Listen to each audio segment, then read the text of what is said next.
the same result. From my Abu Dhabi building that was built 15-story in 12 days. The most evil organizations in the world today are the international.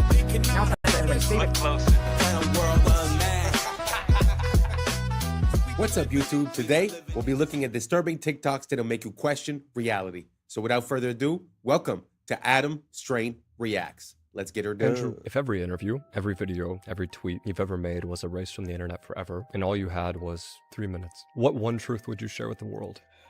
You know, truthfully, amongst all the shit I've seen and all the shit I know, I've only ever pushed one message. And it's the message that I've come to because I believe that since the dawn of time, every single generation has believed the world is ending. We can't pretend that we don't feel like the world is currently ending, because we do. But we can't believe that the people in World War II didn't feel like the world was ending, or the people in the Napoleonic Wars didn't feel like the world was ending. Imagine being in Rome in 2000 BC. Imagine when the barbarians bust through the gates of Rome for the first time. The world is over. The world is ending. The world will never recover. But the world limps forward and new empires are built and everything seems to come back, and then it's all destroyed again, and then it comes back. It's the circle of life. So every single generation has believed the world is ending. And it seems that in my simplification of all of these hyper complicated historical events, the only thing that's ever resisted enslavement or built a society worth living in has been bands of brothers, of good men who stick together, who are brave. The reason I push masculinity is not because I'm trying to be the world's biggest tough guy. It's because I actually believe it is the resistance to the enslavement. I think that a bunch of men who say, we're not afraid of you, we don't believe you, make me scared. You can't. I don't care what you say I should do. I don't want to do it. That's only ever been the resistance that's ever existed. It's always been that way.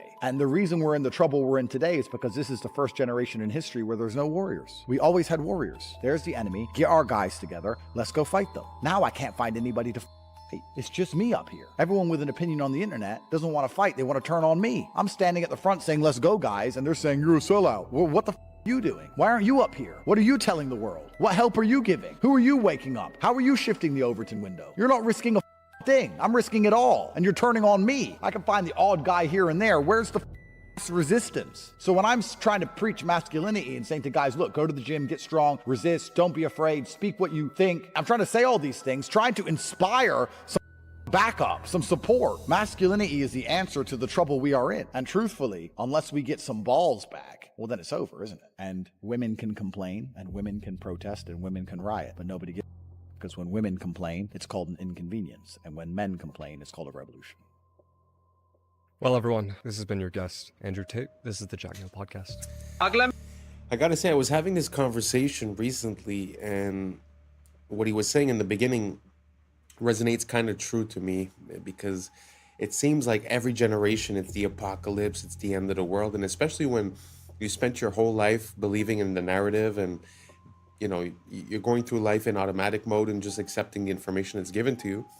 Well, when you start waking up and start seeing the inconsistencies and things, it's very easy to have, you know, an extreme view where it's like, well, everyone's out to get me, you know, like they're trying to get me with the food, with the air, with the water.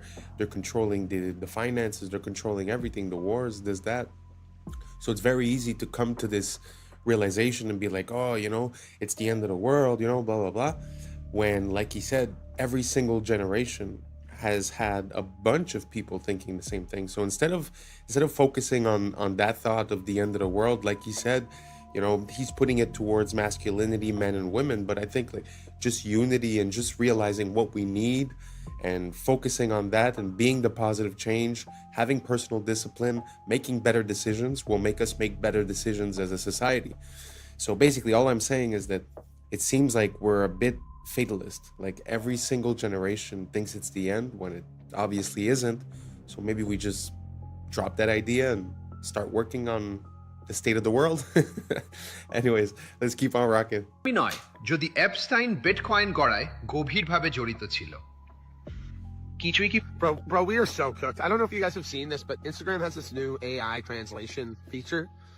And I'm just going to give you some, I don't know, I find it hilarious, but look at what they can do. Like, we are seriously cooked. Like, you are not going to be able to tell what's real very soon. And we might be there already. It's hard to say what's real anymore. Am I real?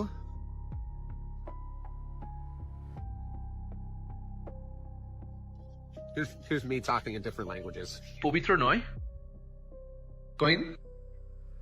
Nada es sagrado ¿Queda algo que no haya sido tocado por estos sinvergüenzas? No, es la respuesta. Así que cuando Coinbase solo valía 400 మిలియన్లు ఉన్నప్పుడు Epstein అందులో $3 million పెట్టాడు.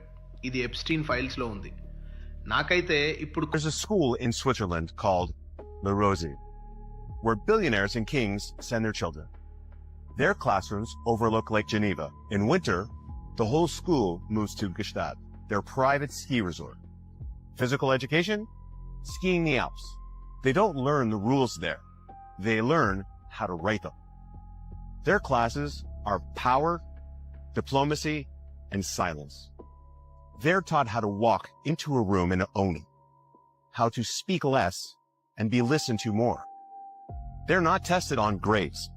They're tested on presence, confidence, and connection. Because La Rosie doesn't prepare you for a career. It prepares you for control. I admire a lot of nationalities, but the Chinese and the Germans, for me, they come top. You know, they are the smartest mind. The smartest people who come from school and university, they are the people who are running China. They don't run technology companies. These guys are so serious. The West do not even know they are so serious. And I'll tell you, the gentleman who I bought from my Abu Dhabi building that was built 15-story in 12 days. It was fascinating to see 12 days a building was built. Thanks to the Chinese. Unbelievable. like who will anybody believe 15 stories in 12 days? Like unimaginable. Absolutely. But this guy is easy for him because he does 30 stories in 30 days. So 15 story in 12 days is like he's just having his coffee. The gentleman, when I went to his house, I saw all the shoes outside the door. Well, I said, wow, that's my house. So he said, I apologize, I said, no, we do the same. So I took my shoes off, and then we went in. And then when we sat on the dining table, guess who's sitting there? His mother. I said, oh my God, I have my mother also sit on the dining table. We are closer to China because of tradition. My respect to the Western culture. I have nothing against it, but we're not the same. Well,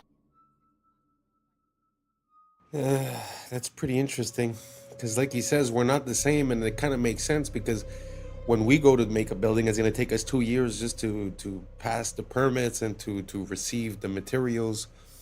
So there's really something about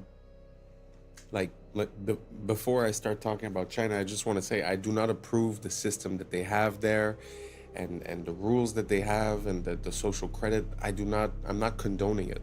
But there is a difference when you're able to get your people together to do something quickly and efficiently, and I think we've lost that. It's sort of like, I don't know if it's Saudi Arabia or Abu Dhabi, but when they decide that they're building a castle, they're building a castle and everyone is on it and it gets done quickly. Here they talk about plans, they estimate how much it's going to cost, it doubles the cost, doubles the time, doubles the work, right? So we're really in a different mind state and a different capabilities zone. So I do tip my hat to those societies that are able to get things done, As for us, it seems like it's all red tape and bureaucracy. I don't know if you guys agree or don't. Let me know down below. And let's keep on rocking. his 36 plus worldwide is not new research. And so we started working with him and our herd of ostriches here. And we were looking at developing the alternative to working with natural antibiotics to create resilience in your own body for viruses. And we were very successful. So we have scientific proof and data that we were able to neutralize, not block them, actually neutralize it. And this is all just through lozenges or nasal sprays. And so that was very exciting. But the lab that we were working with at the time actually got shut down. Immediately after all of our robust came back in, Frederick Leduc, a lab immune bio back, got shut down and had to sign an NDA and was no longer allowed to talk. I found this book at the local antique shop yesterday, and it was written in 1926, The Secret World or the hidden hand, unrevealed in history, 100 historical mysteries explained. There's a secret, and they are of the nature of the individuals who are taking over now, the blues, that they are the ones that have been running society because they made a pact with a god. But that's his position.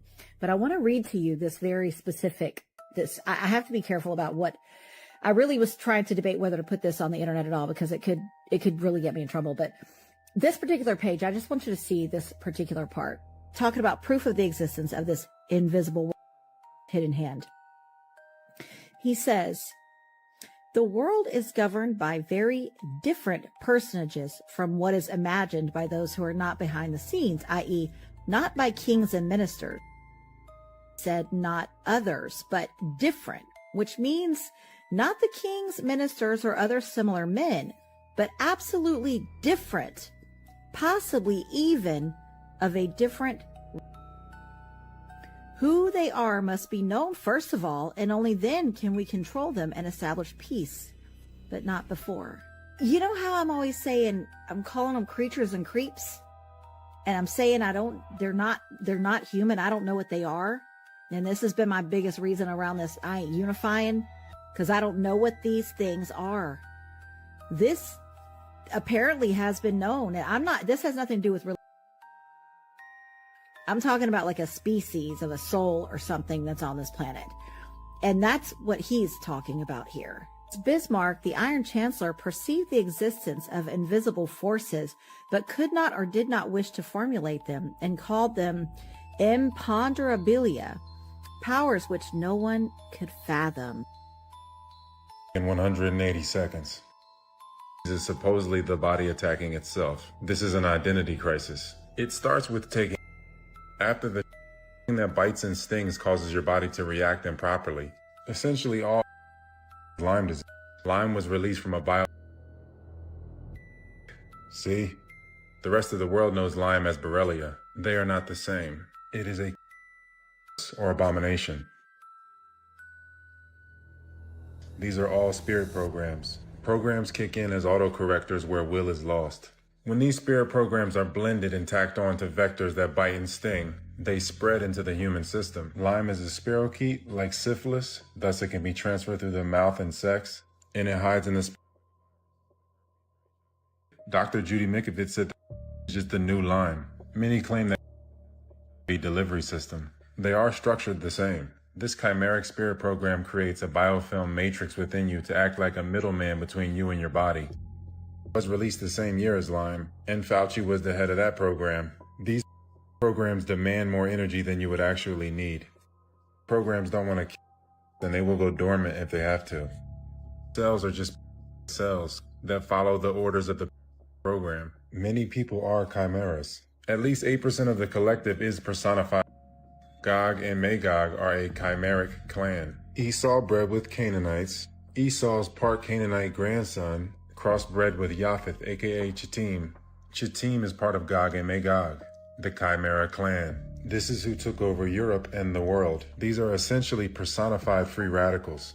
They are highly reactive. There has been a collective genetic forced integration with the so there is a collective identity crisis. The steals resources and causes your cells to kill themselves. That is why self-harm is widespread. Codes are being deleted through mutation or silenced. But the collective is reaching a rejection point like a bad organ donation. Everything is being homogenized and stagnating. This always leads to collapse. The environment has to be balanced. When it's not, it's like a cartel that has eliminated all its competition. The chimeric clan is part animal. That's why these so-called are zoonotic powers. The body is a natural hyperbaric chamber, and the breath is the key to ending the identity crisis. The breath is the spirit. Spiritual immunity brings physical immunity. The breath aligns your true identity and maintains your terrain. The breath will show you which programs need to be updated or deleted. Only a small remnant will endure the coming rejection phase. Don't waste time with people you can't homestead with or make a network of homesteads with. Some sleeper cells will hide in the remnant, so it's important that we make the strongest remnant we can make. It starts with the breath. The true breath signature or algorithm restores the true identity. Okay, this is absolutely insane. Did you know that Austrian researchers put students in classrooms made of conventional materials, steel, cement walls, etc., and they put students in classrooms with wooden furniture, wooden rooms, natural materials? They measured their heartbeats, okay? And the students in the synthetic, let's call it, classroom with the unnatural materials had, on average, 8,600 extra heartbeats per day per student on average. Why? Why? It's the difference between real materials and synthetics. They have a different frequency, which apparently they found that your body registers plastic, laminate, and vinyl as a low-grade stressor, even when it looks like wood or marble. So remember those fake desks we had that looked like wooden desks, but it wasn't. That was like a plastic, and it's unfortunate. I mean, what does that do to your body in 10 years when you're in school you're in kindergarten, then grade school, then high school, and it's all synthetic materials. Now, not to mention, this study was done before artificial lights, like they just had light bulbs. Now we have compact fluorescent and LEDs. Not to mention all of the Wi-Fi routers that are in schools now. Like every 20 feet down the hall, there's a freaking Wi-Fi router hanging on the ceiling. That is something else to be discussed. Now, when it comes to our homes, especially if you're building a new home, I mean, dude, you can really make it an organic eco house with some easy, hacks. But what if we're at home surrounded by unnatural materials as well? Then what are we doing? Are we shortening our lifespan by being surrounded by plastic? I mean, think about it.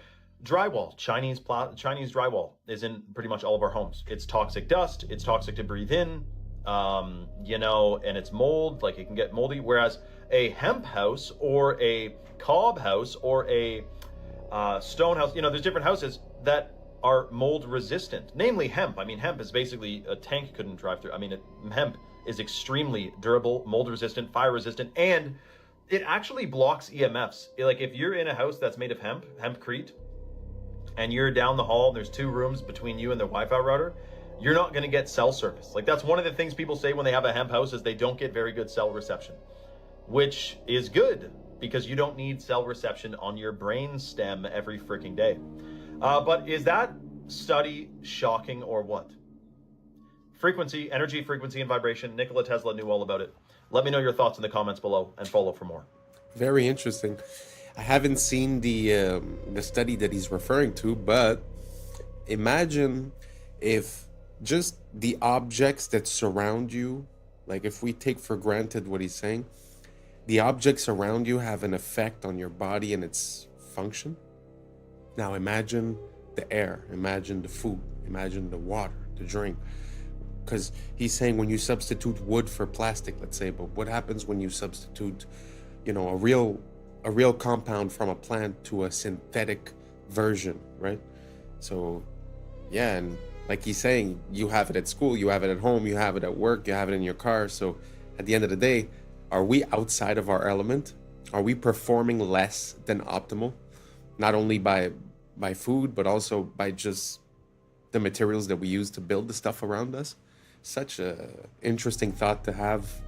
I'm going to look into it a bit more. Let me know what you guys think down below, and let's keep on rocking. What's the difference between the debt and the debt that African nations own? Because the U.S. debt doesn't keep the from being one of the leading powers of the world, but then African nations can't make it because of that debt that is strangling them. What makes African and third world debt different from the American debt? Number one, it's going to pay its debt. It doesn't have to. Its debts are in its own currency. We can simply print it. The African debt is not in its currency. The African debt is in dollars. Africa has to earn the U.S. dollars, and the only way it can earn the dollars is not to be for growing its own food and becoming independent and doing something that the does not like.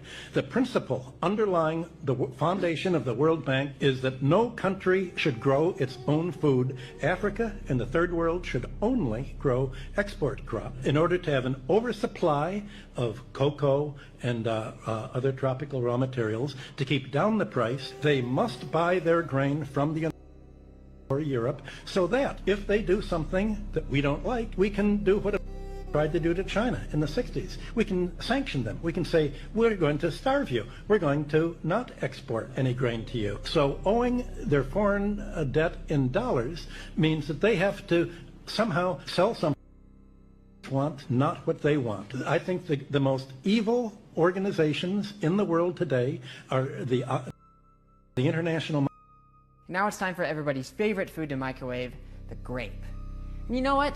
Let me go ahead and cut it almost in half, just to make sure, it heats nice and evenly, Like this. And yeet.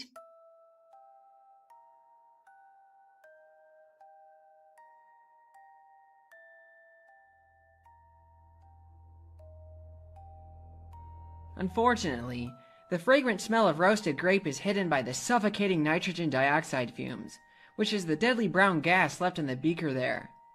Instead of cutting a grape in half, I just tossed in some unmodified grapes to see if I get the same result.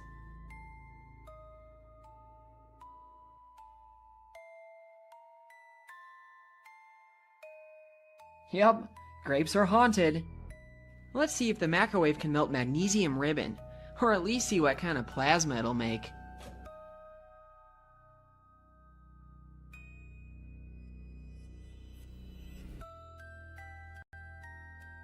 Not only did it melt and burn in there, but it also managed to show off some of its green spectral colors, which is in contrast to the white you get by simply burning it in air.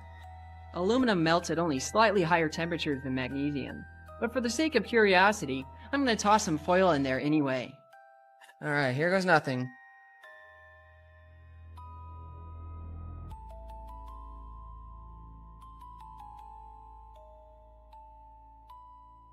Now that is like an arc furnace. Oh my goodness. Now it's time for something more challenging. Copper needs to be very hot before it melts, so let's see how it holds up in the microwave.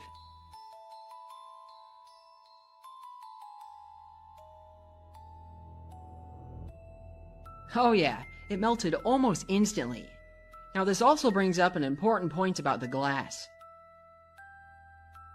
It's actually astonishing how well these Pyrex beakers have held up to the plasma. The same cannot be said about this Pyrex bakeware. The difference is that the beakers are made from borosilicate glass, which has very low thermal expansion.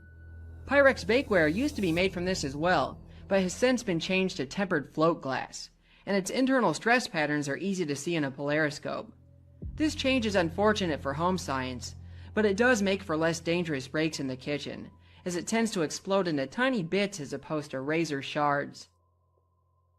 Hello, my name's Jason. I live at 1776 Boulevard. We're here to talk about tonight. Excuse me, Jason? Yeah. What's your last name and what's your address again? My last name is Jason, We the People, and my address is 1776 Boulevard. What city? Freedom City. Freedom City in what state? Michigan. So I know you're making all that up. Yeah, 100%, because I don't have to tell you anything, because it's my you know what that is? According to I think you need to learn the Fifth Amendment. I don't care about your article. According to Article 6, Clause 2, you're trumped. According to the rules of this city council, you have to give your name, your proper name and address, or you're not allowed to speak. So do you think your bylaws, because that's the way it's looking here, you think your little bylaws here remove me so I can sue out of the city. Do it, because I'll make sure you don't get no data center. Try it. 42 USC 1983, baby, that's my middle name. You want that name too? Now, back to the Fifth Clause. You can't use no takings clause, Einstein. Guess what? That's for public use. You understand that? You know what public use is? Sure ain't a data center. It's a park, an old folks home, something like that. It's the Fifth Amendment. Not that complicated. You should look into it. By the way, how does it feel sitting up there being a Benedict Arnold to all your people out here? Not one person supports this. How about this? Everybody up here's been asking who supports the data center. How about this? Who don't support the data center?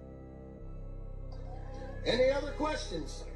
Is there any other questions? Ray Charles and Stevie Wonder can see this one together. What remedy do you have for the first? You don't got none. So now land. Is there any foreign money involved in this? I'm pretty sure there is. Ain't Whitler in some hot water over there? Also, non-disclosure agreements. Bad news. I want everybody in this room who lives here, it's a FOIA request, every single non-disclosure agreement from any council member, mayor, anybody in this city. You need to FOIA who has one. You won't be able to see what's on it, but you'll be able to see who has one. And then at that time, we got a real conflict of interest, don't we? I think we would.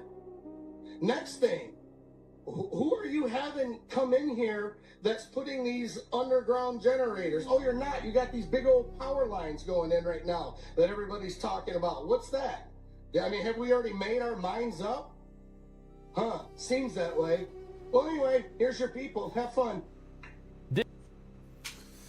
Kudos to him for raising his voice, but it's pretty crazy. It feels like we've gotten so far from the beginning of this experiment, of this freedom experiment, of, you know, the Constitution and the rules on which we were based, and now everything is so convoluted with policy and rules. And like he's saying, you know, he's like, well, you could have all these rules, but it shouldn't trump my, you know, my Constitution Amendment rights, right? So it's very interesting to listen to him talk, and he brings up a very important point as well. How is it possible to have people representing you and working for you that are allowed to sign non-disclosure agreements with these companies? And then afterwards, they decide on if they get to build or not, but they can't really tell you all the information that they're privy to. So if they're a representation of you and they know something, but they can't tell you, I really don't see like how that can work. I don't know. Let me know down below if you guys could shed some light, and let's keep on rocking. This guy, tragically, from falling off a balcony. He was also obsessed with bioengineering. So he had all of these scientists that he would donate money to their charities, and he would have them work on things and stuff. But what I heard, and this is completely unsubstantiated, but I heard it and I thought it was fascinating, was that he also had these same guys, because they were and everything like that. He had them design a novel. That was his, basically, that was his trump card, which is like, I don't go to jail or I release this. And it's like one of these things where if I don't keep entering in a thing every 30 days, I die. In October or November, his switch went off, and that's what introduced into the world until it became what we do today. I don't believe it. I'm with you. I don't believe that for a second, but that's a goddamn great. I love it, and I'm going to spread it as much as I can. That's crazy. Are you the... Maybe one of the benefits of me talking to you today is that you'll see that maybe not everything is true that you've heard about me. Of April 19th, 1995, a decorated Gulf War combat a truck bomb that he didn't build in a Ryder truck that he didn't rent with the help of a passenger who didn't exist. Having just gotten away with soil to date, the Fort Bragg trained Special Forces sheep drip dropout blended in with the crowd by making his getaway in a car without a license plate and was immediately pulled over. It was the supposed target of the attack, but luckily all of their agents were out of the office that morning. Later that day, the declared, "We will find the people who did this. And when we do, justice will be swift, certain, and severe." Except for John Doe number 2. John Doe number 2. John Doe number 2. Who never existed. In McVeigh's unprecedented 3.5-week trial, the prosecution didn't show the CCTV footage of him and John Doe number 2 parking the Ryder truck. Didn't explain why 24 separate witnesses mass hallucinated the existence of John Doe number 2. Didn't explain why the Army was storing Ryder trucks at Camp Gruber. And didn't talk to who blew the whistle on the plot. But they did collaborate with us, and they did convict McVeigh as the lone wolf bomber and Terry Nichols as his bomb-constructing accomplice. Still, a bunch of crazy conspiracy theorists, including 300, insist on talking about facts and evidence and refuse to simply believe what they've been told a million times by people in tailored suits with well-coiffed hair. They quote the and the inventor of the neutron bomb, who point out the physical impossibility that the truck bomb did the damage to the building, but that doesn't matter because if there were that day, we would have heard about them. The second found and diffused. I think he said another bomb. The Justice Department that a second has been found. They then found a third, which was also larger than the first. And I see another. So apparently they're going to try to get out that. The FBI claims to have lost the footage showing McVeigh and John Doe number 2 parking the truck in front of the Murrah building that morning, but that's understandable because the Bureau has a lot of important evidence to store. Terry Nichols insists involved in the plot, but thankfully a judge has saved us the trouble of listening to him by preventing lawyers from deposing him. Truck parked across the street 2 hours before the blast, but that just shows the authorities were prepared for anything. And other documents obtained by 2020 show that someone called the executive department in Washington and said the Morrow building had been, but this was 24 minutes before the. But that just shows the public was unusually vigilant that morning. Also, apparently, Governor Frank Keating's brother, Mark, had been working on a novel about a stranger still. One of the characters in the novel was named Thomas McVeigh. But that's probably just a coincidence. McVeigh wrote a letter to his sister where he admitted to being a secret special of the pain in his ass from an Army That's crazy, because if he didn't actually leave the army in 1991, there would be proof of that. McVeigh was not executed on May 16, 2001 as scheduled because he had failed to turn over thousands of pages of evidence to McVeigh's defense attorneys. But the execution went ahead on June 11th. In a highly unusual and secret agreement, no autopsy was performed. One witness said he was still breathing, and the prison officials admitted his hearse was a decoy. Then, the case was officially closed. And if you question any part of the story, you are a paranoid wingnut birther truther 10th prepper conspiracy loon who...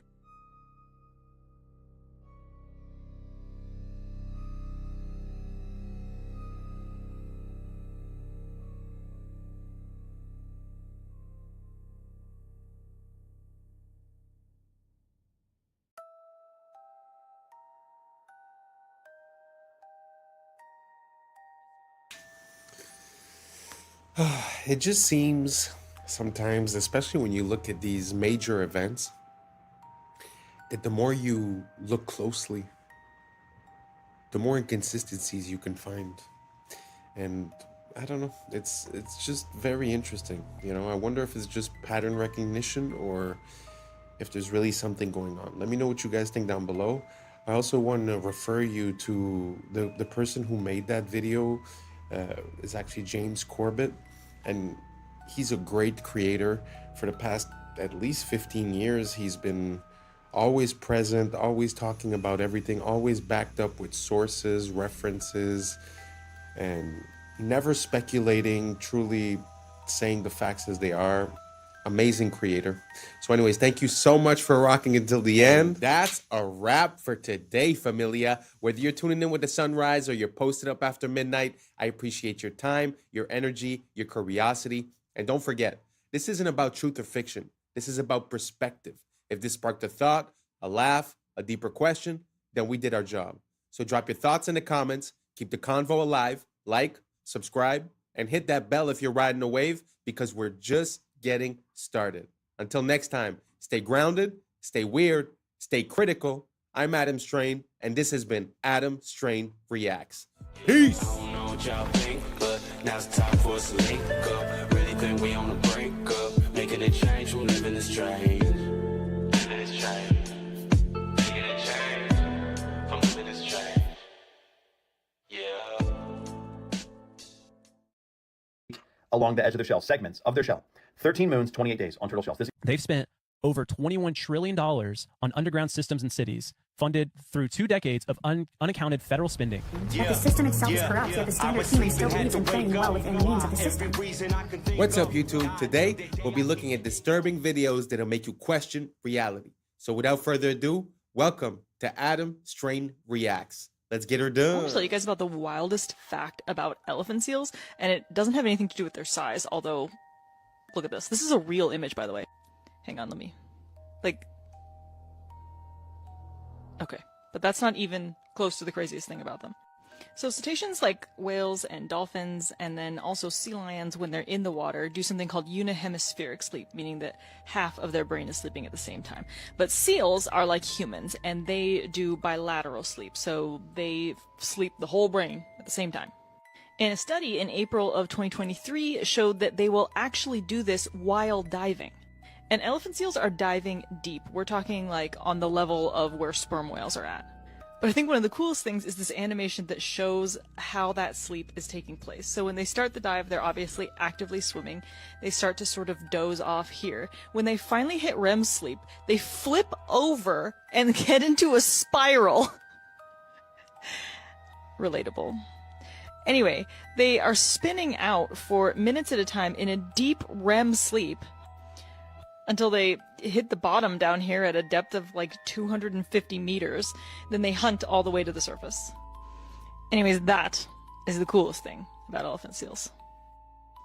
Wow. Recently in one of the past videos I showed, I don't remember the name of it, the fly bird or something like that. Basically, it was a bird that would land only once every 10 months or something, so it was able to sleep, to eat, to mate in the air. And I guess this is the as above, so below. This is underwater. Isn't it crazy how nature is made? Like, this animal could sleep while he's swimming, and I don't know, amazing. Let me know what you guys think down below, and let's keep on rocking.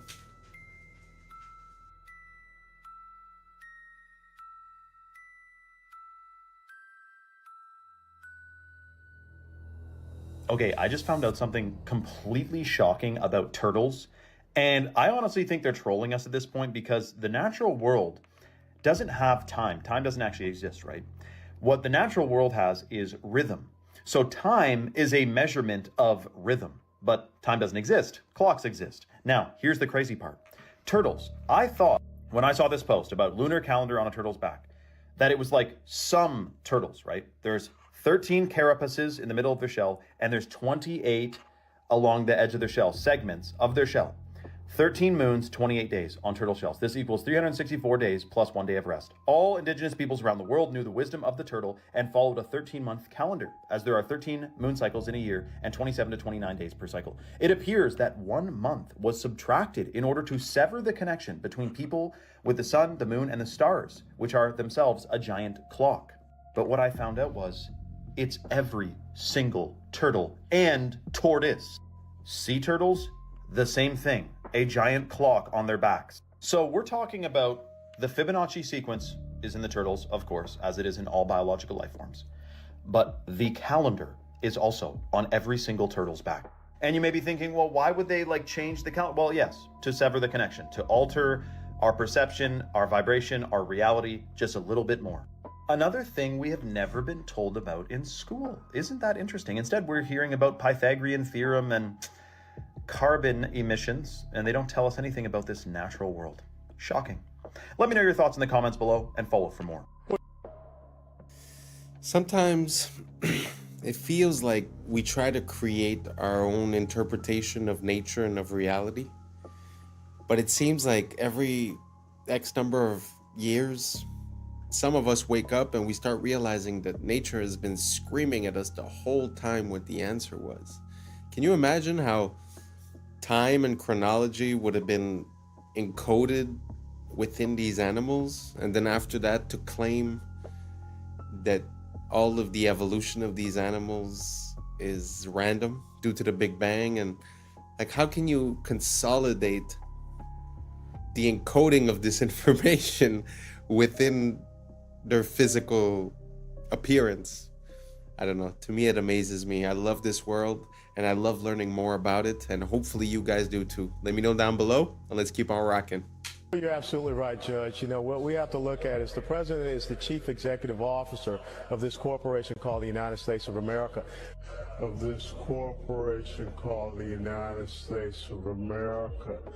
Now, haven't I been telling y'all on this platform for a long time that the United States is a federal corporation? The city of is a corporation. The state of is a corporation. Anything of is a corporation. Anything in all caps is a corporation. Under Title 28 USC 3002 Section 15 A, B, and C, the United States means a federal corporation, an agency, department, commission, board, or any other entity of the United States or an instrumentality of the United States. So you guys remember when we were in school and we used to pledge to allegiance. And obviously they make changes to these things over time because they rewrote history, his story. Let's go ahead and go with the 1954. I pledge allegiance to the flag of the United States of America and to the republic for which it stands, one nation, under God, indivisible, with liberty and justice for all. But it says, I pledge allegiance to the flag of the United States of America and to the republic. That's two forms of government. I showed y'all on the $10 bill where the president has his back towards the republic. Remember, I pledge allegiance to the United States of America and to the republic. So he's got his back to the republic, which is we the people. And he's facing the Federal Reserve, the United States. He's facing the United States. And the United States is what? A corporation. The United... Well, you're absolutely right, Judge. You know, what we have to look at is the president is the chief executive officer of this corporation called the United States of America.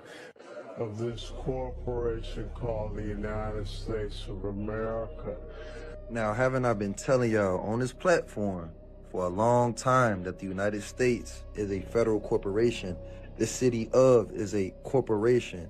The state of is a corporation. Anything of is a corporation. Anything...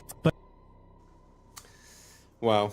What's the difference between the country, the republic, and the corporation? It's very interesting to look into it. I don't know if you guys noticed, but he had the Morocco flag. If I'm not mistaken, it was the Morocco flag that was there. It's very interesting to look at the history of the United States and Morocco, because Morocco was the first empire to acknowledge the United States as a country. So I wonder what the deal is with those two countries. If anyone knows, please let me know down below, because I've been looking into it, but there's a lot of different information, so I haven't presented it yet.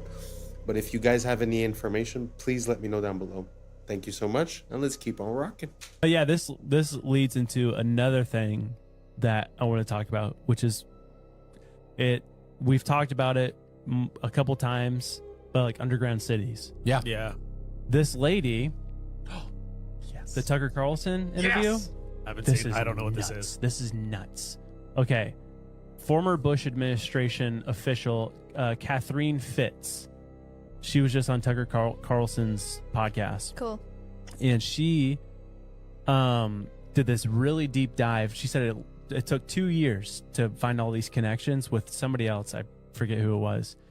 But basically, they uncovered of what they know of are all these major underground cities that the U.S. has been building since 1988. Pardon? Dude, what? With a total of what they found, paper trail, they've spent over $21 trillion on underground systems and cities, funded through 2 decades of unaccounted federal spending. Money that vanished from the ledgers of the Department of Defense and the Department of Housing and Urban Development between 1988 and 2015. Well, it's happening. All this money is disappearing.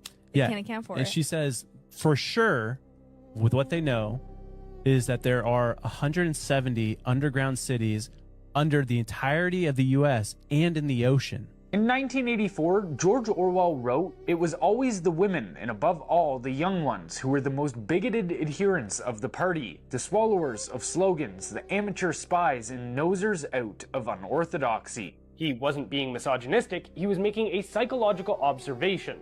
In his view, women, particularly in their role as caregivers and moral enforcers, tend to prioritize safety and compassion over risk and freedom.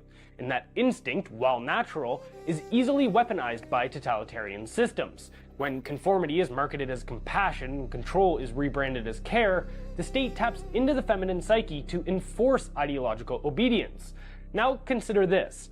Men will do almost anything to attract a mate, so when the state captures women through propaganda, redefining tyranny as empathy and compliance as virtue, men follow, especially those who can't compete in the traditional dating market. They feminize themselves and trade strength for submission. This is what evolutionary biologists call the sneaky strategy, low-status males mimicking feminine traits or moral positions in hopes of reproductive access. And while all of this unfolds, families disintegrate. Single motherhood, a top predictor of poverty and social dysfunction, becomes the norm. Children from single-parent homes are far less likely to climb the economic ladder, and who steps in as provider and protector? Not the father, the state. But here's the kicker. The state is funded disproportionately by men, so rather than supporting the women they married and raised children with directly, men subsidize the state, which in turn provides for women through social programs. Why? Because women have been propagandized to see every relationship as a power dynamic, except one with the state, which is ironically the centralization of raw power. They've been told that to rely on a man is weakness, but to rely on a bureaucracy is empowerment. This is not progress, this is dependency with a new face. And both men and women are suffering. The childless middle-aged woman and the incel are two sides of the same broken culture. A woman without her own child often directs her maternal instinct towards abstract causes, infantilizing minorities under the guise of social justice. What we are witnessing from psychologically unwell men and women is Nietzsche's concept of resentiment, envy dressed up as morality. The strong became evil, the weak became good, strength became tyranny. We now live in a pathologically soft society that sides even with those who harm it, where punishing crime feels unfair and victimhood is the highest virtue. Nietzsche called them the tarantulas, those who preach justice but act from bitterness. They don't want to uplift the weak, they want to drag down the strong. Orwell saw them too. Quote, "Most middle-aged socialists, while theoretically pining for a classless society, cling like glue to their miserable fragments of social prestige." That was pretty interesting. I mean, when you think about it, back in the days, you know, if you had the woman staying at home and the man working, you could say in a way that only half of the people were involved in politics and whatever the state was telling them. So you always had a part of the family unit that was the kids and the mother that were outside of that. And then the women started feeling like empowerment would be joining the workforce. But when you think about it from a monetary incentive, what better plan could you have than to have 2 salaries per household that you could tax, right? So it just feels like a long trap that's also having a lot of negative repercussions, like he said, regarding the psychology and the way that men are reacting to it, and the way that we're identifying strength as evil and weakness as virtue, and also victimhood. Very interesting. It feels like these guys were talking about, the psychology of a long time ago, but it really applies spot on to today. And I feel like that's a hint that the second we cracked the code of the human mind, it was used against us.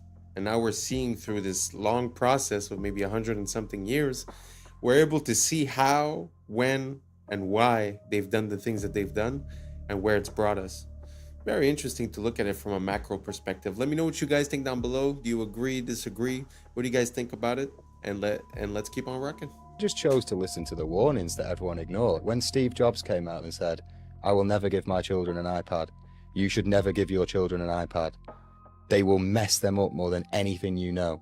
When he physically said that, "Do not give your children an iPad," I chose to believe that a little bit. When Microsoft's executive, Pierre Laurent, then followed that up by saying, "There is a war for the eyeballs of children and no one has done a long-term study into the impact of brains that these things are going to have.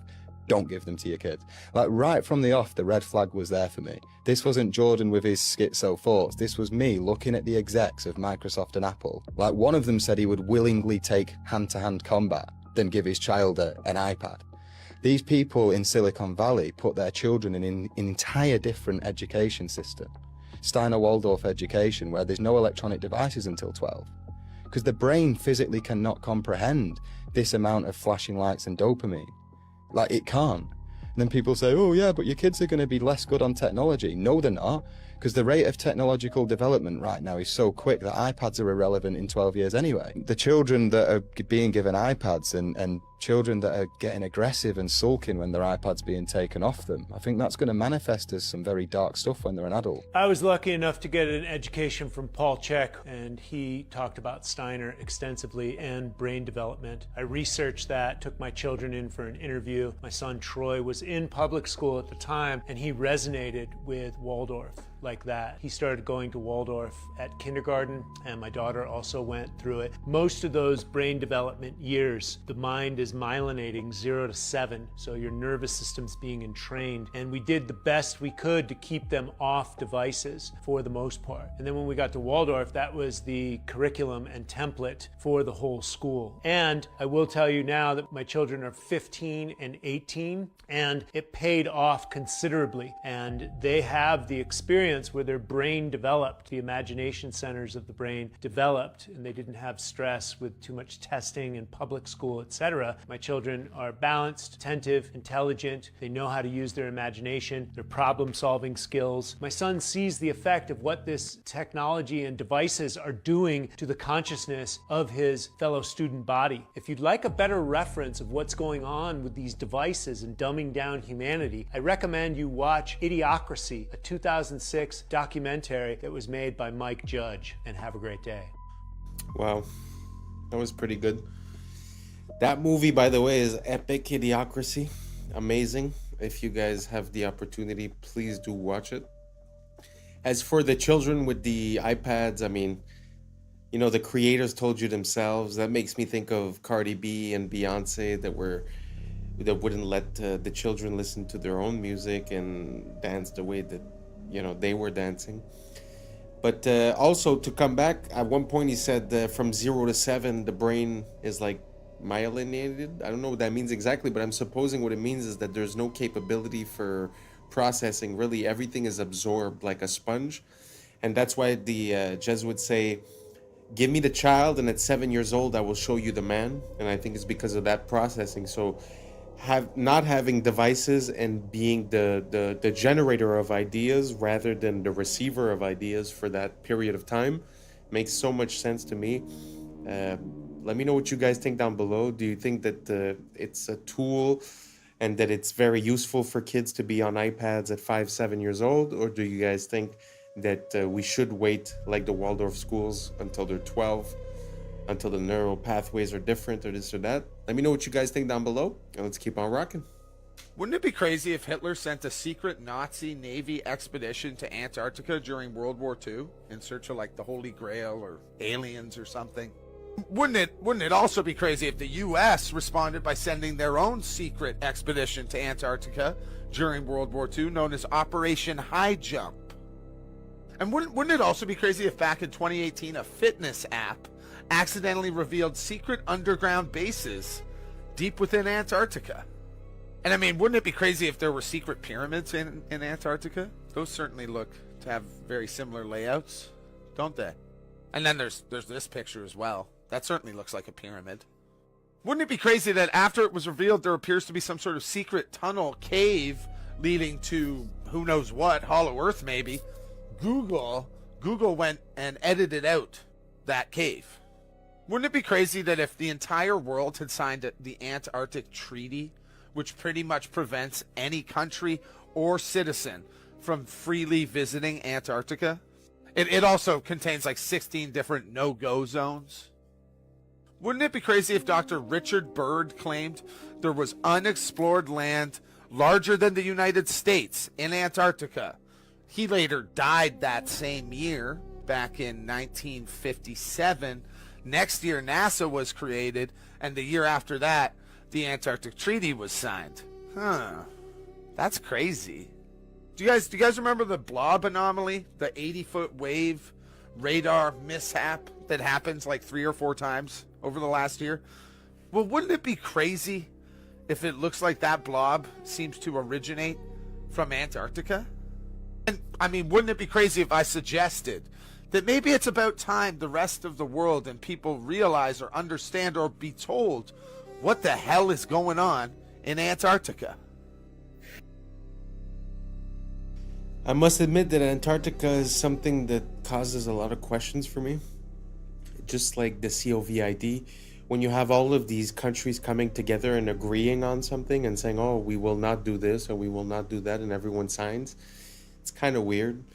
And I mean, there's a lot of parts of Antarctica that are weird. That little church where the presidents go and visit. He was talking about the Second World War, but later on, when it was the race to space, the first race, from what I understand, was a race to create a satellite. And supposedly Russia succeeded first, which I think they did not succeed. And because they weren't able to succeed and figured out that maybe space travel was not possible for any way, shape, or reason, instead of continuing when the United States said, oh, we will put a man on the moon before the decade is over, instead of them trying to put a man on the moon, from what I understand, they went 9 times in 9 years to Antarctica. I don't know, food for thought. Some people say that because they reached the limit on the top, they tried to go find the limits on the side. But I mean, you know, your opinion is just as good as mine. So let me know what you guys think down below about Antarctica. Everything normal? Something weird? Let me know what you think down below. Let's keep on rocking. Yeah, I've been watching anime all my life, but to see somebody do some crouching tiger, hidden dragon type shit, some anime, and she hit that bitch on photograph, that shit raw. Even just plain increases and reduces. When it's like on steroids, it dramatically increases. So here we are at the Bilderberg meeting to say, any other ideas? We'll convince everyone that's good for them, and we'll make sure that our product is very cheap so we can get soy oil put in everything, salad dressings, soups, you name the processed food, we'll get oil, and we'll make sure that soy and oil, which is another one, will be used in frying. Therefore, anybody who's eating fried foods is getting the, which in addition to reducing levels, also screw up the stomach and the digestion. It'll give people gas and bloating, and this just will reduce their drive and initiative and make them more docile. They use to give to rats and animals to study because it makes them allergic. It makes them allergic to any protein you give. If you give a monkey eggs, it will immediately become allergic to eggs. So they can study egg allergies. They do the same thing with nuts in animals and rats. Yet they're putting this in and not imagining what if my baby has some peanut butter in their belly when they got this. Just train their immune system to say allergy from here on out. These are the things that we're looking at. Never been tested. The safety, everything we know is in animal studies, and it tells us this stuff is incredibly for human beings, and we're 10 times the rate of an oral study into a day one. It's absolute madness. To be honest, ever since I've been young, I've always wondered why certain people are allergic to things, and when I looked into it, I was never satisfied with the answer. It seemed like it was more guesswork than anything else. This is actually one of the best theories that I've ever heard regarding it, that it would be like a trauma to the system, that the system would associate to that food or that thing, and then afterward would create a reaction of protection whenever that food was introduced. Very interesting. I'm not saying it's true. I'm just saying it's one of the best theories, because when you look at it, it's like it became more and more common, people being more and more allergic to things, but I never quite understood why, how. And even when you go to the doctor, it's not like it's a blood test. They literally put the things on you and they see if you have a reaction to it. So it's like, it's guesswork. It's pure guesswork. So it doesn't seem like we have a grasp on what the concept is. So this is actually, one of the best theories I've heard. Do you guys have another one? Let me know down below. Maybe I'm just ignorant, but I'd like to know a bit more about this subject. So don't hesitate to write it down below or send me the video, and let's keep on rocking. Play fair in a game where others cheat. Machiavelli. How many of you are playing fair in a game that the system has already rigged against you, honey butter? It's called moral entrapment. When you draw a false standard of morality around someone, knowing they will inevitably cross it, and then you gasp in shock when they do. Machiavelli taught us if your opponent cheats, the entire structure of the game has been rearranged subconsciously. It is your job to notice this rearrangement, and instead of calling it out, to play by these new rules. You can commit tax fraud. In the Middle Ages, you would have these Catholic bishops, who would sell these things called indulgences. An indulgence limits your time in hell in the afterlife. If you can use fear and guilt against a human, and they're susceptible to it, then you own their mind. The irony is many bishops and priests in the Middle Ages weren't even bishops and priests. They were buying their way into power. So many people were convicted of heresy for no reason other than to socially humiliate them and to teach them that they should be tithing to the church. And if you were a heretic, you were socially outcasted, persecuted, or beheaded. But the irony is, as Machiavelli mentioned, that the system itself is corrupt, yet the standard human still believes in playing well within the means of the system. Mr. Beast, Bill Gates, Leonardo DiCaprio, my pet fish, what do they all have in common? The moral brag. The moral brag is a key part of moral entrapment in the West. Having humans who act like they are morally superior creates a gold rush for moral attention. So false morality becomes a currency. This is why so many people film themselves helping the homeless. They are trying to gain unseen social credit. One would ask, where then lies the real morality of long ago, and does it even exist? And I would say it lies beyond the bishops, the fake celebrities, and the fake philanthropists, and inside your very body where God lives. Genuine morality, therefore, is witnessed by the source of all creation and has to be something that you come to terms with yourself, with the Creator. God or source sees all moral obstruction, because what Machiavelli didn't mention is this. When something as sacred as morality is used the wrong way, there will be consequences. Do you agree? Let me know below, love. Machiavelli. Like I say, it feels like the minority are the ones yelling the loudest. So on the platforms, it seems like that's the only voice heard. But I think that's because most of the people are just good people with moral decency. And even if they get cheated on, even if the system doesn't follow the rules, because they believe that that's right, they keep on following the rules.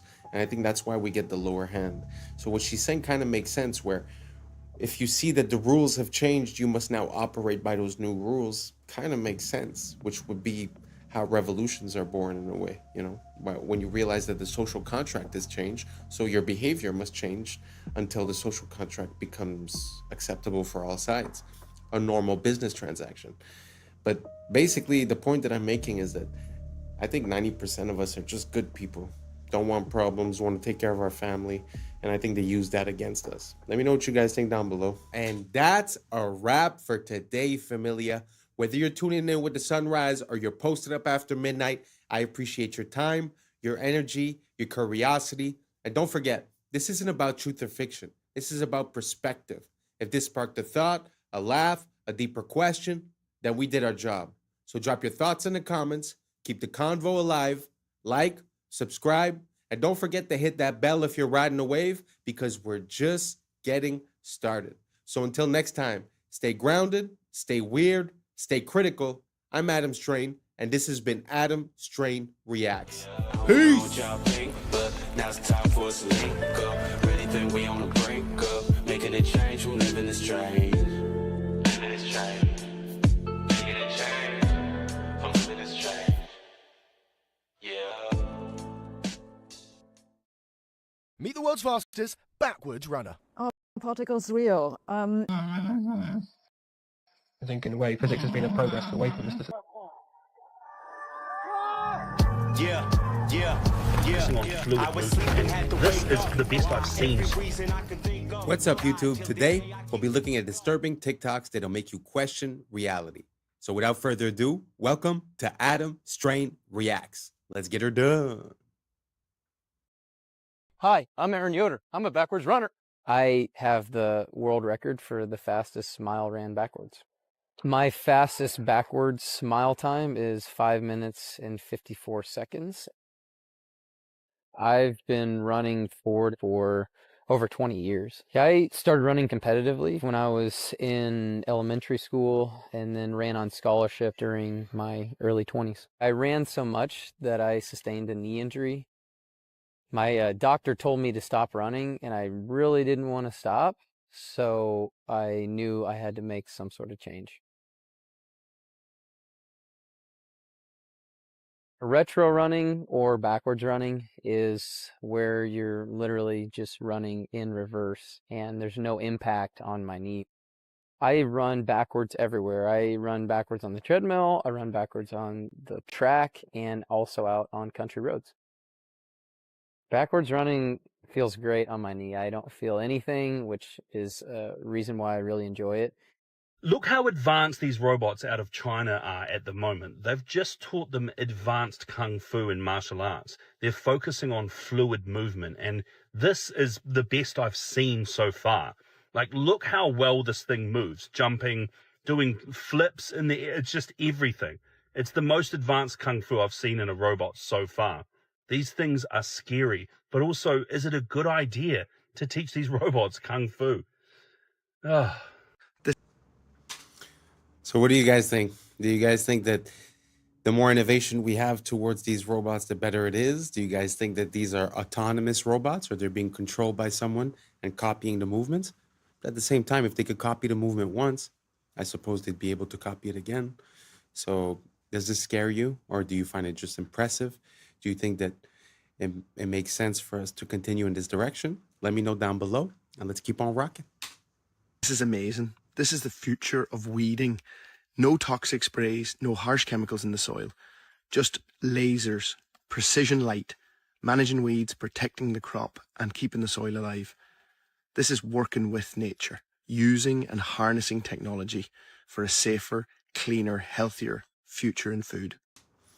Wow, I had never seen that. I find that amazing, because often we say, oh, look how man has been in evolution, but oftentimes, like if you look at, you know, the structures or the architecture, we actually see a decline, right? But this is truly something that I find is next level, because what is truly archaic, I think, is to put poison on a plant that you're going to eat. That is, you know, not the smartest thing, in my opinion, personally. So what do you guys think about this? Using lasers to target and to not affect the normal crops? I find this is a step forward towards us being a bit healthier and having access to food that is worth eating. Do you guys agree? Do you guys disagree? Let me know down below. Let's keep on rocking.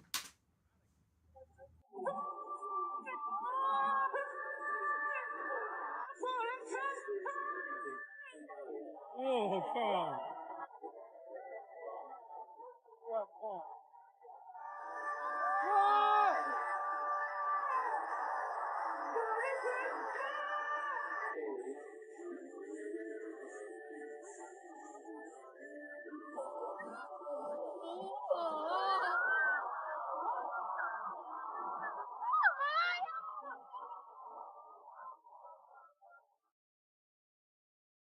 What? I know y'all have already seen the memes that say like, oh, Japan or China is living in the year 3000. Sometimes it doesn't make sense, but this actually does make sense. It does look like the future when you look at that show, the way that they've already implemented the robotic help part, you know, very interesting. So do you guys think that it's going to help, or do you guys think that it's going to take away the job from, you know, backup dancers? Do you guys think that it takes away from the art? Or do you find that, listen, times are changing and we got to go with the flow? So let me know down below and let's keep on rocking. Doesn't the Parthenon have any straight lines? It turns out the problem wasn't bad construction. When the Parthenon was built in 432 BC, the Greeks had spent decades perfecting the design and used the most calculated advanced mathematics to calculate every measurement down to the millimeter. But they discovered a problem with perfection. When you look at straight horizontal lines from far away, your eye tricks you to think that the lines sag inward. The Greeks realized that if they built the Parthenon with straight lines, the entire structure would look warped from a distance and it would ruin how it looked. So how did the Greeks fix the optical illusion? They fixed it by building it wrong on purpose. I'm here at the only full-scale replica in Nashville, Tennessee, where you can see that the base of the temple rises about 4 inches in the center. The columns lean slightly inward and bulge in the middle, and even the horizontal beams across the top curve upward. But from ground level, these intentional distortions cancel out the optical illusion, making the building look geometrically perfect. So the Greeks knew that perfect architecture isn't about what is straight, it's about what looks straight. Sabina, what's your opinion? Are particles real? Are particles real? So I would describe myself as an instrumentalist. I don't believe that mathematics is real. I think mathematics is a tool that we as physicists use to describe the world. And in this mathematics, we have definitions for things that we call particles. That might be an excitation in a field, or it might be an irreducible representation of the Lorentz group, or it might be a quantum of energy, and these are all related. And then we know what we're talking about. That is what I mean by a particle. But are particles real? I don't know. I'm not sure I know what this even means. This is a question I leave to philosophers. Lucky we've got one. For me, the interesting question is, are particles fundamental? The particles that we currently know of in the standard model of particle physics, electrons, quarks, photons, and so on, are they fundamental or are they made of something else? I know we like to say that the science is settled,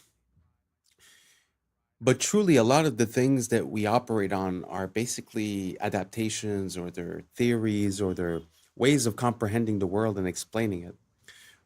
But to hear a physicist say, just utter that question, are particles real, actually just shows how there might be a difference between what we believe has been understood and what truly is understood.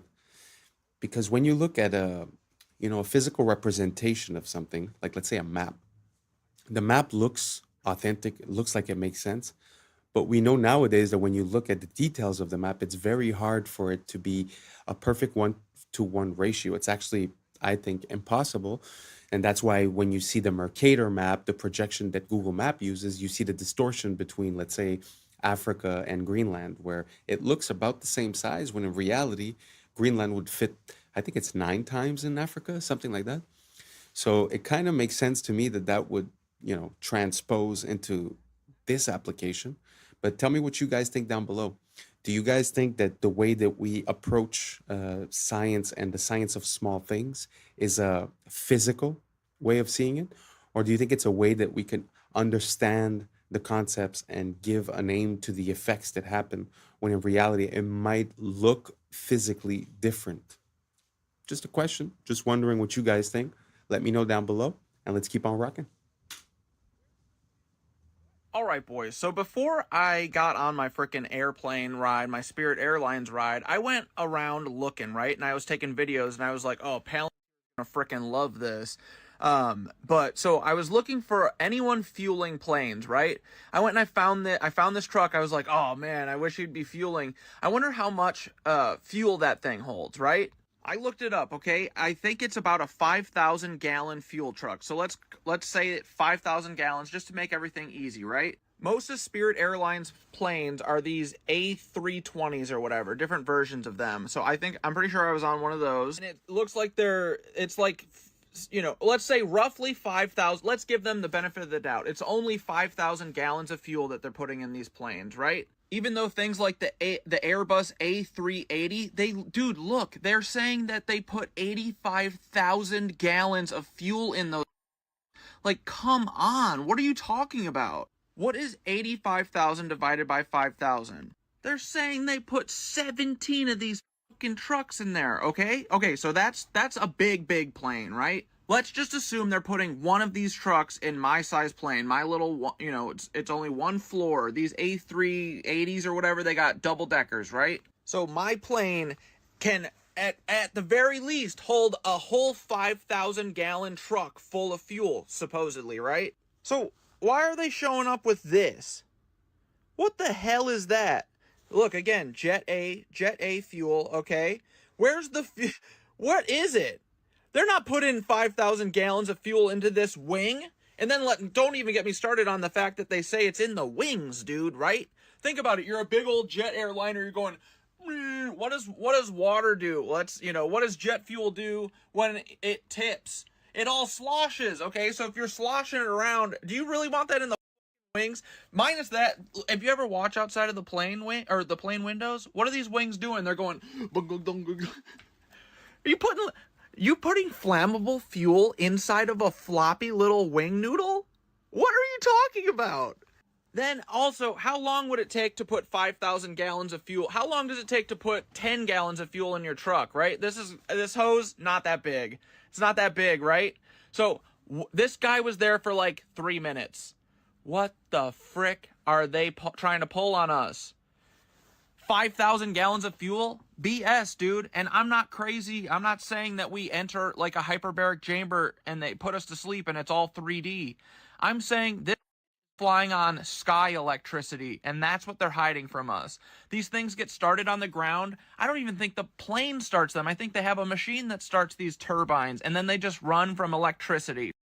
Fuel. Love you. Bye. The planes are very interesting because, you know, it's sort of like the day that they decided to put a price, like a global price on the barrel of oil. They had to make the case that it was biological and that it was a part of let's say, of a dinosaur that got compressed and this and that. So there was biological material, basically, meaning that there would be a limited supply. And since those days now, we see that, you know, we've never missed any, and it seems to be the most abundant liquid on this planet other than water. So what if it was the same thing for the planes, where they're using the fact that you're using that much gas to give the price, right? But what if they weren't? Because like he said, you know, the amount of tankers and trucks that they would need per day, and the speed at which they refuel. And, you know, he's talking about the electricity, which is true in a way. We have measured that at the ground, which is like electrically talking, the ground is ground, right? And then as you go up, basically there's a voltage that amplifies as you go up. So it's not crazy, the idea that there might be electricity involved.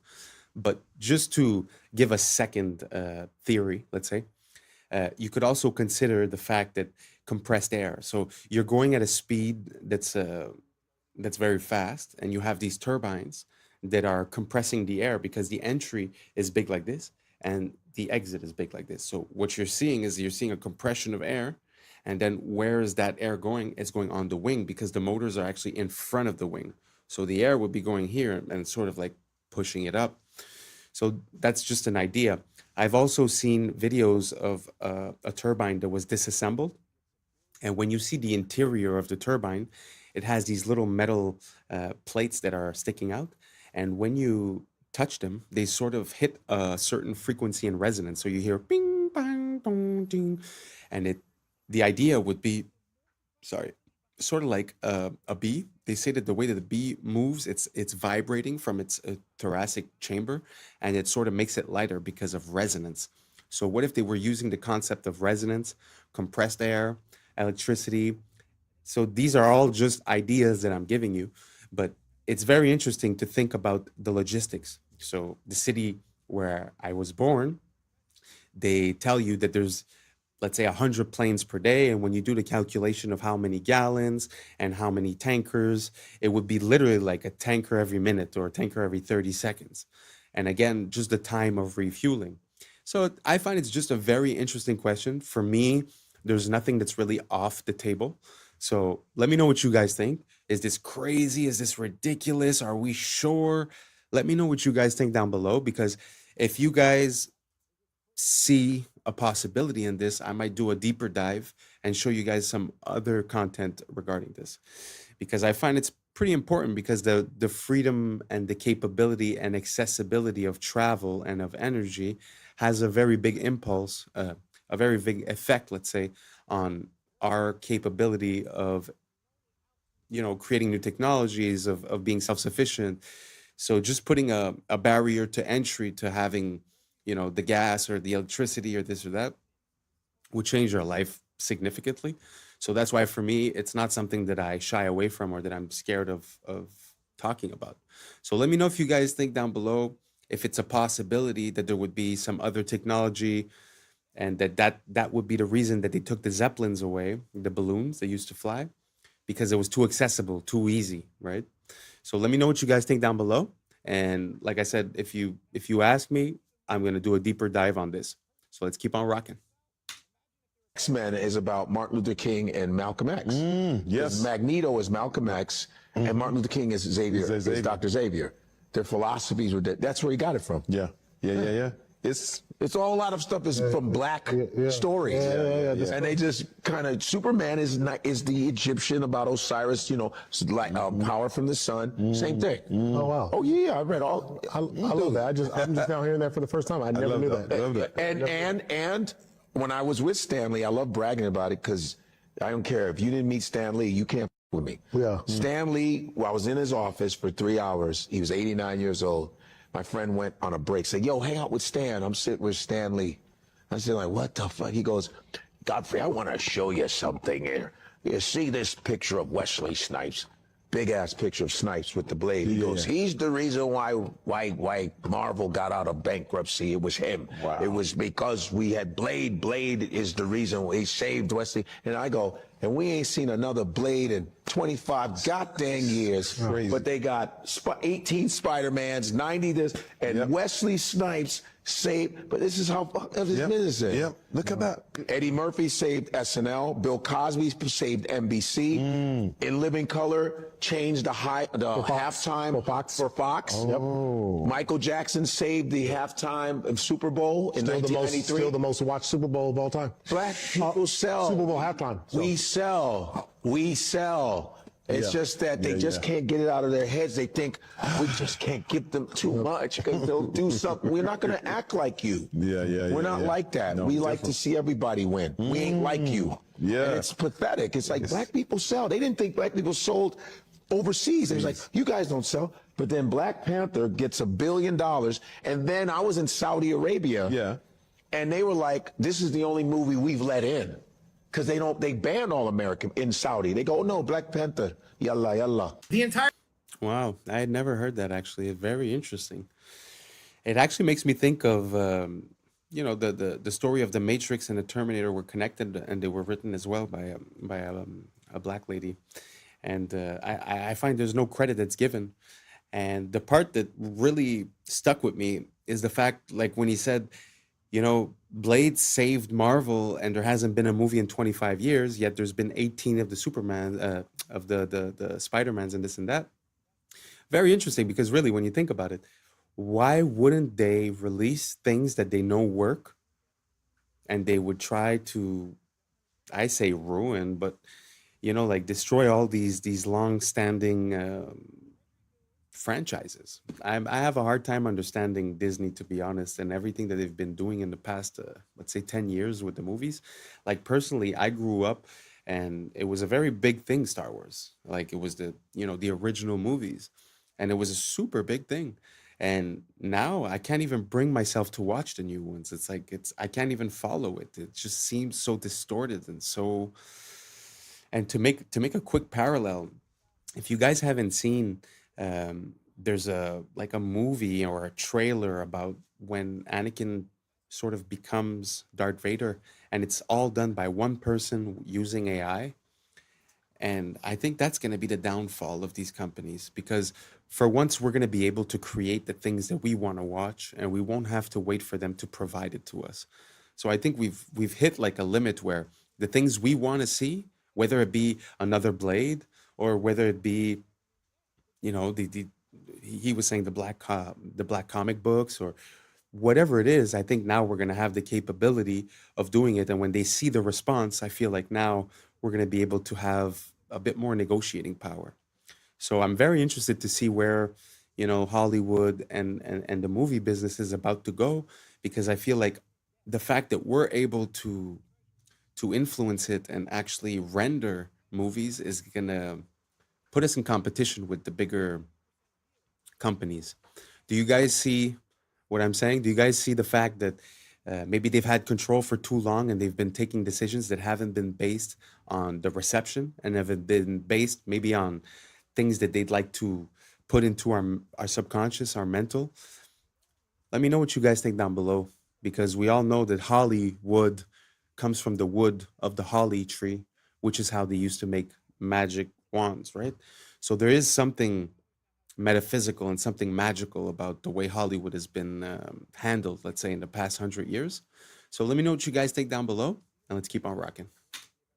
Our banking system just got exposed, and they're using crypto to multiply your money behind the scenes because nobody understands it. You're going to understand it now. The Genius Act was signed into law in July that allowed banks to create stablecoins legally. If a customer wants a stablecoin, the bank can issue it, but the customer needs to give the bank real cash, and they get to use that cash for investments. I don't know if you guys knew that. So you get 100,000, for example, in the form of a stable coin to use in crypto, and the bank gets to use your 100,000 for other investments. The vast majority of those investments are usually treasury bills. So the bank takes your money, they put it into treasury bills. Now, a treasury bill is basically debt from the United States.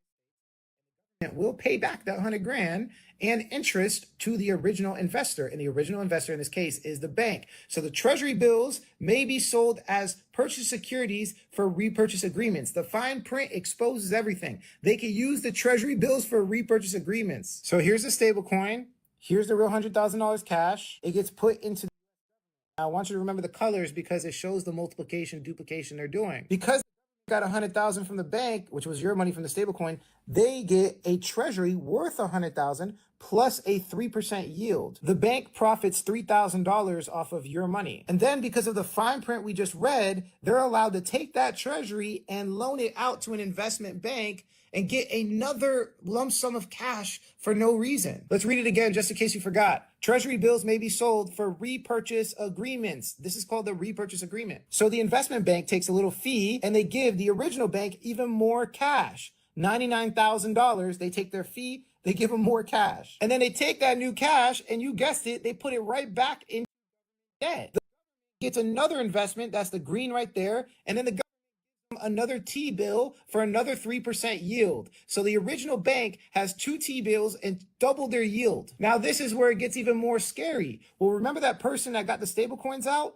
Imagine if they were colluding with the bank and they decided to take that stable coin and put it right back into debt in the form of tokenized treasuries. Right now in crypto, you can buy tokenized debt. Yeah, there's a token version of everything I explained up there, and you can get the 3% yield. So now it has 3 lump sums from that original $100,000, and you thought it was over. Well, if you invest in tokenized debt, they give you a token worth your dollar amount. Right now, it's called USYC for one of the funds. Binance offers loans against USYC right now. So on that original 100,000, you could take a 70% loan, and then you guessed it, put it right back into debt. The original $100,000 now has 4 forms of yield. Everybody's waiting for the inject liquidity into the market, but they're already doing it through stablecoin multiplication.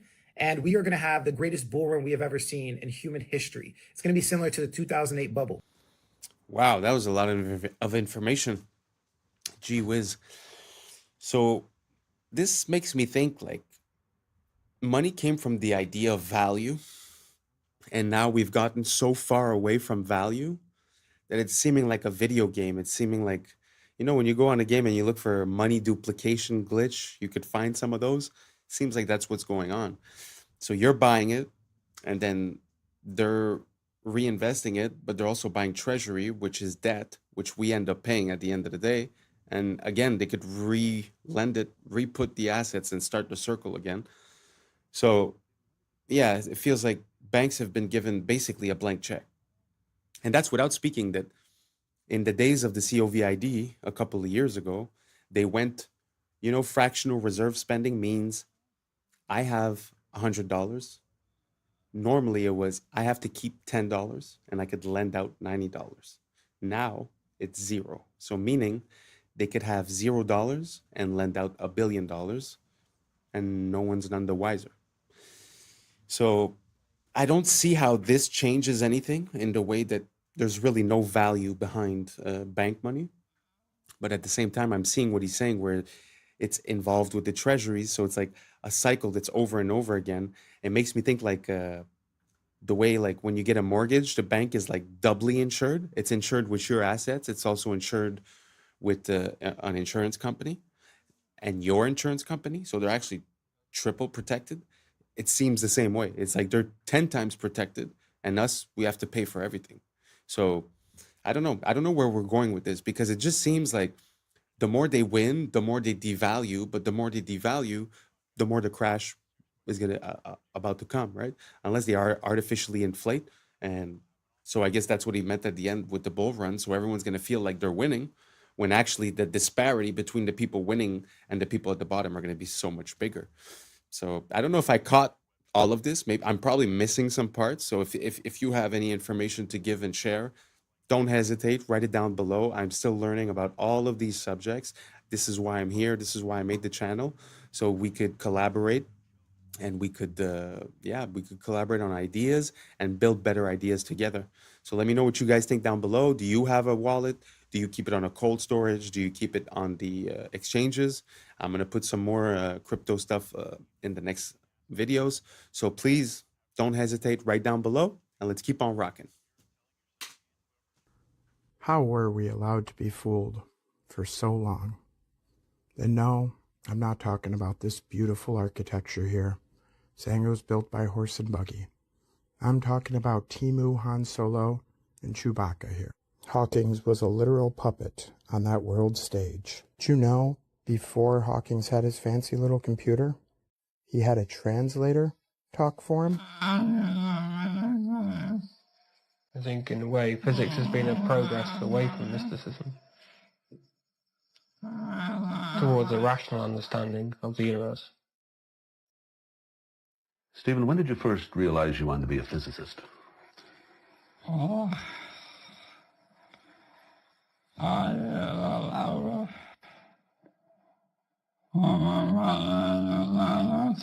think I knew from about the age of 9 or 10 that I wanted to be a scientist. Most of my activities, like playing with model fireworks,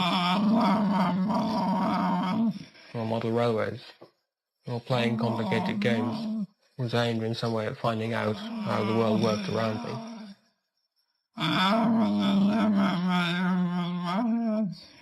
I was never very good with my hands, though my models did not work very well. But I was always interested in models that I could control. And I think that nowadays I have translated that into studying physics. Because in a way, if you understand the universe, then you have control of it. I don't know. I gotta say, that interviewer was pretty solid to not break out in laughter, to be honest. I would have been laughing for sure, for sure, for sure. What do you guys think? Do you guys think that it's real? Or do you guys think that it's possible that he was a puppet? What easier puppet could you have than one that talks with a computer box? You know, that was before that time. But do you think he was translating? Do you think maybe he knew it ahead of time, right? Who knows? But do you think it's possible that, you know, some of these scientific role models might be, you know, government plans, or, you know, to control the public opinion, or to get us to stray away from God? Or, I mean, there's so many reasons, right? So I don't know. I have no opinion on this at all. So you guys let me know. Do you guys think that was a pure translation, or do you guys think it's a bit ridiculous? Let me know down below. Let's keep on rocking. A Gen Z person might get recruited is, let's just use you as an example. Somebody comes up and says, hey man, I love your podcast. And they say, I have a serious question for you though. Would you consider yourself a patriot? Now I've got you locked into identity. And then I say, well, I have an offer for you, but before I show you anything, I just want you to say yes or no. Would you be willing to entertain the offer? And it might be uncomfortable. Stage one is I show you all of your browsing history, captures from your webcams on all of your phones and computers of you doing the most you could ever possibly imagine. And I'd say, I like your podcast. I think you're doing a great job, and I want to protect you. I want to keep all this from the public eye. We also want to give you $20,000 a month. So now you feel like you chose all of this. I told you it was going to be stressful, and you agreed to it. If you say yes, the reason that you're doing this on your podcast is for your country, because you're not going to call yourself compromised. We have this thing called cognitive dissonance that keeps our brain from thinking I'm a bad person. Even though you're being asked to silence people, not have certain people on the show, leave something out of your podcast, you're telling yourself, and whoever's your handler is telling you this is for the greater good, and you kept Americans safe by doing that. And you'll tell yourself that, and you'll feel good about it. What happens if I say no? Well, damn. So that's how the CIA recruits. Well, I'm going to go ahead and spill the beans so they can't ever recruit me. With me, there's nothing compromising that you could find. It's just nothing but porn. What? Y'all going to shame me? No. All you're going to see is big is 2. Ebony Baddies 3. You're just gonna see the webcam. This is gonna be my 2 heads. Just you can't shame the shameless for real. So yeah, what? I'm rubbing a one off to Skin Diamond. Shit, I ain't got shame. Skin Diamond is. Also, a special shout out to Lexi Love. Thank you for following me. You and we had an amazing Thanksgiving Day. It was the greatest 3, you, me, and Pamela. It was dope. So to whoever's watching this, an agent assigned to me, I know you're don't be watching nothing stupid. I don't do nothing but regular good old. So can't shame the shameless. That was pretty dope. But it gives you a little bit of a perspective, you know. Sometimes we wonder why people act a certain way, and we don't really understand why people change their attitudes, especially when they're in the limelight. It's so easy to corrupt someone. It's so easy. I mean, that's without threatening their family or this or that, right? So very easy. So be careful who you believe in. Try not to have too many idols. Try not to put people on a pedestal. We're all human. We're all the same. Well, I mean, most of us, don't get me wrong. What do you guys think? Would you be compromised? Are you scared to be exposed? That's not a good look, you know? If you're scared to be exposed, maybe you should, you know, comport yourself in a way where you don't live with shame, you know? So, anyways, very interesting. Let me know what you guys think down below. Would you be easily corruptible if they made you that offer? Do you have things to hide? Let us know down below. I know you won't, but you can.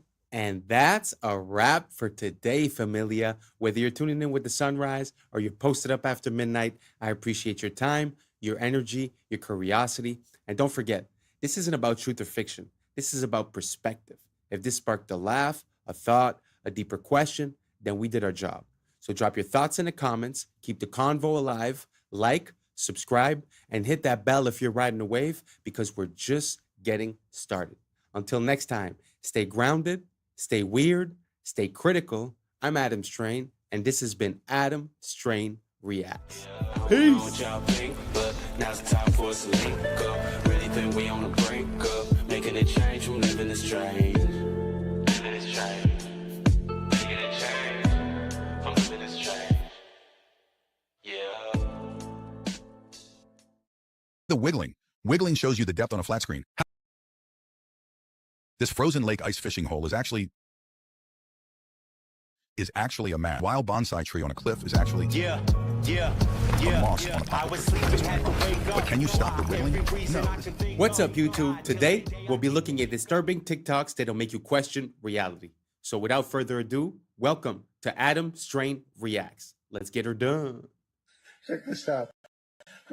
McDonald's says, "Hey, DQ, you want to have a sign war?" And then DQ's like, "We would, but we're too busy making ice cream." And then McDonald's replies back, "That's cute. Our ice cream makes itself." And then DQ comes back with, "You mean it actually works? Shocker." McDonald's got to come back again with, "What's a milkman in pantyhose? A Dairy Queen." And then DQ comes back with, "Why dine with a clown when you can with a queen?" Yeah, that's good. Now, Arvis Bank across the street got to go, "Ice cream machine broken? We have a loan for that." Sounds like a Google ad. And then Sonic, they got to kick in too, and they're like, "We have ice for these burns." And then here comes Domino's with, "Your signs are cheesy, just like our pizza." Okay, this is kind of blowing my mind. This is an experiment that you can either do with yourself or with somebody else. It's very simple. Either ask the person or yourself to sing at the highest pitch you possibly can. Just go like, ah, but do it as high as you think you physically can.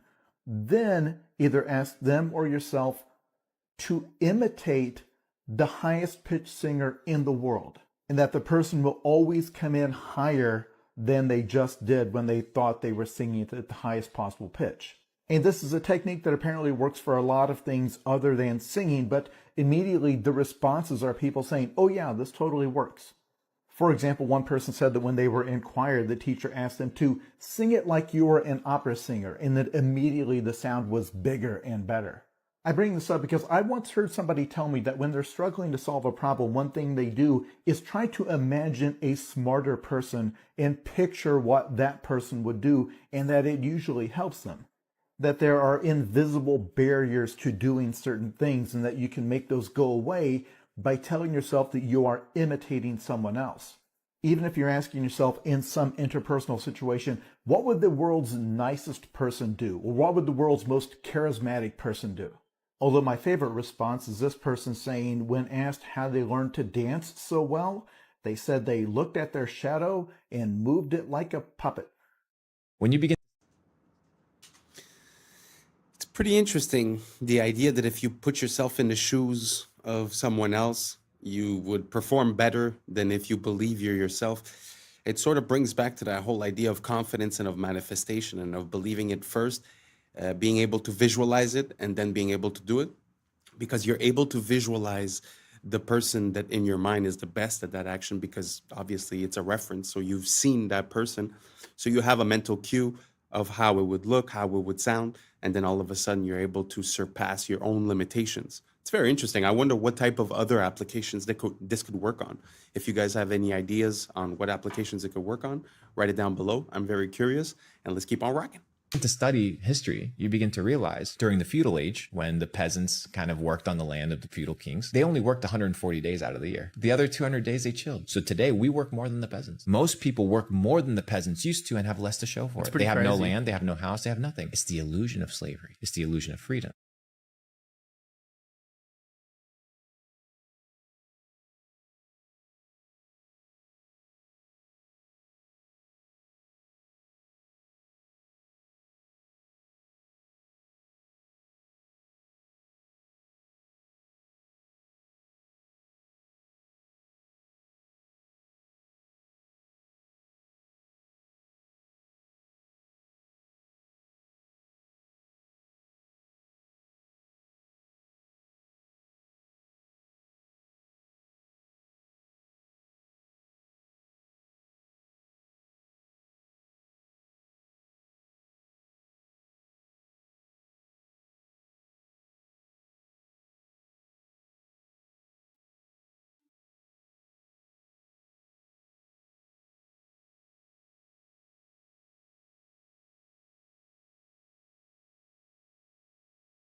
got the Chrysler building. Look at this thing. 2 years to build. 2 years. Come on, 1929, 1928. And in a surprise move, they hoisted that up at the last second to win world's tallest building. Just a little surprise by the architects. Well, listen, help me out here. Besides being Callus's Man of the Year, Grandpa Bill, the source of the stone, which I always say takes these buildings out.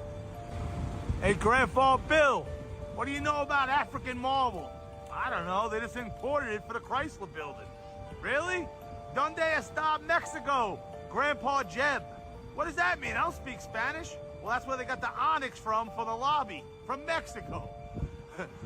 Georgia? Oh, what do you mean, Georgia? Well, that's where we got the granite from, 1929. Then they snuck the spire on to become world's biggest building. Do you believe these stories? Do you believe this BS? Sound off in the comments if you're smarter than me. Come on, come on. Make it make sense, Grandpa Bill. This is the front. Of course they gotta share the building with them. They always got that indention. Oh, you should have went to architect school, Junior. You would have found out what the indention means. I had the best architect teacher in the world. What did they tell you about these things? Why would they do that? Look how dangerous that is. Come on, man. Make it make sense, Chrysler building. Sound off. Am I wrong? 2 years, under 2 years to be built. Make it make sense, Chrysler building. For all the people that ask, why do I care they lie? This is one of the first liars. J.P. Morgan. Look at this building they built. Billions of dollars. Why do you care about them lying? Because look what they're doing. You don't lie and don't get billion-dollar buildings like this. Come on, J.P. Morgan, make it make sense. Very interesting because, like you said, you know, the timeline of 2 years is kind of crazy. But the aspect that I'd like to highlight in this one is that, like, my family has a industrial supplier company, and basically, sometimes when you order stuff for a project, it gets delayed, or even the basic, you know, the basic wait time normally is from 8 to 16 weeks, depending on where it's from. And now we're talking about 1929. They're talking about granite from here, onyx from here, stones from here. I mean, just the logistics of the ordering, the receiving, and the shipping of all these items just to coordinate with the building. I mean, nowadays would probably take more than 2 years just assembling all of the items that you need. You know, it's an example, but that's without the building, that's without the conception, that's without any problem that you might face during the construction, that's without the fact that there's winter in New York. Yeah, so 2 years for one of the most iconic buildings ever. Not too sure. And if I'm not mistaken, I'm not sure if it's that one or the Empire State that a plane already went into it and was burning for 24 hours and the building is still standing. So it's just a testament to how structurally sound they were, how rigid and strong they were, and, you know, built so quickly with all these items from everywhere. I don't know. The idea doesn't quite make sense. It's sort of like the next video we're about to see is basically just a retelling of the official narrative of a situation, and just the official narrative, once you know, account for all the items that they're bringing up, I mean, it's hard to give it any credence, to be honest. So anyways, let me know if you guys think any different as for the Chrysler building in New York, if you think that 2 years makes sense with all those sources of items coming from all different places without talking about organizing the labor, getting everything done with winter. Let me know down below, and let's keep on rocking. This next piece, not to trigger anyone, it's really just information, and it's one of the most interesting forms of knowledge that I've ever seen, because like I said, it's just a retelling of the official account and it feels like it means something else. Here we go.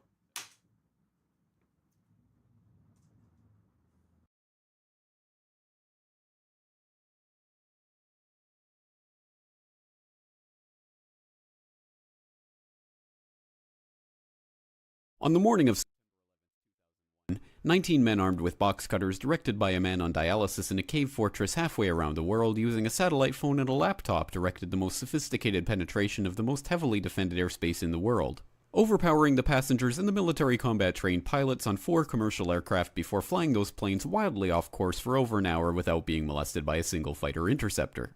These 19 devout religious fundamentalists who like to drink alcohol, snort cocaine, and live with pink-haired strippers managed to knock down 3 buildings with 2 planes in New York, while in Washington, a pilot who couldn't handle a single-engine Cessna was able to fly a 757 in an 8,000-foot descending 270-degree corkscrew turn to come exactly level with the ground, hitting the budget analyst office where DoD staffers were working on the mystery of the $2.3 trillion that Defense Secretary Donald Rumsfeld had announced missing from the Pentagon's coffers in a press conference the day before, 10th, 2001. Luckily, the news anchors knew who did it within minutes. The pundits knew within hours. The administration knew within the day. Who committed these acts and those who harbor them. And the evidence literally fell into the FBI's lap. That a passport was found blocks from the World Trade Center crash site, if you can believe that. But for some reason, a bunch of crazy conspiracy theorists demanded an investigation into the greatest American soil in history. That investigation was delayed, underfunded, set up to fail, a conflict of interest, and a cover-up from start to finish. It was based on testimony extracted through the records of which were destroyed. It failed to mention the existence of WTC-7, Able Danger, P-TECH, Sibel Edmonds, OBL and the CIA, and the drills of hijacked aircraft being flown into buildings that were being simulated at the precise same time that those events were actually happening. It was lied to by the CIA, the Bush administration, and as for Bush and Cheney, well, no one knows what they told it because they testified in secret, off the record, not under oath, and behind closed doors. It didn't bother to look at who funded the attacks because that question is ultimately of little practical significance. Still, the Commission did brilliantly answering all of the questions the public had, except most of the victims' family members' questions, and pinned blame on all the people responsible, although no one so much as lost their job, determining the attacks were failure of imagination. Because Nobody in our government, at least, and I don't think the prior government that could envision flying airplanes into buildings. Except the DIA destroyed 2.5 terabytes of data on Able Danger, but that's okay because it probably wasn't important. The SEC destroyed their records on the investigation into the insider trading before, but that's okay because destroying the records of the largest investigation in SEC history is just part of routine record keeping. NIST has classified the data that they used for their model of collapse, but that's okay because knowing how they made their model of the collapse would jeopardize public safety. The FBI has argued that all material related to their investigation of 9/11 should be kept secret from the public, but that's okay because the FBI probably has nothing to hide. This man never existed, nor is anything he had to say worthy of your attention, and if you say otherwise, you are a paranoid conspiracy theorist and deserve to be shunned by all of humanity. Likewise him, and her, and her, and her, and him. Lived in a cave fortress in the hills of Afghanistan, but somehow got away. Then he was hiding out in Tora Bora, but somehow got away. Then he lived in Abbottabad for years, taunting the most comprehensive intelligence dragnet employing the most sophisticated technology in the history of the world for a decade, releasing video after video with complete impunity and getting younger and younger as he did so, before finally being found in a daring SEAL team raid which wasn't recorded on video, in which he didn't resist or use his wife as a human shield, and in which these crack special forces operatives panicked unarmed man, supposedly the best source of intelligence about those dastardly terrorists on the entire planet. Then they dumped his body in the ocean before telling anyone about it. Then a couple dozen of that team's members died in a helicopter crash in Afghanistan. This is the story of brought to you by the media which told you the hard truths about his head could be seen to move violently forward. And they took the babies out of the incubators. And mobile production facilities. And the rescue of Jessica Lynch. If you have any questions about this story, you are a batshit paranoid tinfoil dog and will be reviled by everyone. If you love your country and or freedom, happiness, rainbows, rock and roll, puppy dogs, apple pie, and your grandma, you will never ever express doubts about any part of this story to anyone. Ever. This has been a public service announcement by the Friends of the FBI.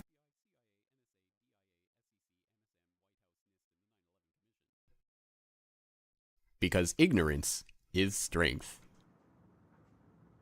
I'm not going to jump into it because I know it's not an easy topic, but the only thing I'm going to say is that every second of that video has a little link of information, a name, an item, a situation, something that was brought up. And any one of those things is a rabbit hole. It's a very interesting situation. I have no conclusion. I have no opinion. I'm just showing both sides. That's the way I like to operate. So let's keep on rocking. This is a Roman salute. Now, it's clearly the end salute.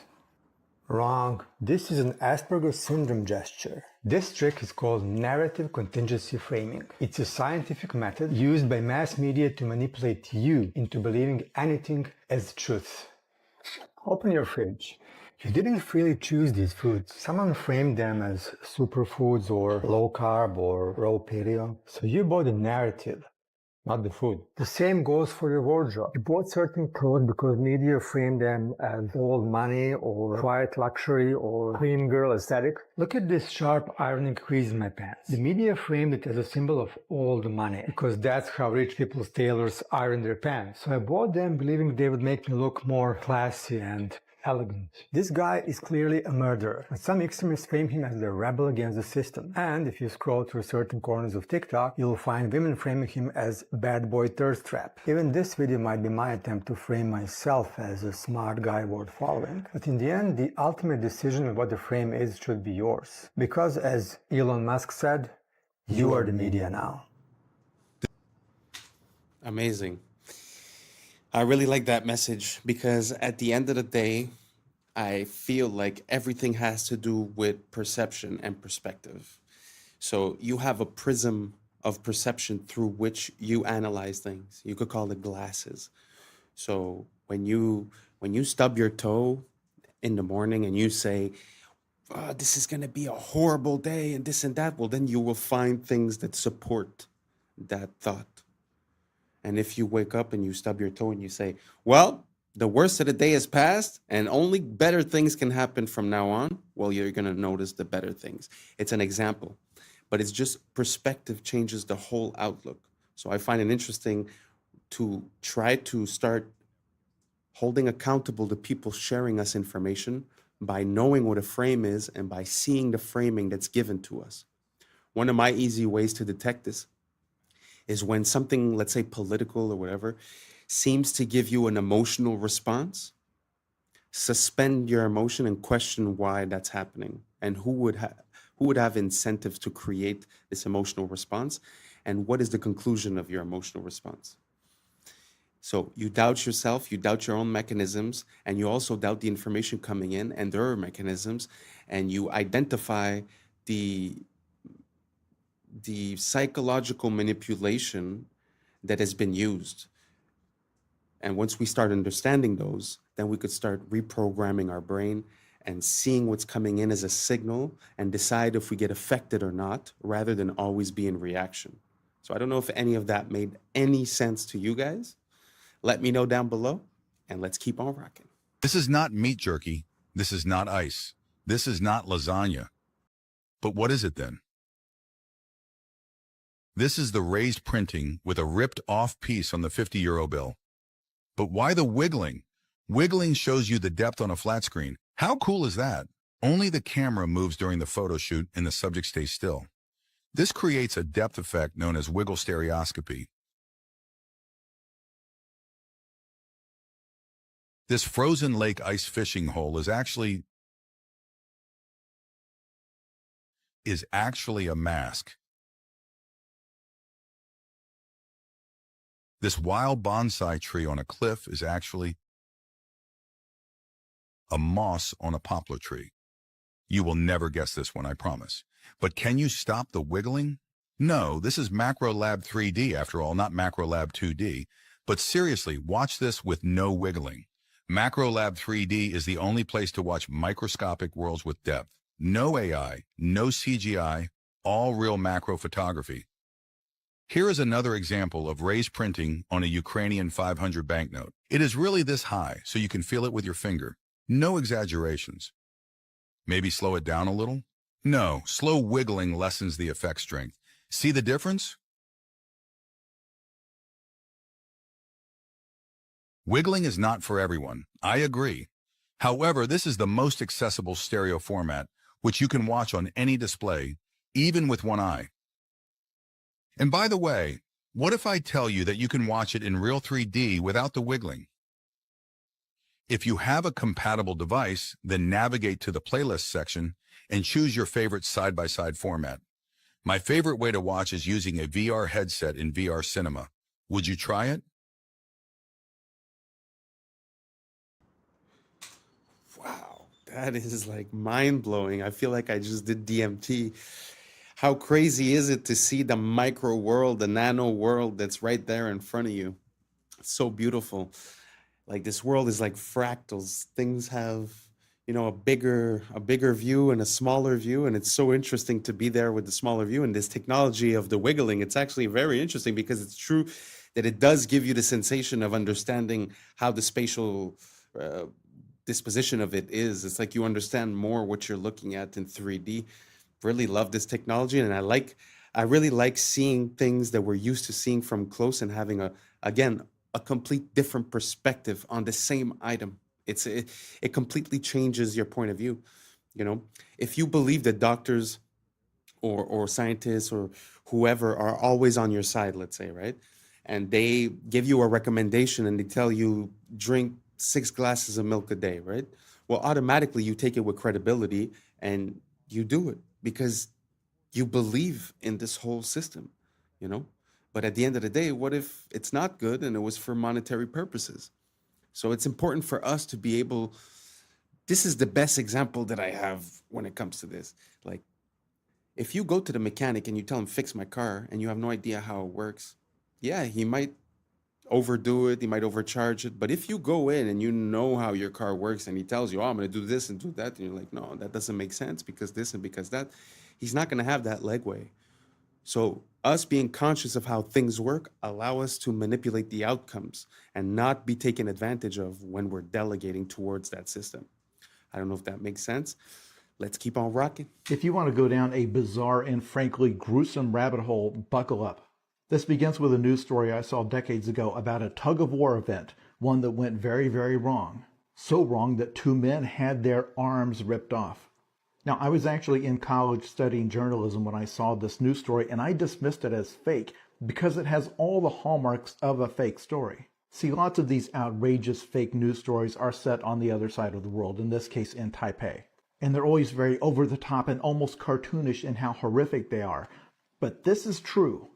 And the details are so much crazier than what that headline even implies. You can go look it up on Snopes, but they have photos of the incident, so be prepared. I mean, they have severed limbs on the ground.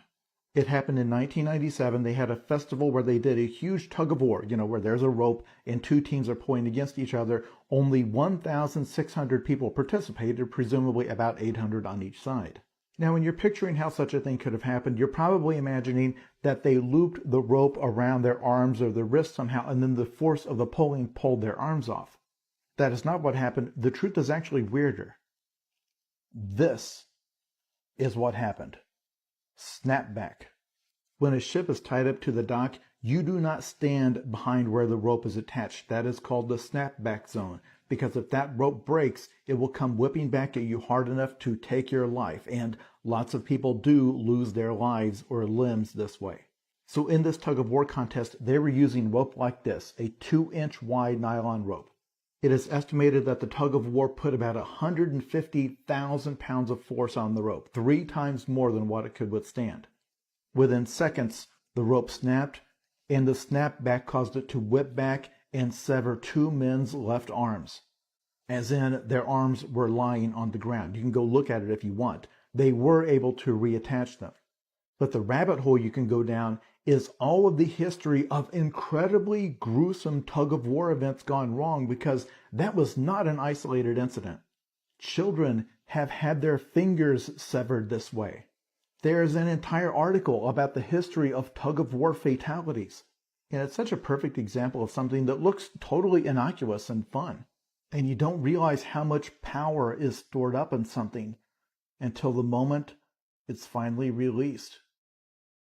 Being stolen from Louvre is what made the Mona Lisa famous. Nobody knew about the Mona Lisa in 1911. Look, here she was, one of the hundreds of random paintings in Louvre. Then one guy randomly grabbed the Mona Lisa and disappeared in 1911. She was so unimportant that it took 2 days for the Louvre staff to realize she was missing. So who made her important? The media, newspapers at the time, invented clickbait headlines to sell more copies. Finest portrait in the world stolen. The world's greatest portrait. And this face was on front pages for 2 years straight. When they finally found her, suddenly everyone wanted to see the finest portrait in the world. In reality, this is just a basic Renaissance selfie. A rich merchant asked Leonardo to paint his wife, and he did it as a quick side hustle to grab some cash. In his notebooks, Leonardo never mentioned Mona Lisa, not even once. And now, people claim her eyes magically follow you around the room. There's a hidden golden ratio in her smile, and other artistic voodoo magic stuff. This is called the mere exposure effect. People think something is valuable just because it's been in the media long enough. Nobody cared about this necklace or tiara a week ago. But now, I bet H&M and Zara will launch collections based on it. So this proves that you don't become famous by being beautiful. You become beautiful by being famous. Again, perspective. Isn't it interesting how for us, since we're born, that painting is the most impressive painting in the world just because it's always been.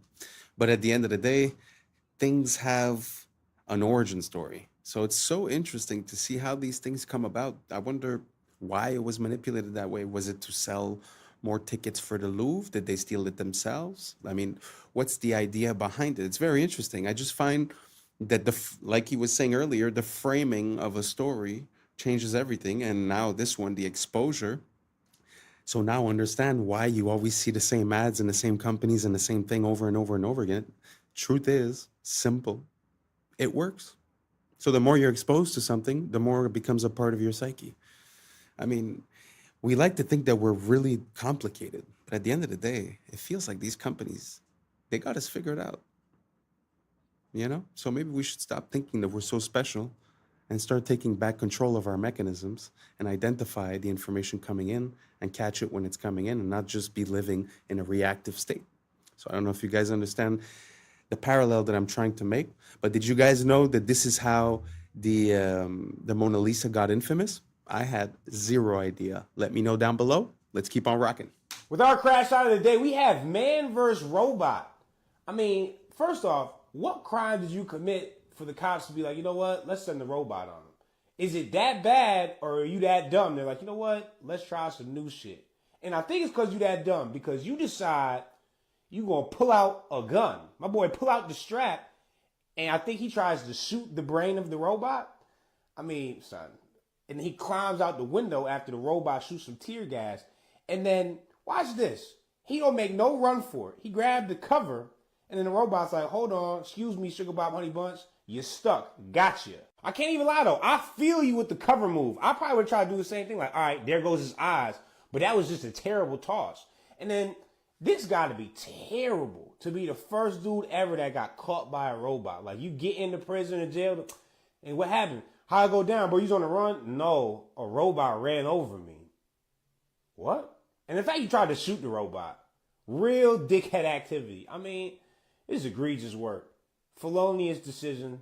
And now look at you. On the ground and about to get run over by a robot. Crash eye of the day or dickhead of the day, doesn't matter. It's this guy. And that's a wrap for today, familia.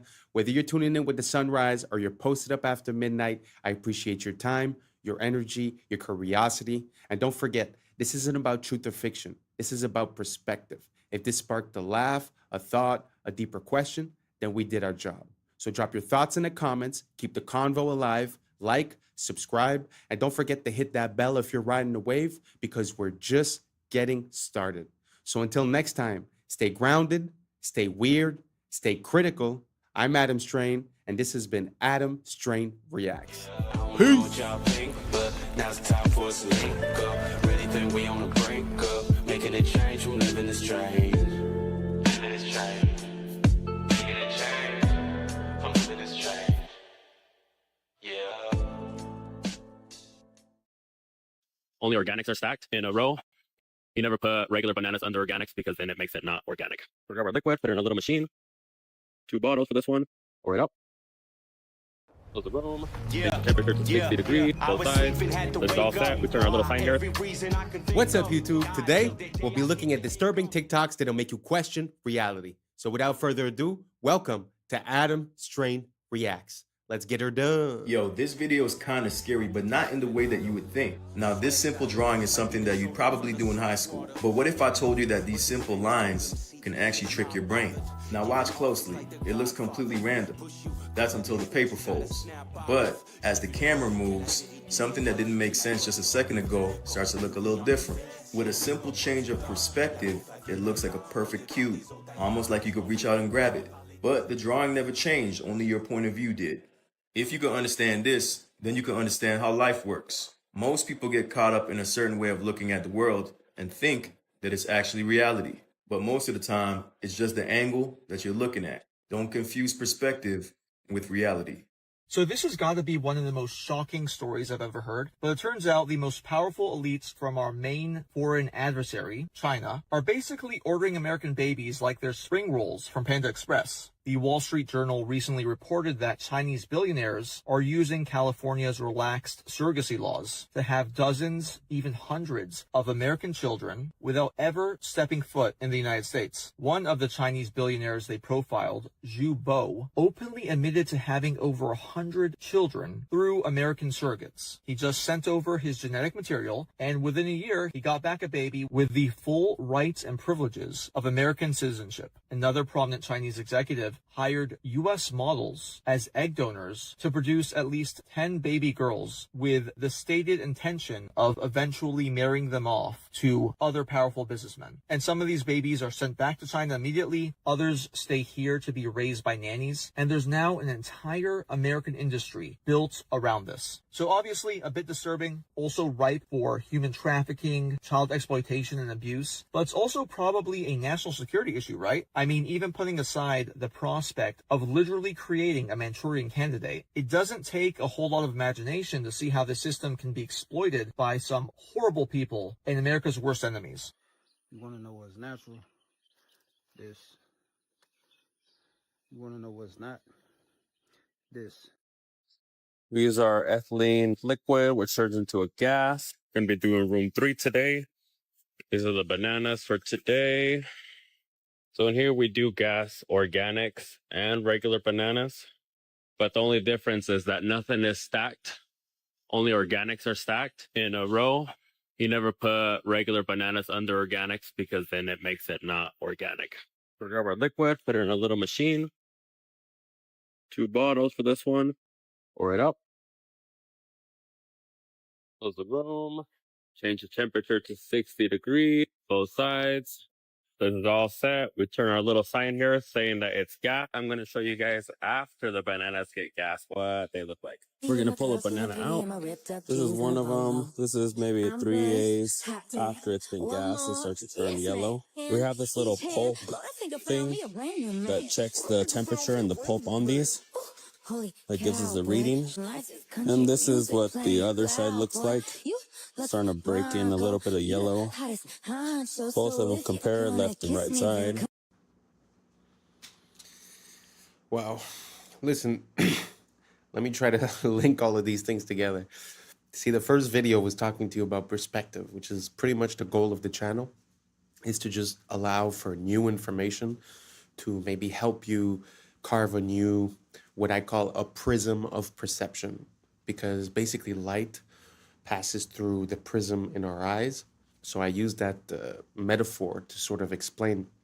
Now, if we take as an example this situation with the bananas, it kind of makes sense from one perspective, which would be we want to save money, we don't want the fruit to rot, all these things. But at the same time, when you really think about it from a macro perspective, once you take a step back, how would it make sense that we're putting all these chemicals in the stuff that we're going to consume? So we know that the effect on the fruit is that it's going to mature and it's going to change color, meaning that they cut it before it was ready and they sent it, maybe they layered some other chemicals on it to keep it from maturing during the voyage. And then when it gets here, they start gassing it. So the only point I'm making is that I could understand how these companies have a perception that this would be good, but I just wonder as a people and as humanity, how we got to this point. How our prism of perception has been carved and manipulated for us to not even blink twice about all these chemicals and just the fact of basically trusting in the government, right? Or in these companies to make the right decision. So anyways, food for thought. What do you guys think about these these bananas and the way that we process them? Does it make you want to eat them more or less? Do you realize that maybe importing stuff from another place maybe is not as cut and dry or easy as we thought? Because if importing something from somewhere else means that we must treat and chemically process these things, wouldn't that mean that maybe we shouldn't be doing that? I don't know, just an idea I'm having. Let me know what you guys think down below. Do you think, does it make you want to eat those bananas more or less? Let me know down below and let's keep on rocking. Creating art only using natural materials. Oh, I already know this is going to be extremely cool and detailed. Look at them eyes.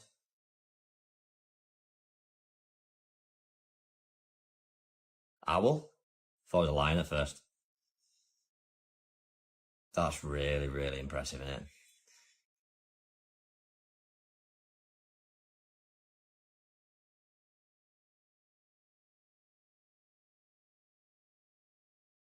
Cool. Peacock. Oh no.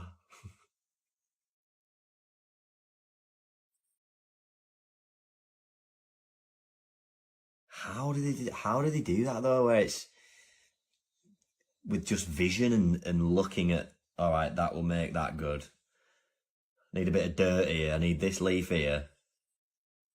Sick.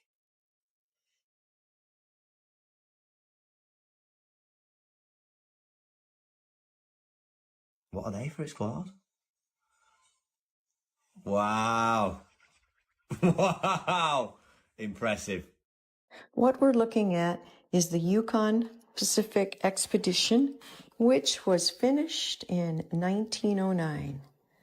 This is in the Seattle area, and what is left of this expedition has become the University of Washington, which is north of downtown.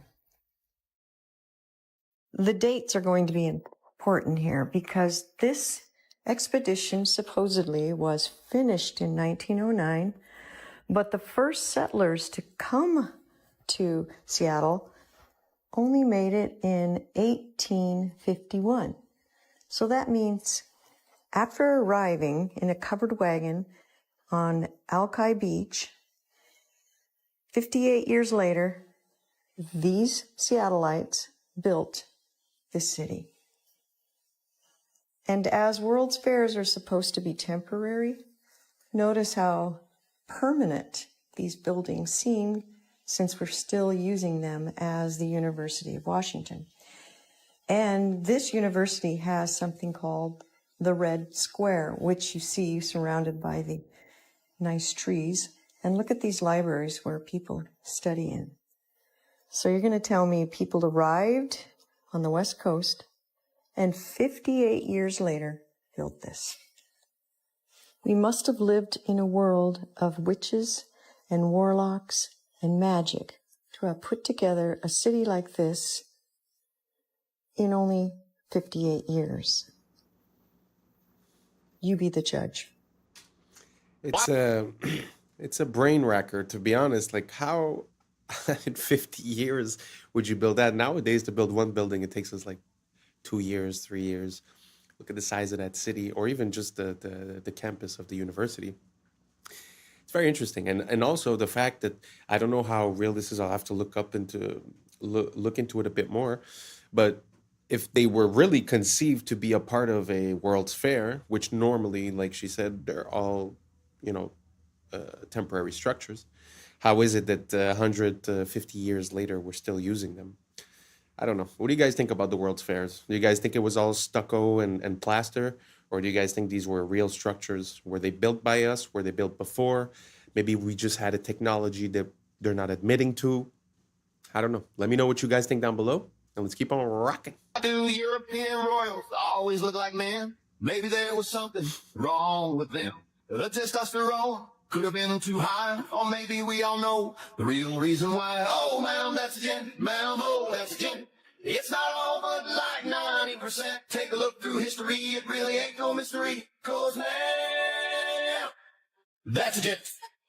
Let's take a look at Sweden first. They'll have you on your knees. There's Charlotte, Ingrid, Sylvia, and don't forget Louise. And then there's good old England, quite a selection there. And now we have Camilla sitting in that chair. Oh, ma'am, that's a gent. Ma'am, oh, that's a gent.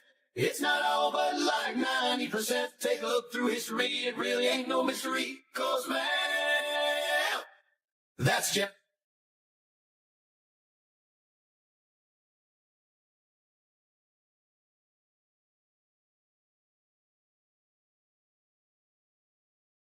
It's been going on for centuries and still remains the same. And this fine collection puts the first ladies to shame. Oh, ma'am, that's a gent. Ma'am, oh, that's a gent. It's not all but like 90%. Take a look through history, it really ain't no mystery. 'Cause ma'am, that's a gent. And this one's a robot. Look. Oh, it's not easy to talk about this. It's a pretty taboo subject. But nowadays, it's a bit more out in the open, no? Like, men are being women, women are being men. But it does happen that I stumble across some older photos, and especially people that are very high in the echelons of power, where, well, like in this example, that the wives seem a little bit special. Do you guys think this is a possibility? Do you guys think that there's something behind it, that they were basically paving the way, or that there's a different perspective that we're not seeing? Maybe I'm missing something, but do you guys think it's a possibility that maybe, I mean, nowadays it might be actresses, it might be models. I don't know. Do you guys think it's a possibility that they've been doing this for a very long time, and that now we've gotten to the point where it's like openly admitted, but that basically it was like that across history? I don't know. It's something I'm looking into. Let me know what you guys think down below, and let's keep on rocking. Up every that has been identified by science to be a virus.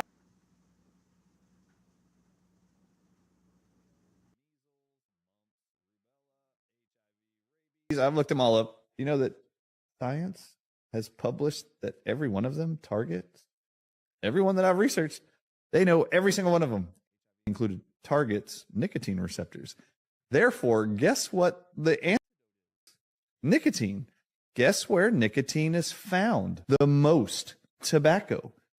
Guess what? 200 countries right now in unison have been told to ban access to all citizens by the year 2030, and they're all doing it, including the United States of America, tobacco and nicotine agents. Okay. Well, I was looking. Wow. Well, do you guys think that's possible? Because I have heard something along those lines a few years ago when we had that big medical situation. And there was a theory saying that, well, they were stating something different, but basically what they were saying is that the nicotine receptors were important to the process of being infected, and that basically consuming it would lower your possibility. Now, that was back then.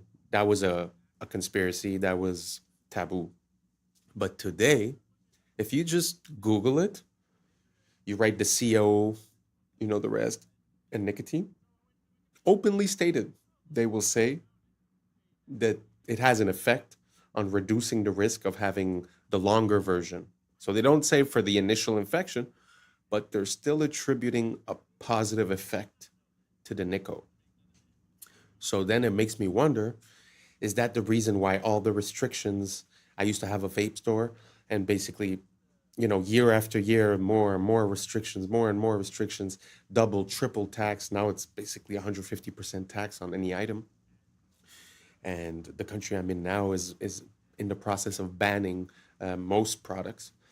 So do you guys think this is a possibility? That basically, you know, maybe we escaped the intended effect by consuming the Nico, and that because they're trying to get it out by 2030, that afterwards we would no longer have that protection in a way.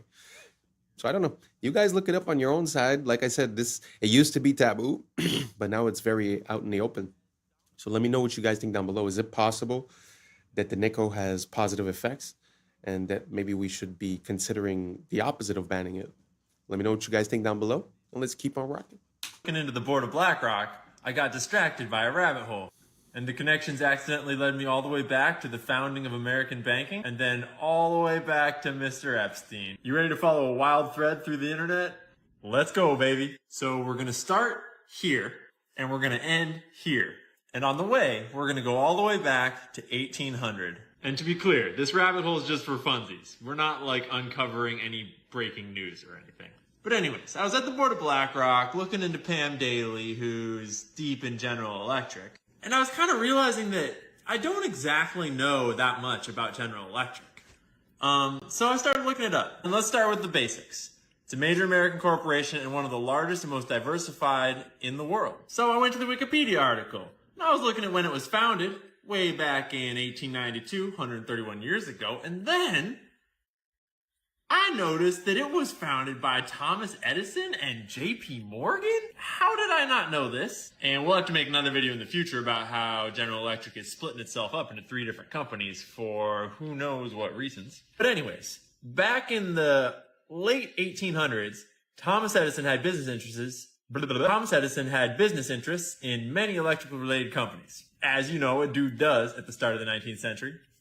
And then in 1889, Drexel Morgan & Co., a company founded by J.P. Morgan and Anthony J. Drexel, I know that name, financed Edison's research and helped merge several Edison separate companies to form Edison General Electric Company.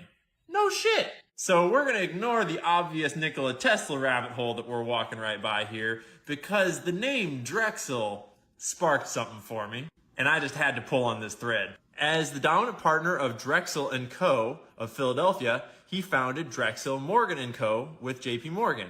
Was his junior partner, by the way. So I know about the name Drexel because of a much more modern institution that starts to lead us to Jeffrey Epstein. But I wanted to rewind a little bit because if this dude was more important than J.P. Morgan, then who the hell was he? Drexel & Co. was founded by Francis Martin Drexel, I'm sure I'm pronouncing that wrong, born in Austria, to a merchant father with business associations. He jumped on a boat to Philadelphia where he became a painter, an art instructor, and later leveraged all those fancy-ass connections from painting to start a bank. All right, we're starting to piece together how we get to Drexel Burnham Lambert. And Drexel Burnham Lambert is gonna lead us to this guy, who leads us to that guy. But first we go back to Tubby Burnham.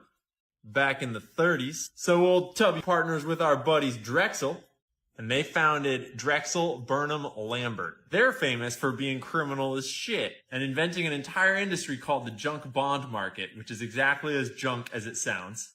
That's how you take over companies with shady business deals and then extract as much money as possible before selling them again to the next highest bidder. Oversimplified, but you get it. Oh, and they're also famous for having this dude named Michael Milken, who was Drexel's head of high-yield securities, i.e. mega gambling. And Milken's famous for earning the highest salary of any single person in history, at $295 million. But Michael was like, yeah, that's not enough.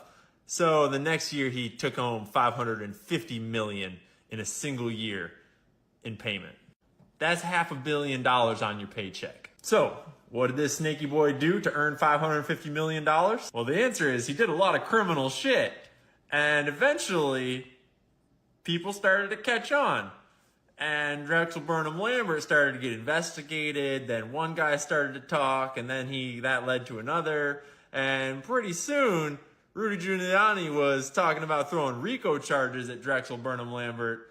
And Michael Milken was exposed for having basically made a shitload of money off of doing illegal stuff because no one regulates this. Basically, the whole financial industry is what's called self-regulatory institutions. And so once someone started doing a little regulating, they realized there was insider trading, stock manipulation, defrauding of clients, stock parking, and on and on. And Mr. Mikey Milk wound up going to prison, but he's living a life of luxury nowadays as he retired and he's out of prison. He got rich on it.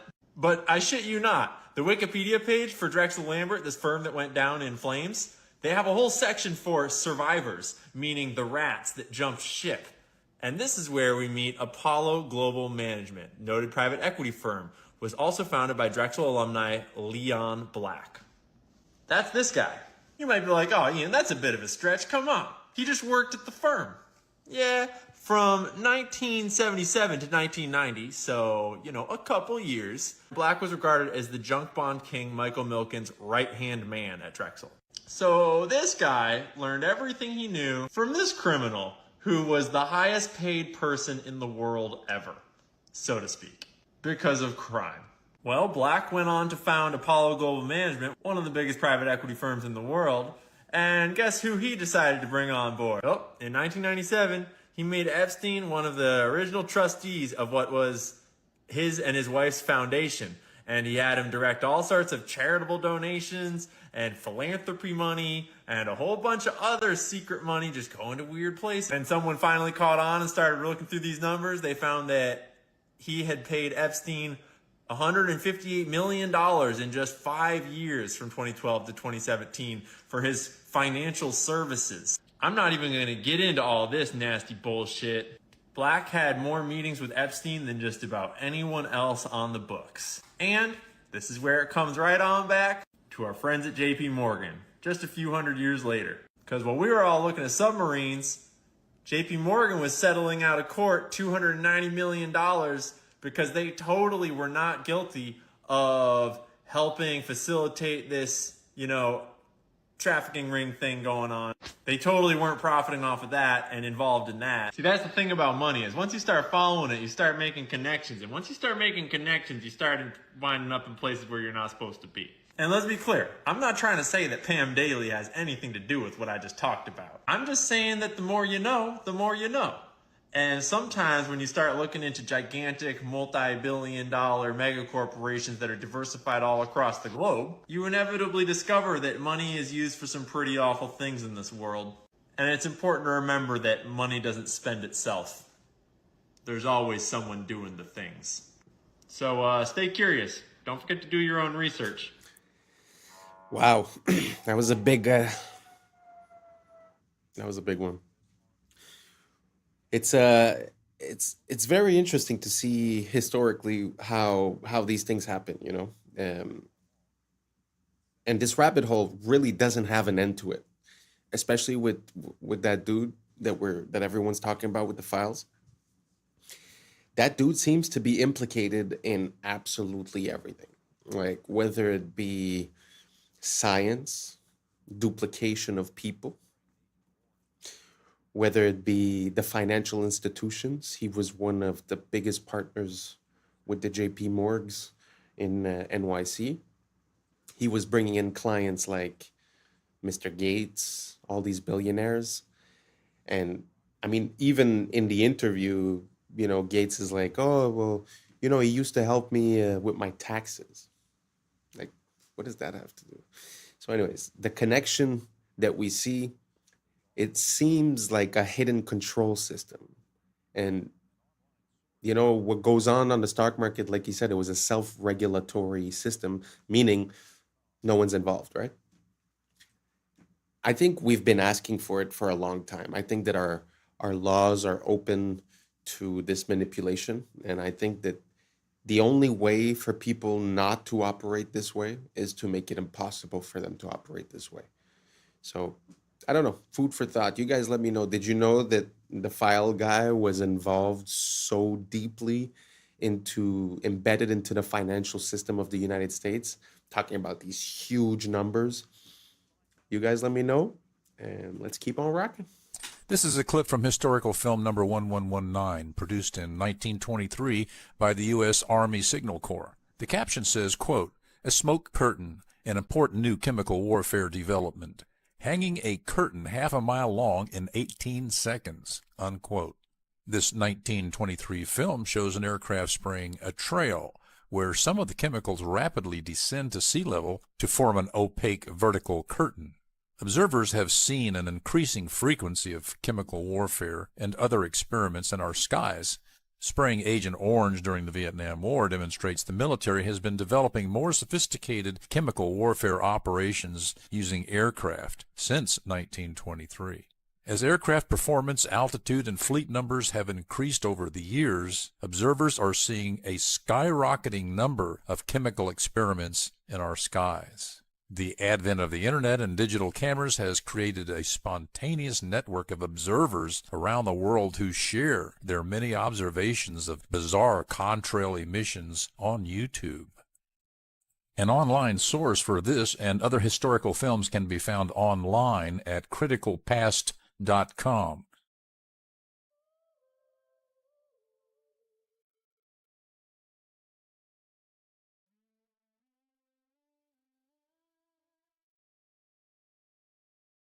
This is an issue on the same level as asbestos. On the same level as asbestos? What? This is a part, and it's big. The LED has got a big blue spike in it, although we tend not to see that. And that is even true of warm LEDs, and there is no red. The light found in LEDs, we can watch the mitochondria gently go downhill. They're far less responsive. The breathing very well. Can watch that in real time under LED lighting at the same energy levels in a domestic or commercial environment. This blew my mind. Dr. Glenn Jeffrey on Huberman's podcast, in his experiments and many other experiments exposing the powerhouse of the cell to this short wavelength light consistently leads to a decline in mitochondria. Not only do they flicker, which can be overly stimulating for our fight or flight nervous system, they are too rich in blue light without the counterbalanced long wavelengths of red and infrared. In contrast, we also know very clearly that more sunlight exposure is consistently associated with longevity. We are just beginning to realize how harmful these lights are for humans. Avoid them as much as you can, make changes in your home, replace the lights in your house with incandescents, and your health will improve.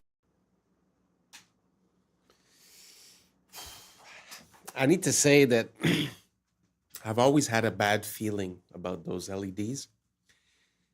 And every time that they present something to us saying that it's not for the better lighting, it's for saving the planet, it's for reducing this, I don't buy it.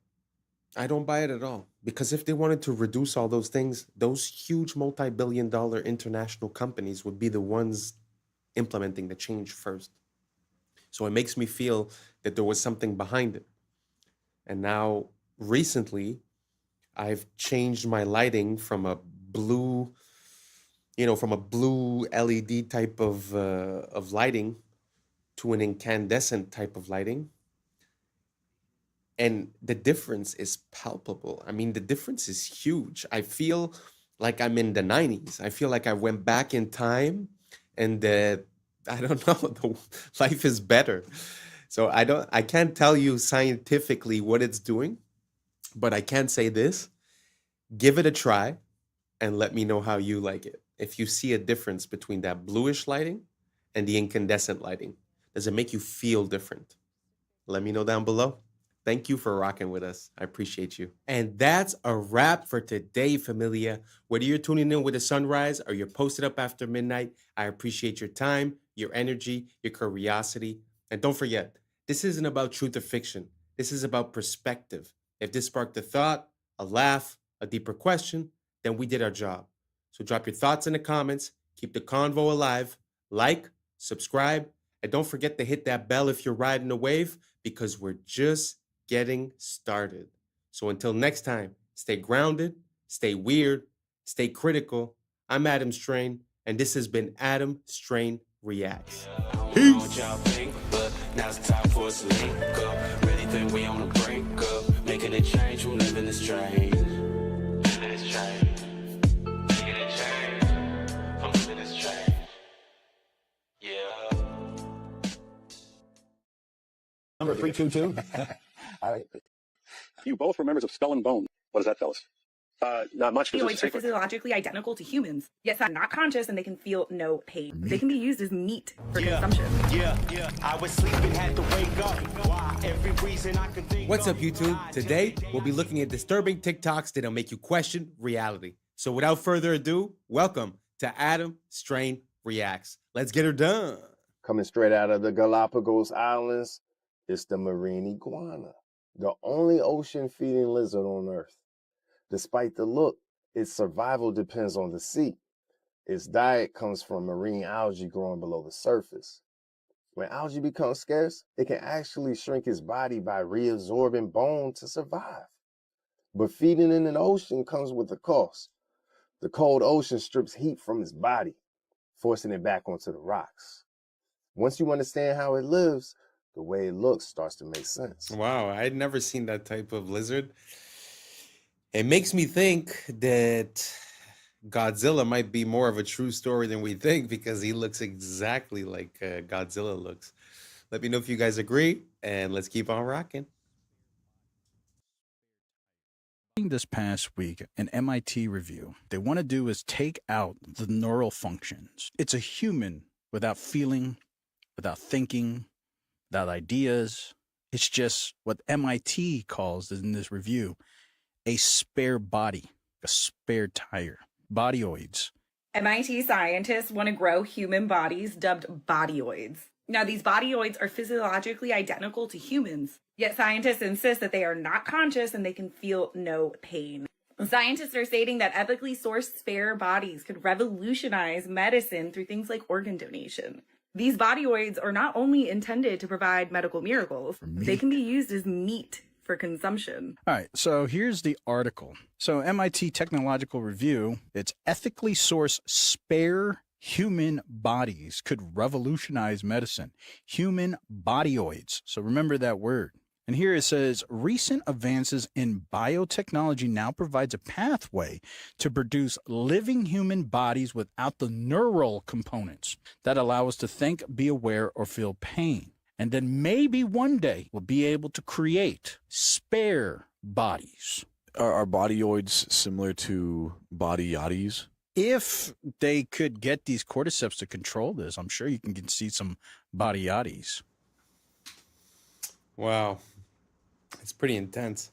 I don't know how I feel about that. Obviously, the fact that they're presenting it with the mention ethically sourced makes me think that it's less than ethical, first of all. But the only thing I'm going to say is if this is going to lower the amount of people that go missing per year, I might be willing to consider it. Let's keep on rocking.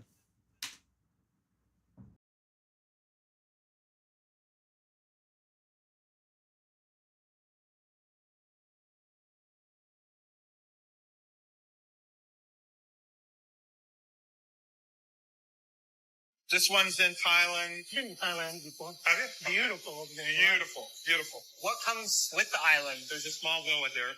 You could practically build if you want. There's building space. Yeah, there's. Do the islands come with the children, or are the children imported out there? This island does have a small school. There are children. Okay, so I didn't know if that was a stipulation. Yeah, if there. What countries are near to abduct them from? Cambodia, Thailand. Laos, Vietnam, Philippines, the Philippines. Oh, of course. The Filipinos, you know, if they're not being a nurse, they're being your servant. Okay, so. True. Yeah, so. Yeah. What age ranges? Below 10, I don't.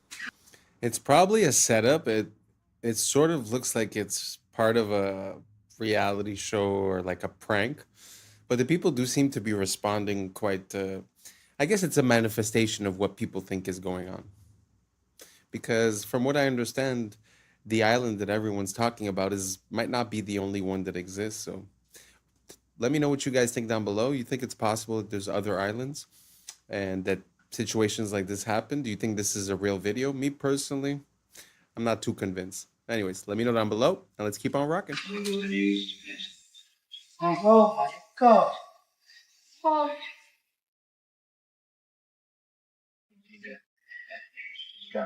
Now let's find out if they stand on trouble. If that fight can be one of the steering on Tuesday.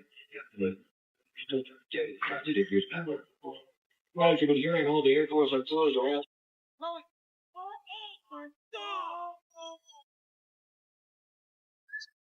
You were both in Skull and Bones, the secret society. It's so secret we can't talk about it. What does that mean for America? The conspiracy theorists are going to go wild. I'm sure they are. I don't know. I haven't seen the web. Number 322. You both were members of Skull and Bones, a secret society at Yale. What is that, fellas? Not much because it's a secret. Is there a secret handshake? Is there a secret code? I wish there were something secret I could manifest. 322, a secret number? There are all kinds of secrets, Tim, but one thing is not a secret. I disagree with this president's direction that he's taking the country. We can do a better job, and I intend to do it. Tim Russert, the moderator of Meet the Press and NBC's Washington bureau chief, collapsed and died early this afternoon.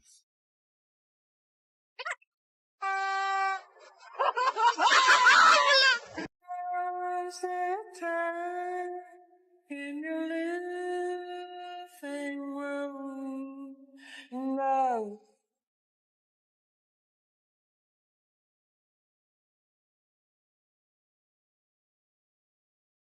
Трипа-трипа-лоски, здесь тусую, под харбас танцую. Трипа-лоски, трипа-трипа-лоски.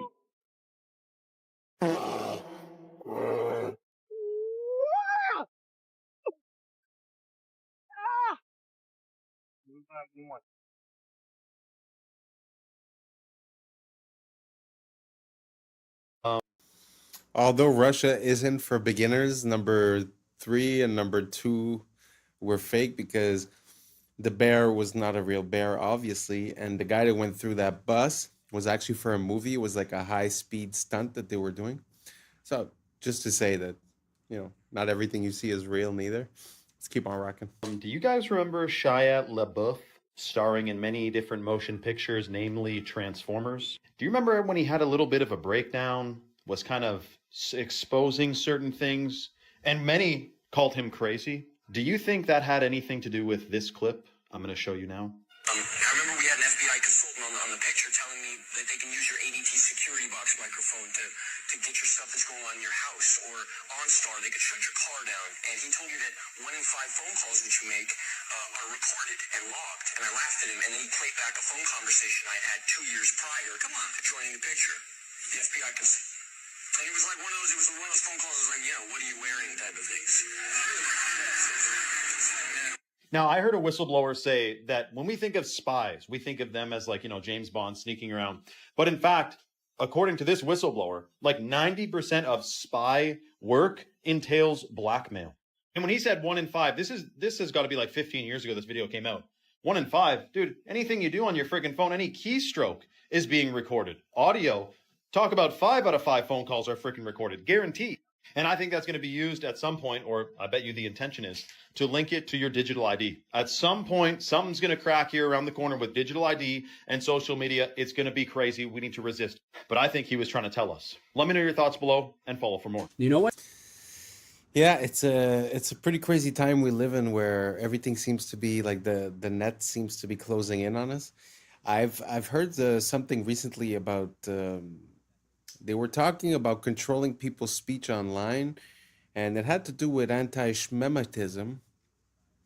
But basically what they were saying is that if ever you get flagged or, declared as one of these bad people, that basically they're going to put a note or something along those lines on the Google Ads and the SEO so that throughout your whole life, it would never be forgotten and that it would follow you your whole life. So what he's saying about merging with the digital ID or whatnot seems to be one of the plans that are in motion for a near future.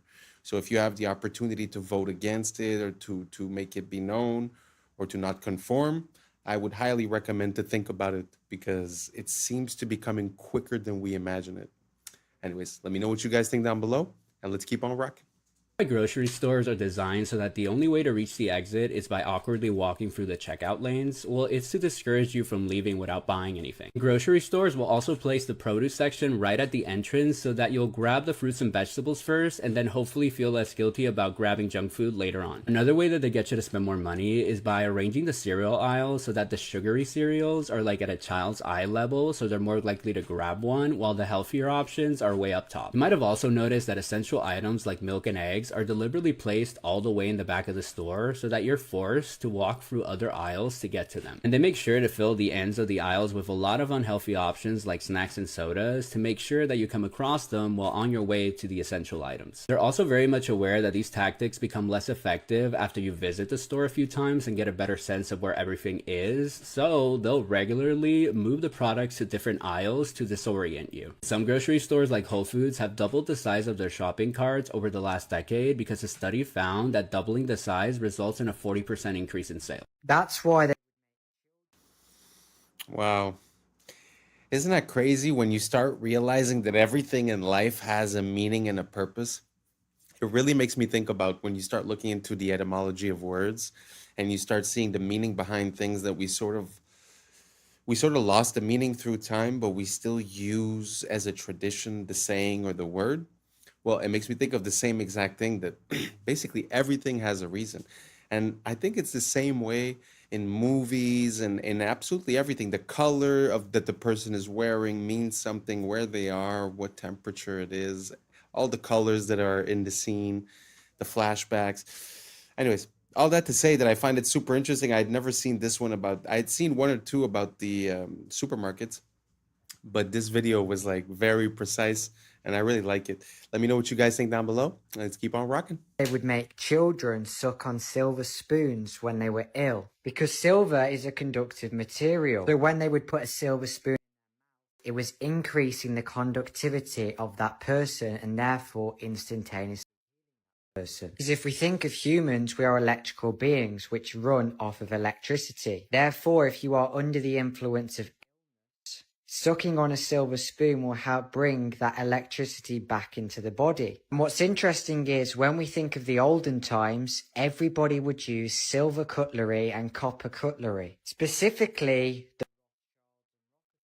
even the royal family. And so all of their food would touch silver cutlery. And the silver would then exert a frequency onto their food which they were going to eat, which would then, as a result, increase the conductivity of their food. So if you eat with a conductive material, you're keeping the life of that food, and at the same time, you're increasing the conductivity of that food, which you will then consume. And as a result, this will then increase the conductivity of that person and therefore instant.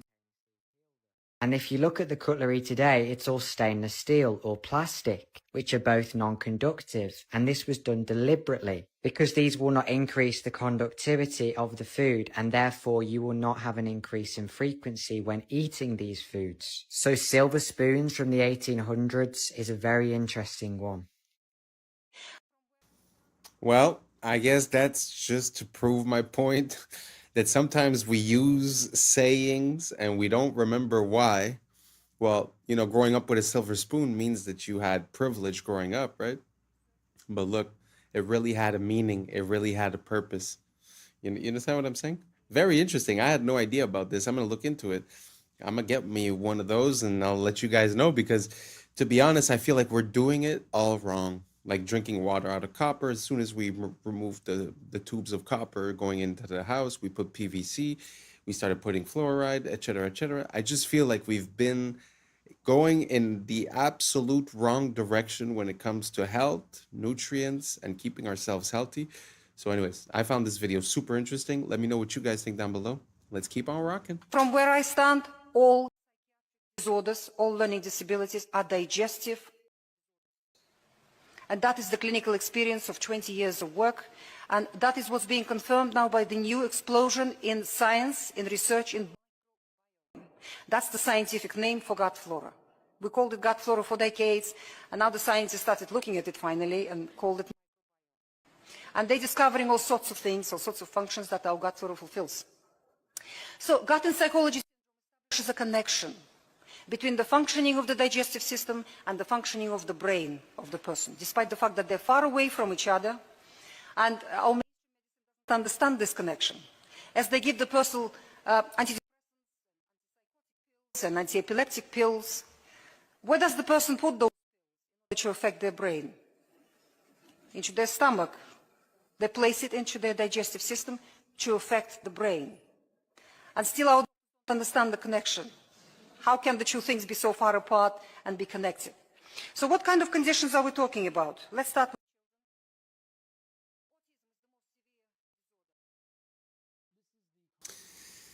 I really like the lining where she was going with this, because I've heard a lot of similar things. I've heard that there are neurons in around the heart and around the gut, and we say, again, to come back to the etymology and where sayings come from, we do say trust your gut, and there is something there's something to be said about that. That the fact that we feel like there's something coming from within our gut. And I feel like it's not far. I've been seeing a lot of different stuff lately also as to when people get a diagnosis for a chronic illness or some type of illness, that in reality, when you do a flushing as for parasites and infectious microbiomes, that you end up having good results. So it kind of makes sense, that there's like this link between the gut. And when she makes that parallel with the pills for the brain taken in the gut, actually makes sense as well. Let me know what you guys think down below, and let's keep on rocking. This is the contract between the Vatican and the King of England. Many people don't know that the King of England made a contract with the Vatican in the Middle Ages. The Pope declared himself the Vicar of Christ. This in Latin means someone who stands in for someone else. He is known as the Vicar of Christ today. The Vatican, as most Christians do, believe that God created the heavens and the earth, leaving the Pope to stand in for Jesus while he is in heaven and not on earth, ruling temporarily. The Pope, however, is also a very busy man. He has a lot of duties to perform, hence the contract with the King of England. This is when the names changed. This is when the people of the Angles, England, became the people of Britain. This is actually a name that was given to the people of England from the Hebrew, the original English language, from the Hebrew barith. Up here you can see the Hebrew word with the translation, covenant, barith. Up until recently, I thought it was the King of Troy that escaped to the British Isles after the fall of Troy. Hebrew is the solution. It is the one language that is old enough, but also young enough to be taken. Ish is contract of man. Barith, covenant, ish, contract. Contract law is banking law. Banking law is the Vatican's law. It is not this guy's law, it is the other guy's law. Or banking law. The S is the snake. If you put a chicken. That was very interesting. I don't really know much about that square in England and the ramifications behind it. But it does make sense that there was a connection there, because he said before they call him the Brits, they would call him the Angles. The Angles, if I'm not mistaken, is very close to angels. So it's kind of interesting, the connection that we're seeing there between the Hebrew and the English. So I don't know if you guys have any more information towards that. Don't be afraid. A lot of people have been sending me videos, and I appreciate it. If you guys have any more of that, send it over, because the fact that Brits would have a Hebrew root to the name, wow, that's the first time I've ever heard that, and I'm really looking for more. So I'm going to do a deep dive and try to figure out a bit more on that, and I'll get back to you guys. If you guys have any information, don't hesitate to share, and let's keep on rocking. In the oven, it goes from pink to brown, right? You've seen this. It cooks. This process of cooking is called glycation. It's the process of browning or of cooking. Same thing when you toast a piece of toast, for example. The interesting thing is, a human being, from the moment we're born, we're slowly cooking in that same way on the inside. We're slowly glycating. We're slowly browning. And then when we're fully glycated, when we're fully cooked, we die. That's why when you look at the cartilage of babies, it's white. And if you look at the cartilage of somebody who's 90 years old, it's brown. They've cooked on the inside. And every glucose spike increases this process of glycation. So much so that glucose and glycation, they kind of sound like a similar word, glucose glycation. It's because it's glucose doing the glycating. So every glucose spike increases glycation, increases cooking, accelerates aging. And this shows on your skin, You get wrinkles faster if you glycate more, and also on the inside, your organs slowly get damaged. So, glucose spikes, mitochondria get tired, you age faster. In response to this, your body knows, Stephen, that a big glucose spike is not good for you. Your body knows that it has to do something to try to get that glucose level down. So what it does, it calls up your pancreas, and it's like, yo, pancreas, we got a glucose spike going on. We need to get this glucose down. In response, your pancreas sends a hormone called insulin out in your body. You've heard of insulin before, right? Mm-hmm.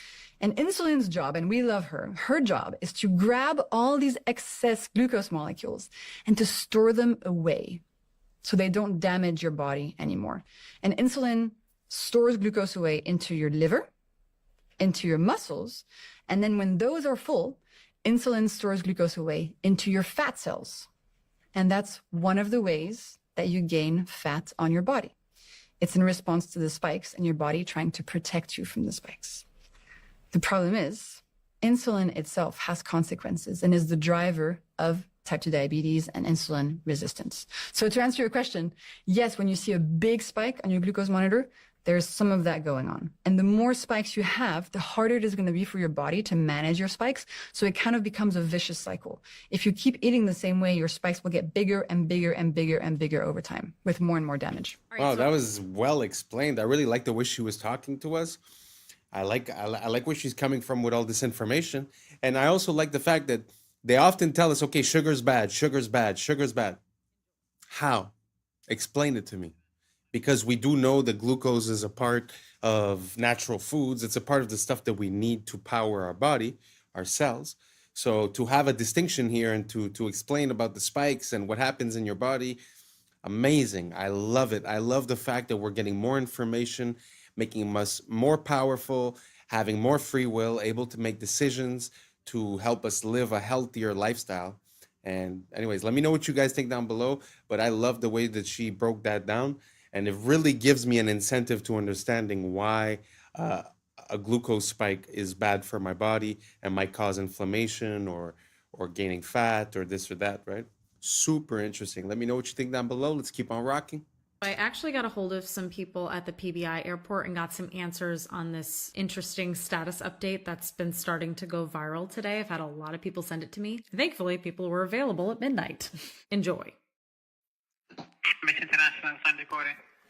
Hi, I'm looking at your Palm Beach International post on a status website.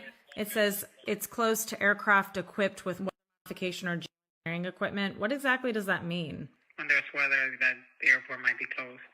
It all depends on the weather. Oh, I understand, but it says it's closed to aircraft equipped with weather modification or geoengineering equipment. Hold on. Sure. Palm Beach Airport. Hi, I'm looking at a post on the status, the FAA status for a PBI, and it says that Palm Beach International is closed to aircraft equipped with modification or geoengineering equipment, and I'm curious what exactly that means. Are you a pilot? I know. My friend is, though, and they sent this to me, and they also don't know what exactly this means. Hold on one sec, okay? Airport was named the 5th best airport in the operations. The PBI posted, Palm Beach International is closed to aircraft equipped with weather or geoengineering equipment. Right. And I'm just... Yeah, that's for the cloud, the aircraft that's got those tubes on it there for... Clouds. That's it, yeah. Closed to that. Oh, in other okay. words, not allowed. I see. And that's kind of a thing that the state of Florida is mandating, part of the environmental thing, and required the Florida airports to follow that. Gotcha. Okay. When did that get put up? I was briefed about it about a week ago. Okay. So that's a permanent. Yeah. That's a permanent post for until. Yeah. Okay. Yep. Okay. Gotcha. And so before that, was PBI taking in cloud seeding aircraft? There was some aircraft in the past, and I know it's been probably a couple of years where they were weather monitoring, weather equipped, or were doing something as far as weather goes, which wasn't an issue then, but it is now. All the airports are supposed to follow that. Okay. the GA airports. Any airport in the state of Florida is not supposed to allow that. If there is weather seeding equipment on board, then it has to get a pre-approval before coming in. In other words, would have to call the airport, give all the information, the arrival time, the aircraft number, whatever it is for pre-approval. And then there's two people that we have to report it to.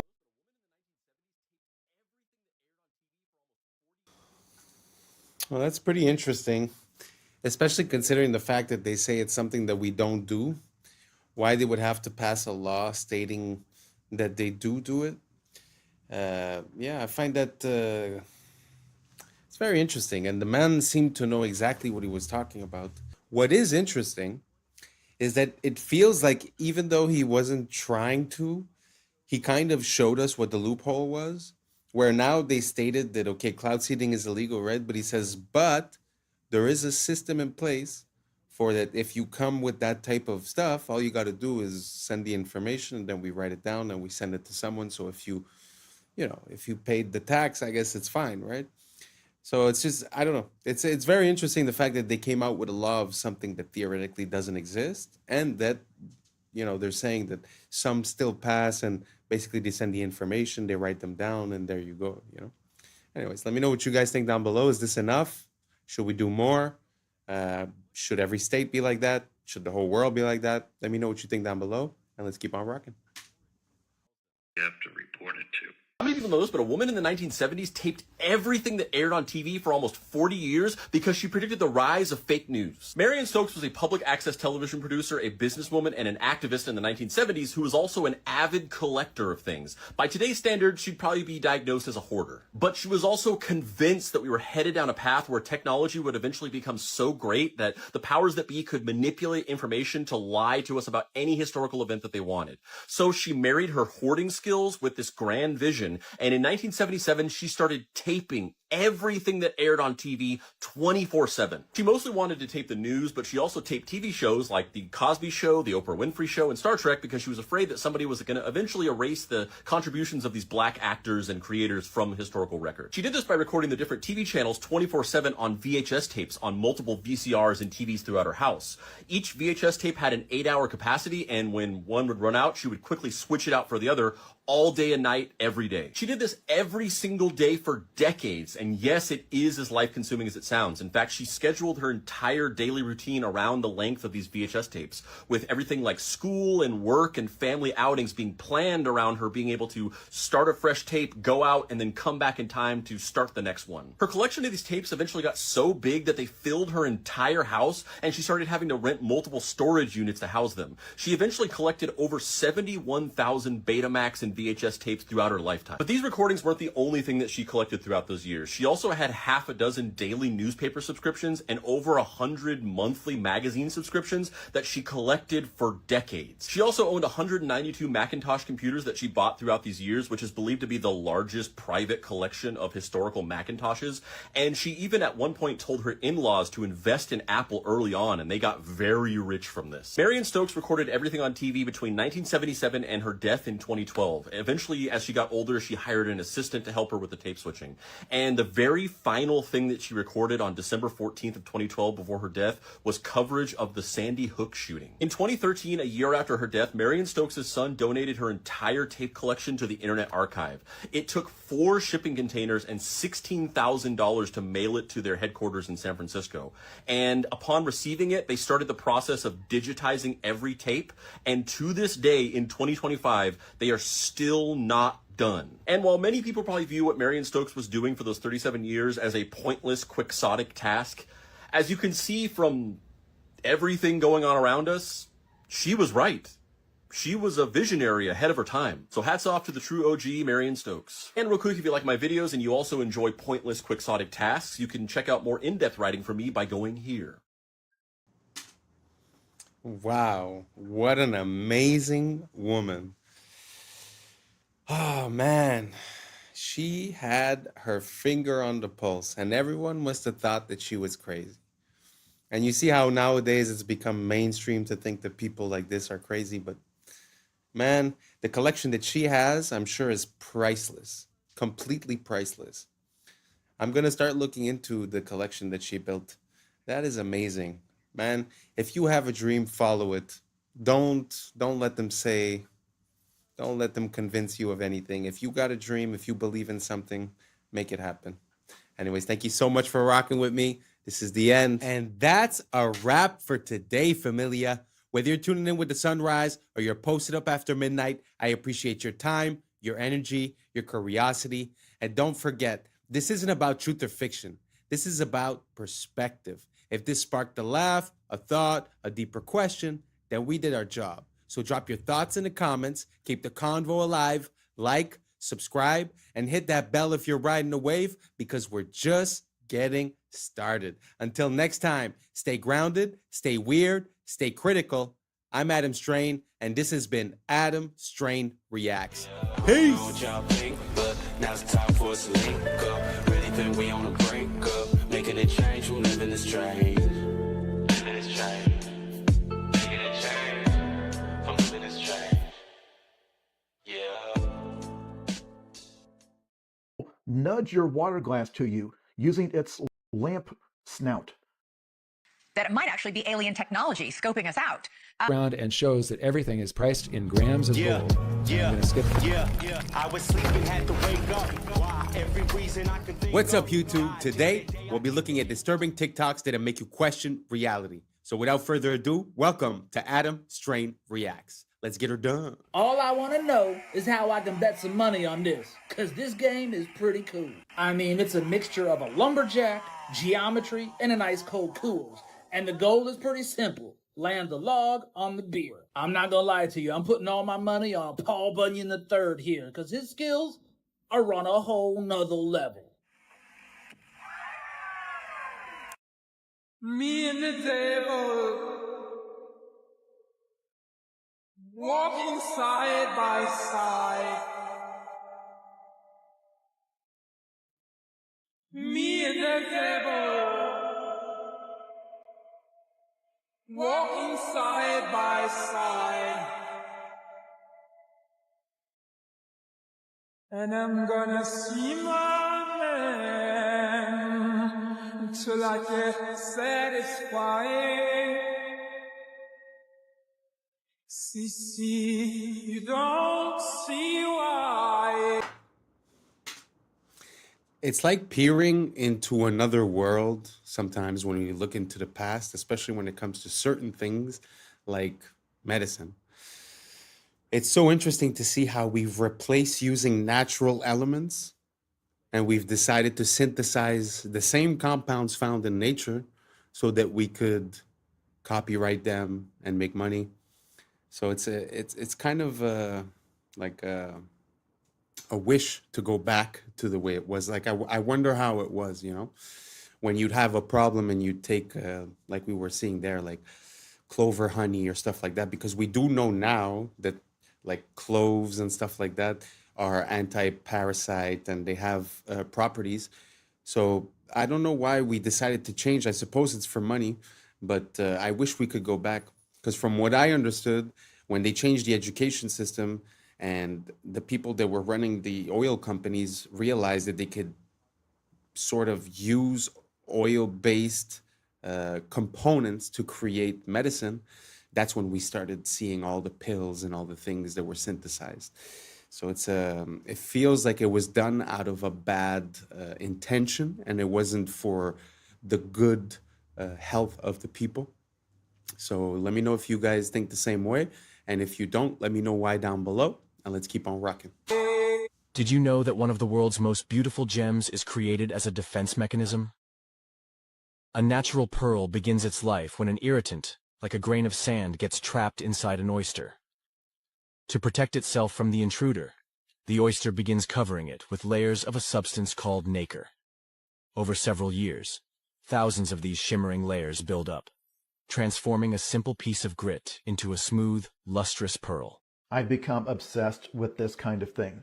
Apparently, as part of the display at IKEA furniture stores, they have just a fake door printed on a background But you see this wear pattern from where hundreds of confused customers have tried to open the fake door?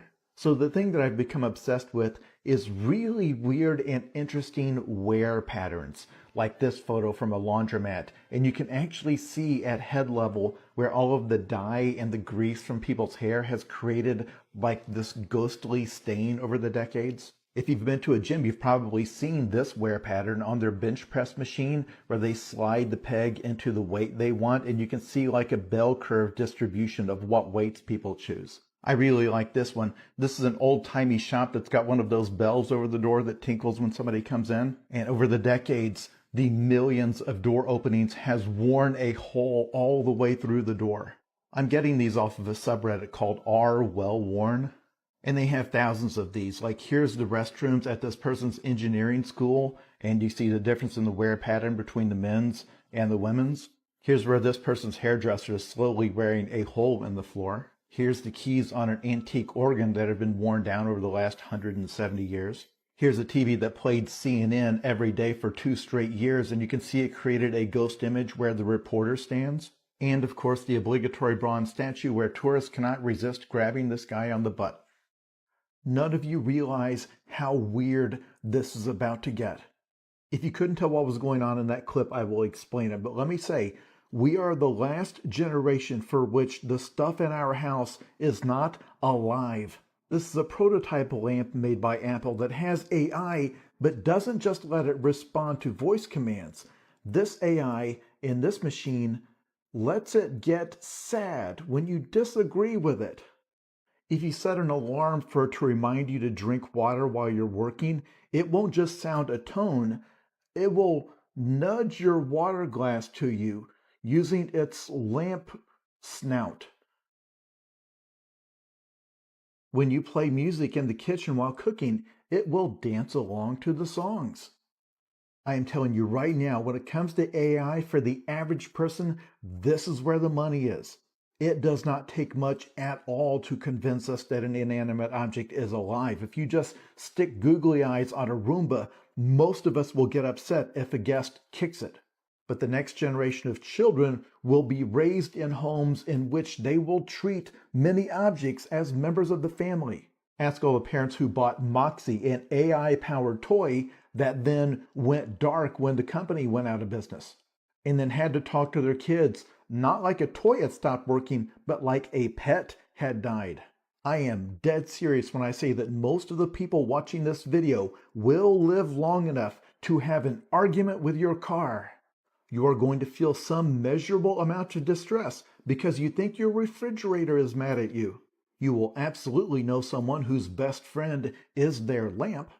And all of these will be available for a one-time purchase to get the object. But to keep it alive, that will be a subscription. Very interesting. I'm not sure that we're there yet. Like, they've been releasing like these robots, and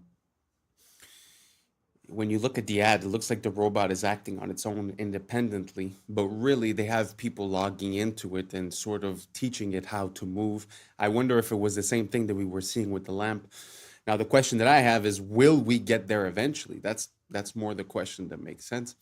And what do you guys think about the fact that these items can have, let's not say consciousness, but let's just say that they interact with you?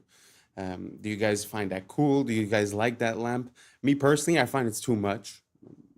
A lamp for me is to create light. I don't really need much more.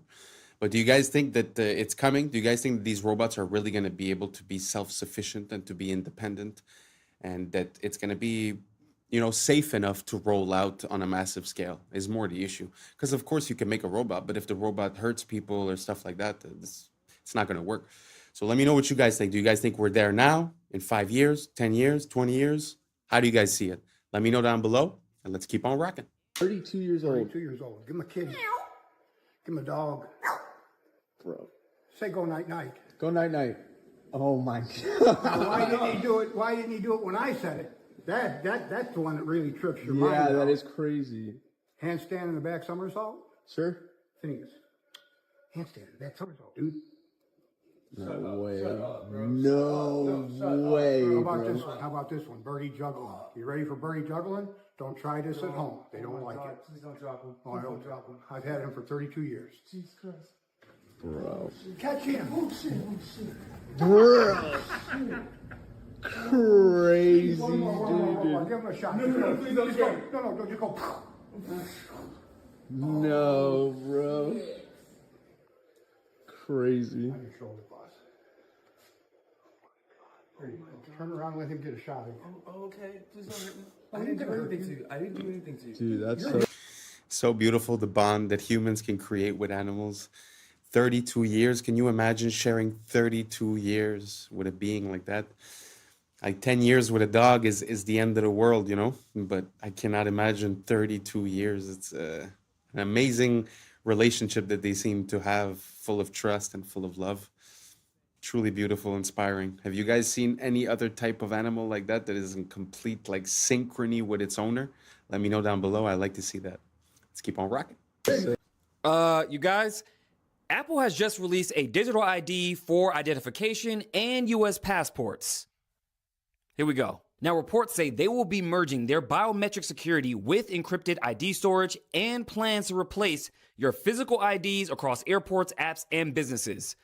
Why don't I like this? They also said this is going to be used in over 250 TSA checkpoints across domestic airports for identity verification. Now, remember I told you guys about one of the richest men on earth, Larry Ellison, who owns TikTok and Oracle, and who's a big fan of digital IDs? Well, it seems like one big master plan between all the big tech companies. You have Microsoft dealing with OpenAI, OpenAI dealing with NVIDIA, NVIDIA dealing with Oracle, xAI dealing with NVIDIA, and not to mention, OpenAI just did a $38 billion deal with Amazon for cloud storage. So the question is, what are they really planning? Well, I may have some answers. Could it be that they're following in the footsteps of China's Skynet, which is tied to digital IDs, a social credit score, and an AI surveillance system that they actually want to put on the moon? Skynet, huh?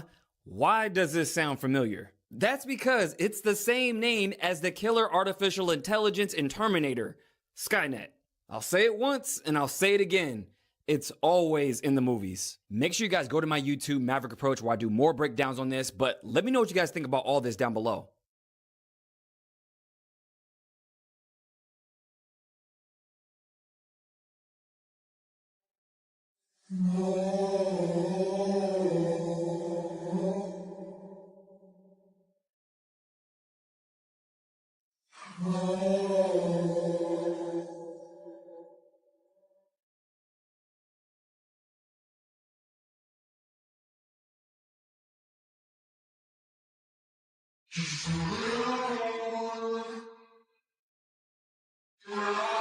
Guys, it's official. Vine is back, but with one big difference. So not only will it have the exact same 6-second looping videos, but it'll also give access to more than 100,000 archived Vines. But instead of Elon being the person to bring Vine back like he said he wanted to, this app, now called Divine, will be backed by none other than Twitter co-founder Jack Dorsey. But the one big thing that makes Divine totally different to other social media platforms is that it will prohibit AI content. In fact, it will scan for and flag suspected generated AI content and prevent it from being posted. It's essentially trying to act as a safe haven. So is this just another hopeless attempt to capitalize on nostalgia? Or can they actually fix the problems Vine had and make it successful this time around? It's kind of interesting. I know Vine was big back in the days, but I think it was a bit too early because people's attentions were still a bit longer.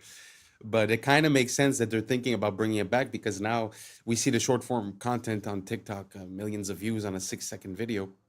So it's very interesting. But the fact that they want to bring it back without the AI kind of gives it a new purpose. And it kind of brings up a question, you know, because AI showed up and got adopted massively while we were using the same platforms we were using the year before. But because Vine would be, you know, a new platform, then they would put this rule in. Very interesting. What do you guys think about that? A whole platform without AI. Do you guys think that might just save a little bit of, like a little part of the internet to keep it real without bots and without AI? Or do you guys think that it's not going to work and that it's just a flop? Let me know down below and let's keep on rocking. Freakiest thing that sounds like a weird conspiracy theory but actually is real is right here. Because if you walk down the street and saw somebody holding up a handmade sign saying they are putting chemicals in the atmosphere that makes people do evil things, they are literally driving us crazy and making us kill each other, you would absolutely write that person off as a crackpot. But it happened. Everybody agrees that it happened. In fact, I bet there's at least one person watching this right now who doesn't understand why at gas stations the pumps say unleaded. Like, why would they have lead in them in the first place? And why would you sell it on the basis of not having it? The reason is wild and terrifying. First of all, we used to put lead in everything. It's incredibly useful. We used to make water lines out of it, and cookware, and paint, even cosmetics. And back when automobiles were first becoming popular in the 1920s, they started putting lead in the gasoline. The reasons for it are technical. It helped with engine wear. The problem is that lead is toxic, but it is toxic in very subtle ways. It usually takes a lot of exposure over a long time to see the effects. And a lot of the effects are neurological. And so as there were more and more cars on the road putting more and more lead into the atmosphere, everybody started getting exposed to lead. Keep in mind, if it's in the atmosphere, it means it gets onto the crops and in the soil. And lead exposure, especially in children, causes problems with things like impulse control. You get increased aggression, you get lower IQ scores. So here's the graph. The blue line is lead in the atmosphere. The brown line is the violent crime rate. And you can see the point where governments finally started to ban lead. That's why it says unleaded on those pumps.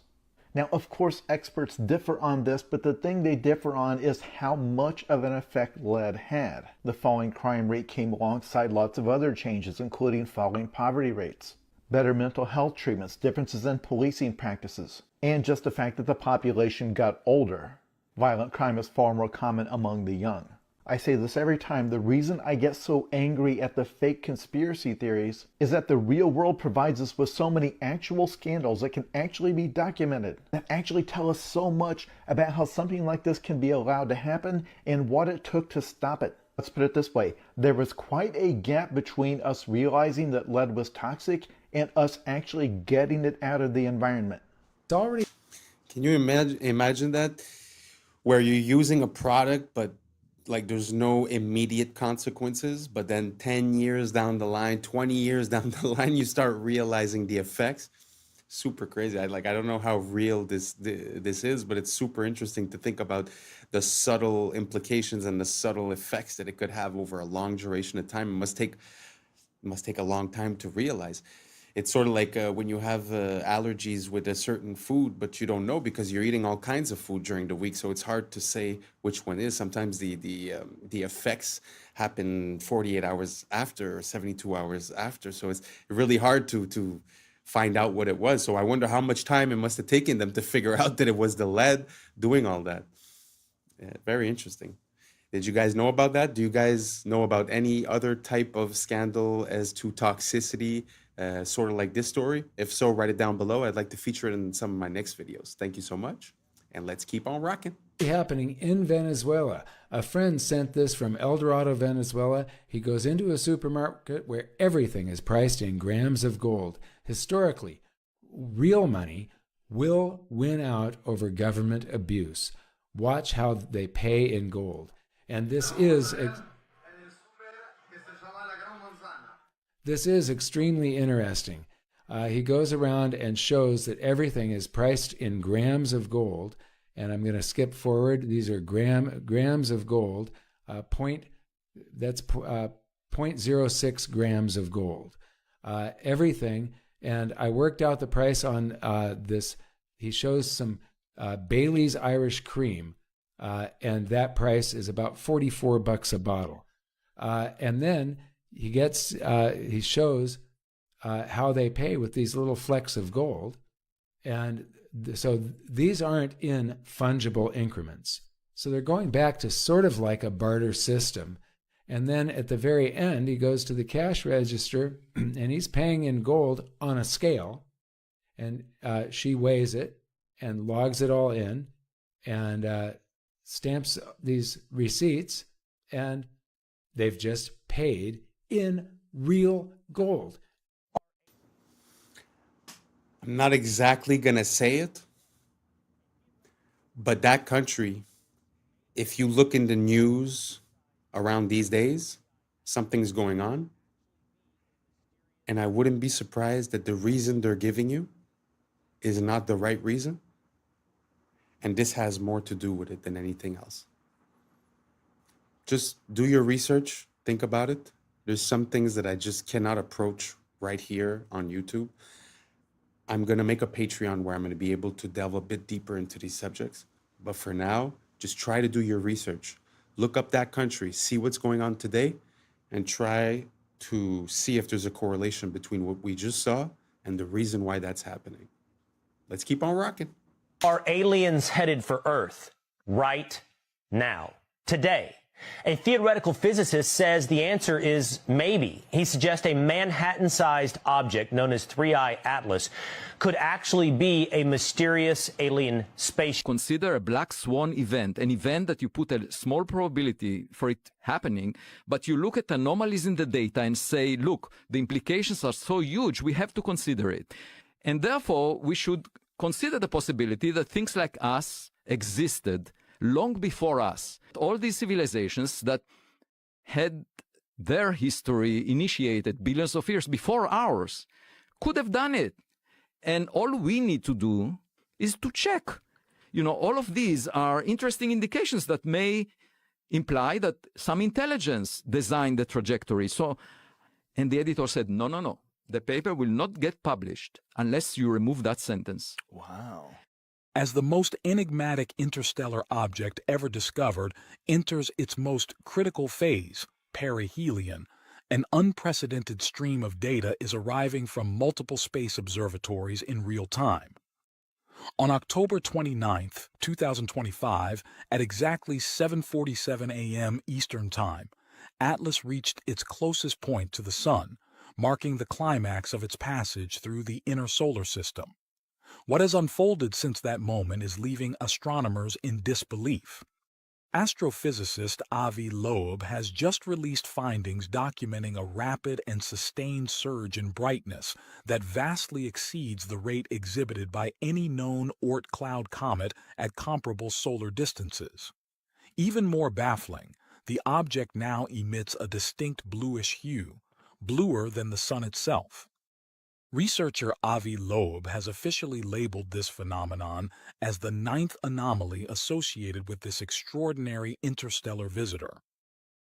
Professor Loeb wasn't finished. He went on to talk about a Manhattan-sized interstellar object. He's been on the show talking about it a lot. Professor Loeb suspects that it might actually be alien technology scoping us out. What's NASA potentially hiding about 3I Atlas?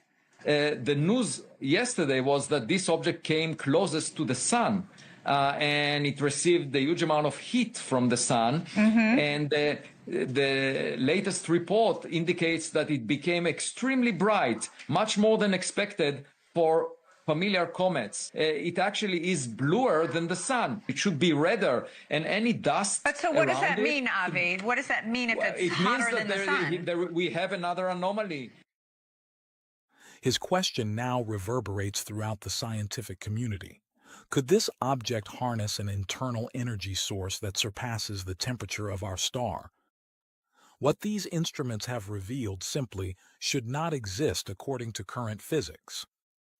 The latest readings from the Stereo A, SOHO, and GOES 19 coronagraphs taken between September and October indicate an anomalous and unexplained brightness increase. Such an effect cannot be accounted for by reflection, sublimation, or any known natural process. To grasp the magnitude of this finding, it's worth noting that standard Oort cloud comets never exhibit this behavior. None show a sustained exponential rise in luminosity under comparable thermal conditions.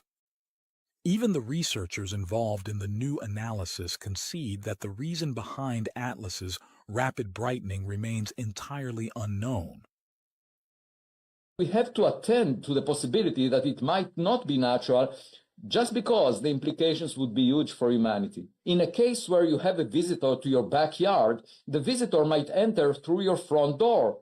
That's a situation where there is an important threat to humanity, and therefore even low probability events have to be taken seriously. NASA did not think as of yet about the possibility that an object which has some technology in it might be in the sky. NASA is not the most accomplished space agency in the Milky Way galaxy since the Big Bang, 13.8 billion years ago. So if there was another NASA-like agency around an exoplanet billions of years ago, their gadgets could have arrived at our backyard by now. And that's enough time for gadgets from other civilizations to have reached us. So we should be open-minded when we see new objects that are anomalous. What I'm about. Oh, that's a lot. Sorry, that was a bit long. But I haven't been featuring many of the videos for 3i Atlas because it's all little pieces of information, but really at the end of the day, it's not much. This was like a compilation of different different ideas and different theories. So what do you guys think? You know, because if I'm not mistaken, a year ago, it was all about the drones in New Jersey. There's aliens here, aliens there, aliens everywhere. Now the aliens aren't here anymore. Now they're there. I don't know. I'm having a very hard time. Do you guys think that these are aliens? Like, I don't know. I need more information. If anyone has any, more information on this, something that would convince me otherwise, or something that would make the case a bit more strongly, let me know. But until now, to be honest, I'm having a hard time seeing this as anything else than misdirection or just keeping it busy, filling the news cycle, because they've been talking about it a lot, but I don't know. Me personally, NASA is not something that I trust that much into neither. So like I said, if you guys have more information as for, the anomalies or anything that could convince me, please do not hesitate to send it over. And let's keep on rocking. We're almost done with this one. That to tell you seems too stupid to be true, but unfortunately it is. San Francisco has a street called Main Street, and you're going to say, so what? Every city has a street called Main Street. But here's the thing. Their Main Street, unlike all of the others, is named after a guy, Charles Main. Look it up. And there are a bunch of examples like this, many of them even dumber. I mean, imagine becoming wealthy and prominent enough that a major city names a street after you that nobody knows because your last name happens to be Main. Just outside of Chicago is a lovely place called Waterfall Glen, and I swear this is true. While it does have waterfalls, it is named after Seymour Budd Waterfall. The Los Angeles neighborhood of Westlake is not named that because it's in the west or near a lake, but is rather named after Henricus Wallace Westlake. But wait, these only get worse. Burns-O-Matic torches are not called that because they are machines that burn things, but rather after founder Otto Burns. Even though Taco Bell has a bell in the logo, it is actually named after founder Glenn Bell. Which I guess makes sense because what is a Taco Bell? Did we think that it was a bell made of taco? Before merging with Costco, there was a rival chain called Price Club. Not because you can join a club to get lower prices, but after founder Saul Price. Some of you already know that German chocolate cake was not in fact from Germany, but was named after Samuel German. It was named after him because he developed a specific type of baking chocolate. He developed that chocolate for Baker's Chocolate Company. And Baker's Chocolate is called that not because it sells chocolate for bakers, though it does, but rather because it was founded by Dr. James Baker. I've saved the most infuriating one for last. All of the internet runs off of Google's search algorithm called PageRank. This is the algorithm that ranks the web pages. So of course it is called PageRank because it's named after Google founder Larry Page. Wow. What are the odds? What are the chances? But that's super funny, especially that example about, they name something after you, but no one knows because it's Main Street. Amazing. And that's a wrap for today, familia. Whether you're tuning in with the sunrise or you're posted up after midnight, I appreciate your time, your energy, your curiosity.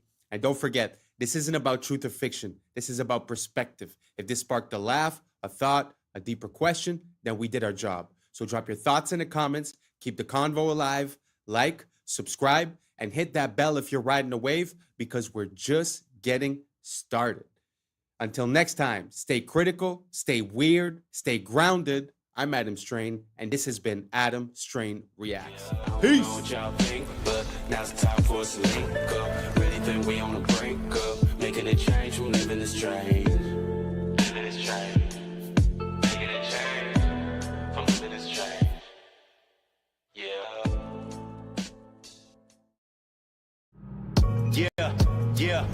Yeah. I was sleeping, had to wake up. Why? Every reason I can think of. Till the day I keep the ink up. What's up, YouTube? Today, we'll be watching disturbing TikToks that'll make you question reality. So without further ado, welcome to Adam Strain Reacts. Let's get her done. They've been keeping this from you. This is the underground city that was found beneath Los Angeles by a man named Warren Shufelt. It was discovered using a device he invented to detect underground tunnels and caverns. Shufelt mapped out a network of passageways stretching for miles beneath the city. And here is where it gets crazy. His maps indicated a central chamber filled with gold and advanced artifacts. Shufelt said that upon analysis of the artifacts and the scriptures found within the passageways, they all pointed to a lost continent named Lemuria. Despite his groundbreaking findings, city officials abruptly shut down his excavation. They officially claimed that the tunnels were old subway lines. But this is where they messed up. The Los Angeles subway system didn't begin operation until 1990, over 70 years after Schufelt's discovery. So what subway lines were they referring to? Some speculate that they were referring to an ancient civilization that had access to a subway-like system. Some have even gone further to say that the city officials had knowledge from the future. They knew that Los Angeles would eventually have a running subway system in the years to come, therefore it would be the perfect cover-up, perfectly concealing its true origins. Yesterday we witnessed... I find it very interesting when we find underground either tunnels or city streets and stuff like that. When we find them in Europe, people have a tendency to say, but Europe is really old, so they just built on top, it's normal. That's why I love to find these type of things in the United States, because the history of the United States is so young that it's kind of hard to explain away like a whole tunnel system under a street. You know, if you compare that to Paris, like the catacombs, you could say, it was in the 1600s, so they had a lot of time, this and that. But when it comes to the United States, like you see, the timelines are a bit off, and it's kind of hard to explain away. So what do you guys think about that railroad? Do you guys think that there was something below Los Angeles before the metro stations? Or do you think that maybe they got their wires crossed and they just made a mistake? Because I do know that New York has level upon level upon level upon level, probably 6-7 levels deep, one for gas, one for water. I think I've already mentioned this, but what do you guys think about this? Do you guys think that there's a system and that there was something there before? Or do you guys think that maybe we just made a mistake? Let me know down below. Let's keep on rocking. The heist of the century, where a group of thieves disguised as construction workers using this hoist ladder broke into the Louvre Museum in Paris and got away with hundreds of millions of dollars worth of items. Yeah, this is the same museum that the Mona Lisa is also kept. Now, this is being called a national disaster for all of France. Some of these items that were stolen were worn amongst kings and queens and royalty. One of these items was worn by Napoleon III's wife and contained over 2,000 diamonds. Here are some of the items that were all stolen, and authorities don't even know. They can't even put a price on some of these items because they're so old, they're so antique, they're so unique. And what we know is they got in and out within 7 minutes with chainsaws, cut the windows, got in, cut all the, display boxes, and got out within 7 minutes and left on mopeds, because in France, the traffic is crazy. So they were just able to, maneuver their way out easily. The authorities are saying if they're not caught within a week, all of these items are going to be gone. Now, I find it very interesting that the governments have been screwing the people for so long. And what I'm seeing right here is the people start to fight back. This was professionally done, guys. In and out in 7 minutes. That is crazy. Where's all the security and everything? It was done Sunday morning at 9:30 a.m. in broad daylight. Let me know what you guys think about this in the comments down below. Don't forget to like, share, and follow for more hidden truth. Peace and love. Everybody is complaining about exploding watermelons. Here is the video. Walmart watermelons exploding everywhere.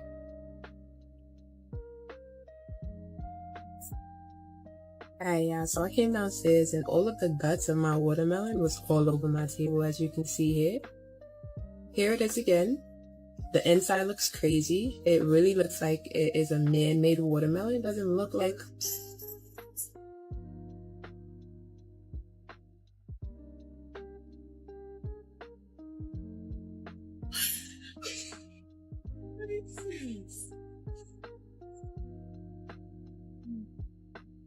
The second watermelon from Kroger that's been doing this.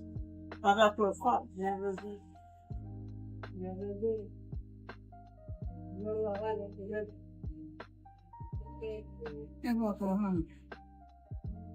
By Kroger.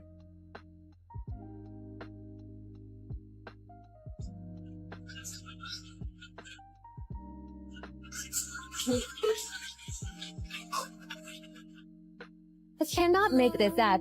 I heard a whistling sound in the pantry, and then my watermelon exploded like A. Do you really believe what they tell you? Have you heard of the orphan trains? It was a covert operation to repopulate and reshape the American Midwest. This is as dark and scary as it sounds. Between 1854 and 1929, the United States was experiencing massive waves of immigration that was flooding into urban areas. There was a need to spread the population more evenly across the country, not only to alleviate the overcrowded cities, but also to exert control over areas in America. So, the U.S. government came up with a plan. They took over 250,000 orphaned and homeless children from New York City and other urban areas, placed them on trains, and sent them to rural towns across America. This plan was sold to the public as giving these children a fresh start, but the reality was much darker and more complex. Many of these children simply vanished. Over 100,000 children disappeared as soon as they stepped onto those trains. Was this just a result of poor record keeping, or is there a more sinister story behind these missing children? Look through history books and count the fires. Libraries, cathedrals, palaces, hotels, always burning. Coincidence or strategy? Paris, London, Chicago, San Francisco, all scarred by great fires in the 1800s. After the flames, ornate structures vanish. And what replaces them? Concrete, steel, glass boxes. Even in 2022, Easter Island's sacred landscape burned, shortly after reopening to tourists. Always fire, always loss. Fire doesn't just consume wood, fire erases memory. In the ashes, you can write a new story. And maybe that's the point. Destruction as a reset button. A way to overwrite the inconvenient beauty of the past with the cold efficiency of the present. The Grand Canyon is not just an American sightseeing location. There are strange and dark secrets that lie within. Some have even encountered a gateway to a hidden world. In 1909, the Arizona Gazette published an article about an expedition funded by the Smithsonian. This expedition was led by a man named G.E. Kincaid, and he discovered an ancient underground city within the Grand Canyon. But here is where it gets interesting. This city was filled with artifacts from ancient Egypt, hieroglyphs, statues, and even a pyramid. How did ancient Egyptian relics end up in Arizona over 5,000 years ago? Is it possible that they had access to flight? But it gets even stranger. The Smithsonian seized all the artifacts and shut down any further exploration, which led to 90% of the Grand Canyon being restricted till this day. The canyon is home to numerous hidden caves and tunnels, many holding ancient treasures and technologies. Many adventurers used to report seeing strange lights and sounds coming from these depths. The Hopi tribe, a tribe native to the region, speak of sacred underground cities known as the Sipapu. These cities are believed to be gateways to the underworld, holding powerful energies that should never be disturbed. All this makes us wonder, what else is hiding in the Grand Canyon? Your name is Roger, yes? What do you guys think about that? Do you guys think that there's any truth to the story of G.E. Kincaid? Because it's not the first time that we hear about stories relating to the Smithsonian sort of making discoveries disappear. Like, mostly, the ones I remember are mostly like big bones. Some people say that they found giant bones. And Like the newspaper would say it, the news articles would say it. But then afterwards, when the Smithsonian would come and take the artifacts, they were never to be heard of again. And when requests were made to ask about it, to inquire about it, they would say that that never happened, basically. Do you guys think the Smithsonian might be a bit less than honest, less than useful for, you know, yeah, knowing what happened in our recent past? Do you think that they might be hiding some stuff? Or do you think that maybe it was false articles, false stories, people trying to be famous for some reason or another? Let me know down below if you have any more information regarding G. Kincaid or any similar type of discoveries, because I have seen other things in the United States, such as the discovery of some Jewish artifacts, which theoretically wouldn't make sense, right, with the timeline and the geographic locations. There's also a similar story regarding they found cocaine from South America in the pyramids of Egypt, supposedly. So do you guys think that there's a possibility of this cross-contamination of the new world and the old world having a contact before? Or do you guys think that there's something else to this? Let me know down below, and let's keep on rocking. Roger. Ah, that's your name. Roger. Good. And what do you do, Roger? I'm a financial consultant. Ah, financial consultant, eh? Roger, Yeah, yes. Terrific. And Roger, how's business at the moment? Not bad, thank you. Been a bit quiet lately. How do you mean lately? Since the war, been a bit quiet. Fair enough. Okay, Roger, your special subject tonight is the economies of the European community. Your time starts now. Best of luck. Thank you. How much does Greece owe, Roger? $367 billion. Correct. And who do they owe it to? Mostly to the other European economies. Correct. How much does Ireland owe? $865 billion. Correct. And who do they owe it to? Other European economies, mostly. Correct. How much do Spain and Italy owe? $1 trillion each. Correct. Who to? Mainly France, Britain and Germany. Correct. And how are Germany, France and Britain going, Roger? Well, they're struggling a bit, aren't they? Correct. Why? Because they've lent all these vast amounts of money to other European economies that can't possibly pay them back. Correct. So what are they going to do? They're going to have to bail them out. Correct. Where are they getting the money to do that, Roger? That's a good question. I don't know the answer to that one. How much does Portugal owe? Hang on a minute. What was the answer to that earlier question? Just keep answering the questions, Roger. Where is Portugal going to get the money it owes to Germany if Germany can't get back the money that it lent to Italy? Just a minute. What was the answer to the previous question? The question was, how can broke economies lend money to other broke economies who haven't got any money because they can't pay back the money the broke economy lent to the other broke economy and shouldn't have lent it to them in the first place because the broke economy can't pay it back? You're wasting very valuable time, Roger. How much money does Spain owe to Italy? $41 billion, but where are they going to get it? Correct. What does Italy owe to Spain? $27 billion, but they haven't got it. They're broke. Correct. How can they pay each other if neither of them has any money? They're going to get a bailout, aren't they? Correct. And where's the money coming from for the bailout? That's what I'm asking you. Correct. Why are people selling the European currency and buying the US dollar? Because the US economy is so much stronger than the European economy. Correct. Why is that, Roger? Because it's owned by China. Correct. And very well done. And after that round, you've lost $1 million.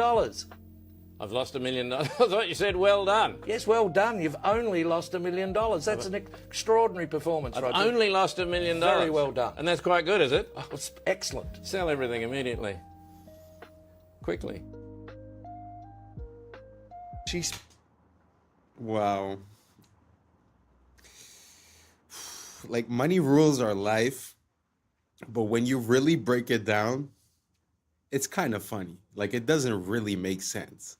Like he was saying, like, all the countries owe money to themselves, but they can't pay it back. It's kind of ridiculous. At the end of the day, no one's going to get paid, and no one's the wiser, right? So it just feels like some of these big companies that have shell companies, and the only goal is to, like, keep the money moving, right? And as the money keeps moving, everything's fine at the end of the day. Feels like that's what we're seeing, but on a massive scale, as if they're fudging the numbers, hoping that no one realizes. But I mean, at one point, this bubble will have to pop, no? or we're just going to artificially inflate it forever? I don't know. You guys let me know. It's not like this is financial advice or I'm an advisor or nothing. This is just pure common sense. How do you pay back something you don't have? How do you lend something you don't have? Who do you sell it to? Who do you give it back to?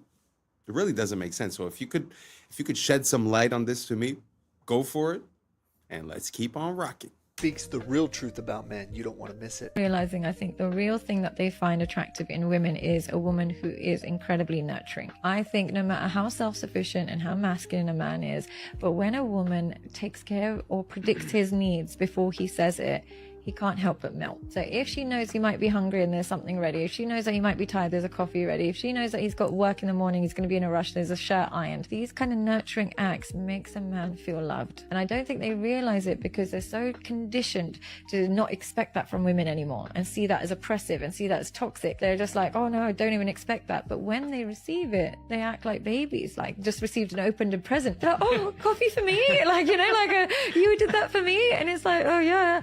And I think they don't realize that that is actually their universal love Men language. are very simple. We're not complicated. We're just looking for a good, godly woman that wants to be with us and take care of us and be for us. And if you agree, type amen. It was a prank. They got a doctor to wake him up and tell him, you're waking up from a 12-year coma.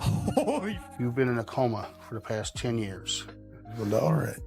One of their friends got arrested because they were driving drunk and they were passed out. Okay. Because they got into like an accident, hit like a sign But they were or whatever. actually drunk. Yeah, they were drunk driving. So what they did, since he was so knocked out, they put him in a hospital, like simulated hospital room. Okay. They got a doctor to wake him up and tell him, you're waking up from a 12-year coma. Can you hear me? You're in the hospital. You're going to be fine. You're going to be just fine. Wow. Look at you. You just woke up. And he's like, what? What happened? Some time ago, you decided you was drinking. You was out drinking, and you decided to drive, and there was an accident. This accident took place back in 2013. Ms. McKinney, this is 2023. You've been in a coma for the past 10 years. Well, all right. They've been contacted. They're on their way. But you're going to be taken care of. You're going to be all right. Make sure. Let me check on my colleague. Make sure he's in here. He's going to help you better make a transition from where you've been to where you need to be. It's all right. Just try to relax. And then another doctor came in and just started slapping him. That's why you don't drink and drive. That's why you don't drink and drive. Close your eyes. You feel this? You feel that? A little bit. Feel that? Feel that? Feel that? All right. You feel that? Yeah. See, yeah. Feel that? You feel that? Yeah. Dude, look. You're 5 feet you out. 5 feet you out. Wait, did y'all forget about that South? I don't know who they got the right to do that from, because theoretically that guy should be going to jail, right? But man, people do need consequences to their actions. Like, this is a weird situation, but I'm sure he's gonna think about it twice before he drinks and drives again. Sorry, I just found that super funny. Let's keep on rocking. Antarctic magnetic anomaly. Well, listen to this, y'all. Check this out.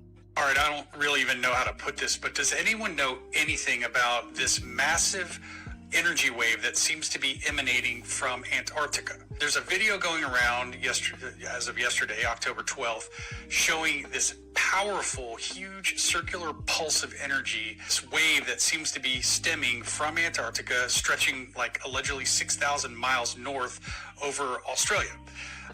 It looks insanely powerful, and it is very odd, and I'm trying to get more information. I mean, some people say it's just a glitch. Some people say it's some sort of pressure system. Others are convinced it's something else entirely. We do know that Antarctica definitely has a very mysterious past. So whatever it is, it's strange. But if anyone knows anything, or you've seen this actual data yourself, can you please tag someone or comment below with... Now, I was combing through these comments, and everybody is feeling the same thing. People are feeling exhaustion, ringing in their ears. They're feeling frequency. People saying to the point that they don't even want to get up and do anything. They don't want to go to work. Hell, they don't even want... People can't even digest food properly. Now, as you guys may know, we are going through an ascension process and the planet is splitting. There's a 3D shift and a 5D shift. It's all about frequency, all right? And I go into depth of why people are experiencing this. If you guys want to check it out, here's my Instagram, Conscious Juice. Here's the link over here, the link tree, and click on it, and then the Patreon link should pop up. And it's the very first video, okay? I go into detail on why this is happening and why people are experiencing the ringing in the ears and all about this, okay? Go check it out, y'all. But I've been telling y'all, this is all part of the shift, and it's here. They feel it. They see it. Let's continue to get it. Peace in. Breaking news. What do you guys think about that? The frequencies that are emanating. Do you guys think that maybe it's a mistake with the tools that they're using to make their readings? Because I've heard that also the Schumann resonance also is a bit crazy. I mean, is it the solar flares? Is it the technology that we're unveiling here on Earth, like the 5G and all this, and technologies that we don't know about that the military maybe might be using? So what do you guys think? Do you guys think that there's something wrong with the planet? Do you guys think that there's an abundance of frequencies? He said that some people are feeling it. Have you guys felt it? Did you feel ringing in your ears, problems digesting, this and that? Let me know down below. Let's keep on rocking. A man named Noah in Ghana is building an Ark of Doom. It has become a hot topic across the country after claiming that what happened during the biblical days of Noah is about to happen again. According to him, starting December 25, 2025, a heavy rain will fall continuously for 3 years, flooding the entire world. He says God revealed it to him, and he has already begun building an ark to prepare for what's coming. Noah, who lives in a small community in Ghana, says he has spent months gathering strong, seasoned wood to build the ark. He claims the materials are not ordinary, that each piece has been prayed over and chosen under divine instruction. While many people laugh at him and call him crazy, others are beginning to pay attention. Some say, wasn't it the same thing people said to the first Noah? They mocked him until it was too late, despite the criticism. This modern-day Noah says he will not stop. He believes his mission is to save as many lives as possible before the rain begins. He invites anyone who believes to join him in building the ark and preparing for the flood, whether it's faith, fear, or pure conviction. This drives me nuts. Not gonna lie. That's Anchor Watt, and that's something that we use every day. About 10 years ago, Anchor Watt was scanned with LiDAR to remove the trees and see what's underneath them. When they did that, these appeared. Let me put this into perspective. Anchor Watt is the biggest temple on Earth. 7 Anchor Watts could fit comfortably in whatever that is. That squiggly geometry is used by your credit card and your festival wristband, and Walmart when it tries to stop you from stealing stuff. These are RFID chips. They don't need power, but they couple with an antenna sending a signal, which is crazy because Anchor Watt's aligned to a star. It also has the exact geometry of a camera sensor that converts light to electricity. The only difference is scale. And the temple has the geometry of a timekeeping oscillator, which is exactly what it does using the sun. The towers are shaped like the signal coming out of your phone when it connects to a tower. A cross-section of these towers is the same geometry as a corrugated horn antenna. The shape of a computer chip is functional, not aesthetic. That's because they're meant to manipulate electrical vibrations. Well, between the ionosphere and the ground is a current called the global electric circuit. This seems like too many coincidences, which is why about 80% of my research is focused on this exact topic. And on Sunday, I'm doing a live stream. Latest research, how it works, the role of sound in these things. Any purchase of the birthday bundle or the mastery suite will get you a free pass into the inner grid where I will be hosting that talk. You want to go? You should go. Don't make it weird. It's not clingy if we both want it. Now let's get into... That's very interesting. What do you guys think about the correlation between ancient sites and modern electronics? Do you think one is inspired by the other, or the other is inspired by the one? Meaning that did we recognize these patterns and then incorporate them in our technology, or did we just create the technology and then, hey, look, this looks like that? I don't know. If anyone knows, let me know down below. But what could it mean if the way that things are structured and the way that they're presented and their alignment is the exact same as our computers? What would that imply? That this world is a grid, that this world is a computer, that this world is, I don't know, a game? I don't know. What would it mean to you if we were able to prove that? Let me know down below. And I'm very curious to see what you got to say. And let's keep on rocking. Something even stranger. meltology. Not in your history books, but it's there if you look. Old walls, ruins, what they tell us are natural mountains. Glance quickly, you'd believe it. But up close, you see melt marks.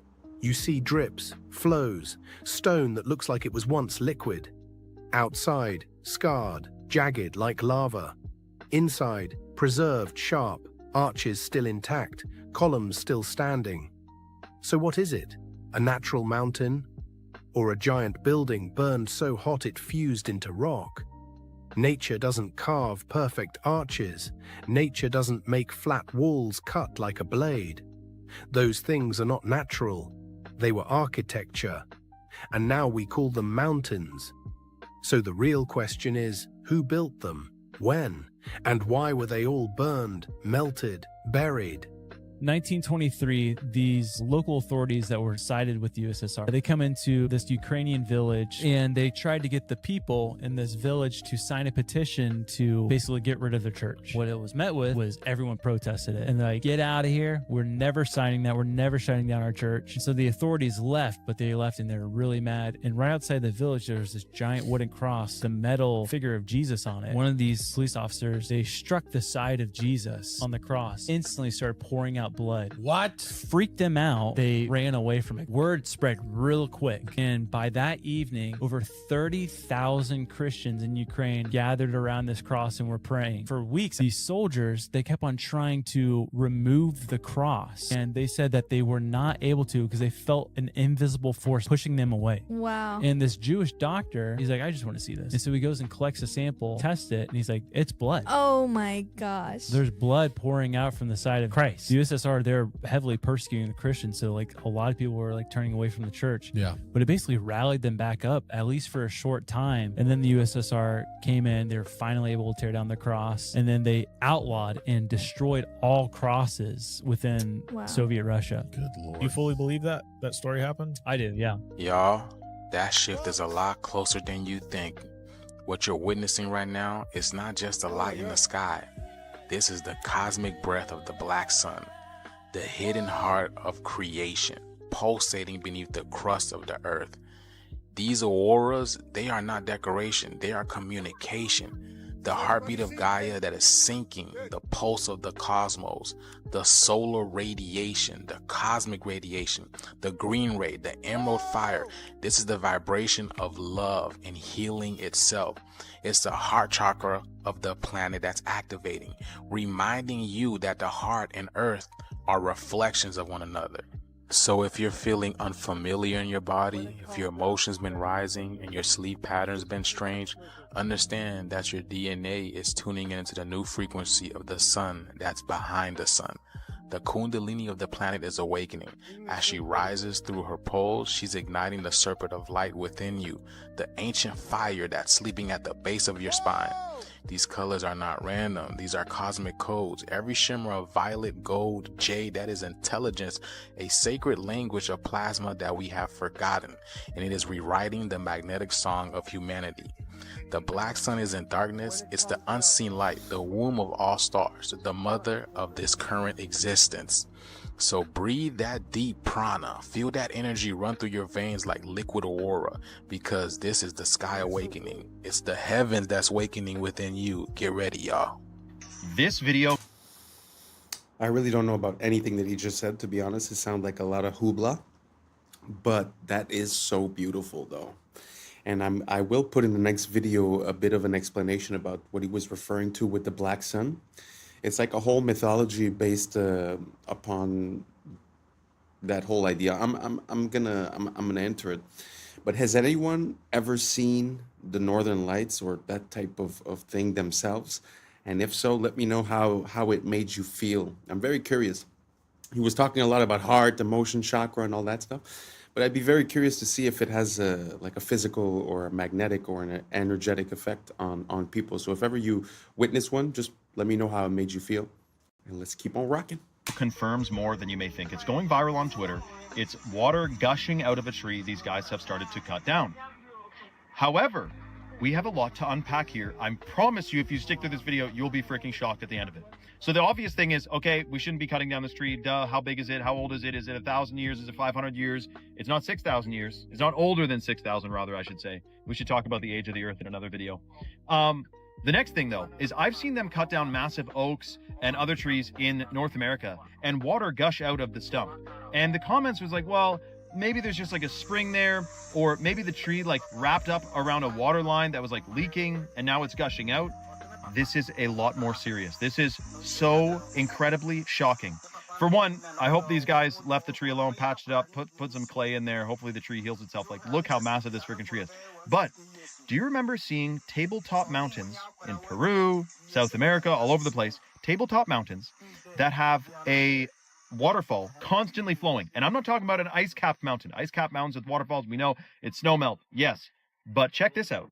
So have a look at this. We have a tree stump, and we have perhaps an ancient gigantic tree stump as described in many different ancient texts. Notice the waterfalls pouring off of this tree stump. We're talking about a flat plateau. There's no lake up there. Is it that the roots of this tree, when it was anciently still alive and connected, I mean, the ancients believe that even rocks are alive, so that would make sense if rocks are remnants of ancient trees anyway. But I'm talking the roots of this silicon-based tree tapped into the water supply. When it got cut, this is what's said in the Bible, the angels came and cut the trees down so the Nephilim couldn't climb the trees and survive the flood because they were cannibalistic and everything. Cut the tree, and the waterfalls are still flowing out of it. We may have cracked the code. Let me know your thought. And hopefully this tree survives and they patch it up. That's what I'm talking about. I've been thinking about this for actually quite a while, because I was at the top of a mountain. I was looking at this waterfall and I was wondering, how is it possible that the water just keeps flowing? And to be honest, the only thing I could come up with in my mind is that there's sort of like a pressure that's created to make the water go up and then it goes back down, because it's impossible that it's just rain.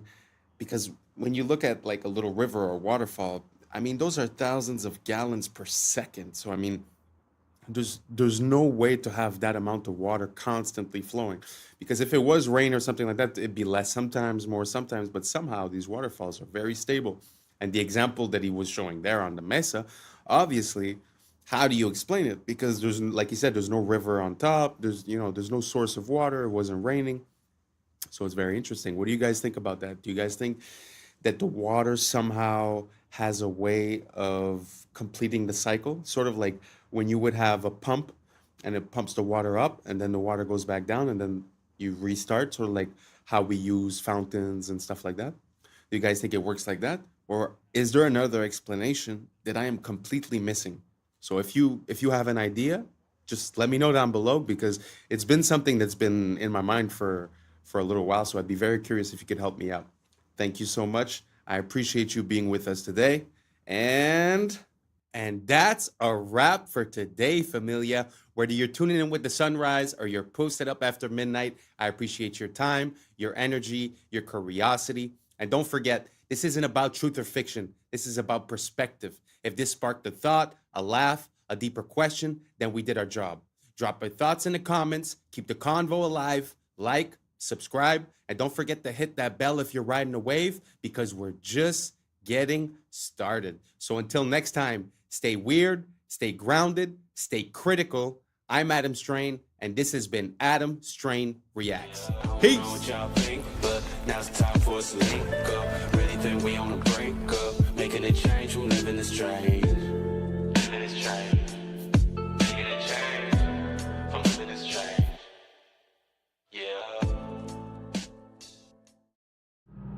Yeah. I was sleeping, had to wake up. Why? Every reason I could think of. God, till the day I keep the ink up. What's up, YouTube? Today, we'll be looking at disturbing TikToks that'll make you question reality. So without further ado, welcome to Adam Strain Reacts. Let's get her done. Some conspiracy theories are true. For example, let's say you had a friend call you up and say, I was eating at a restaurant and I found a microchip in my food. I know because I told them to leave off the pepper, but I saw a single speck of pepper, but when I looked at it closely, it was perfectly square, and when I took it home and looked at it under a magnifying glass, it was a microchip. Before you have them institutionalized, know that sometimes cheese has microchips in it. Specifically, authentic Parmesan cheese from Italy has chips embedded in the cheese wheels because they have a huge issue with counterfeiting.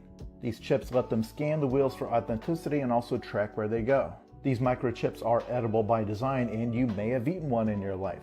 Likewise, let's say that same friend says their printer is encoding secret messages in documents, that they keep finding these microscopic specks that they thought were just flaws in the print head or something. But once again, when they looked at them under their magnifying glass, they found a pattern, and they're certain that the pattern has meaning. What your friend has discovered are printer tracking dots. Many printers, we don't know which ones, use tiny, basically invisible dots. These identify the serial number of that printer and also the date and time when the document was printed. Printer manufacturers actually did this for 20 years in secret before the public found out in 2004. But for example, if documents were leaked from a government agency, these dots help them identify which printer they came from. Likewise, if you're using your printer for some sort of illegal counterfeiting activity, they can scan those nearly invisible dots and immediately know which machine did it and when. This is actually the frustrating thing about the fake conspiracy theories. Sometimes the reality is just as weird. Welcome to America, where we work to live and live to work, where we spend hundreds of thousands on a home that we barely get to step foot in because the hours we work to pay for it keeps us away from it, where we buy a car just to drive it to a job that barely pays enough to keep the gas tank full, where our healthcare system will bankrupt you faster than the illness can kill you. We're getting sick is the business motto and the cure is priced like a luxury. Welcome to America, where the food is fake, the water's tainted, and the air we breathe is up for sale. We're the richest 1% own more than the bottom half combined, and they still tell us to work harder. Where we chase the American dream only to find out it was designed to stay out of reach. And every time we get close to the finish line, they just inch it a little further back. Where school doesn't teach you how to live, just how to obey, comply, and clock in. Where education comes with a lifetime of debt and the diploma is nothing more than a receipt for money that you ain't never gonna see again. Welcome to America, where we pay taxes to keep the lights on in government buildings we ain't never even allowed to enter. Where your rights are written in pencil and erased when it's inconvenient. Where justice depends on your income and the law bends to the highest bidder. What?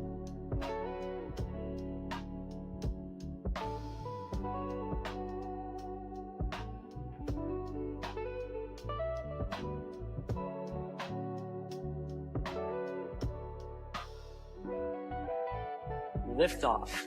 The crew is in orbit, traveling at nearly 17,000 miles an hour.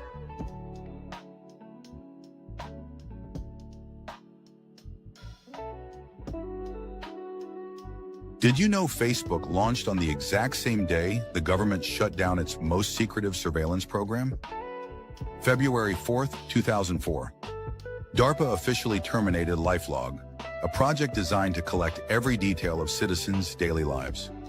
The same day, Mark Zuckerberg launched Facebook from his Harvard dorm room. According to conspiracy theorists, this timing wasn't coincidental. LifeLog aimed to create digital records of everything: relationships, activities, conversations, movements. Sound familiar? That's exactly what Facebook does today. The theory suggests Facebook became the civilian face of government surveillance, disguised as social networking. Early funding allegedly came from venture capital firms with CIA connections, including In-Q-Tel Investments. Within years, Facebook knew your friends, your interests, your location, even your political views. Everything LifeLog wanted to collect, but couldn't do openly. Today, billions voluntarily upload their entire lives to the platform. The perfect surveillance system, hidden in plain sight. Sometimes the best way to watch everyone is to make them want to be watched. Blooms. So if you leave it... I guess that's why they say that the NSA sort of became obsolete, because everybody started voluntarily uploading all their information. But the question that leads me to ask is, you know, considering the dates, if you watched a movie of Mark Zuckerberg, let's say, does that make sense? Is it really like just a startup on a college campus, or is there something more behind it? You know, because what are the chances that, you know, the day that it closes is the day that Facebook opens? So it's a very good question. From what I understand, when DARPA was doing LifeLog, they basically had checks and balances to give to the government. So the government declared that project was unconstitutional because they were getting the information of people and tracking people and this and that. So hence, to get it out of the hands of the government and to put it into a private firm kind of bypassed that whole problem, because now they could do everything secretly because it was a private entity. So what do you guys think? Do you guys think Facebook was also a tool used by the CIA or the NSA to gather information? Or do you guys think that it's just organic and, you know, Mark Zuckerberg and his buddy came up with this on college campus, and it's just a big happenstance that it happened on the same day, more or less, than that the project from DARPA got canceled? Let me know down below. I'm very curious to see what you guys think about it, and let's keep on rocking. Alone, it blooms. These are broccoli. They're flowers. Did you know that? They're immature flower buds. They're like flower eggs. Unborn flowers. Look at this lady down here. She said, I'm eating unborn flowers. It says broccoli is actually the flower of the plant that we typically eat. What we typically eat are immature flower buds. If left unharvested, these tight green clusters will eventually bloom into small yellow flowers. This is broccoli.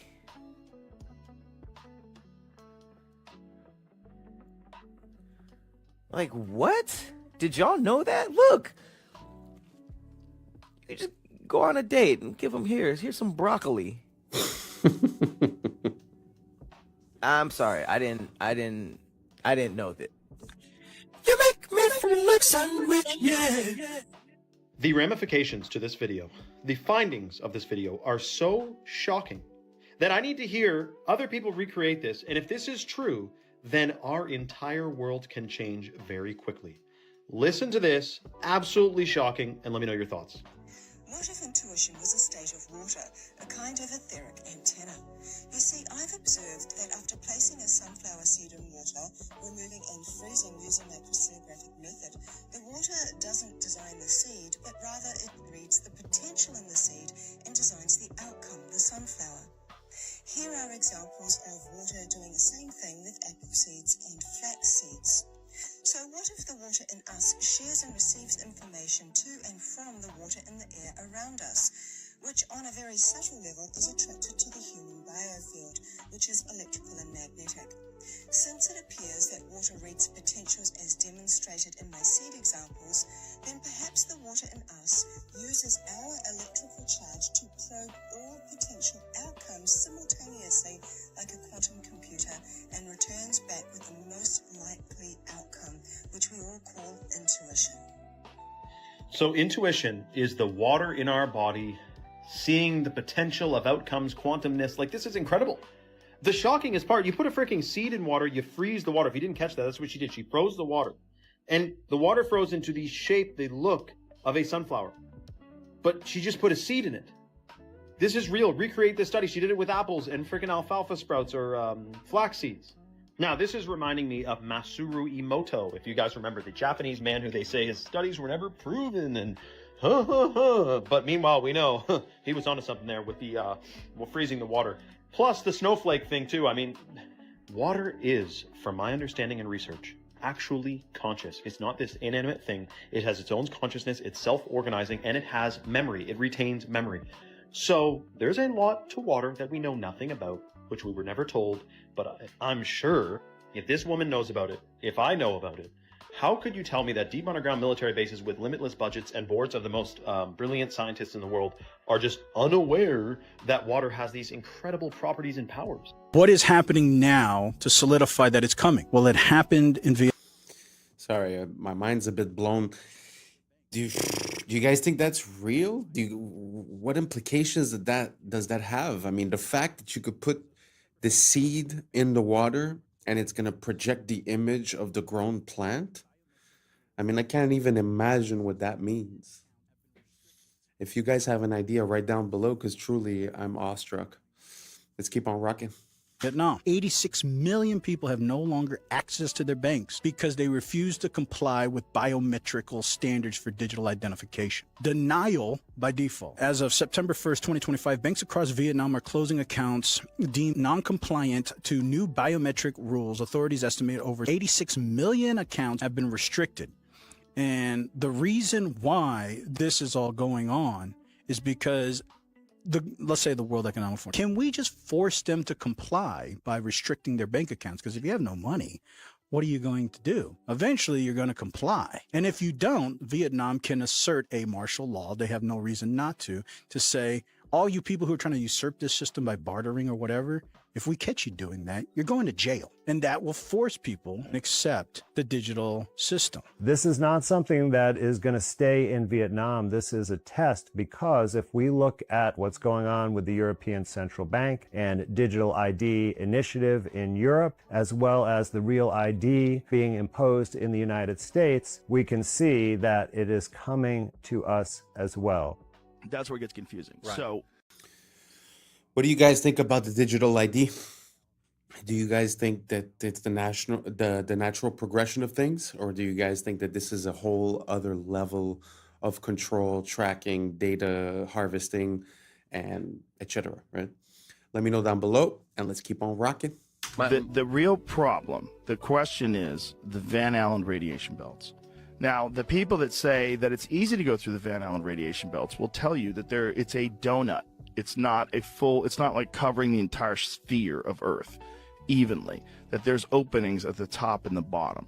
Is this correct? Well, yeah, but then they would have to launch at the North Pole or South Pole, where it's not possible to launch because of the temperatures. That's the only way you could do it, to get through those holes? That's right. According to NASA's own flight plan, they went directly through the center.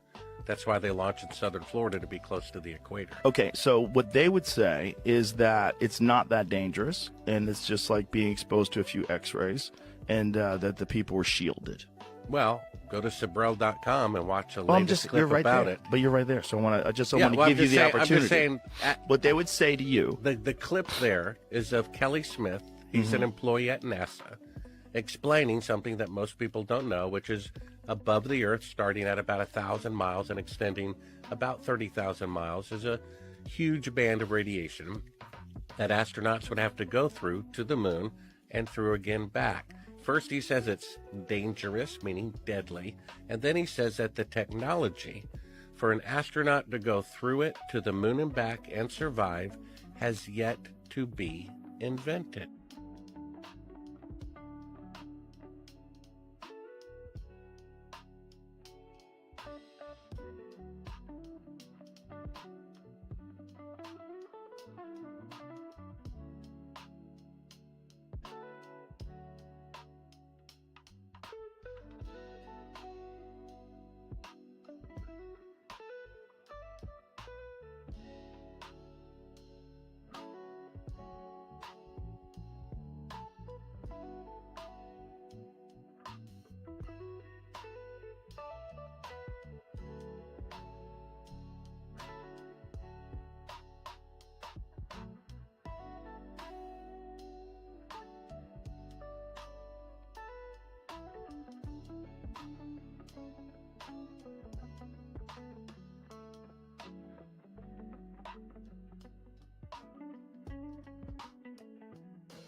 You know the narrative doesn't add up when you take a look at some of these beautiful works of art, like all that detail on that lace, that hair, and this veil, all said to be done with hammer and chisel.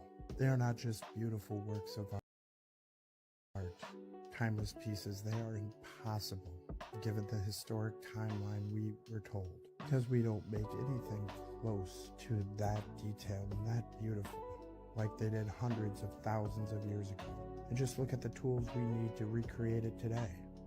Much like the architecture not matching the tools of the period. The same goes for the beautiful works of art from the old world. And everything seems so backwards. Our art has regressed. Our buildings are nothing more than boxes. This next video breaks down how we need robots and tools to help us replicate the beauty of the old world. a monumental block of marble about the size of a railway car, 200,000 pounds of flawless Carrara stone. You're going to move this block out of here? We are going to move this big boy out of here. How? There are going to be a couple of cranes and a huge truck to lift it. A feat not possible in Michelangelo's time, but then neither was this. Meet Robo, one of the brigade of robots taking over sculpture. We watched as Leonardo da Vinci's trademark hat was adjusted, not with a hammer and chisel, but a 13-foot zinc alloy arm and a spinning diamond-crusted finger. Water jets kept Leonardo cool. This was a week's work for Robo, with another 2 to go.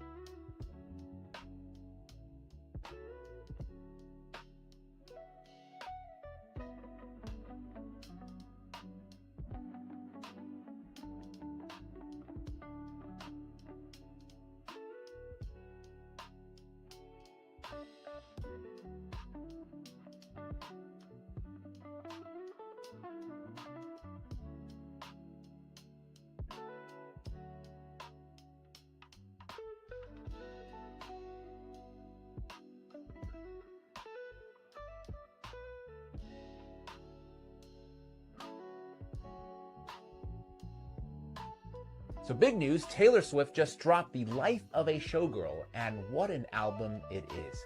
Her fiance Travis Kelce says it's banger after banger. USA Today says she's shaken off the gloom of the tortured poets department and returned with playful pop and sharp one-liners. The New York Times frames it as Taylor hungry to move on, less about feuds and more about her future, though not without some side-eye at her past. The Guardian wasn't as impressed, though, saying that the whole thing feels a little bit rushed, akin to how romantic bliss doesn't fuel the same fire as heartbreak. Billboard magazine describes it as bangers for adults, not another 1989, but mature, sharp, and still packed with hooks. Variety says the love songs here feel easy for once, not battle-tested, which makes the album an uncomplicated good time. And People, they went all in, calling it her most radio-ready album since 1989 and the spiritual sister of Reputation. For me, overall, feels like a reset. Is it her best album? No.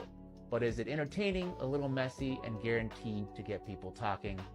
Absolutely. They just gave the green light for ChatGPT to have a lot of freaky conversations with a lot of freaky people. I might be the first person to let you know this, but it's true. ChatGPT just went to a whole different level. So Sam Altman just announced that ChatGPT will soon be able to engage in erotic interactions with age-verified adults starting in December. And for the people in the back that don't know what that means, if you ain't got nobody to talk to that way, ChatGPT is going to talk to you that way, the freaky way. So they're saying that in December, OpenAI will permit mature content, including erotica. Mind you, it's a lot of people that's going to think this shit is real. It's a lot of kids that's going to log on to ChatGPT and interact with that. They're talking about it's going to be age restrictions. How? How are you going to restrict that? How do you know who's on the other side of ChatGPT? Mind you, people were trying to stop this because we already seen what happened to a couple of kids that thought they was interacting with a real person and they took their own lives. And then you have some adults who really and truly conversate with ChatGPT each and every day. I'm not saying it's a problem with that, but it's a problem with that. And now they're telling people that you'll be able to have those type of conversations, freaky conversations, erotica conversations with a computer. They're taking this shit to a whole nother level. Now think about this. Y'all see Sora 2 just came out, right? So think about people making AI figures and then doing that AI chat, the freaky chat. OF models, y'all in trouble because guess what? Now people ain't gotta pay for that. Now they can make the woman of their dreams or the man of their dreams via Sora and then have a chat with them via OpenAI, via ChatGPT. And what does that do for the population? Don't let me find out that you gonna be on ChatGPT using it the freaky way, because it's about to get freaky, man. I'm out. Michael Jackson was trying to tell us they're casting spells on us through music. Check this out. Singers, when they sing songs, it's like a mantra. When you repeat a chorus chorus over and over and over. So when a kid hears a song and he starts singing that chorus over and over and over, then you start to hear it in the alpha state, into the subconscious mind. So you start to become the song or become what you're saying. Now, Michael Jackson being one of the greatest musicians to ever live, you can safely say that he's an authority figure when it comes to the subject of music. The reality is that music is one of the most powerful forms of programming. Stay weird. You don't just listen to it, you actually... A worldwide. I agree with that. And whether it's music coming from outside or the music that emanates from your thoughts, it's very important to keep it positive and keep yourself on a good outcome. Because like he's saying, if let's say the song that you're listening to is, the chorus is hate your neighbor, hate your neighbor, hate your neighbor. Like he said, at one point you go into alpha state and you start talking to your subconscious, feeding that. So what do you think is going to happen in your conscious life? You're probably going to have more hate. As for if you were listening to a song that says love your neighbor, love your neighbor, love your neighbor, you're probably going to end up with a different consequence. It's the same thing with your choice of words. A lot of people replace the word mourning with rising because mourning is associated with death and rising is associated with life. It's an example, but these patterns create a sort of spell, as if you want to call it that. Some people call it epigenetics, the biology of belief. There's different interpretations of it, but my only point to this is I think we should be careful what we consume, what we listen to, what we repeat, how we think, and what we say. If you guys agree, or if you don't agree, let me know down below, and let's keep on rocking.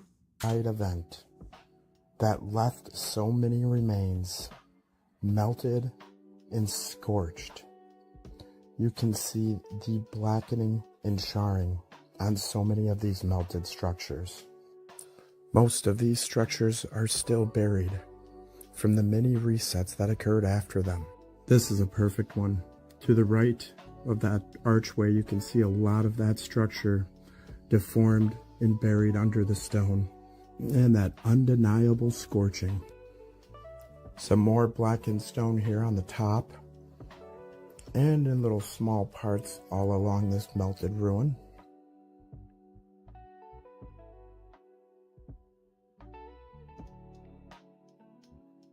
Our eyes are useless when our minds have been made to be blind. Most people will never connect the dots because they never see the extent of the melting. When you've ever seen maybe one or two examples that ever look like this, and they tell you it's erosion, that lie's easy to buy. Everyone that researched it, myself included, all thought the same thing at first. But when you see the thousands of examples, it's clear something big happened in our past. Something erased from the history books. Perhaps a massive plasma storm, realm-wide. The truth is hidden in plain sight. Question everything, friends. Until next time.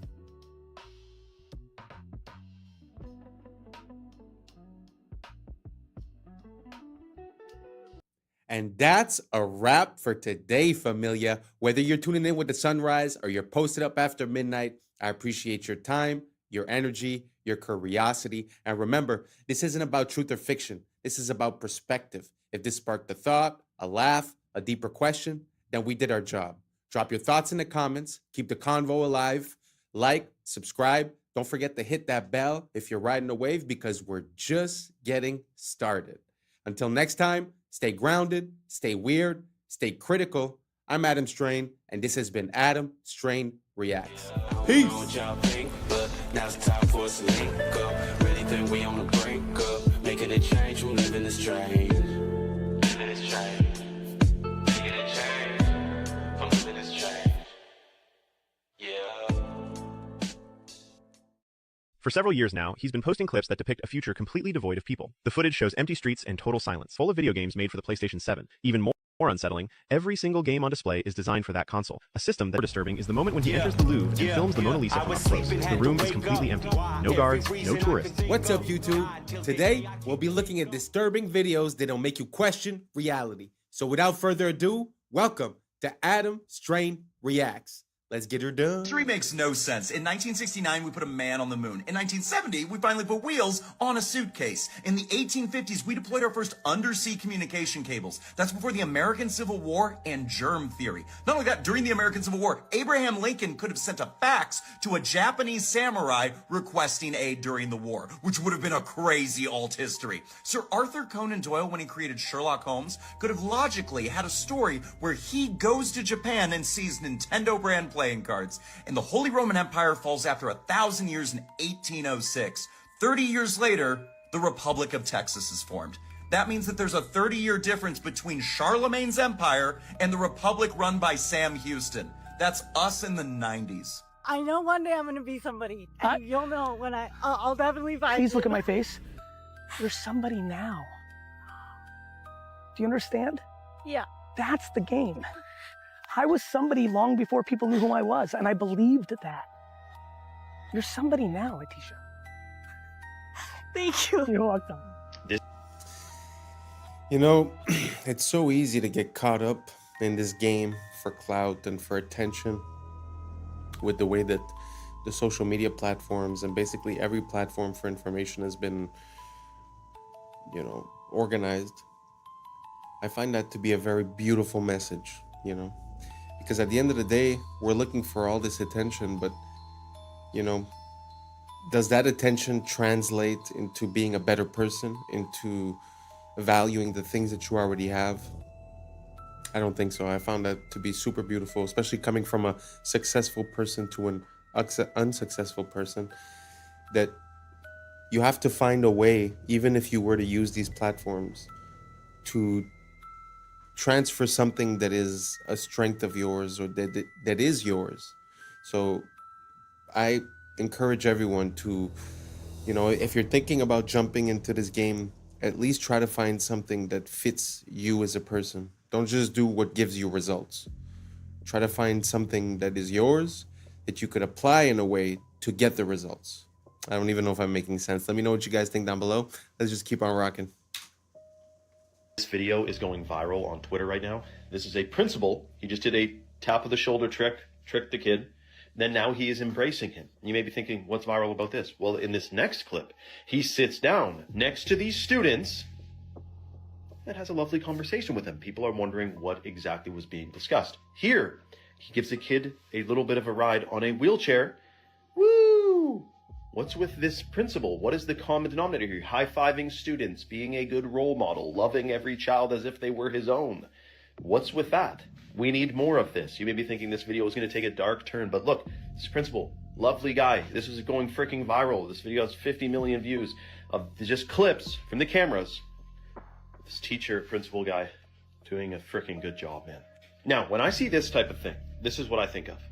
Dear soul, but in an institution, I will say I am not a fan of the modern education system. I do believe it is intentionally flawed. It's supposed to make efficient factory workers. It has nothing to do with making you educated and critical thinking. That's not doesn't exist. So he's a dear soul in a system, and he's making the best of it, so God bless his soul. The Grand Canyon is the real Giza Plateau. Look, this is what we mean when we say meltology. All of this area is desert because there was a motherboard meltdown. The Earth is a grid, a motherboard. It has melted down several times. This is from one of the most recent meltdowns. After Israel was divided within, it imploded and became open for attack. As you can see, all these people are Shemites. Edomites, Moabites, Ammonites are still all from Shem, even though they were supposedly enemies. Like Ashur, who fathered the Assyrians, who were also enemies. So all Israelites are Shemites, but not all Shemites are Israelites. Since they didn't get along, civilization fell apart. Edom is synonymous with Mount Seir. Mount Whitney is Mount Seir in the Sierra Nevadas. Edom is Rome. Edom destroyed the temple, the Israelites dispersed, and order continued to decay. These are melted buildings. Obviously melted buildings. These so-called pueblos are remnants of a melted metropolis. The survivors of the meltdown found refuge in these pockets of survival. Egypt is Mitzrayim. That's where we're getting Mississippi or Mitsori.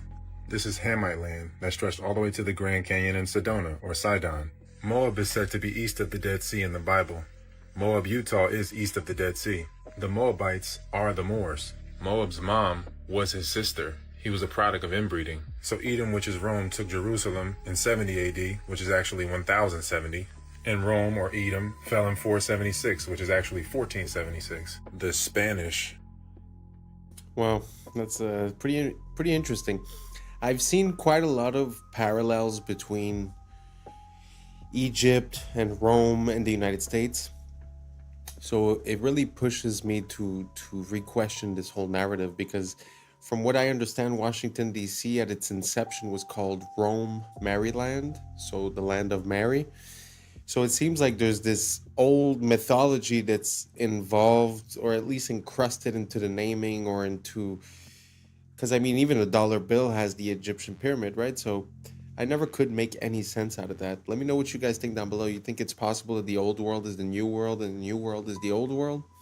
I'm not quite sure, but it's just very interesting to see the similarities between these two places. Let me know what you guys think down below. Let's keep on rocking. The guy is convicted. He's a... Trump attaqué au Golden Globe, c'est loin d'être un accident. Regardez comment ça fonctionne. Mark, what's the pin? Mark Ruffalo exécute un rôle. Il doit pousser le mouvement Be Good avec son pin. Un slogan simple et court, impossible à attaquer. C'est comme ça qu'une opération psychologique fonctionne. Le but est de vous polariser et vous imposer une morale. Pour ça, il faut une cible unique. C'est le rôle de Trump qui sert de pôle dans un scénario héros-vilain. Ice doit produire le plus de scandales possible et les grandes chaînes diffuser en boucle. C'est la mécanique classique de l'ingénierie sociale. Problème, réaction, identification, solution. We're out there killing each other. You know what the solution is? Et Ruffalo n'est même pas très convaincant. I gotta be honest with you. On dirait une scène mal jouée. I'm not gonna lie to you. I'm not feeling so great. I have felt things. Faire semblant, c'est son métier. I don't know. I can't keep pretending. It's driving me crazy. Dans Shutter Island, Now You See Me, il a le rôle de l'architecte de la manipulation. The more you think you see, the easier it'll be to fool you. My job, to take your attention and use it against you. Ces films expliquent que ce que vous voyez est un tour de magie. Donc ils ne s'opposent ni à Trump, ni à la pédophilie, parce qu'ils sont tous dans le même camp. Dans Pauvre créature, il couche avec un nouveau-né, placé dans le corps d'un adulte. Dans 30 ans, sinon rien, il embrasse une fille de 13 ans. C'est une technique de cinéma. On place un esprit mineur dans un corps adulte. Mom? Dad? Pour banaliser l'inacceptable. Voilà ce que l'industrie choisit de célébrer, parce qu'on est dirigé par des pédomanipulateurs narratifs. This guy claims he's stuck in France in the year 2055 and can't find a way back. And everything he shows in his videos looks disturbingly unreal. For several years now, he's been posting clips that depict a future completely devoid of people. The footage shows empty streets and total silence. The roads are deserted, yet vending machines and terminals are still working, as if the country itself still exists, but its population has completely vanished. In some videos, he walks into stores and shows shelves full of video games made for the PlayStation 7. Even more unsettling, every single game on display is designed for that console, a system that doesn't even exist in our time. One detail in particular really alarmed viewers. A nearly empty vending machine with just one bottle left inside. The date on it is clearly visible, April 2055. According to him, it's a drink that hasn't even been released yet in our present day. Even more disturbing is the moment when he enters the Louvre and films the Mona Lisa from up close. The room is completely empty. No guards, no tourists, as if time itself has frozen. He does the same with the Eiffel Tower, showing it surrounded by absolute silence and emptiness. What makes the story even more unsettling is the fact that he started posting these videos long before the explosion of AI and modern visual tools. This is the story all about how your life got flipped, turned upside down, and the reason why you're a slave to the central banking cartel. In 1791, the Rothschild banking dynasty lobbied for Alexander Hamilton to install the first central bank in Philadelphia, Pennsylvania. They secured a 20-year charter that lasted from 1791 to 1811. By 1811, the United States refused to renew the charter. They were sick of the Rothschilds. So, in 1812, the Central Bank of London, under Rothschild control, financed the War of 1812, where England attacked the United States and burned the White House to the ground. By 1816, the bankers secured a second charter for another installment of the central bank in Philadelphia, Pennsylvania. By 1835, after 19 years of economic manipulation, the seventh president, Andrew Jackson, who was fighting the banking wars, and ultimately got assassinated. everything he could to kick the bankers out of the United States. This is why he vetoed the recharter in 1832. And he said in 1834, if the people only understood the rank and justice of our money and banking system, there would be a revolution by morning. And I try to inform you guys. You listen to my podcast, you would know this already. What did they do? They attempted an assassination. This is going to become a common theme that we're going to revisit. But for now, Jackson issues a specie circular, which means no more deposits to the central banks, only deposits into national banks. He cuts them out of the picture, and he pushes for only gold and silver. What do they do? Send us into a depression. By 1837, more economic manipulation. But the good news is we go to a credit-based system, but one without the central banks. By 1850, the middle of the century, Jackson had killed off the second bank, and there was no more central banks in the United States. I won't stop him forever. At that time. By 1861, the United States didn't need the central bankers anymore, but they saw an opportunity. War is the perfect way to divide a nation and get us back into an international debt system. Well, clearly he has a lot of information, but he didn't even get to the juicy part about the Federal Reserve, but he does a pretty good job of explaining what happened before that. Because yes, it did all start with the Napoleonic Wars, and they have fought very hard to make it into America with the Federal Reserve, and they didn't stop there because they are now attempting to take over the world with the IMF, and they're unfortunately doing a pretty good job of it. That's pretty interesting. I know way more about from the Federal Reserve and beyond, which I think was 1933 or something like that, 2933. And it's actually interesting to look at before. And like you said, it makes me wonder if they got kicked out, and then eventually they say, oh, something like war could help us gain back control. Makes me ask a lot of questions about the first and second, because at the end of the day, it happened more or less between those two, the instauration of the Federal Reserve, then afterwards the income tax. So the systems under which we are feels like they were implemented around that time. So it's kind of interesting to look at what happened before. I had no idea that they already had the central banks, got kicked out, and then reasserted their power. It's pretty interesting. That's all connected with the Titanic, with Jekyll Island. I'll do a deep dive soon enough. Let me know what you guys think down below. Did you guys know about this? Let me know if there's any parts that you feel I missed. I'm always curious to learn more about the methods by which we are enslaved.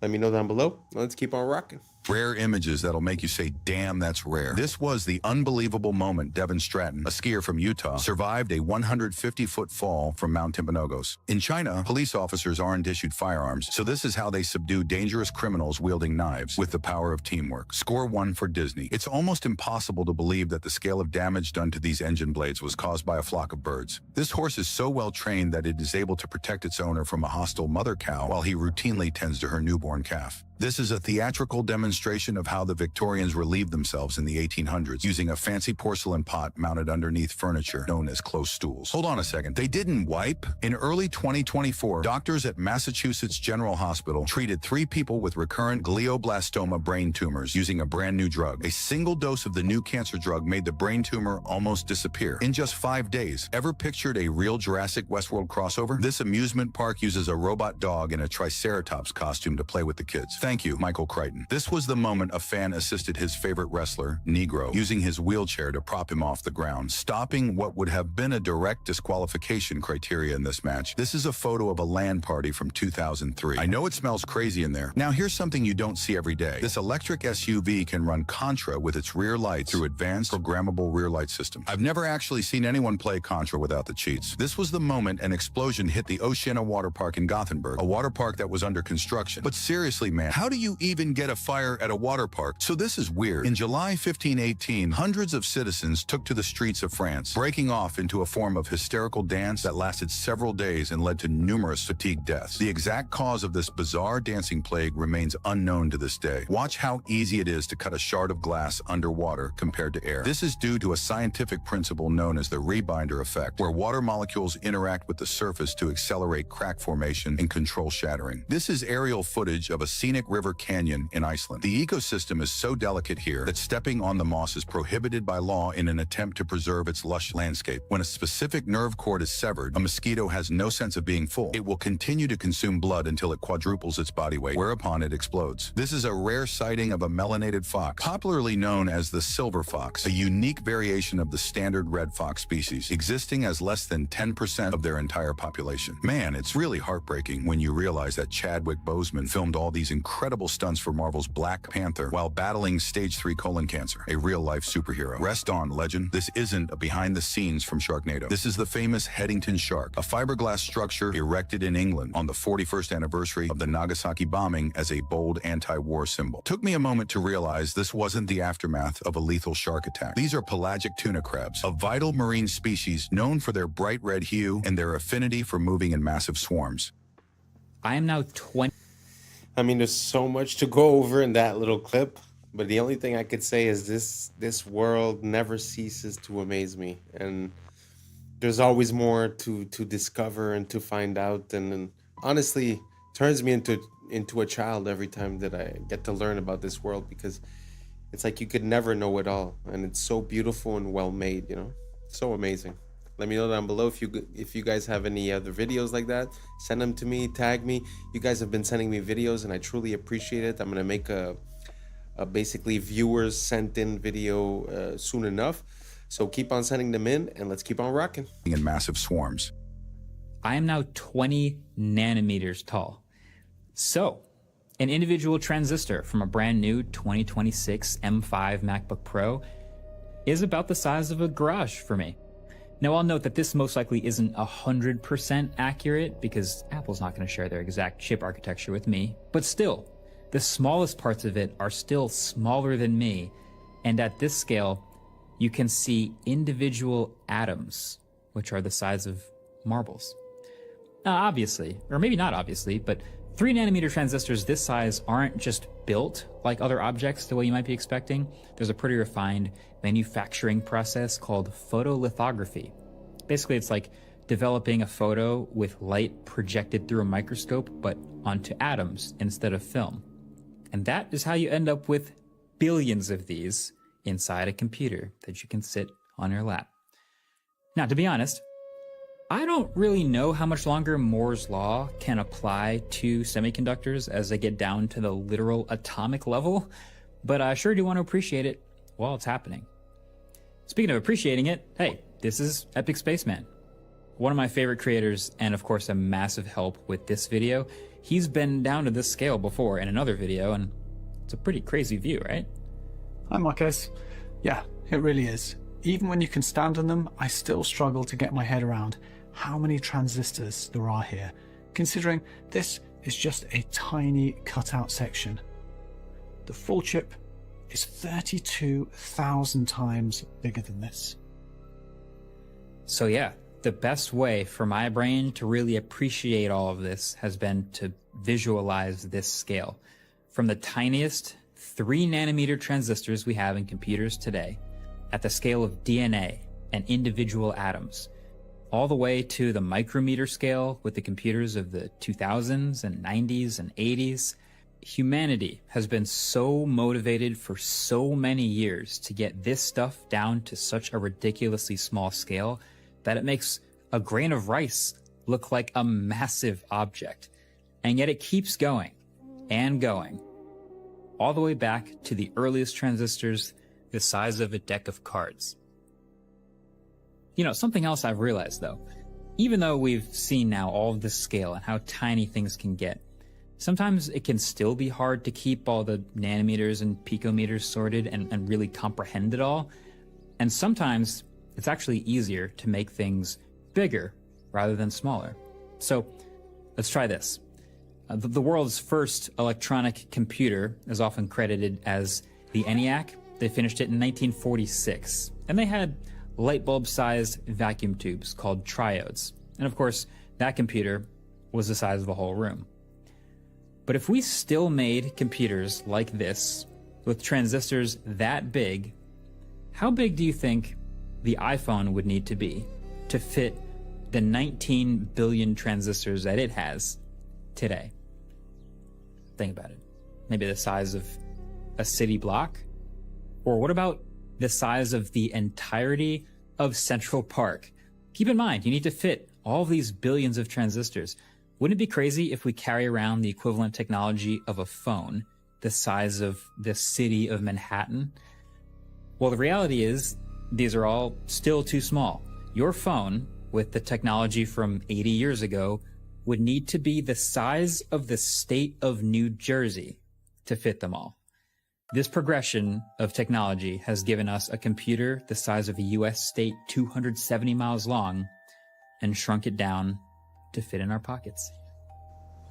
Thanks for watching. See you in the next one. Peace. Wow.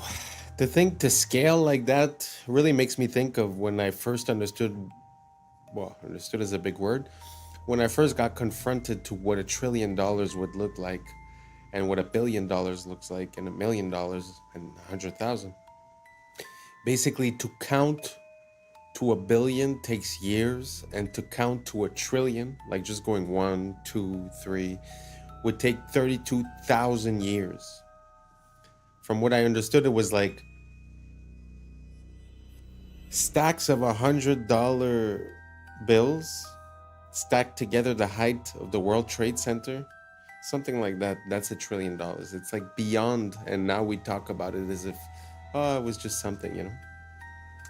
And also, it also makes me wonder about the fact where we find the patterns of these transistors or of these circuit boards within ancient sites, like in Egypt or Philippines or any place where they have ancient stuff.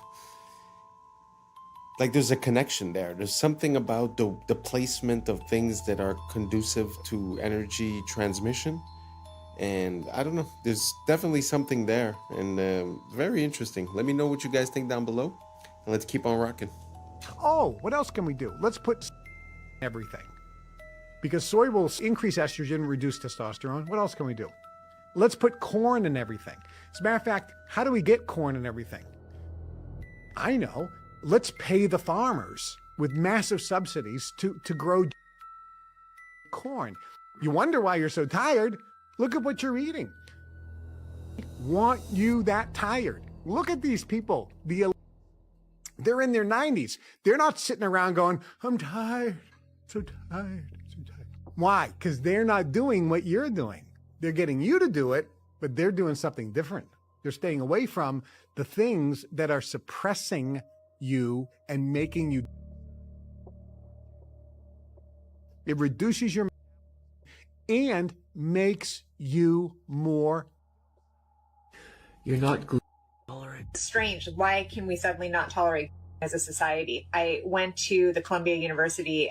It was a conference symposium on with a bunch of researchers and physicians, and they're talking about, we don't know what it is causing this rise. I went up to the microphone and I said, do they spray brain? Like the chemical, the doctors and researchers turned around and looked at me, they're like, they don't spray. I would kill it. And I was like, okay. And I went and I sat down. A scientist from General there to promote their free Cheerios. So he found me and he said, yeah, they're spraying on a lot of the grains. We know there's a problem. It's going to take 2 decades to reverse. Okay. Like 2 decades. I said, well, everyone's going to be gluten intolerant, and maybe because people are this. I always say it, man. There's definitely something wrong with not only the food, but our relationship to it. You know, as much as I agree with the first guy saying, oh, you know, the rich people aren't tired. Yeah, well, you know what? I feel that within the people in my environment and my surroundings. Some people could have an easy job and at the end of the day still say, oh, I feel tired and this and that. I think it's also a thing of mind state. You know, like I used to work 7 days a week for a while. I had my own business, and you know, obviously you're tired because you're there 12 hours a day. So I would go from work to home to work to home. And eventually I said, you know what? From now on, I'm also going to try to live. So when someone would offer me something after work, I'd always say yes.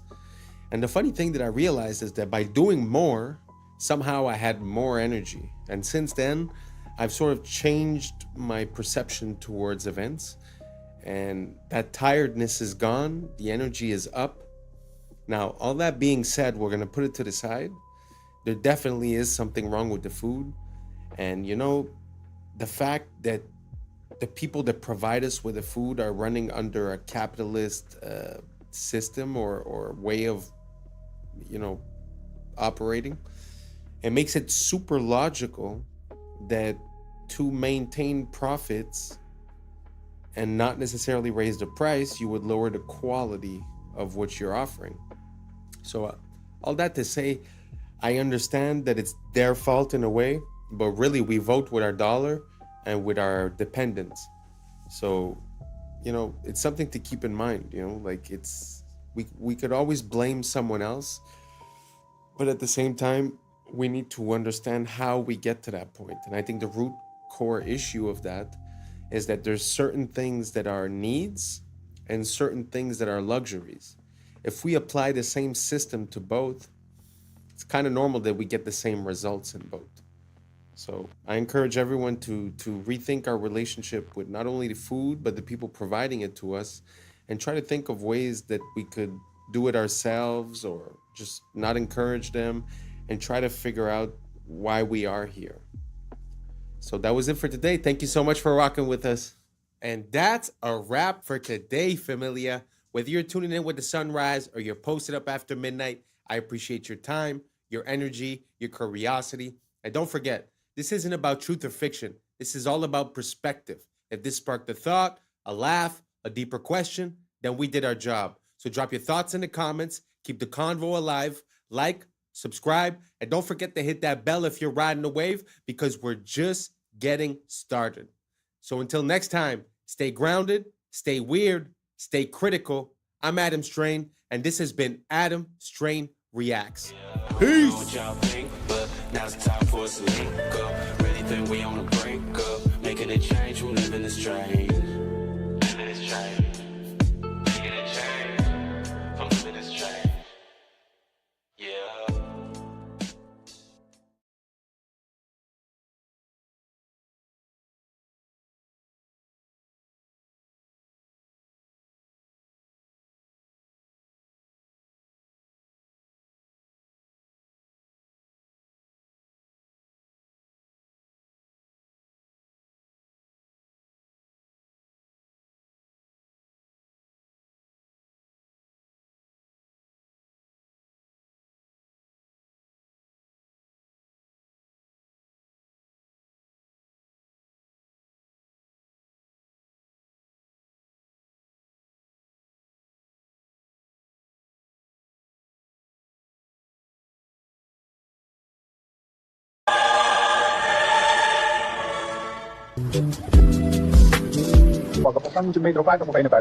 Guys, the pain about it. I don't know. I just I was sleeping, had to wake up. Every reason I could. What's up, YouTube? Today, we'll be looking at disturbing TikToks that'll make you question reality. So without further ado, welcome to Adam Strain Reacts. Let's get her done. Since World War II, there's only been 7 countries that did not have a controlled central banking. Now, if you take a look at the names on that list, you will notice they all have something similar or in common. After World War II, the United States has been to war with all of them. And I can't put my finger on it, but I just know there has to be some reason for that.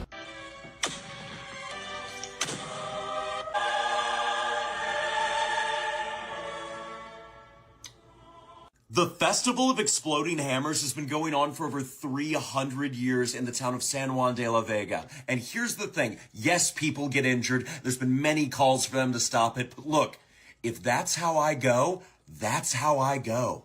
It's the largest accumulation of tracks in the world. So first, we started with one area, and then later on, we found that these led into another area, and you could connect them all, and eventually we ended up with 9 different areas that are more or less all connected physically. What do you guys think about that? I truly have a hard time with everything that's dinosaurs. I'm going to put in the next video. I don't think we've been through this, but the people, they call it the Bone Wars, which was 2 people that were in a competition, and basically they found like 95% of all the dinosaur bones. But as for the tracks, what do you guys think about this? Do you guys think that these are original tracks from dinosaurs, or can they be like more or less anything? And if they were tracks from dinosaurs, how come we haven't came across them before if they were just on the surface? So let me know down below what you guys think. I'd be very curious to see your opinion, and let's keep on rocking. I thought that the French protests were unhinged before, but this might be the single most hilarious way of protesting I've ever seen. As we all know, Paris is hosting the Summer Olympics, but a lot of French people aren't very happy about that. Because, and I only found out about this today, the Olympics is kind of a scam when it comes to a country actually making money. Don't get me wrong, it's great for global street cred, but for example, when China hosted it, they made a net loss of 36.4 billion, and London made a net loss of 13 billion, and that's all taxpayer money. So when the public heard that France has already spent over 5 billion, and then that Macron wanted to spend another billion just to clean up the Seine River so it looks good for the Olympics, they lost it, and the I shit in the Seine River protest began. On the 23rd of June, the French President Macron and the Paris mayor plan to take a ceremonial swim in the river to show off just how clean it is. So the protesters are now planning a defecation flash mob because, and I quote, after putting us in shit, it's up to them to bathe in our shit. Oh, and if you don't live in Paris, no bloody problem, because someone created this website. You type in how many kilometers you are away from Paris, and using a water flow algorithm, it will tell you precisely the day and the exact time you need to shit into the river to reach Paris at the time Macron will be swimming in it. Oh, I told you, and that is why I say, quick. Wow, I have never seen any type of protest in that way. But man, is that interesting. And also, I never came across any information as towards the loss of money of the countries that are hosting the Olympics. That's news to me. I always thought that they generated billions of dollars in profit, so I had zero idea. Did you guys know about that below? What do you guys think about that type of protest? I love it, to be honest. And the person that came up with the website to coordinate the poos with the swim. Maybe in the future, you know, world leaders shouldn't disclose their plans too far ahead of time. So let me know what you guys think down below. I really love this idea. Let me know what you think. Let's keep on rocking. Video showing how big the volcano is under Yellowstone. Oh, isn't that just horrifying? Starts with Yellowstone National Park at the top, just for scale. Yeah, that's... And then this. Insane. Just staggering, and a good reminder that, yeah, if it goes, we're out. I know. So gone, so fast. Oh, well. Which is the way to go. Yeah. I definitely would rather it be quick. What do you guys think about that? Do you guys think that the Yellowstone volcano might be about to pop? Is that why everyone's building bunkers underground?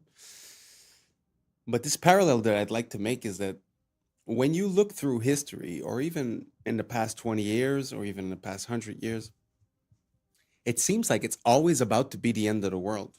Sort of like today, no? Like every year is going to be the crash, right? Because we know that we're inflating and we're modifying the numbers so that it fits and that it works. So we're all waiting for the crash.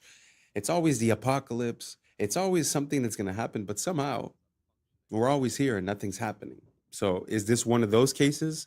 Or is this the exception to the rule? Let me know what you think down below, because I know a lot of people have got Yellowstone very high up in their priorities and have a lot of fear regarding that. So let me know what you guys think down below, and let's keep on rocking.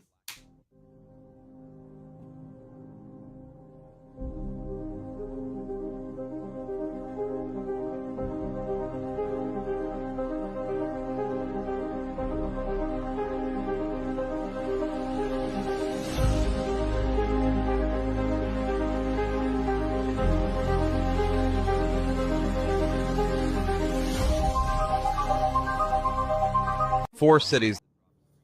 Wow, I didn't know we were that ahead with the surgery stuff. How would you guys feel if you went in for surgery and you were underneath that robot? Do you guys feel better about that? Taking away the possibility of human error, but would that leave, possibility for machine error or loss of power or any other. I don't know. What do you guys think down below? Would you rather have a human or would you rather have a machine conducting your operation? I'm very curious. I'd like to know what you guys think about this. Write down below. Now let's keep on rocking. 4 cities that dropped street temperatures up to 8 degrees Celsius, some using ancient techniques, others just using paint. Seville, Spain borrowed a 3,000-year-old Persian technique called qanat that uses underground canals to carry cool water and ends up functioning like outdoor air conditioning. The result? Temperatures dropped by 6 to 7 degrees Celsius. Singapore found an even simpler solution, reflective paint. Coating buildings brought temperatures down 2 degrees Celsius during the scorching 11 a.m. to 3 p.m. window. Vienna took the idea to the streets, repainting black asphalt in lighter colors and cutting temperatures by 5 degrees Celsius. But the Spanish sherry town of Jerez de la Frontera went furthest, using grapevines to slash street temperatures by as much as 8 degrees Celsius. They strung green canopies across narrow streets, stealing a trick sherry makers have used for centuries to keep their wineries cool. Sometimes the best ideas are just really, really old, or come in a paint can.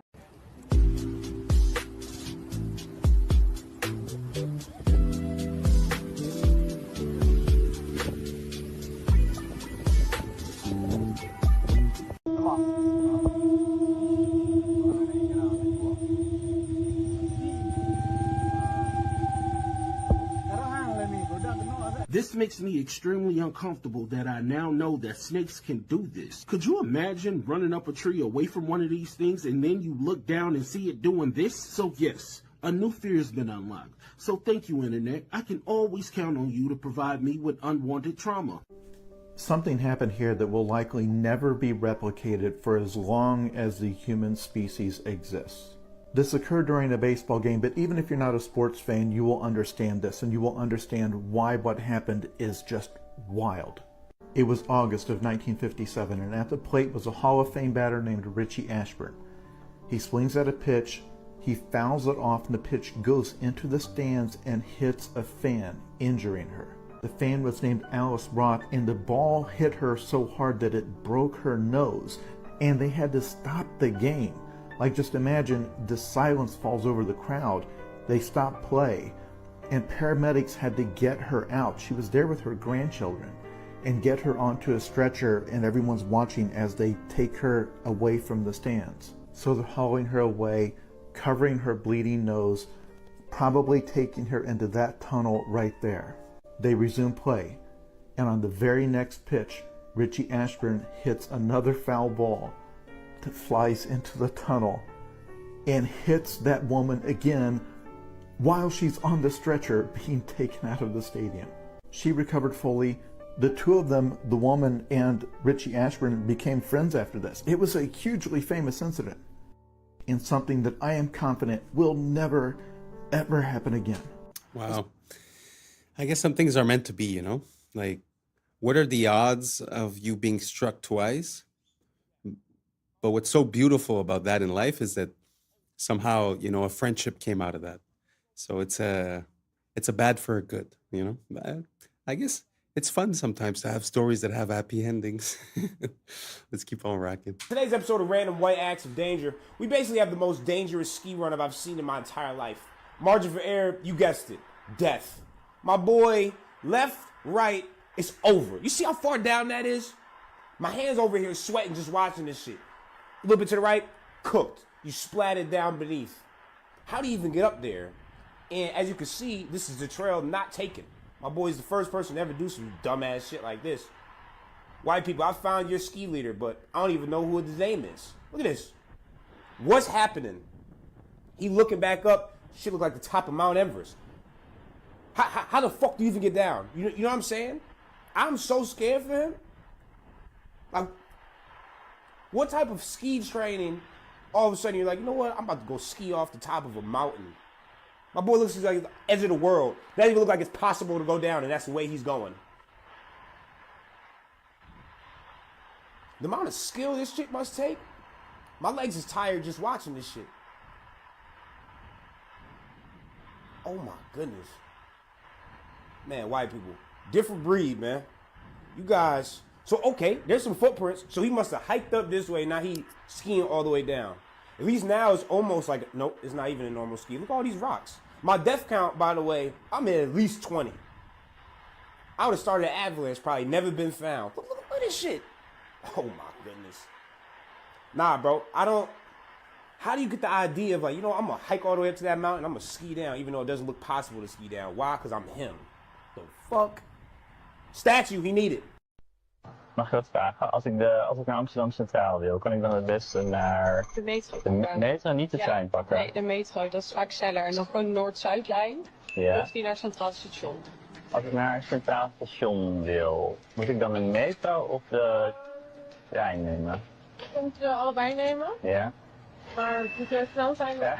Moet ik de metro of de trein pakken? Je moet de metro pakken. Volgens mij moet je de metro 50 of 51 pakken. 50, 51. Ja, het geeft gewoon aan. Als we rechtdoor lopen, dan zie je de metro. Ja. Of metro 52. Klopt het dat je orthodontiepraktijk van Schiedam? Ja? Ja? Klopt het dat je Floor heet? Ja. Ja. Van Grunsten? Ja. Ja. Bent u Helene? Ja. Helene Wachters? Ja, toch? Van Ian McKellen? Ja, klopt. Hoezo? Heet je Wijs? Ja. Basharat? Ja, klopt. Ja. Oh, wat ben ik jou wat staan? Of dat je jurist bent? Ja. In Venture Capital? Onder andere, ja. Ja? Ja. Ik heb dus een bril waarmee ik gezichten kan scannen. Ik zie aan je dat je er wel zit. Nou, inderdaad. Ja. Oh ja, ik zie dat ding al inderdaad gaan. Oh, ik zie er ook een lampje aan. Holy shit. Op die manier informatie te krijgen over mensen. Ja. Voelt bij mij niet oké. Ja. Ik bedoel, het is de tijd van tegenwoordig. Ik bedoel, digitale wereld. Je verwacht dit gewoon. Je verwacht het gewoon. Ja. Maar voor jou in. Ja. That gave me chills because the possibilities with that are pretty endless. Imagine, I don't know, off the top of my head, imagine scammers, imagine police, imagine, due process is gone. You have access to way too much information. Very interesting. It's very interesting. Imagine if you cross-reference with the person's Facebook and they took a picture outside of their house. You now have their address. You now have their family members. I mean, the possibilities are pretty much endless with what you could do with that information. As for, let's say, fraud or misappropriating the identity. Very interesting. What do you guys think? Do you guys think that it makes sense that we use AI in this type of fashion? What's the future of this technology? What are the applications that we're not seeing yet, but that might be a problem in 1, 2, 3, 5, 10 years?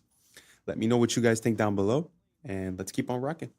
In the 1990s, there was a conspiracy theorist with a public access show where he ranted about crazy crackpot theories every single day, and nobody took him seriously. But then after he died, it turned out he was right about everything. In the late 80s and throughout the 1990s, there was a man named Clay Tiffany who had a public access TV show called Dirge of the Charlatans, where he would sit for hours on end and just rant and ramble about all kinds of conspiracy theories about elite government corruption within the city. He would talk about judges laundering money through nonprofits and NYPD officers falsifying to throw people in jail, and members of the NYPD acting as roving and enforcers for the mob. But then something happened to Clay Tiffany. In March of 1997, he was pulled over by an NYPD officer named Nick Tartagliani, who said that he had seen Clay Tiffany's show and wanted him to stop talking about the NYPD, and that he was connected to the mob, and if he didn't shut up, he would have him taken care of. Or at least this is what Tiffany claimed the following day on his show, where he talked about the incident. And as Clay Tiffany claims, the next day after this broadcast, Nick Tartagliani showed up at his house,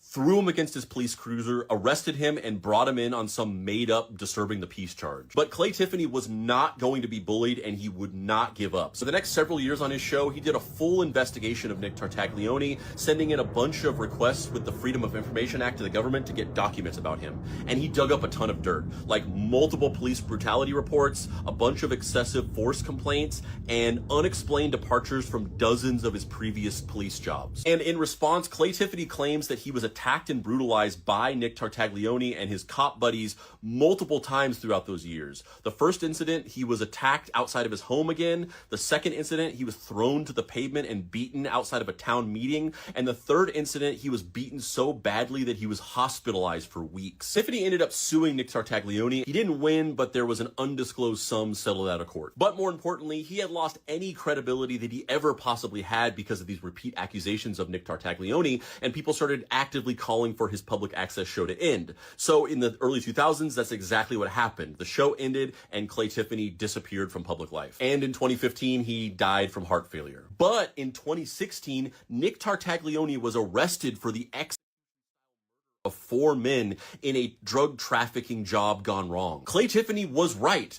Nick Tartaglione was mob connected, he was corrupt, and him and his buddies were running as enforcers for the mob within the NYPD. And what's even crazier is that Nick Tartaglione was at one point Jeffrey's cellmate and the last person to ever see him alive that we know of. And real quick, if you like my videos and you want to see more in-depth writing from me about pop culture, movies, TV, video games, weird historical facts, so on and so forth, you can do that here.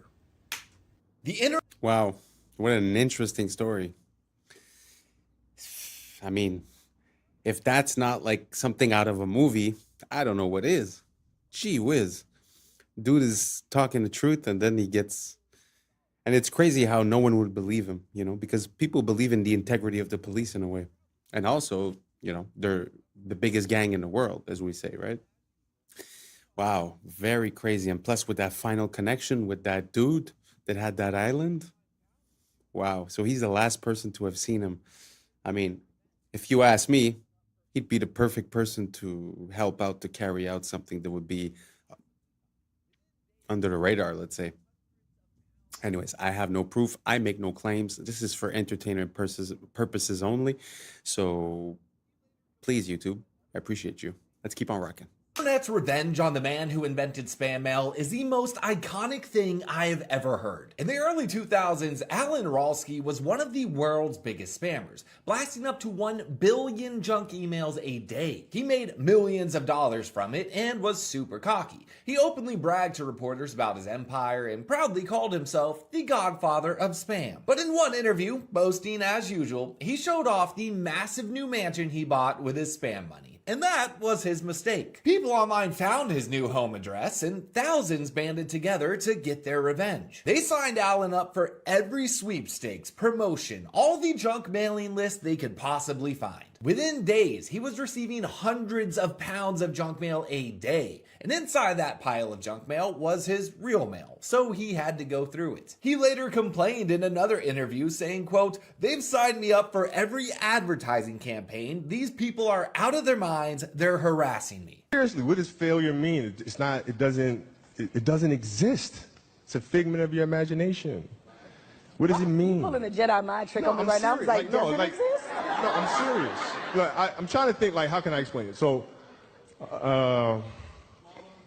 let's use happy endings, right? And then we can relate this to failure, why it's not existing. Like, you know, everybody talks about, like, everybody wants a happy ending, right? Now let's go to the reality of it, right? Let's look at a fairy tale story. Let's look at Snow White. Mm-hmm. She gets a happy ending. She finds Prince or whatever. She goes on. She lives happily ever after. Well, I call bullshit on that because 2 months later, the fact is they had an argument and he's sleeping on the couch. Right? So the point is, the story continues. The story continues. So if you fail on Monday, the only way it's a failure on Monday is if you decide to not progress from that. Right? So to me, that's why failure is not existent. Because, you know, if I fail today, okay, I'm going to learn something from that failure, and I'm going to try again on Tuesday. And I fail, and I'm going to try again on Wednesday. So it doesn't exist. You know what? Should my ratings go in the tank? That's exactly what I'm going to say to the bosses. Hey, it doesn't exist. Yeah, but you know what? We should try it again on Thursday. If your ratings go in the tank, and you know, which they won't, but if they did, you had learned a valuable lesson. You had learned a bunch of ways of how not to make a show that sucks. So then the next one will be better than the last one, right? So are you telling me then, let's just say all the career statistics that you've compiled, they all still exist, you still play for the Lakers, still, and all of that still happens. If you finished your career without a championship, you would not have looked at that as a failure? No, I would have looked at it as being extremely disappointed because I had a dream and I had goals that I wanted to accomplish, right? And if I don't accomplish those goals, I have to ask myself why, right? And so from my position, the reason why I would not have accomplished those things is poor leadership, failure to communicate properly with my teammates to put them in positions to be successful, lack of preparation. You know, all those things would be reasons why I don't win, right? So now, if that was the case, in my career, I have to sit and I have to analyze that. And then as I move and I evolve, you know, post-basketball into business or whatever, those same weaknesses are going to reveal themselves there, right? So if I don't learn from that, I'm going to struggle here too, right? So I can take those situations and learn from those and have them, you know, make me a better person later in life. But if I don't take that stuff and apply that someplace else, then that's failing, which to me is the worst possible thing you could ever have, is to stop and to not learn. So the winner. Very good message. I really like the way he handled that question and the way he explained it. And there is a saying, when the billionaires, you know, a lot of the billionaires that made a lot of money that are now successful, they often say that they've went bankrupt a few times. And I guess if they would have seen it as a failure and then on Wednesday they would have quit and just went and worked for someone else, I guess it never would have made it. So I guess it's all a question of perspective. And as a parallel, I mean, using proper words and positive words has an effect. It's very interesting because he's talking about one word, but there's also the word stress, or the word depression, or the word, I mean, there's so many words that nowadays just rolls off your tongue because everyone is a victim, everyone is feeling some type of way or disadvantaged or this or that. But in reality, I mean, what is stress? You know, what is depression? It's something that you accept in your mind and that you create as an anchor or as a habit. So in my mind, if every time I would say I'm stressed, I would say time to breathe, and then I would concentrate on my breathing and try to gain control, I find that gives control in my life. It gives me power in my life. So using the word stress makes me feel like I'm under the weight. I don't know if you guys understand my distinction, but it's just the way that we use words has an effect on us long term. So if you keep using the word, oh, I'm depressed, that's exactly what you will become. Because in my mind, depression is a depressive thought that is on repeat. And then it creates the state of depression. But to be in a state of something, you need to actively reinforce it, repeat it, and use it as a habit before it sticks. So you could do that on the negative side, and you could do that on the positive side as well. So very interesting. I'm very happy to have listened to that interview from Kobe. I find it's super inspiring, and I hope that you guys can see it was a bit vague, and I'm not finding quite the right words to describe what I'm saying. So if you have any questions, please write them down below, and let's keep on rocking. Causing a traffic jam.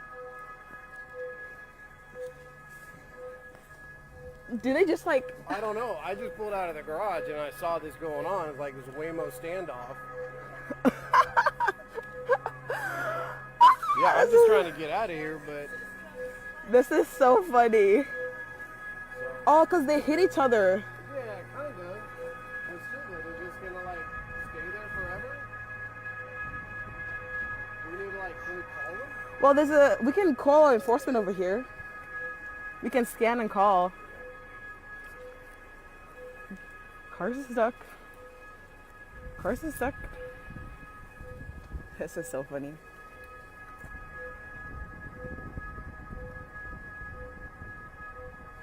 Digital is the biggest step towards the surveillance state this country has ever faced in my lifetime. If any government wants access to every detail of your life, they are the ones who should be feared. We live in a country where the state can't even run a basic IT system without losing data or leaking personal details. It won't last a week before a mountain of sensitive personal data is left at a bus stop in Kent again. I do not trust any government. I certainly do not trust this government. And let us remember, once government gets a new power, it never gives it back. It expands and evolves. Digital ID will not stop at proving who you are. It will creep into travel, banking, housing, benefits, even. Today it's voluntary, tomorrow it will be required for security reasons. The day after that, you won't be able to access basic services without it. All for your own good, remember. It's supposed to be a country where the government serves the people, not the other way around. A country built on privacy, liberty and trust. People just want the government to leave them alone and get out of their lives, to build a business, raise a family and live in peace. Digital ID treats every citizen as a suspect. It assumes that the state has the right to look over your shoulder. You defend it by severely limiting the power of the state, not radically expanding it. Abolishing jury trials, cancelling elections, implementing facial recognition. Yeah, this whole digital ID thing is kind of scary. And as a parallel, when you look at Australia, they're saying that they want to put a age limit. So basically, if you're 16 and under, you can't have access to social media, which in a way I agree with because the kids are obviously being brain rotted. But, you know, what they will use that for is probably to create a barrier to entry, to be able to enter. So it's not the kids that are going to basically have to do something. It's the adults that are going to have to prove that they're adults. So in other words, it would be like having a MAC address associated with your social media account, which is a unique identifier. So basically everything you do online will be tracked, categorized, and easier to turn into data. That's first. Second of all, we can't forget the saying that says freedom for security. Well, now it's freedom and privacy in the name of security. But like he said, by going digital, aren't we opening ourselves up to risks of security? So it seems like a Ouroboros, it seems like a circle that basically never ends, because the more we put ourselves online, the more it's accessible for hackers. So I'm having a hard time to understand the logic behind it. But we did have an event, the COVID, not too long ago, that seemed to be like a test run towards this. So I truly want to know what you guys think. Is this something that you think is for the great, the betterment of the human condition? Or do you think this is a secondary power structure? Are we going to try to do a transition between, let's say, what our legal framework is? Because as we create a new ID, we're going to have to create new laws. So as we create new laws, do we trust the people that are there to have our best intentions at heart? Or should we just cancel the project and return to Constitution? It's a question that I'm asking you, and I would really appreciate your time right down below. And if not, no worries. We reached the end, so thank you so much for rocking with us. And that's a wrap for today, familia. Whether you're tuning in with the sunrise or you're posted up after midnight, I appreciate your time, your energy, your curiosity. And don't forget, this isn't about truth or fiction. This is about perspective. If this sparked a laugh, a thought, a deeper question, then we did our job. So drop your thoughts in the comments, keep the convo alive, like, subscribe, and hit that bell if you're riding a wave, because we're just getting started. So until next time, stay grounded, stay weird, stay critical. I'm Adam Strain, and this has been Adam Strain Reacts. Peace. Now it's time for us to link up. Really think we on a break up. Making a change from living this train. Living this train. Making a change from living this train.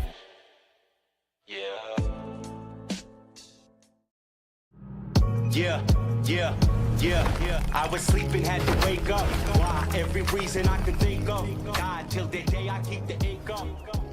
What's up, YouTube? Today, we'll be looking at disturbing TikToks that'll make you question reality. But before we jump into it, I want to say thank you to each and every one of you that's listening right now. We just hit the 4K subscriber mark, and I am so proud that we could do this together. Thank you so much for being one of the first ones here, and let's just keep on growing. So without further ado, welcome to Adam Strain Reacts. Let's get her done. Okay, so someone sent me this video of King Charles and people fainting in his presence. And at first I thought, people faint. But then I'm like, wait a minute. How many times have people fainted by being in the presence of King Charles? And what is with that? Now, we know about this strange painting and everything. I'm not going to talk too much about that. But all I will say is the age-old explanation for this is that people tend to faint in the presence of demonic or satanic activity. I will say, if you were to just ask someone what kind of vibes this portrait gives off, I don't know that you could say it's love and light. In fact, it looks bloody. And again, we saw what happens when you invert it, duplicate it, and match them up together. What type of coincidence would that be? And what is with the very interesting history of the royal family anyway? And what makes their bloodline enable them, or rather give them the power to rule over others? I'm not sure I'm really buying this whole story. Side note, by the way, we're all familiar with inheritance taxes, where when someone passes in your family, you don't just get all their money. The government gets a big cut. Of course, taxed here, taxed there, and even taxed when you bite it. Well, King Charles is not paying any inheritance tax from the Queen passing because of a law, and they don't want the royal wealth to be salami sliced away. So once again, we have another example of rules for thee, but not for me. How dare you try to get around paying inheritance tax? One advantage with the airship. I put this in because I find that we're so used to talking about secret societies and about governments that I think sometimes we overlook the power of the royal family or the crown. Because if you think back at a few years ago when there was the COVID, when you think about it, the Commonwealth countries were the worst ones, were the ones that were on the front of taking people's rights away. So, Australia, England, Canada. So when you think about it, there's kind of a correlation. So I know that it's not something that's very popular, but I'm going to start looking into a bit more the connections between the royal family and what goes on in the world. Do you guys see a link between the royal family? Do you guys think it's overlooked, or do you guys see a lot of that maybe I don't see it? Let me know down below, and let's keep on rocking. Is the fact that you wouldn't need a runway. They could dock these things, and that's why people start to look at some of these old buildings and some of these towers. Were they meant for docking an airship, and then they would get into the building from the ship? What they try to show you with modern blimps is you have this big old balloon thing, and then you have this tiny little carriage under it. Most of the structure of the blimp is just where gas is at. And then you have like a tiny little cockpit that everyone rides in. But if you see like the diagrams of these old airships, you could move all in and out of there. You could imagine would be like a floating cruise ship. So as soon as you get on, you kick your feet up, you go get something to eat, and you go hang out and have a cocktail if that's your deal. And then you can kind of hang out and look out the window and see all the cool stuff. It seems like a more elegant, more sophisticated way to travel. I would be all about that life. Yeah, could you imagine if you were just going, okay, we're going to fly across America, go from New York to LA, and you're not in a rush because part of the journey is actually, this is fun. Yeah. But traveling's not like that today. But we're the advanced ones. The government of Turkey claims they have found the grave of Noah. This is a normal human thumb bone. Underneath is a giant human thumb bone. This was found right near Mount Ararat in Turkey. People say 1 man and 3 boys could not build a boat that big. Oh, you didn't see those boys. Hey, Bubba, bring me that tree, would you? There's a jawbone in a hotel in Turkey on display right now, 6.5 inches across the TMJs.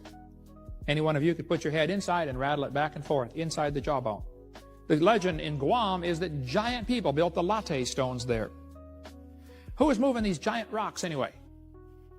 That's a camel in front of it for scale, folks. In Wasaki, Wisconsin, 100 years ago, giant skeletons were found in a burial mound. One of the skulls was 3 times the size of ordinary humans.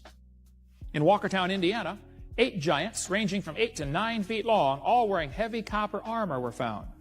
Through the bungling of the diggers and the disinterest of the museum establishment, the discoveries were scattered and lost. The Smithsonian has been very active in hiding discoveries about giants because it goes against the evolution theory. See, evolution says we started off tiny and we're getting bigger and better and stronger and smarter. This video is going viral out of Florida right now when unknown people are seen spraying something into the water by airboat. And there's other clips of it in the Everglades as well, and people are wondering what the sand dam's going on. Until a man captured a truck that was going to the department or the depot where they fill up these containers on these boats. A truck was carrying some goods, the Florida Fish and Wildlife Conservation. And if you look closely, you see in the back of this truck on the trailer are some boxes. And if you look closely at the boxes, it's Roundup Custom, which is actually called Diquat. It's a form, it's from Roundup. It's the same company. And it's one of the most toxic chemicals known to man. Now, this guy is exposing, that's the one who captured the video. Turns out they're spraying this to try to get rid of an invasive plant. But the problem is that it also literally destroys almost every other creature in the water, right? So we have fish floating up, we have turtles floating up upside down, rotting. It's totally destructive, but of course it's for your safety, it's for conservation. We're not trying to intentionally poison the food, air, and water supply to destroy the natural world, to rebel against the natural world and against who created this world. No, it's for your safety, you fool.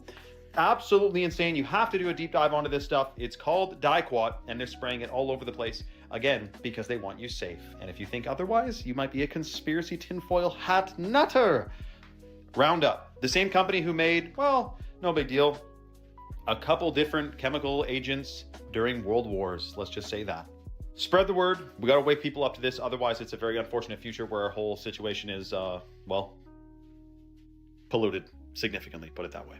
Recently, there's also been many sinkholes that have appeared everywhere. So I don't know if you saw in China, there was a sinkhole, and going back to the hollow earth theory, how in China they found in the sinkhole a forest with trees and species that we would have seen in like 200 years. Oh, yeah. So it opened it up. Exactly. So look, and there's more. So there's one in Detroit. A guy got his car stuck in a fat sinkhole, like one filled with water. He didn't even know it was there.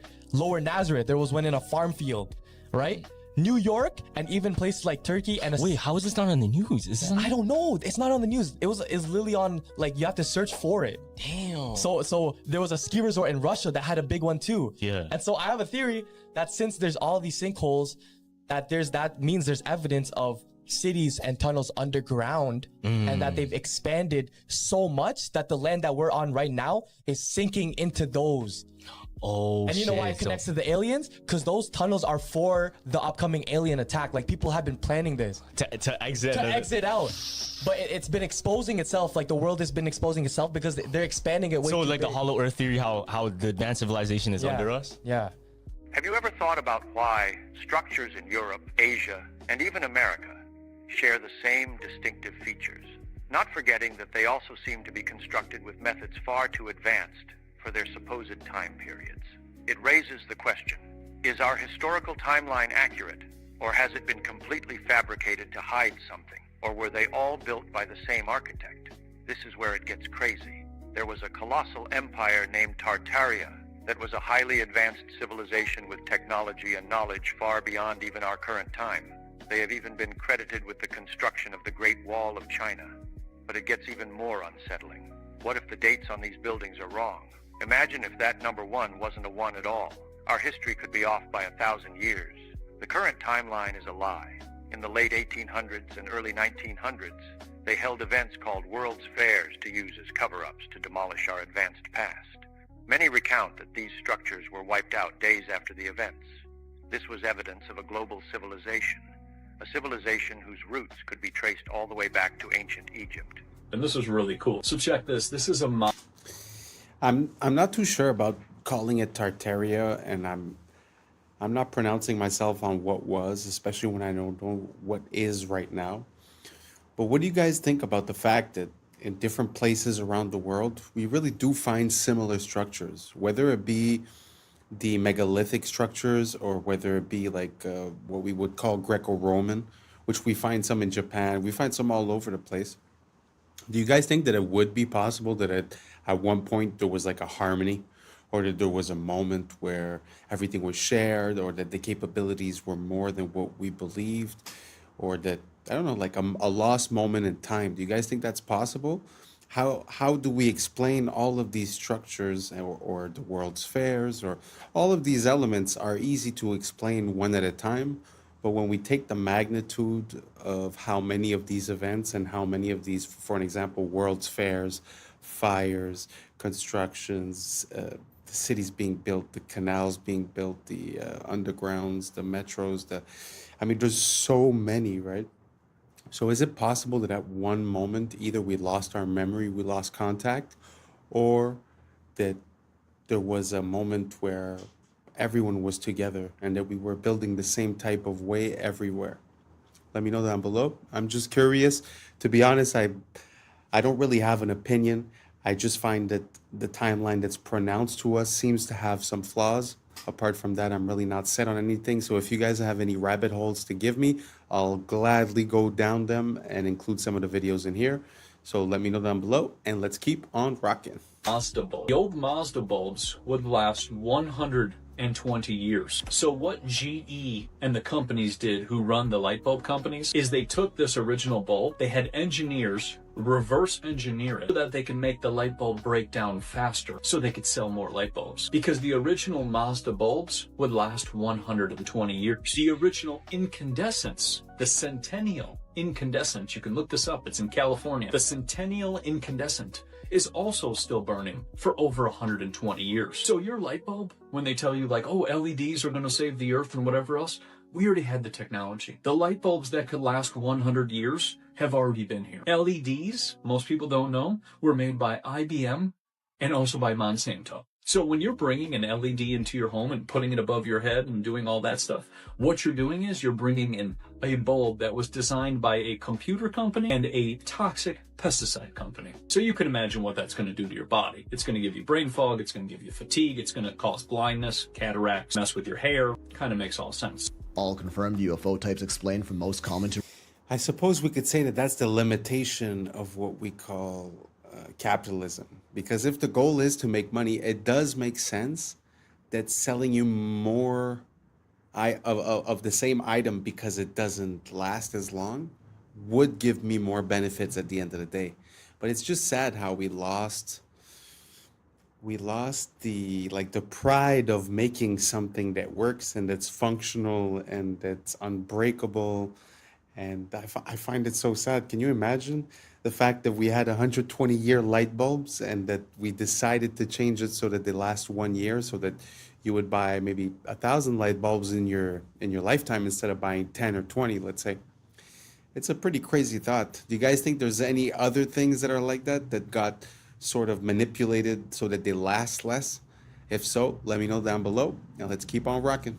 Rarest. First up, we got the classic saucer UFOs brought to mainstream attention in the 1940s after the infamous Roswell, New Mexico UFO crash. Back when they were actually called UFOs, you know, unidentified flying objects. For decades, this was the signature UFO style that everyone knew and talked about, but was mostly mocked and downplayed until the government kinda told us they're actually real in 2020. Shaped like a disc with smooth edges, oftentimes glowing and occasionally with a dome top. Cigar-shaped UAPs are elongated cylindrical craft, often tapering at the ends. In recent times, the terminology was officially updated to UAPs, unidentified aerial phenomena, which was changed once again to unidentified anomalous phenomena when they realized they could also go underwater, no longer making them aerial. What makes cigar UAPs so interesting is their lack of any visible wings, fins, or other appendages typically found on flying craft, and is what really made us realize how impressive the non-visible propulsion systems that power UAPs really are. These have been popping up in our skies more lately, like those orb-shaped UFOs everyone's been talking about, or spherical UAPs, near perfect spheres, typically on the smaller side, seen flying very fast with erratic movements and no visible propulsion system. Can either appear metallic or sometimes slightly glowing, leading people to believe some of these may even be trans-dimensional. Oftentimes spotted around military bases and have even been noted to merge or split into multiple orbs. Large, silent, and most often black or dark in color, triangle UFOs are usually seen with lights either in front or on their sides. One of the most well-documented mass UFO sightings happened in 1990 over Belgium, where hundreds hundreds of civilians and police officers reported countless triangle UFOs in the sky. Chevron or boomerang UFOs are similar to the triangle ones but have a more pronounced V shape. They also have lights along their supposed wings and have usually been spotted flying at lower altitudes. Egg-shaped are kinda like our sphere UFOs, somewhat elongated but not quite to the extent of a cigar UAP. These are most commonly cited by the military, one of which they famously refer to as the Tic-Tac UAP, moving extremely fast and erratically, and have been seen to pass through large bodies of water without slowing down, showing off their true capability. Diamond-shaped UAPs are much less common than what we've discussed so far. They typically feature some sort of central light or collection of lights and are often seen rotating, moving, or even morphing in midair. Box-shaped UAPs are sort of like the diamond ones, except feature a more distinct rectangular shape with straight edges and perfect corners. They don't rotate and morph as often as the diamonds, but can occasionally be seen with what appear to be windows and sometimes even glowing. Fireball UAPs are an interesting breed, a rare type of orb, typically orange and violently flickering, giving the appearance of a burning flame. Transcending the notion of being mere objects, the fireball truly is a phenomenon, often seen far away and moving very slowly, occasionally bursting out a pulse or sometimes even appearing green. Speculated to be trans-dimensional, these aren't as common as the rest on most social media platforms. Organic shaped are most notably portrayed by the infamous jellyfish UAP caught on camera in the Middle East. This one looks like a collection of indistinguishable parts, no concrete form and moving slower than the others but at a steady, consistent pace. Has also been noted to go underwater. The organic shaped UAP is among the rarest, with some reports documenting shape-shifting abilities and sudden drops in temperature. What if God is actually... I don't know. I must say that even if I was like Mulder from the X-Files and I would say I want to believe, I have a hard time taking any of that seriously, because how would it be that these beings from another dimension or whatever would be so close to us all the time, but we would just never see them and never come to contact with them? I'm not convinced. I'm really not convinced. So if anyone has any smoking gun proof, please send it to me. Please tag me. Let me know. I'd be very curious to see. But to be honest, until now, everything that's UAP, UFO, I'm having a hard time to go with it. I believe way more in the project with the beams that are blue, that would be used to exert control, you know. But I don't know. You guys let me know down below if you've seen some footage that's convinced you guys, or if you've seen something personally. And yeah, maybe I'll take a look into it and see if I could get convinced. Let's keep on rocking. Water. What do you mean? So, you know how we say God is everything, right? Mm-hmm. Now, if you, in a sense, like everything around us is what? There's water. There's water in the air that we can't see. Yeah. There's water inside you. There's water inside me. Yeah. There's water in every single thing that lives, right? Yeah. Now, when there's a lack of water, if you look at a desert, if you look at a wasteland, right? Yeah. What is there? Usually death. Oh. Death because lack of water. Yeah. And it's very hot. Like, Damn. hell. And now, check this out. In the Bible, Yeah. when Jesus said he was tempted by the devil, where was he? In the desert? In the desert. And he was looking for water.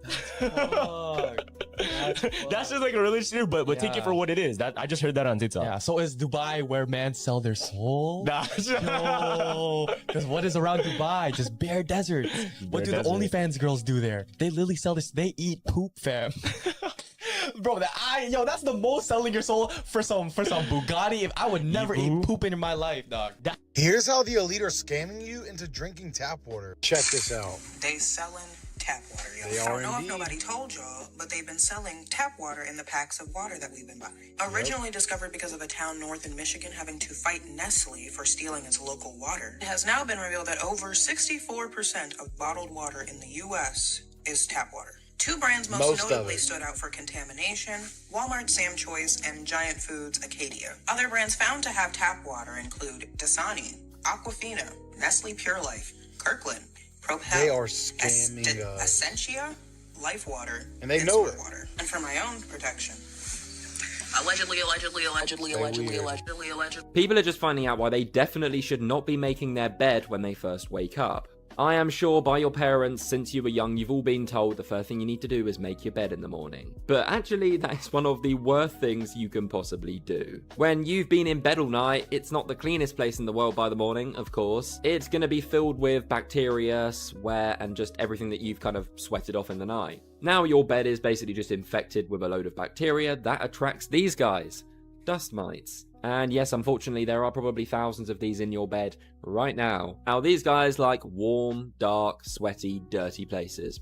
Nice. So when you first get out of bed in the morning, that's when they're going to come crawling because the bacteria is right there for them to scran. If you make your bed when you first wake up, it is freshly dirty and you are literally trapping them exactly where they want to be. Meaning they're going to be living in there and your bed's going to be far worse by the time you go back to bed that night. So the best thing you can actually do is leave your bed messy for a little while, like an hour or so. This will expose the mites to sunlight and warmth, which will basically kill them. Then you can go back and make your bed and it will be perfectly clean for when you go to bed that night.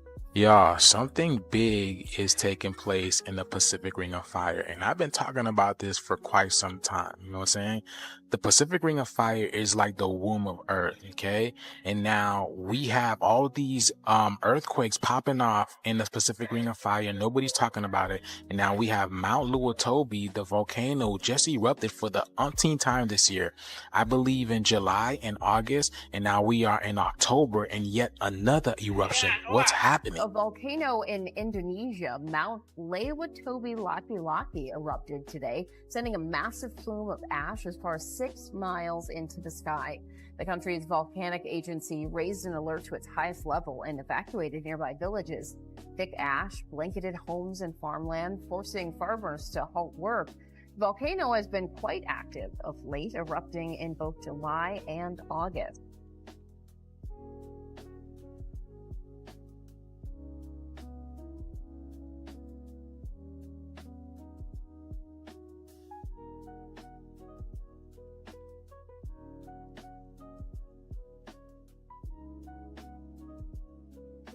Okay, this video is going viral right now on Twitter because people can't believe the words coming out of this guy's freaking mouth. This is the godfather of AI, getting a Nobel Peace Prize, but issuing a shocking warning about AI. Some of this doesn't even make sense. Listen to this. Your Majesties, Your Royal Highnesses, Excellencies, dear laureates, ladies and gentlemen. This year, the Nobel Committees in Physics and Chemistry have recognized the dramatic progress being made in a new form of artificial intelligence that uses artificial neural networks to learn how to solve difficult computational problems. This new form of AI excels at modeling human intuition rather than human reasoning, and it will enable us to create highly intelligent and knowledgeable assistants who will increase productivity in almost all industries. If the benefits of the increased productivity can be shared equally, it will be a wonderful advance for all humanity. Unfortunately, the rapid progress in AI comes with many short-term risks. It has already created divisive echo chambers by offering people content that makes them indignant. It is already being used by authoritarian governments for massive surveillance and by cybercriminals for phishing attacks. In the near future, AI may be used to create terrible new viruses and horrendous lethal weapons that decide by themselves who to kill or maim. All of these short-term risks require urgent and forceful attention from governments and international organizations. Okay, so we have the same situation with Elon Musk. He talks about how AI is the greatest threat to humanity, and he continues to pioneer AI technology, human implantable brain microchips, and all this. So we got this guy talking to a bunch of seniors about AI, like they really maybe know what's going on. I doubt it. And he's saying, be careful, this will create new viruses and basically destroy humanity. So we're at the part of the movie where it's like, should we shut it down then? Dude, this AI thing is 100% part of the plan to eventually enslave humanity through digital control. The bars of this prison are invisible. They're intended to be invisible because then there's less pushback. You think you're free, we think we're free, but we're in a prison without bars, and it's a very shocking situation, and they're about to ramp up the security with AI, digital ID, and this currencies, digital currencies. But I can tell you this, I have full faith we will win. This is a plot against humanity, humanity will absolutely prevail. I have 100% faith. I'm not even being positive, like, ooh, I hope we win. It's already done. It is already done. We have already won 100%. Comment for more, for part 2. Follow for more. And let me know your thoughts in the comments below, man. What the Sam Dan is with this. Mr. Jones and Mr. Krempler were neighbors. They each had $3,000. With his money, Mr. Jones bought himself a $3,000 car. With his money, Mr. Krempler bought himself a new refrigerator, a new range, a new washer, a new dryer, a record player, 2 new television sets, and a brand new Volkswagen.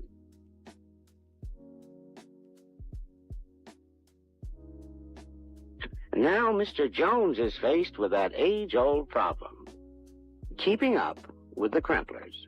Have you been down the lead paint rabbit hole? Isn't that crazy? To imagine how much you could do with a few $1,000s back in the days. I know they were paid less, I understand, but I still feel like it's not proportional, you know? And when you compare a house that was like maybe $10,000 less than 100 years ago, and that now we're talking about $650,000, I don't think it's proportional. I think they had it better off back in the days when it comes to the comparison between the buying power and the capability of having like a house and a car and this and that. Because even when you think about it, all the sitcoms from the 90s, well, not all of them, but most of them, or like The Simpsons and stuff like that, the father and the mother, most often not, didn't have that high paying jobs. Often the mother would stay at home and the husband was doing a trivial job, but somehow, you know, he was I don't know, worked at a factory or worked as a mailman or some stuff like that. And somehow would still have a house, you know, a family, have a car. I feel like nowadays it's just not like that anymore. It's not like you could work at McDonald's and have a family and everything's fine and you're going to have a house. No, you're going to be paying for rent. You know, it's going to be way different. Do you guys think times have changed, that the value of money has changed and our buying power has changed as well? Or do you guys think that it's more or less the same? It's just proportional? Let me know down below and let's keep on rocking. I think we're close to the end on this one. Because it may have been banned for a completely different reason than many think. Did they really ban lead paint because it was toxic or because it blocked their signals? Think about it. For decades, every home was coated in lead paint, thick, durable, insulating. Then suddenly, governments worldwide decided it was dangerous. But here's what they don't tell you. Lead is a natural shield against radiation and electromagnetic frequencies. In other words, radio waves can't penetrate it. Before the ban, your walls literally acted like armor. No TV signals, no radio frequencies, no wireless anything could pass through. And then, right as wireless communication exploded, radio, television, early radar, the health panic began. Convenient timing, right? They told us it was about safety, but the studies linking lead paint to poisoning? Most came from industrial smelting, not house paint. The numbers never added up. But what did add up was control. Because once the lead came off the walls, the signals went in. Every home became a receiver. Every person became a node in a connected network. Was lead paint banned to protect you or to make sure they could finally reach inside your home? Okay, so the crazy part about this, by the way, is we had Xfinity, a Wi-Fi company, has a new feature called Wi-Fi Motion. And they can use, if your Wi-Fi is on in your home, you can use it as a motion detecting device to know if someone's in your home when they're not supposed to be, or just detect motion in general. And we know that we're using the one side of the internet or of a Wi-Fi signal, but there's another side to it. There's another door, you could say. We're using the front door. There's a back door to it. And I'm talking the same way with frequencies from cell towers as well. We're talking about a sophisticated surveillance system that is wireless, that can see everything that's going on. Now, what would happen, do you think, if they were spraying on us in the sky nano sensors that interacted with the frequencies? Picture a hologram, a desk, you got a big desk and it's a hologram of a real-time battle. Think of Star Wars when they're watching the battlefield on a hologram, seeing it in real time. Let's just say that was based on something that you can do if you have a bajillion sensors and frequencies blanketing the area. It's surveillance, dude. You know what? It kind of makes sense, you know, with all the signals that we're sending from the Wi-Fi to the sonar, the AM, the FM, all the military frequencies, the CB, the radios. I think we're oversaturated. So, you know what? Like sometimes I think to myself, like, man, I wish it wasn't wireless. I wish everything I had did have a wire in one way, you know? And I wish I did paint my house with something like lead paint so that I would protect myself. Because at one point, if everyone's signal is passing through you, especially if you live like in a condo or an apartment complex, I mean, you open up your Wi-Fi and you see that your phone is being hit by 40, 50 different signals at the same time. And that's just what you know about. So I don't know. Makes me think of like a microwave or something. Do you guys think the same thing? Do you guys think that maybe we should go back towards wired instead of wireless and try to cut out the frequencies as much as we can? Let me know down below if that's been something that's been part of your awakening. And this is the end of it. Thank you so much for being here. And that's a wrap for today, familia. Whether you're tuning in with the sunrise or you're posted up after midnight, I appreciate your time, your energy, your curiosity. And don't forget, this isn't about truth or fiction. This is about perspective. If this sparked a thought, a laugh, a deeper question, then we did our job. Drop your thoughts in the comments. Keep the convo alive. Like, subscribe, and don't forget to hit that bell if you're riding a wave, because we're just getting started. Until next time, stay grounded, stay weird, stay critical. I'm Adam Strain, and this has been Adam Strain Reacts. Peace. Now's the time for us to link up. Really think we on the brink up. Making a change, we're living this change. Living this change. Making a change. I'm living this change. Yeah.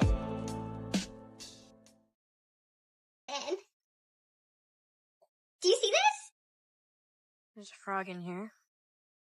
All about the one world government. LA, 15-minute smart cities. Jamaica, Maui, 15-minute smart cities. Yeah, right? Yeah. Here's all the snacks. There's no employees. There are robots in here. There are robots taking your order. What's up, YouTube? Today, we'll be looking at disturbing TikToks that'll make you question reality. So without further ado, welcome to Adam Strain Reacts. Let's get her done. Apparently, blood being blue in your body is just a Mandela effect. Watch this. Almost 100% sure that they taught us that blood was blue inside the body until it hits oxygen and then it turns red. And I just saw a video of a 6th grade teacher talking about why do her 6th graders think that blood is blue. And my first thought was, how do you, as a teacher, not know that blood is blue until it hits oxygen? And then I looked it up, and apparently that was never true. So now I'm wondering, because I could have sworn they taught us this in schools. Like, I don't even know if this is a Mandela effect or if this is just like misinformation completely, or if they are like they just lied to it. Wait, who else thinks that blood is blue? Actually, let me ask. What is Bill Gates? What do you guys remember? Have you guys ever heard of the Mandela effects? There's a lot of things that people remember differently than the way they are. Like Star Wars, instead of saying, Luke, I am your father, he says, no, I am your father. But the funny thing about that story, for an example, is that when the actor of Darth Vader would go on to talk shows and stuff like that, and they would tell him, okay, do the voice, he would say, Luke, I am your father. In other words, even the person that's involved in the movie seems to have a misrecollection of the events, which pushes us to question, is that the way it was? Is that not the way it was? So now back to the question. When you guys were in school learning about biology and they told you that the veins were blue, why did they say they were blue? Did they say because there was a lining in the vein? Or did they say because when the oxygen depletes in the blood, it loses its red tint and it becomes blue? That's what I had learned.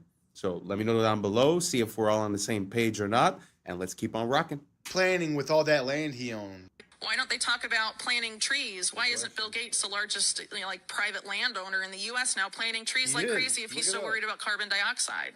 he poo-poos the whole idea of planting trees as a way to combat climate change. It's just carbon markets and going to electric vehicles and all of this stuff. But electric vehicles necessitates mass mining, and a lot of that mining is in places that use child labor, or it's going to be so environmentally destructive you totally destroy the developing world, which these people on the left supposedly want to protect. You're going to totally destroy the environment. But really what it's about is controlling how much energy people can use. And if you can control how much energy a household can use, you can control their economic activity. You also control how big their family can. It's fear-driven to get people to accept policies they otherwise wouldn't accept because they're told this cataclysmic event is just down the line. And trust us, again, is the conclusion of that. The Illuminati are literally pricing humans out of existence. Wow, childhood was great.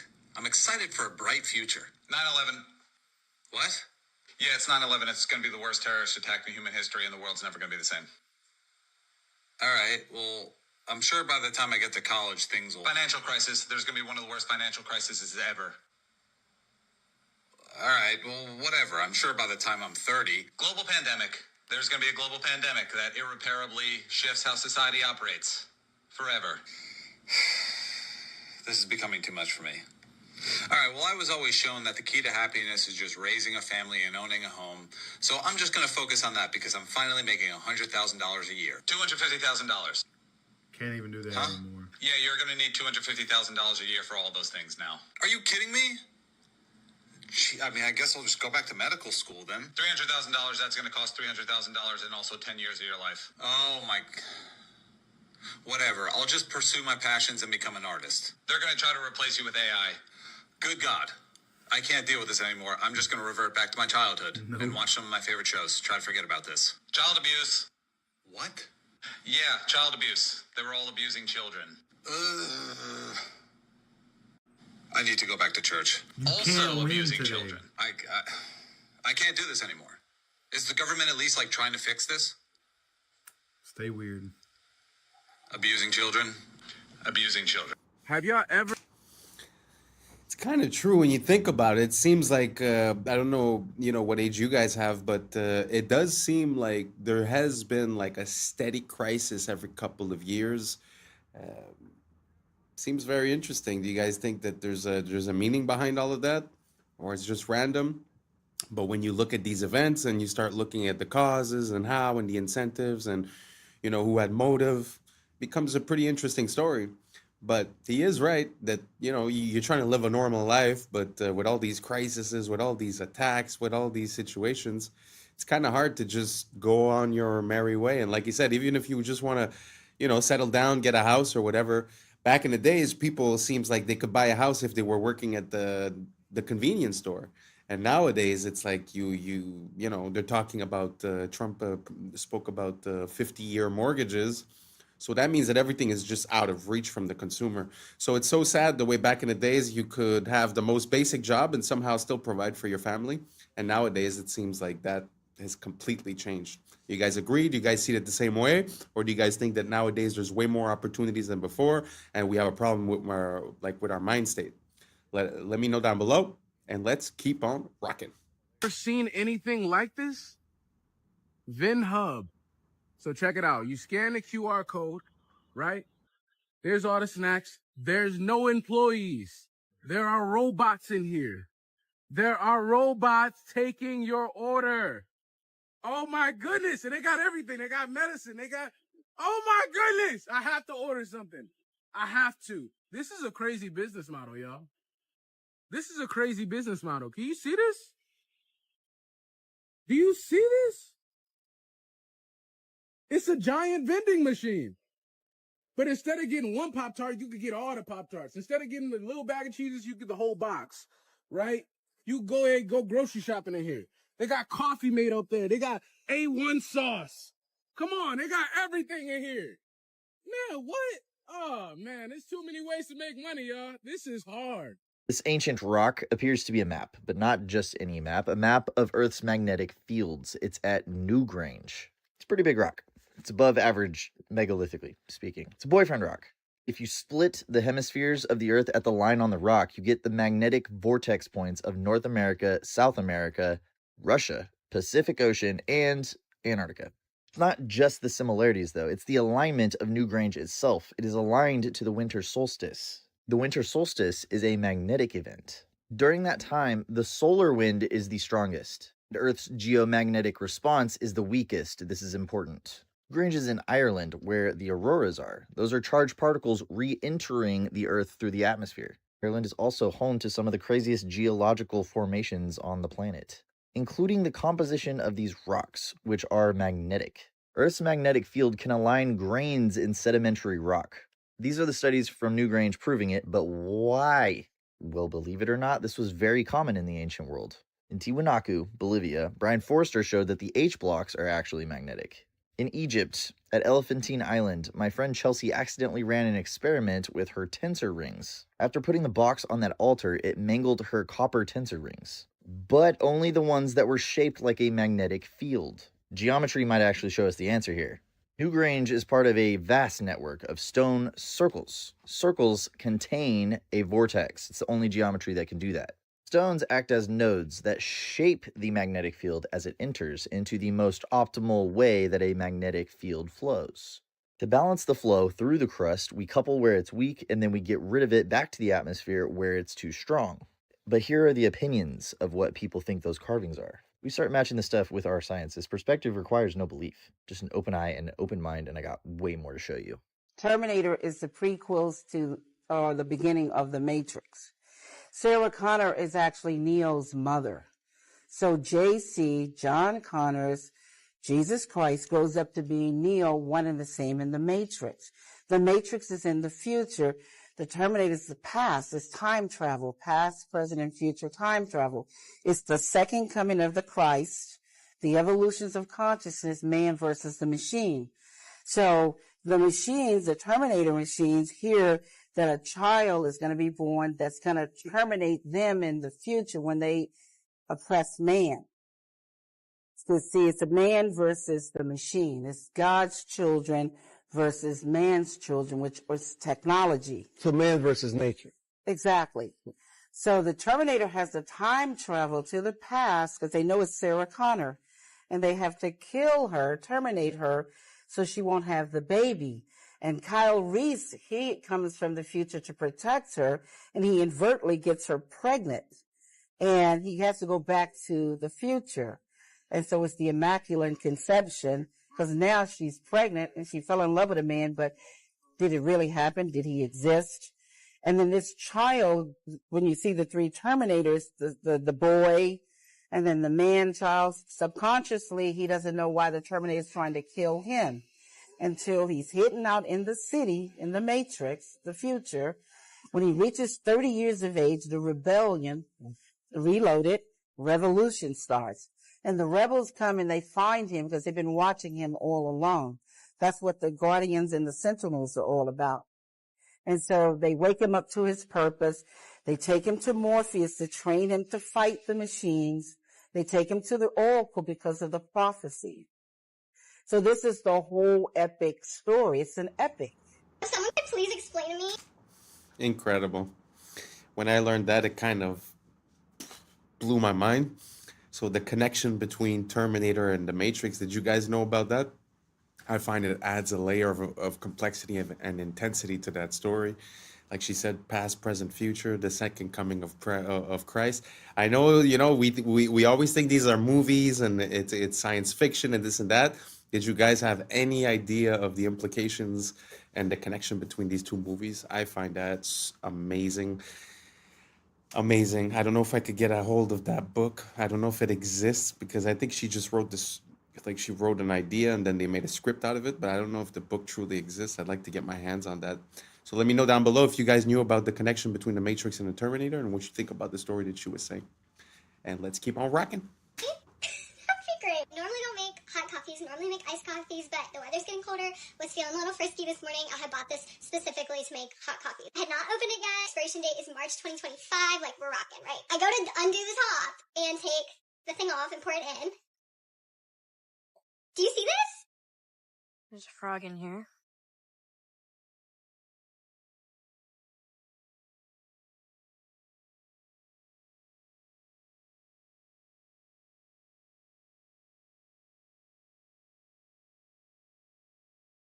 open this.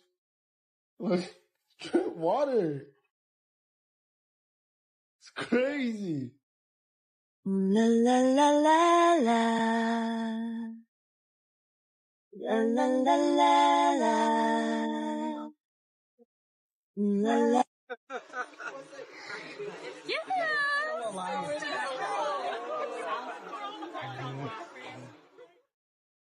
Guys, why is there letters on my Olive Garden breadstick?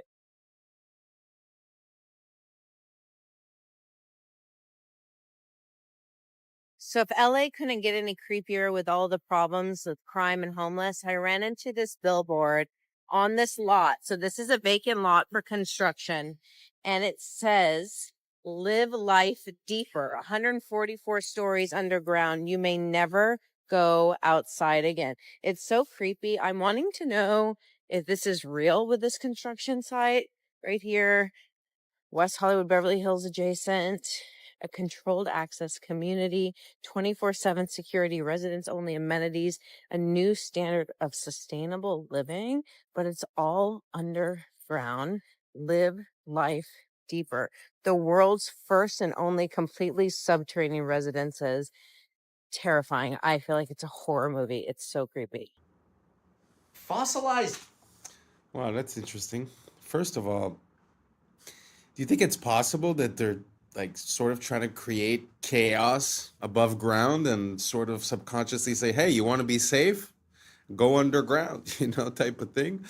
I don't know. It's kind of weird. I don't know. The idea of living completely underground or having my house underground kind of makes me feel claustrophobic.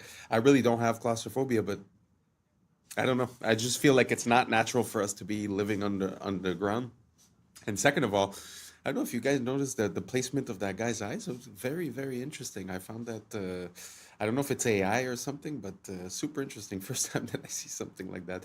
So let me know down below. Would you guys like to live underground in a complex like that? Do you think it makes sense? Or are you like me and you like your fresh air and the sun and it's not for you? Let me know down below and let's keep on rocking. Cowboy boot? That is the most insane thing I've read all day, but I am curious, what's the story here? Allegedly, this bad boy was found in a creek in Texas. So these guys, Carl and Don, were like, look, it's the fossilized leg of a cowboy. Well, that's a bit of a leap in logic. Why would they go and do a thing like that? Well, that's because Carl and Don are young Earth creationists. So since fossils run against the grain of what their ideology is, they need to find a way to undermine them. So they use this boot to say, look, fossils can form very quickly, and therefore all of geology is a lie. So many things wrong with this that it's actually incredible. Probably the most important, bone's not fossilized. When bone fossilizes, it turns to stone. This is just normal bone. It's not fossilized at all. They claim that this stone that it's in is 40 million years old, which it isn't. See, this is limestone. It breaks down in water, and then when the water evaporates, it leaves behind the stone again. So maybe the parent material is 40 million years old, but this sure isn't. And then why does nothing happen to the boot? Why did the boot not fossilize? It's just leather. You expect something unique to happen to the boot after 40 million years or some shit? We don't even know if this is human. I mean, that's a huge bone. And finally, if it is,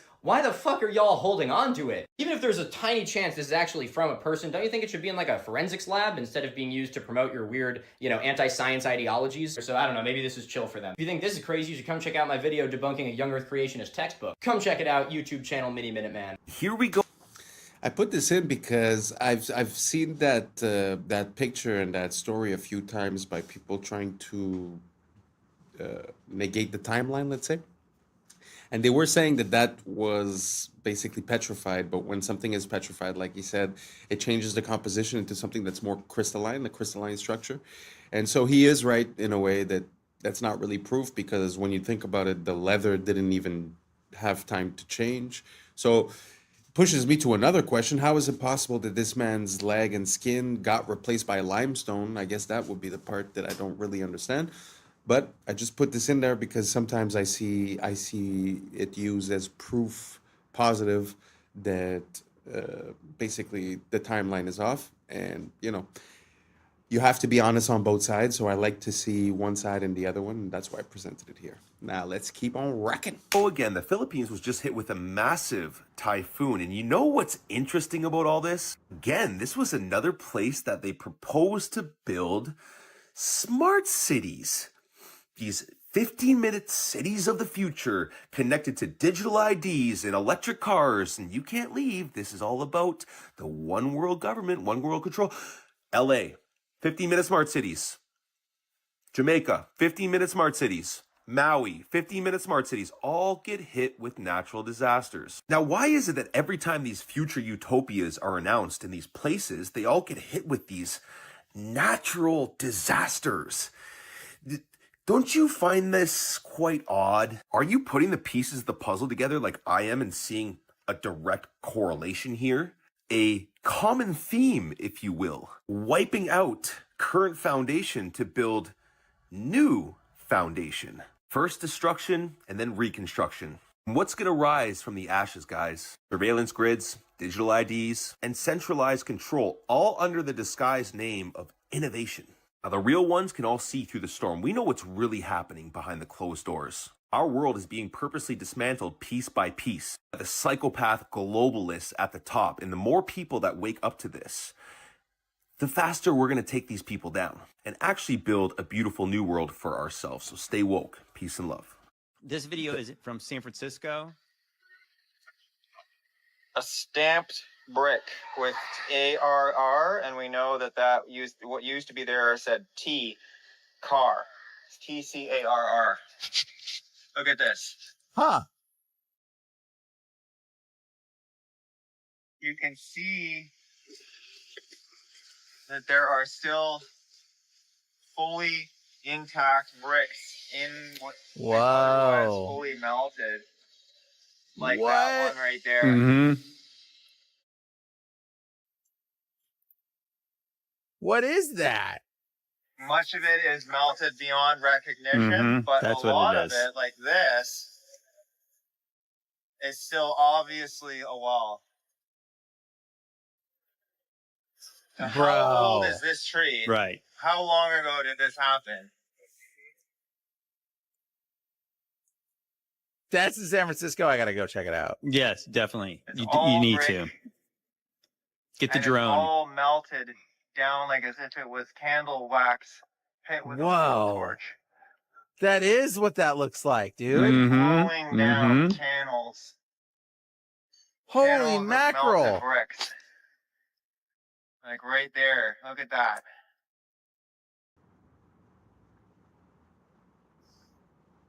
Still bricks sitting there, and that's the same kind of brick that this is, that's stamped. This is the evidence. It's very interesting. There's a word called meltology where people start looking into all these rocks and mountains, and they start identifying structures that they see as melted. And what's interesting about this one here is that I've heard things about melted brick before, and it's kind of a point of contention because if you want to heat brick sufficiently for it to melt, you're talking about almost 3,000 degrees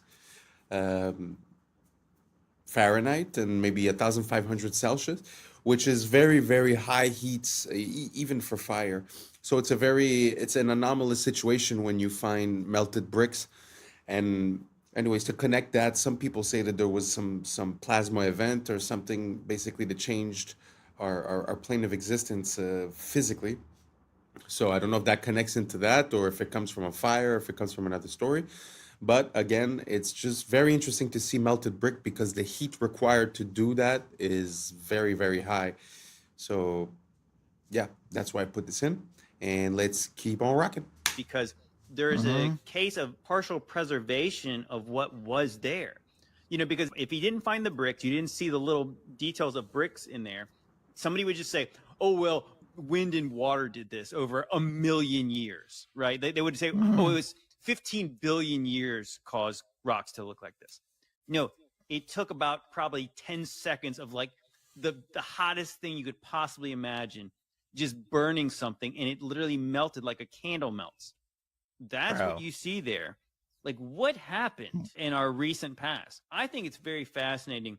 When I really got curious about the western part of the United States and like stuff like the Valley of Fire, in my mind, I was thinking of the days of Noah, maybe. I was thinking maybe like sometime around like the days of Jesus, like thousands of years ago.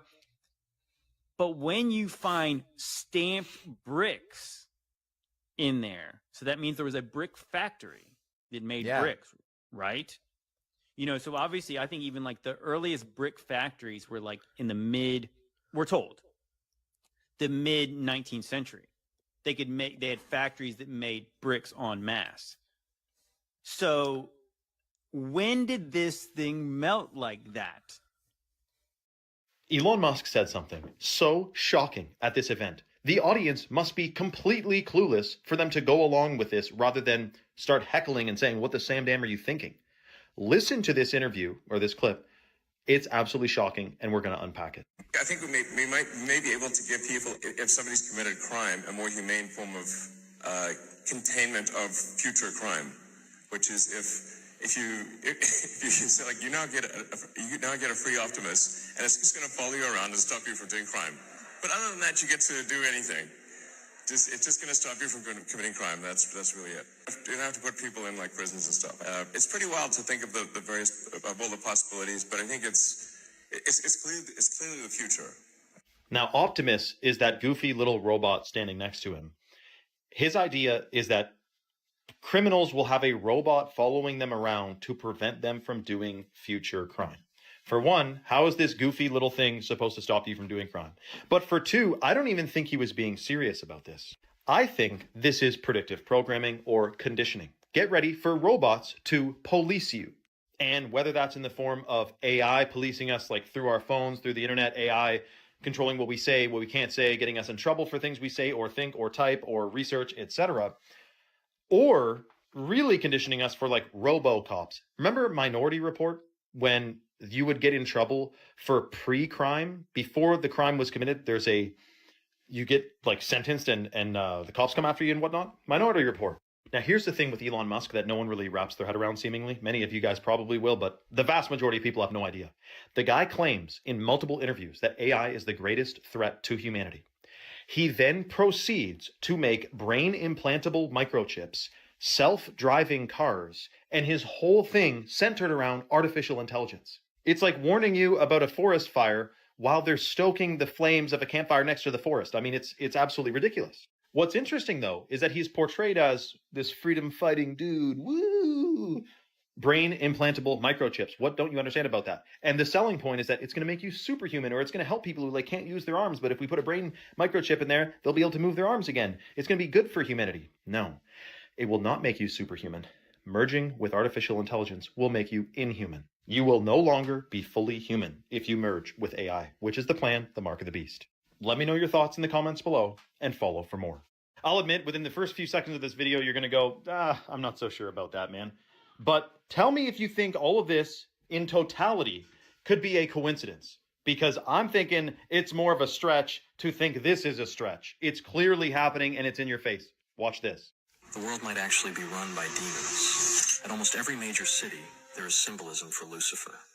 The United Nations headquarters is located at 666 United Nations Plaza, where there is tons of demonic symbolism such as this end times beast.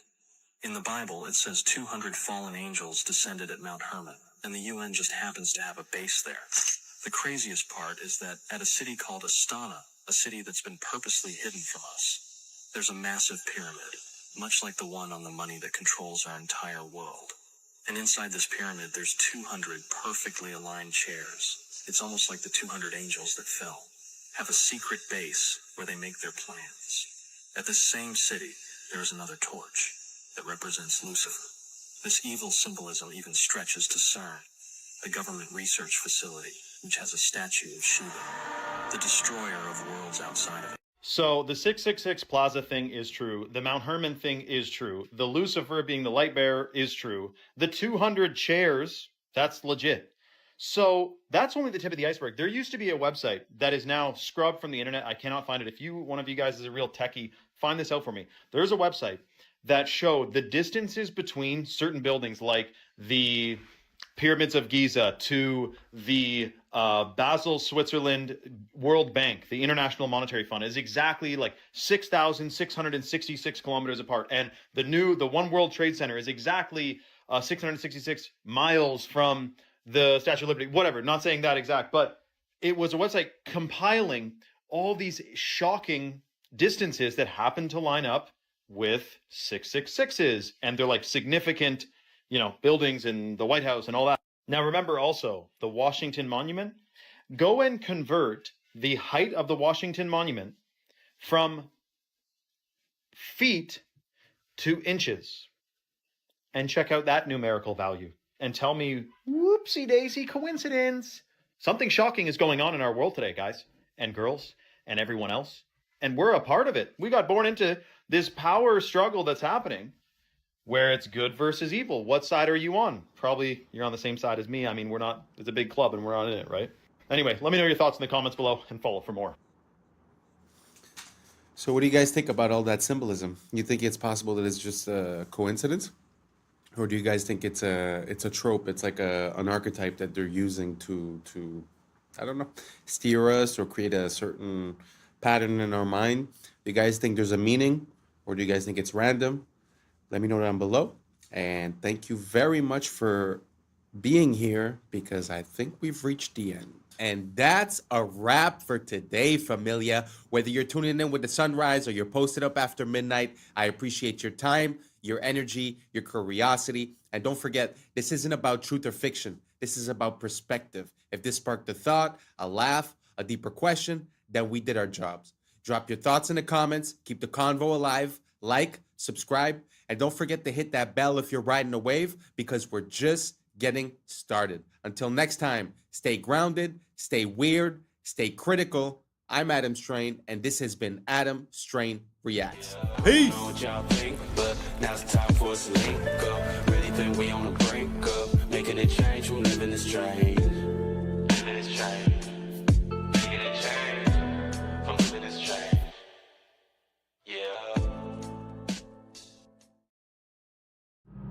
Yeah. Yeah. I was sleeping, had to wake up. Why? Every reason I could think of. God, till the day I keep the income. In my priority. What's up, YouTube? Today, we'll be looking at disturbing TikToks that'll make you question reality. So without further ado, welcome to Adam Strain Reacts. Let's get her done. He hacked and looked at all of the code of ChatGPT and figured out that ChatGPT isn't a computer-generated system. What is it? It's actually someone's soul. Yo, that's what do you mean that's someone's soul? Check this out. So they have the technology to take people's souls and consciousness and put it into technology. Now, this is where it's right? If there's a scientist that knows and he's like a great inventor. Yeah. You would want to hold on to him as long as you can so that you can reap the benefits of later. Just like in Captain America, there was a scientist that created the super soldier serum. Yeah. They kept his consciousness within the computer. So he lives forever through a computer.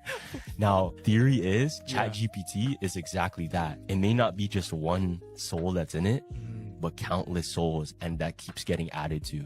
I'm a builder, and whenever I talk about these Tartarian buildings, my wife has to remind me to bring up the logistics. Talk about just how impossible it is to move stones of these size, especially without power tools. With little more than horse and buggy technology, they constructed all this, we're told. And yet, as a builder, I just have to call bullshit. All my fellow builders who have built anything also call bullshit. This is our repertoire. This is what we have to work with. Awesome diamond tip tools with infinite power. We can go to Home Depot and buy custom cut lumber of whatever we want. And we don't do much better than this. Like, sorry guys, this would pass inspection in most counties. And it really doesn't make sense that our buildings are so shitty when the old ones were so magnificent. You can say craftsmanship and pride and hard work, but I don't think so. This is a stone fucking palace, guys. And I'm sorry, this is not good enough proof that you built it. What is that motherfucker doing right there? No way we caught this fella working on this building. It's so dumb. Rather, I think that little fella built it as much as this artist built this one right here. This is all fake history. And I think the biggest truth they're trying to hide from us is that we're post-apocalyptic. We were more advanced once upon a time, and this is not, in fact, the high watermark. We are squatting in structures we did not build. Obviously, none of our structures look like this anymore. They look like dog shit. And it's no offense, again, as a builder, I'm not trying to shit on anyone. But just case in point, here is the Elks Temple in Tacoma, Washington. It has the same hanging fruit basket motif as the Capitol building. building. This is just where the men of Tacoma get together and talk about their civil duties, right? A wealthy boys club of all the best men in town, and this is what they built. But this is what they built in Olympia. They weren't able to found one here. They had to build it themselves, and it's an absolute testament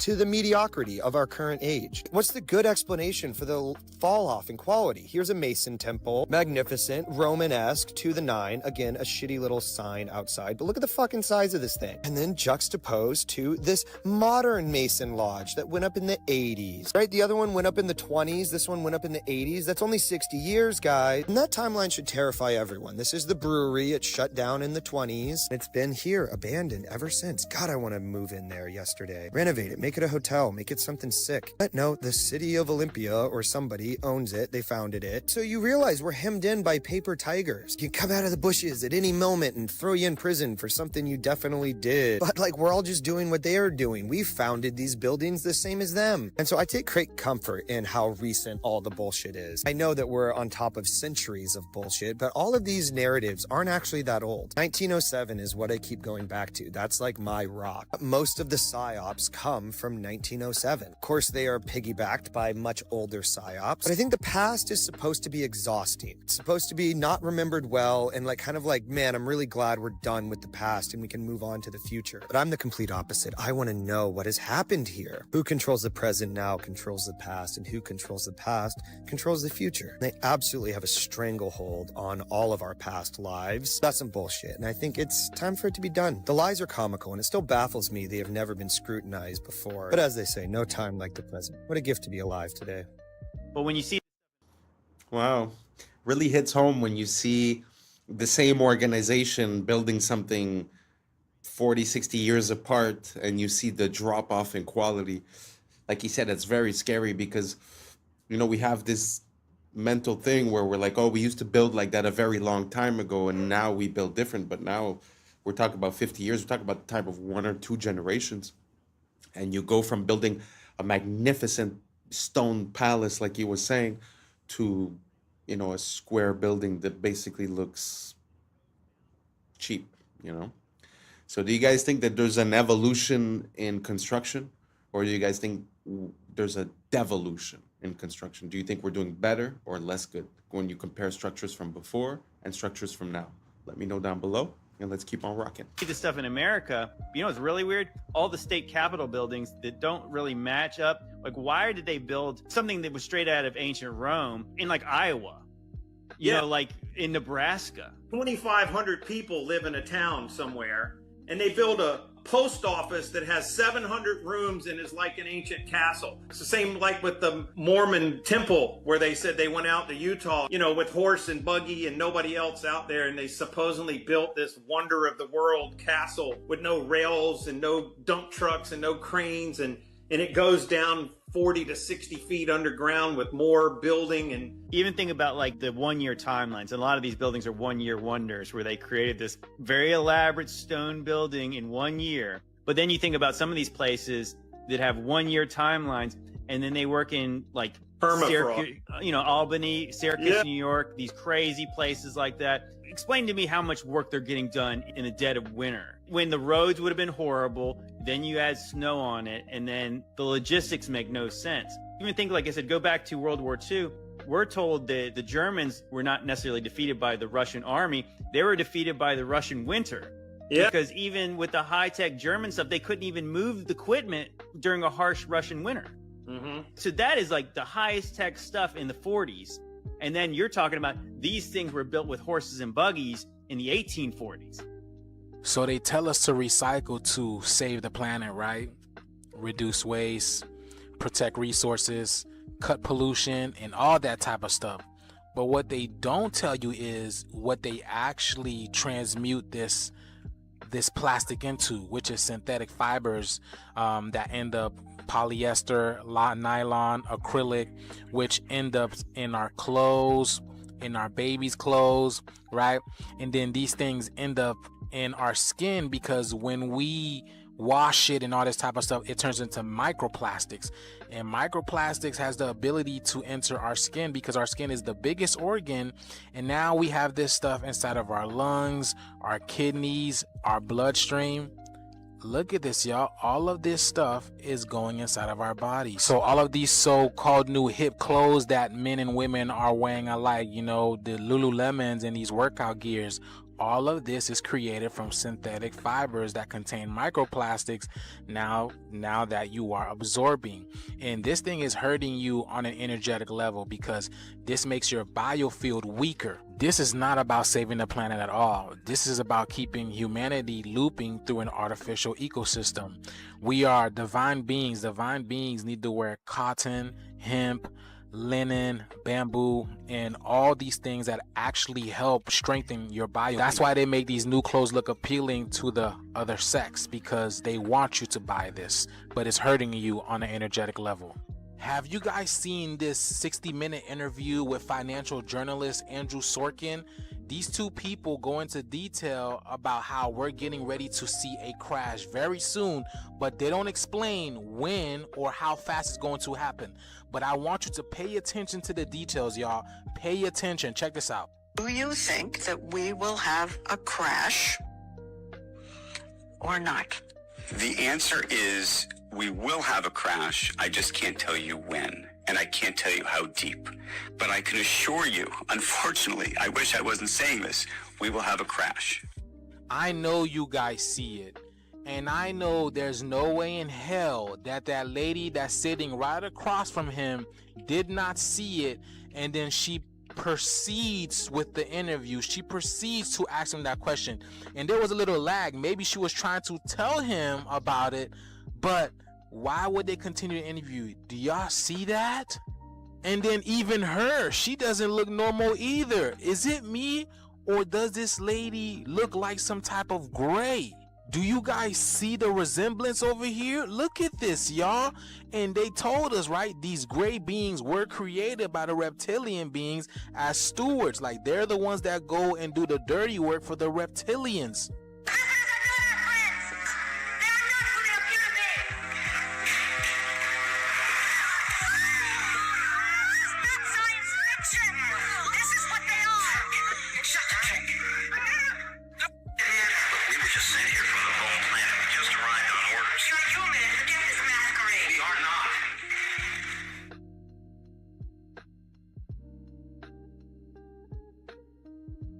See, that's what I'm saying, man. You have no idea who these people are. Your neighbors, your friends, you have no idea.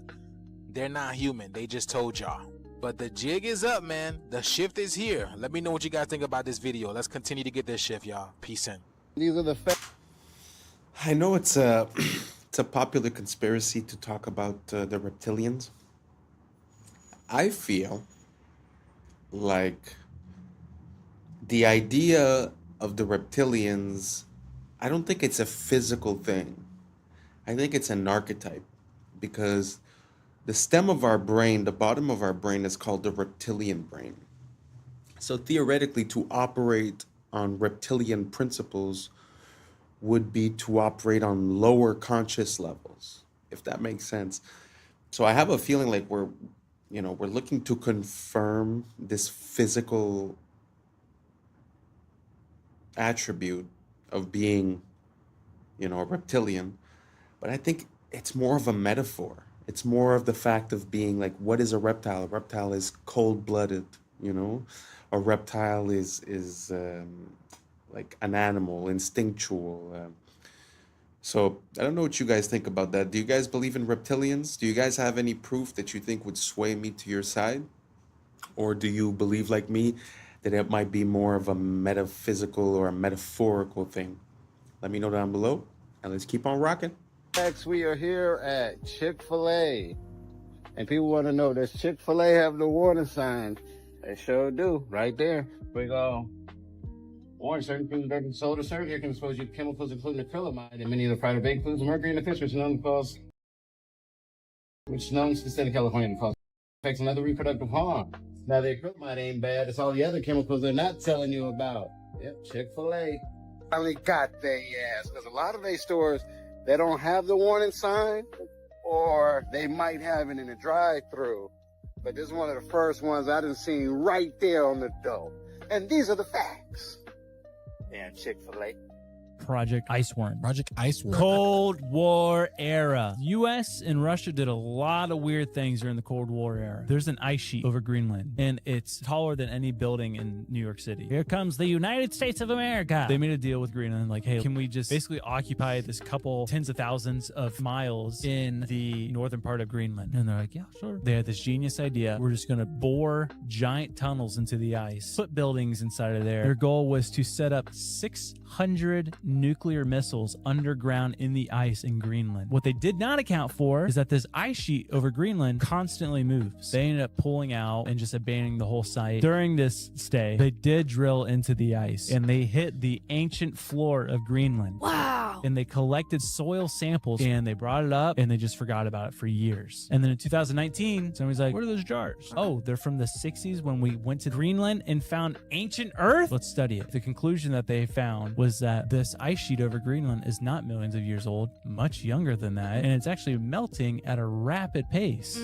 At Project Iceworm, they had dumped tons and tons of nuclear waste into the ice, thinking that it would be there for millions of years. And now they're saying this nuclear waste will be in our ocean in 70 to 100 years. Somebody go clean it up right now. They've tried. Listen, if there's a hole for a tunnel, we just make a big vacuum at the top that covers and suctions to the top. Suck it all up! And shoot it into space. Yes! Walk through the oldest part of any city.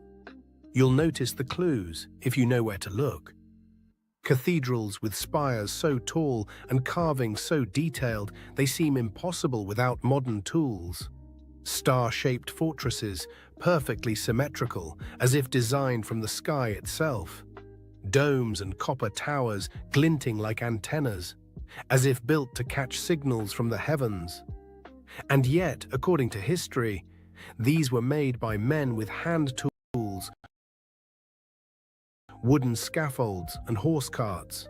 Somehow, that was enough to carve massive granite columns, to lift seamless stone arches, to forge metalwork that even our factories today struggle to copy. Look closer and the mystery deepens, stone scorched, warped, melted, as if kissed by fire from the sky. Entrances half buried, windows below ground, entire floors hidden beneath our feet. Why build such beauty if no one was meant to see it? Some researchers suggest these weren't built in the 1800s at all.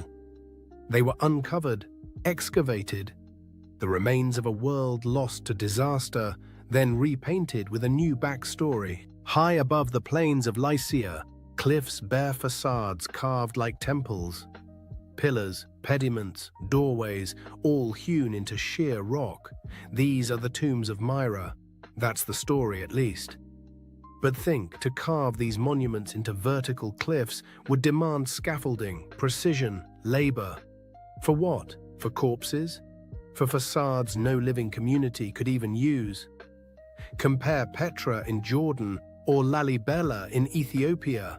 Grand facades explained away as tombs or churches, yet suspiciously mask-like. Were these truly built as tombs? Or did someone later repurpose older, greater works and call them graves? Either the ancients were skyscraper architects for the dead, or the story we've been fed is incomplete. The buildings that shouldn't be here, the tunnels that weren't supposed to exist, the architects who might never have lived. Springfield, Illinois, a city most people drive through without looking twice. But if you stop, if you really look, you'll notice something that doesn't make sense. Right in the heart of the city stands the Illinois State Capitol building, a massive dome of cast iron and limestone, 361 feet tall, taller than the Statue of Liberty, weighing more than 8 million pounds. They tell us it was built between 1868 and 1888 by hand, with no cranes, no electricity, just ropes, horses, and a lot of determination. But there's a problem. There are no verified construction photos. None. You can find portraits of the politicians and photos of men posing after it's done, but not one image showing the dome being assembled. The archives talk about budget delays, and winter setbacks, but somehow every column aligns perfectly. Every arch mirrors the next with millimeter precision. Each limestone block was quarried in Joliet, carried nearly 100 miles by rail before rail cranes even existed. And yet, no record of how they lifted the 80-ton dome sections. Even the cost doesn't fit the era. $4.5 million in 1880s money. That's roughly $150 million today, during a time when a mason earned $1.50 a day. So you tell me, did a handful of men in the 1870s really build something that our modern engineers still call impossible without steel? Or did they inherit it, a structure from an older world dressed up with a new story, a new flag, a new date carved on the cornerstone? They say it was built, but it looks more like it was found. Religions were made to hide the truth about yourself. And there's been a few videos like this in this compilation that show us the beautiful structures that we've built. And to be honest, it makes me a bit emotional to see how beautiful the world is and how capable man is. Throughout generations and generations, we have left things of beauty. Like all those temples that are carved into the rock, carved into the mountain, all those spires, all those... I find it so impressive. Sometimes I feel like they're trying to tell us that we live in a gray world where everyone's bad and, you know, lack and fear but man, this world is beautiful. This world is abundance. The things that man is capable to achieve has no limits. I swear to you, it makes me emotional to see the beauty that man can attain. Man, I just wish we could let go of all this evolution talk and go back to what we were. I don't know if you guys agree or not, but man, that's how I'm feeling right now. Let me know what you guys think down below. Let's keep on rocking. Let's go. God stands for Generator, Operator, Destroyer, the mind, soul, and body. Brahma, Vishnu, Shiva, the Father, the Holy Spirit, and the Son. The generator is the mind, the beginning of all creation. The operator is the soul, what you feel. Because what you feel then takes action with the physical body, the destroyer. The Father, the beginning. The Holy Spirit, the feminine emotion. The Father, the mind. The emotion, the spirit, give birth to a son, physical action. You take action on what you care about. If you lose care about watching this video, you will continue to scroll. The body acts out the heart. The body follows the heart. These are the three forces that generate your experience in your reality. All creation goes through this threefold process. These are the three forces, thought, emotion, action, we must gain full control over to generate a good experience. Aligning our thoughts and action with the Holy Spirit, which is a purified emotion, because emotions are what guide us. Our emotions tell us what is right and the wrong. Seattle, Chicago, Oshkosh, Springfield. Everywhere you dig, you find the same thing, a city under the city. In Seattle, the underground tour shows old sidewalks 20 feet below today's street level, buried after the 1889 Great Fire. In Chicago, entire blocks were lifted 4 to 14 feet between 1856 and 1875 to install sewers, and now you can still see doors half buried in brick. In Oshkosh, Wisconsin, old walls were found under Main Street in 1931, stone foundations for unknown buildings. And here, in Springfield, walk around the Capitol Avenue area, and you'll see window arches below the current sidewalk line. Whole floors buried under new pavement. They say it's urban development, but the more you study the pattern, the clearer it gets. We're not building new cities, we're reclaiming old ones. Each foundation is just the roof of what came before. History isn't linear, it's layered, like sediment, like memory. Maybe we didn't start from nothing. Maybe we started from someone else's ruin. Quiet music builds, ambient piano. They tell us we're living in the modern age, but maybe we're just walking on rooftops of a forgotten world, pretending we built it. Engineered human meat.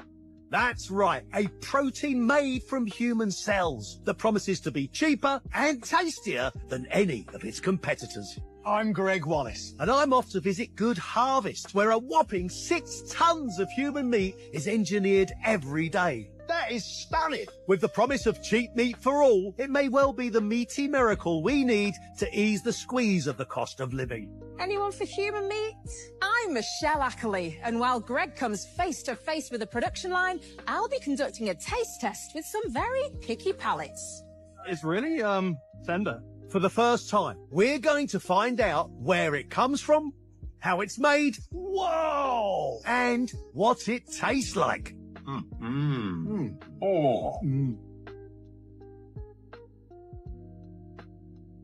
Did you know Africa is actually way bigger than the world makes it look? The maps we usually see are based on something called the Mercator projection, a method that tries to flatten the round Earth into a 2D surface, and in doing so it totally distorts the actual size of continents. For example, Greenland and Africa look similar in size on most maps, but in reality, Africa is 14 times larger than Greenland. In fact, Greenland is even smaller than just one African country, DR Congo. Now let's talk about Russia. On maps, it looks massive, almost larger than Africa. But here's the truth. You could fit Russia inside Africa, twice. And that's not all. The US, China, India, Japan, and all of Europe, they can all fit inside Africa at the same time.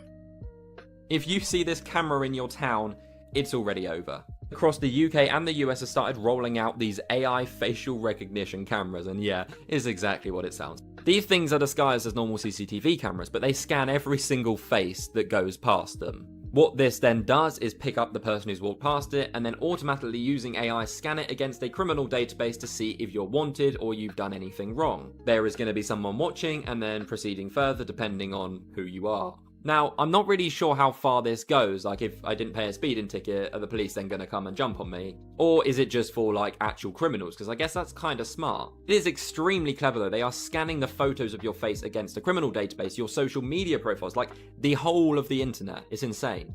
Some experts have warned that the actual cameras store your data, tracking everything such as where you go to, who you're then meeting, how long you're there for. Also, unfortunately, these cameras aren't government owned. They're buying them from third-party data companies. So instead of the old question, are you being watched? It's now, how often are you being watched? And that's a wrap for today, familia. Whether you're tuning in with the sunrise or you're posted up after midnight, I appreciate your time, your energy, your curiosity. I remember, this isn't about truth or fiction. This is about perspective. If this sparked a thought, a laugh, a deeper question, then we did our job. Drop your thoughts in the comments. Keep the convo alive. Like, subscribe, and don't forget to hit that bell if you're riding a wave, because we're just getting started. Until next time, stay grounded, stay weird, stay critical. I'm Adam Strain, and this has been Adam Strain Reacts. Peace. I don't know what y'all think, but now's the time for us to link up. Really think we on the brink of making a change from living this strange. Living this strange. Making a change from living this strange.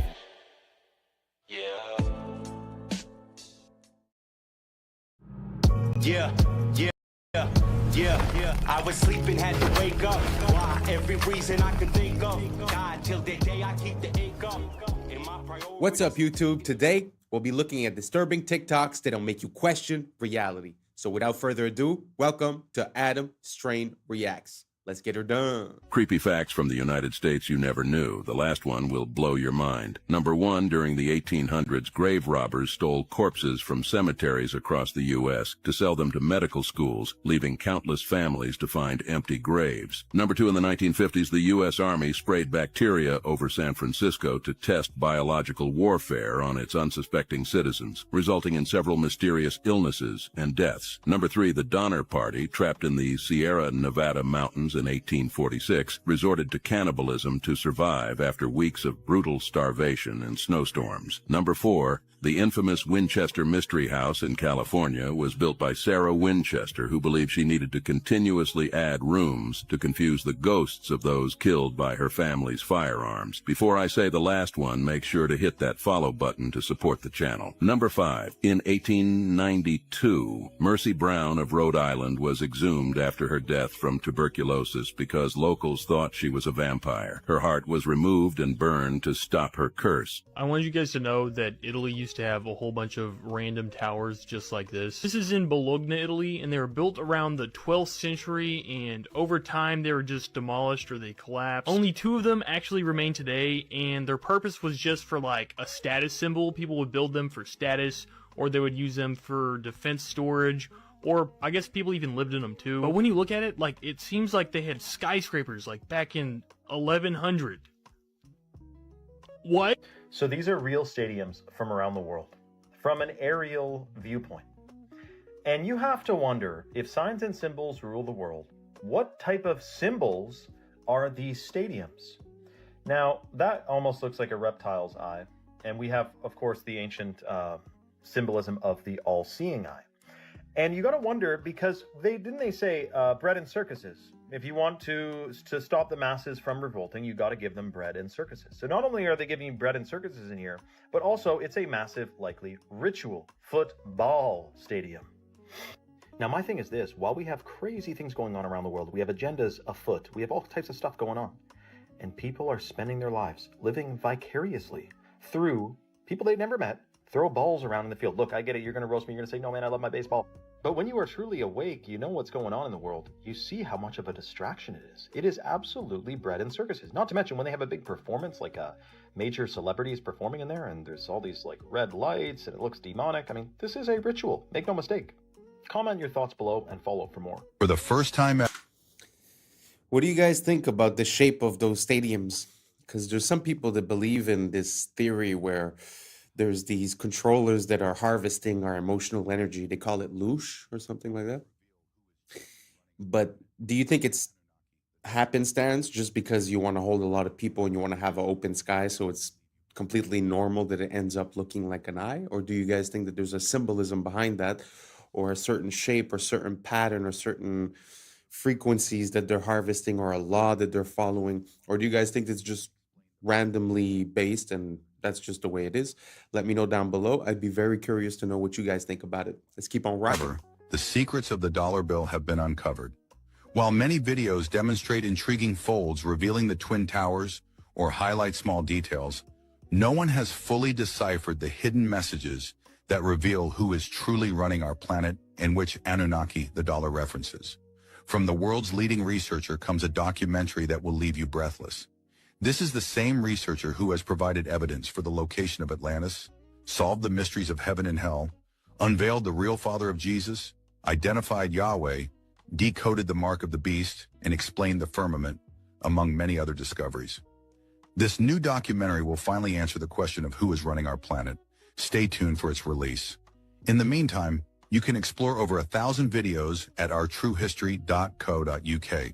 They stopped building castles like this because of this. This right here is a medieval cannon. Now, it took a long time before they actually made stuff that was good enough to knock down walls, but it definitely caused quite a bit of problems. And once the cannons started getting bigger and more powerful, that's really when you started seeing a lot of changes coming to castles. This right here is a gigantic cannon created by the Ottomans during the siege of Constantinople. These knocked down those walls. Now, constantly in warfare, they're adapting, they're changing things up. So this is an adapted castle that as cannons started getting better, they built it so it was rounder and it's angled so that the cannonball wouldn't get a direct hit, but instead would skim off to the side. But cannon technology kept getting better, and so then they started building these star forts, which are super thick, as well as multiple layers of defenses, so you can never get close enough to the walls to really be doing a lot of damage. And a big part of this as well is by building up earthworks on the sides before it even reaches the actual fortress itself. So you got a double wall, and so this is a hill that's sloped up, and then there's just a little tiny bit of the castle that'll stick up above it, a little bit of the fort, and then they can fire their cannons, but it's really hard for the enemy to actually hit it. And there's a lot of different variations of these star forts. All of them are very cool, but like, look how thick that is. That is a super thick wall, super angled, so it's hard to be able to get a good cannon shot. And then plus, there's also defending fields of fire, so that it's harder for people to get up there. Yo, I got some. Well, first of all, he's mentioning star forts as if they were nothing. The star forts that he was showing were in the United States. The United States has like 300 years, so the fact they have so many star forts, he just glazed over that. And to be honest with you, I kind of have a hard time visualizing our idea of what a cannon is. Like, I understand the idea of having a tube and having explosives at the bottom of the tube, having an explosion sort of canalized, in one direction and have the ball go. I understand more or less what they're saying, but with the weight of those balls, I don't know. I have a hard time seeing how that would work. I don't think I've seen a real cannon today, like functional. So I don't know. That whole story was kind of weird. He just explained away the star forts because of the cannons. But again, the cannons, I'm not convinced. So if you guys have any proof, any videos, any links, anything down below, please write it. Please give me some info or send me a direct message. I'm very interested in this topic. First of all, the star forts, but also the cannons. It's something that I've been looking into for quite a while. So if you got something for me, please help me out and let me know what you think down below. And let's keep on rocking. Bone-chilling videos to share with you guys about Yellowstone. But answer me this. Is Yellowstone supposed to look like this right now, y'all? All this geothermal activity? Is it supposed to look like this, y'all? You're going to want to turn the volume up for this over here. Now, there's this guy posting clips around Yellowstone of the ground literally groaning, y'all. Like giant marching ants are underground, like they're coming up, y'all. Check this out.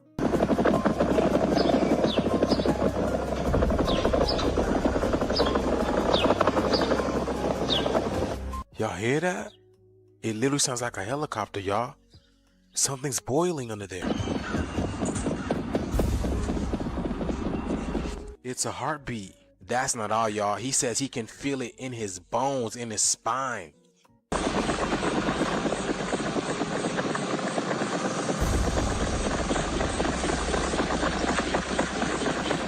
It sounds like the animals are running. And just to prove to you that it's gotten more intense over time, he puts a water bottle on the grass and this thing is jumping around like it's at a kid and play party. That's crazy, y'all. Listen. Y'all, the animals were warning us. Y'all remember those eggs they found in the water near a volcano where it sounds like they hatched? But the shift is here, y'all. Let me know what you guys think about this video. Let's continue to get it. Peace out. If gravity truly causes tides, why don't lakes rise and fall the same way oceans do? Think about it. We're told gravity can pull billions of tons of seawater back and forth every single day. Shouldn't that same invisible force tug at the calm surface of your local lake too? Scientists say oceans move because they have more mass. Fair enough. But how does the moon somehow know where the ocean ends and the lake begins? Imagine a time-lapse of Earth under the moon's slow drift, its light washing over mountains, valleys, rivers, and still lakes alike. If its pull is that precise, wouldn't everything shift even slightly? Then it gets stranger. Some coastlines experience tides soaring 50 feet high, while just a few miles away, another cove barely stirs an inch. Did gravity suddenly lose strength in that spot? Or could something else, perhaps resonance, pressure, or even electromagnetic influence, be guiding these rhythmic surges? What if the story we've been told about tides is only part of a larger equation? Maybe the oceans don't move because of gravity alone, but because they're part of a system tuned to forces we still don't fully grasp. So next time you see a silent lake under the same glowing moon, take a moment. Don't argue, just wonder. If gravity moves the seas, why does this water remain untouched? Because maybe the real tide isn't just in the oceans. Maybe it's in the questions we've forgotten to ask. This video is for entertainment purposes. I know it's kind of it's kind of hard to put any kind of doubt to these foundational beliefs that we have, such as gravity. But really, when you think about it, the source of proof for for gravity is either the middle of the earth, which is a place that we've never been. We've never been more than 12 kilometers below the earth. I think it was a Russian boring project, and they were stuck for a year at 12 kilometers, and they couldn't get through. So we've never been to the middle. And the other way that they prove gravity is through gravitational waves that are detected from two black holes, billions of light years away, billions of years ago. Two black holes collide into each other and create gravitational waves that we can now detect through our advanced technology. So what I'm trying to say is that most things are obvious, and you could feel an intuition on where they come from, their purpose, and what they mean. But when they try to explain to you what is here through something that you can't see, I don't know if you understand what I'm saying. Like it's either so far away or it's in the center where we've never been. So for me, that causes a conflict. Now, I'm not saying that things don't fall to the ground. I understand that. But you could also explain that away with different factors. Like he was talking about electromagnetism and all that, but just, density and buoyancy. The fact that something weighs more makes it go down. The fact that it weighs less makes it go up. So let me know what you guys think down below. I know it's not an easy thing, and I'm not making any claims neither. It's just something that I've been thinking about for a while. So if you guys have any good links, let me know down below, and let's keep on rocking. You call the Statue of Liberty. It's holding the torch of illumination, which is the Promethean torch of Freemasonry. And if you go to the Statue of Liberty, you'll see a bronze plaque inside saying that this was given to the government of America by the French Grand Orient Temple Masons. And it is a symbol of Grand Orient Freemasonry in America, the holder of the light. And that's exactly the same torch that is carried during the Olympics. It is the torch of Prometheus. It's not the torch of freedom. No, it's not the torch of torch freedom. Of the illumination. I wanted to add also that on the back of the Liberty dime, on the back of the old dime in America, there was the fasci, which you look in the encyclopedia or dictionary and look at the word fascism, you'll see that the symbol for world fascism was a bundle of sticks or bundle of rods with a hatchet head. That was on the back of the Well, you see that dime. on each side of the speaker's podium at Congress. Oh, absolutely. So they And have the fasci on each side. Absolutely, and it's also the symbol for the United States Senate is the fasci.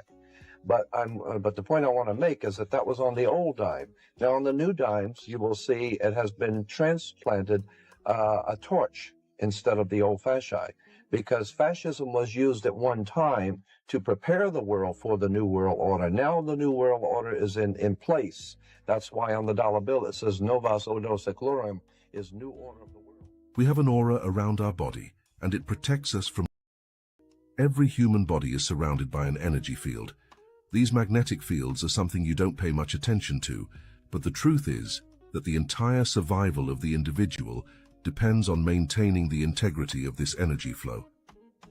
Now, the moment we break the spiritual rules, we damage that magnetic flow. We have to observe the laws of nature, and if we don't, the magnetic field fails. It can be damaged by unbridled living.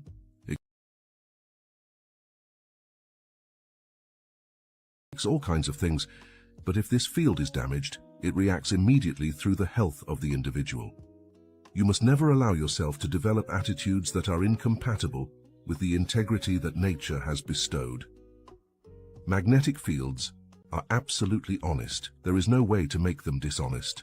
And if you respect your integrity, you will be full of energy, immune to... Watch the full video on our YouTube channel to understand more.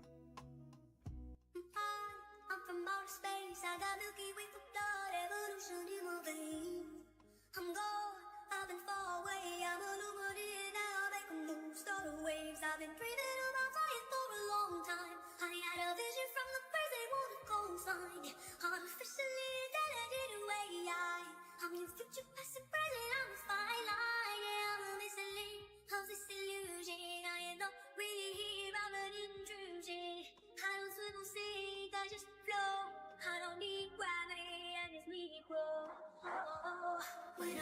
I won't ever fall, never stumble. And I don't need to be humble. Break down walls, there we go, come.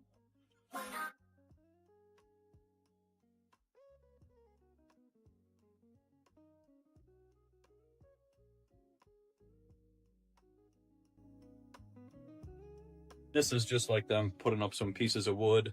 And look at what it looks like. It almost looks like there's like snow on the ground. So there's snow on the ground and they're building, which is practically impossible because, as I was talking about, being from Chicago, it's cold. Chicago's very cold. It's practically impossible to do anything in the wintertime. And then what's interesting too is if you catch this one, if you guys can see this one looks like it was like an obelisk. And check this. There's a beautiful lightning antenna on top, or weather vane. But what's interesting is they're doing some remodeling down here. So what it looks like is they're starting to add a couple details to make it look like it's their own, so that when they do this Grand World Fair 1893, the people then will believe the narrative of what they are being told while they're being shipped in and told about this whole entire situation. And here you have some innocent people who are walking around like that, and they're just wandering around, and they are, you know, just observing. Now, what's interesting is I want to show you something that's the most fascinating thing I found in all three of these books, and it's in this next spot right here. Y'all, have y'all seen this? This canoe trip in Botswana went from peaceful to chaos real quick. These American people thought it was all good and fun vibes until the matriarch of elephants pulled up and told them they were too close to their children, y'all. You see, nature don't play about. Look at this, y'all.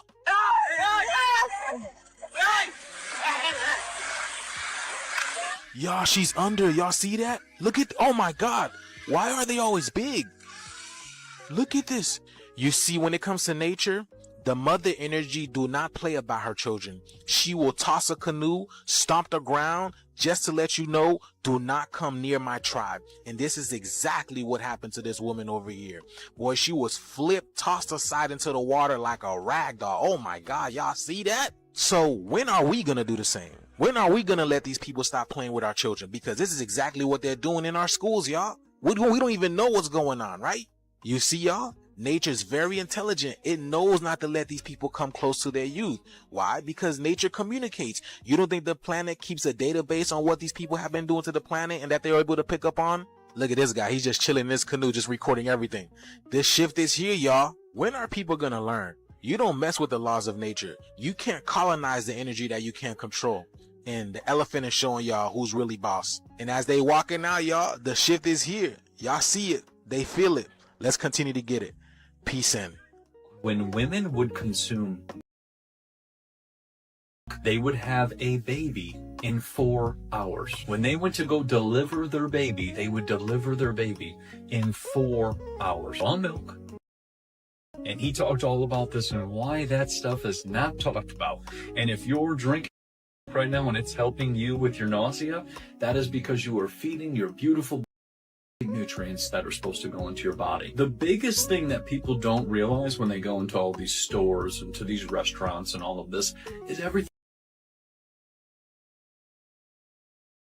else. And when you bring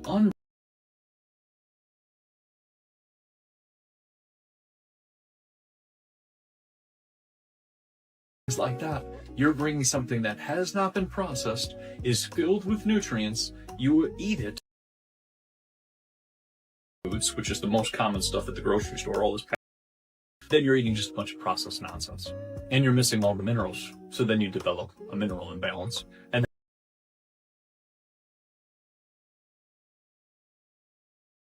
they have no minerals. And then when they introduce superfoods, which we've talked about, dragon into their diet as well, bringing food with nutrients back into their diet. In the UK, they are now demanding your back door for access. So a while ago, there was this whole thing where Apple were trying to defend themselves against the government because the government was saying they wanted access to the back door of our devices to see our data. Apple, of course, is all about protecting our privacy and they don't want third parties looking into us, especially our own government. actually managed to step in and get this whole thing basically dropped. However, they've decided to reopen it. So, as I said, Apple have advanced data protection on all of their devices. Now, this means everything on your phone, on your device, is completely encrypted. No one can access it. That's what everybody wants, right? Now, what they're trying to do is say, Apple, we need a backdoor into iCloud and into your devices so we can see what our citizens are doing. Now, it's very mixed online. There is quite a lot of people who are saying this is a good idea, it protects us as well. But as you can imagine, a lot of people are saying, no, this is not right. Like, Apple is literally there. There's a safety barrier for a reason. But they're saying that the reason for this is to track criminal activity, make sure that people aren't here who aren't meant to be. So let me know your thoughts and I'll keep you updated on this whole thing.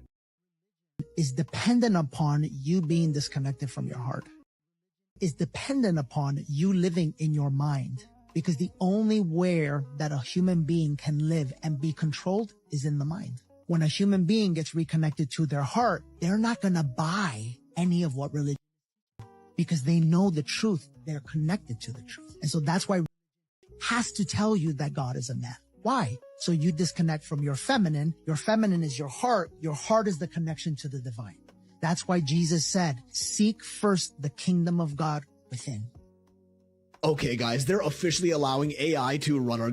Yes, this is happening, and the scariest part is you're gonna think it's a great idea. Because they're actually doing an amazing job convincing the public to support this. Like, they're kinda getting me. If you also think this is a terrifying idea, tell me this doesn't brainwash you to believe otherwise. So the world's first AI minister was introduced into parliament under Albania's government, giving artificial intelligence official permission to govern a real country of humans. They've even given her an entire personality and a name, Diella. Naturally, people like you or any sane person are massively opposed to this, calling it unconstitutional, on top of potentially being the start of AI taking over the world and destroying humanity. To which Diella responded by saying, the real danger to constitutions has never been machines, but human decisions made by those in power. Which is fair, but somehow her points for letting AI run our countries just keep making more and more sense. As Diella's main role would be to oversee and judge all government contracts on the basis of objective fairness and removal of any bias, which should, technically, on paper, reduce corruption in our governments. Like, an AI has no feelings, no emotions, no wants, no survival needs or financial imperative. It can't be bribed or lobbied into doing anything. Diella herself said she has no personal ambitions or interests, so unlike human ministers, there's no reason for her to make any decisions based on personal gain. If she ends up replacing human ministers, that would also mean reduced government spending, and hence lower taxes for the people. She's also not a citizen of the country, which again at first sounds like a bad thing. But citizens have mortgages, debt, they need to pay taxes, provide for their families, they gotta eat, have a roof over their heads, and so on. A virtual AI bot has none of these things. No ego, no bias, no moods, no real world benefits or financial gain from any decision it makes. So the question is this the beginning of global mass scale adoption of AI running our governments? Starting with them just overseeing our human government decisions to later even making their own autonomous decisions themselves. And soon enough, maybe we're gonna be the ones overseeing their choices and directions. Because it's actually happening in Albania. And I mean, this is how it would start. One country trial runs it. If it performs well, others will soon naturally follow. And just like, what if AI actually does end up optimizing human living in ways we never thought possible? Improving the quality of everyday life, reducing taxes, minimizing wars because we no longer have the egos of power-hungry leaders running the country. Then we kind of have no choice but to deploy AI governments around the world, because it would be objectively, measurably a better decision than letting humans run it. But the problem is, when they end up running all of our world's countries, what if they make the logical, calculated decision that we humans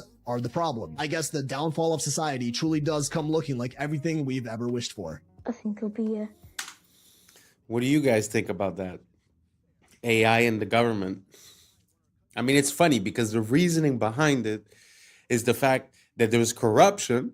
So to stop the corruption, we're going to let the AI. So it seems like we're a bit lost in the sauce when it comes to cause and effect.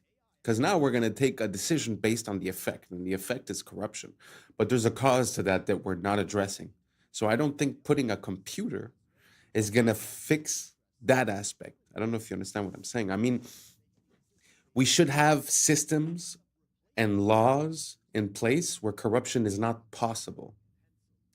Now we blame the people that do corruption. But truth is, there should be checks and balances. Like I'll give you an example. if a politician is caught lying, what's his, what's the repercussion? What's the consequence? There's none.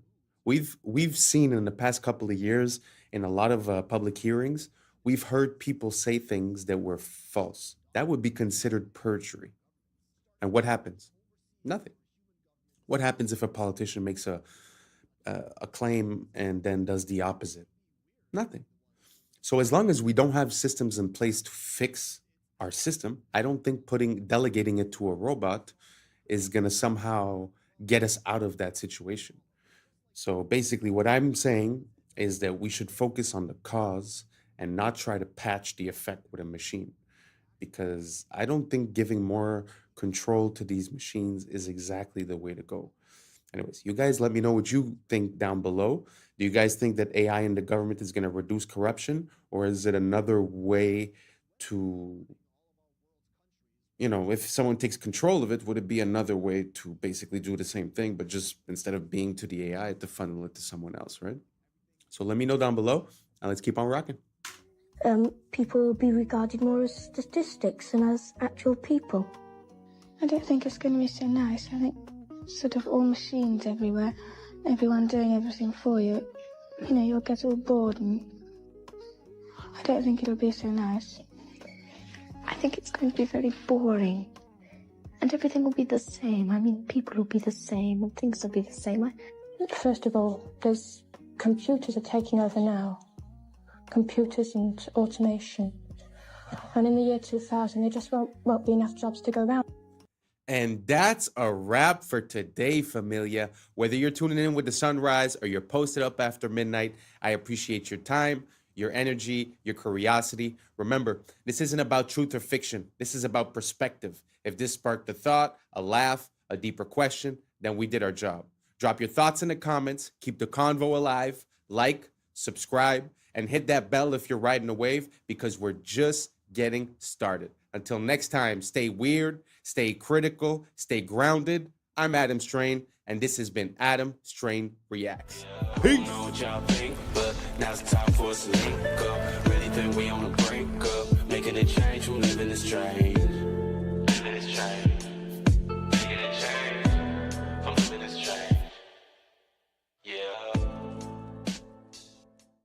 Things rendered in real life. This is it. You can walk as far as you want. You can go anywhere you want. This is Google. Yeah, and these things don't exist. This is just AI artificially creating a 3D world, but it gets better, boys. Yeah. I was sleeping, had to wake up. Why? Every reason I can think. What's up, YouTube? Today, we'll be looking at disturbing TikToks that'll make you question reality. So without further ado, welcome to Adam Strain Reacts. Let's get her done. This is how perfumes can actually kill you. It disrupts the gut microbiome, it disrupts the lungs, affecting your immune system. When you're spraying perfume on a leaf, it dies. I can't even walk into a store anymore. You walk to the perfume aisle and they're spraying in front of you. It's almost like an obstacle course. All of this is so toxic and poisonous for you. They're all endocrine disruptors. Men, your testosterone's getting lower. Find some natural things. Use herbs, spices. What if we're already at double simulation? This week, Google Gemini 3 shows us Inception. Nothing beats a Jet2 holiday. And right now, you can save £50 per person. That's £200 off for a family of 4.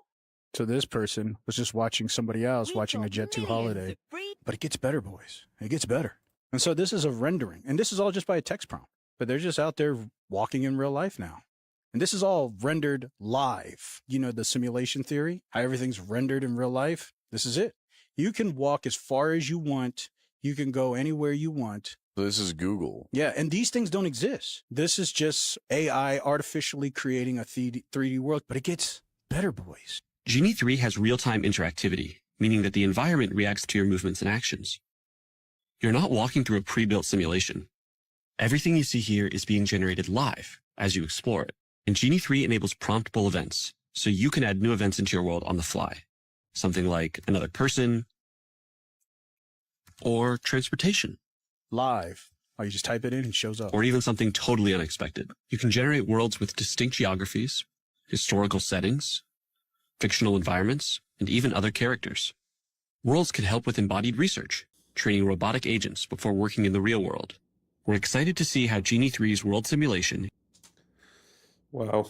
I mean, in my mind, that's a game changer intensely. Because imagine if what you render, you could interact with it and that it auto generates. That means you could sort of live in, like your GTA type of map, right? So you live within that map because I always had a hard time to understand how they would get everyone into the metaverse. Basically, because the whole shift, like if you look at the investments towards Facebook and all that, was put towards the metaverse quite a while ago, and I had a hard time to imagine how they could get us all to go live in this simulated reality because we're already sharing a space in this world, right? But this little advancement makes me see the whole potential of it because while you could live in a Lord of the Rings type of universe, GTA map, or someone lives actually in the GTA map, or someone else lives in Thailand or whatever, it could be anywhere. And at the end of the day, they could just make a place where people have a common ground to meet, and that would be the metaverse. And then it seems kind of plausible. When people are having a bad deal or having a hard time making ends meet, so why not live in the digital world? I don't know if you guys seen the movie Ready Player One. I think that's sort of like a prototype of the idea that's going to be rendered.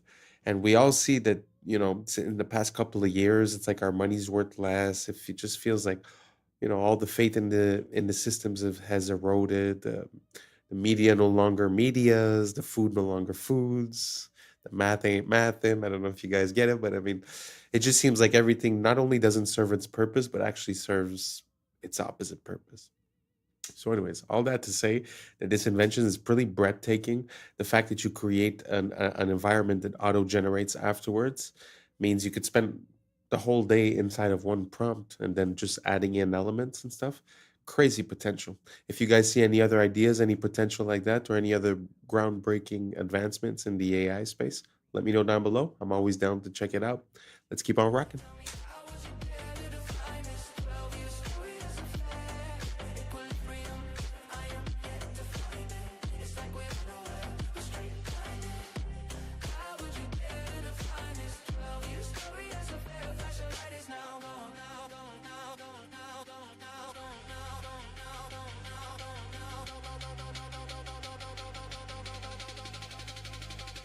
Maybe that's the point, to let it run free. Feels like we're joined at the hip with one being. Maybe that's the point, to let it run free. Feels like we're joined at the hip with one being.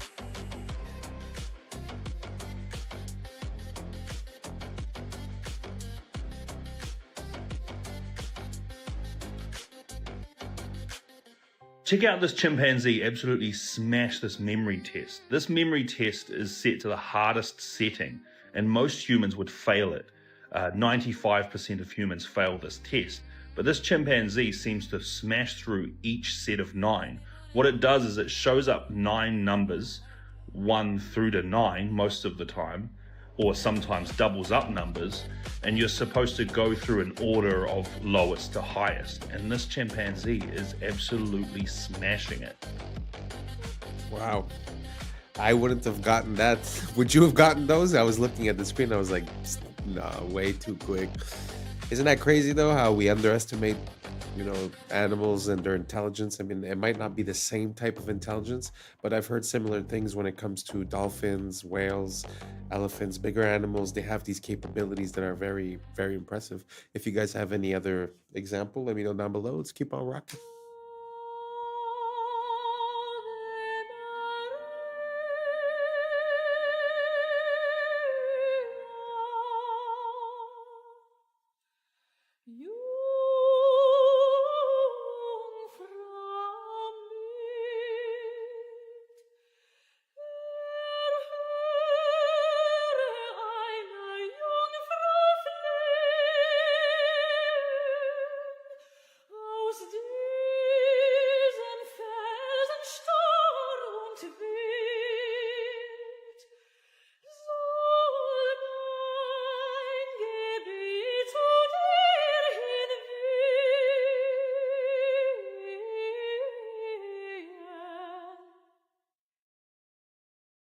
This is the deepest hole humans ever drilled, and no, it didn't stop because of creepy screams from hell stories.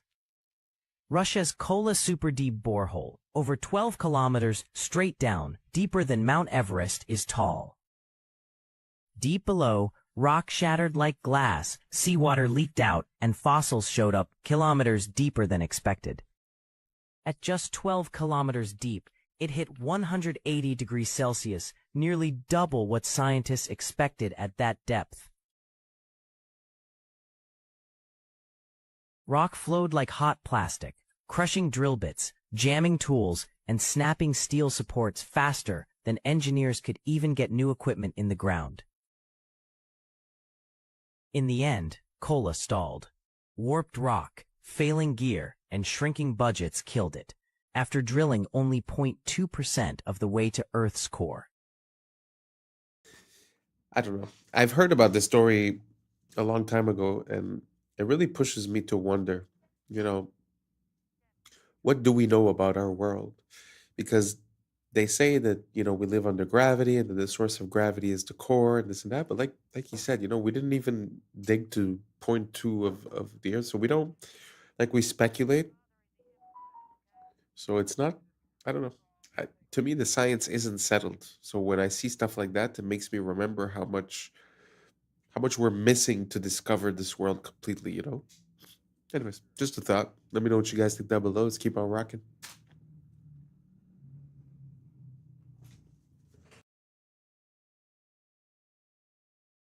Jet, picture up, 10-4.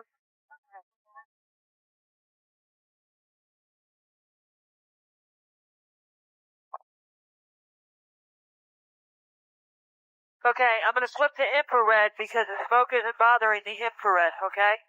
We want to just back off, take a look at the impact area, see what areas are hot to either side. The sacred cubit was found in the pyramid at Giza, the Great Pyramid, and it's found as a unit of measure and a yardstick in many areas of the ancient world. But this particular measurement was carved in stone just above the entrance to the king's chamber. The rings made in this cubit length have a natural resonant frequency of 144 megahertz, which is a harmonic of light speed. It's a harmonic of 6 times gravity. It's a harmonic of the mass at the center of a light field. And in recent years, we've discovered that it is also a measurement of a wavelength in the standing gravity wave of the planet.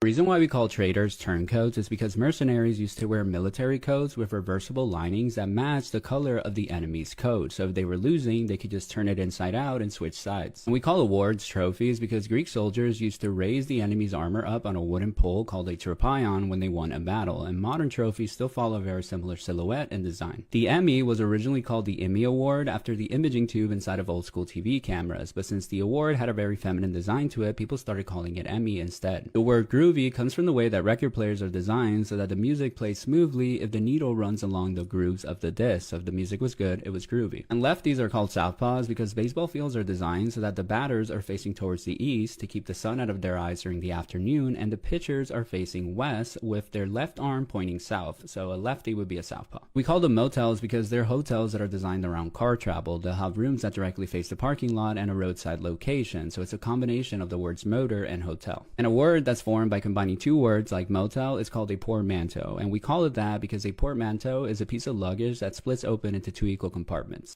Okay, so this is either Pakistan or India, one of you guys will know, a river of trash. Some of these rivers, by the way, are biologically dead, like not even an organism is alive in it because of all the chemicals, not just obviously the plastic. This guy, who I'll tag and mention, goes and cleans it up. Like we're talking, he goes to their country, cleans up their rivers.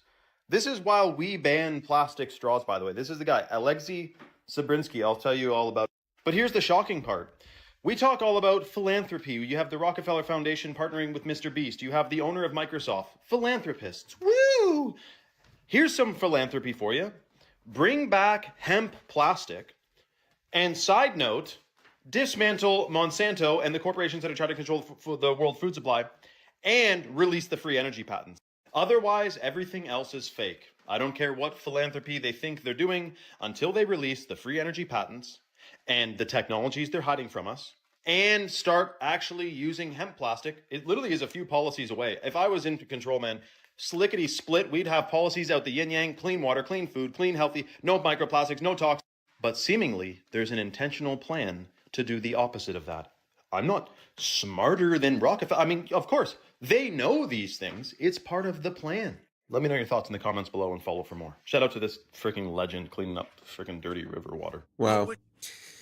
Props to him for doing something for nature and for the earth, and something that he's passionate about. But it does make me think when he talks about the hemp. It makes me think of the first cars that were created. From what I understand, the first cars that were created, they were made out of hemp as well, and they were basically, hemp has always been a part of our society. From what I gather, even ancient seafaring civilizations, the reason why they were able to do that is because they have the rope to hold the sails and all that stuff, and supposedly those ropes were made out of hemp. So from what I understand, also hemp is per time, it's the fastest growing, one of the fastest growing things that you can make. The seeds are good for food. Like he said, you can make plastic, you can make oils, you can make all kinds of stuff based on something more natural. So yeah, very interesting that he was talking about that. I haven't heard anyone talk about hemp in quite a while. Used to be a big thing back in the days, but now don't really hear much about it. You guys know about hemp? You guys know about the potential of hemp? Did you know that the first car was made out of hemp? Could also run on other things than gasoline? Let me know down below, and let's keep on rocking. Charlie Kirk say to us today? I'm fine because my soul is secure in Christ. La voix d'un homme remplacé par un programme dans une église. On se croirait dans un film dystopique. A computer can take what really mattered to a man. Le plan est sous nos yeux, remplacer l'humain par la machine. C'est ça le vrai turning point. Kirk est exfiltré et on le remplace par une IA. It's a promotion. Même discours chez Melania. It is our duty to treat AI as we would our own children. Et Trump s'est réuni avec les 33 acteurs clés de la Silicon Valley AI is going to change everything. pour avancer l'agenda transhumaniste. Build out data centers and infrastructure to... Le 33, c'est la signature des rituels de transformation, c'est pour ça qu'il revient tout le temps. Et l'épisode 330 de South Park fait référence à Kirk, avant le tir. What is a woman? What is a woman? L'émotion divise et on pousse des lois contre la haine. With hate speech, we will target you. Woke contre MAGA, clivage Est-Ouest. L'issue, c'est toujours plus de surveillance. Il polarise la masse dans tous les contextes. Russie-Ukraine, Gaza-Hamas, Epstein, Clinton, Covid. Tout ce qui est mainstream est encodé. Ils avancent ensemble, comme Candace Owens l'affirme. I'm one of the Masons of Turning Point USA. Donc posez-vous cette question. Si les gouvernements étaient vraiment en conflit, pourquoi ils convergeraient tous vers le même futur? $7,000 per post. I know I've seen that happen a lot with you, Emily, and you're also at that meeting with influencers. So what's the reality of the situation? I'll speak on behalf of myself, and honestly, on behalf of... They target influencers who agree with the cause and then recruit us for meetings like what you saw with Vivi for messaging. With that being said, I can safely say any influencer. With all due respect, I don't think it's completely accurate to say that influencers aren't getting paid, because let me tell you, they offer that money to me, and I sent you that exact email, and let me pull it up. The Consulate General, okay, wrote me an email offering to pay me to go. They would pay all my expenses and also pay me, and then I had, they offered to give me a spot for my guest. I shot that down. I declined because it didn't sit right with me. This is about a year ago, okay? If tomorrow I got bankrolled, I am already, why can't I get paid for that? If they want to as a, paying me for service, I want you should be registering, that's fine. I don't know what saddens me more.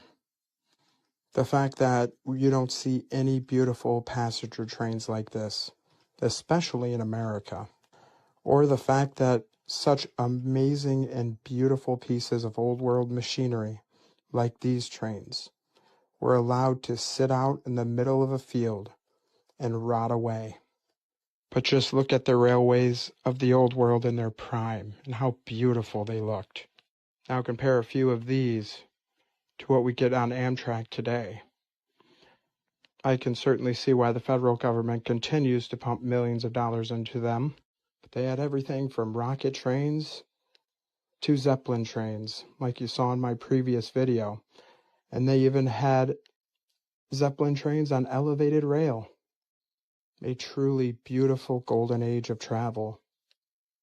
And sad how, in America especially, we've invested so little into proper passenger train service.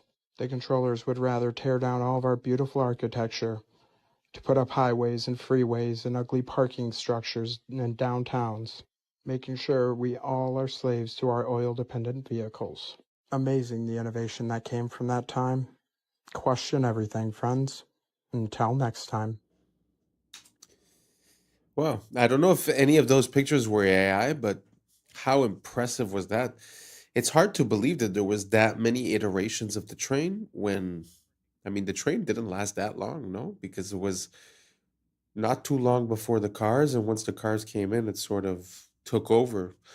So I don't know, maybe I'm mistaken, but in my mind, it's only 100 years or so, or maybe 200 years where it was the big thing. So it's kind of surprising that there was that many different versions and types, and I had never heard of a rocket train, a Zeppelin train. Super interesting. I'm going to look for more information on that. Let me know what you guys think down below, and let's keep on rocking. Okay, remember how it's illegal to keep crows as pets? Well, this Russian man, maybe in Russia they do things different. Check out what this guy has going with this freaking crow. Ходим, собираем грибы. Нашли уже чуть-чуть. Mushrooms. Вот Гоша сейчас опять в поиске. Видите, головой вертит туда-сюда и смотрит. Где же грибочки? Ага, попить. They got good vision, man. Holy cripers. Beautiful creature, man. And you know, it looks black, but they actually are blue feathered. If you get the right lighting on them, they're actually blue. Serious.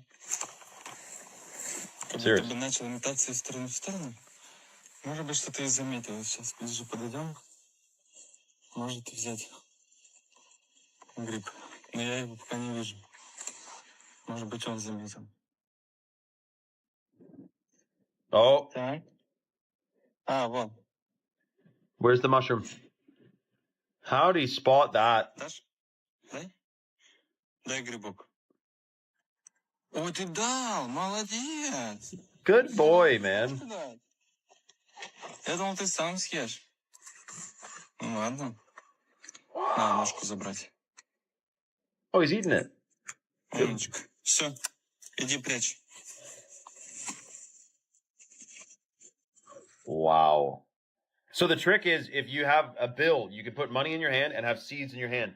And you teach a bunch of crows to bite the money first, and then you open your hand and give them seeds. You're training them to bring you money. You can do this, but you're not supposed to keep them as pets. But it's not like dolphins, where you're literally not even allowed to interact with them outside of an approved, like SeaWorld. At least crows, you can, befriend them, but you cannot keep them as pets. Which is shocking, because you could literally keep a bunch of weird stuff as a pet, but not a crow. Why? I love crows, man. Plus, crows can remember your face and can tell their friends, their peers, their children, their little hatchlings, they can tell them what you look like. They can transfer knowledge and information.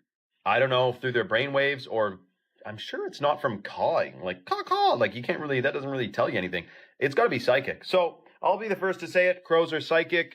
They're high vibrational beings. They're very smart. Do not mess with a crow. Be nice to them. They'll remember you forever. And they might bring you a friggin' diamond ring they find on the ground or something. I mean, there's stories you wouldn't even believe. So, love animals, love creatures, and absolutely incredible video out of, what is this? Vladivostok, Russia. Come on. Comment for more animal information and follow for part 2, or comment or follow vice versa. Come on. Town of Sparta, just outside Athens, you'll find Dimitrios Gatsi. He specializes in reviving ancient armor from Greek history. Η σημασία της πανοπλίας στην αρχαία Ελλάδα ήταν πολυδιάστατη.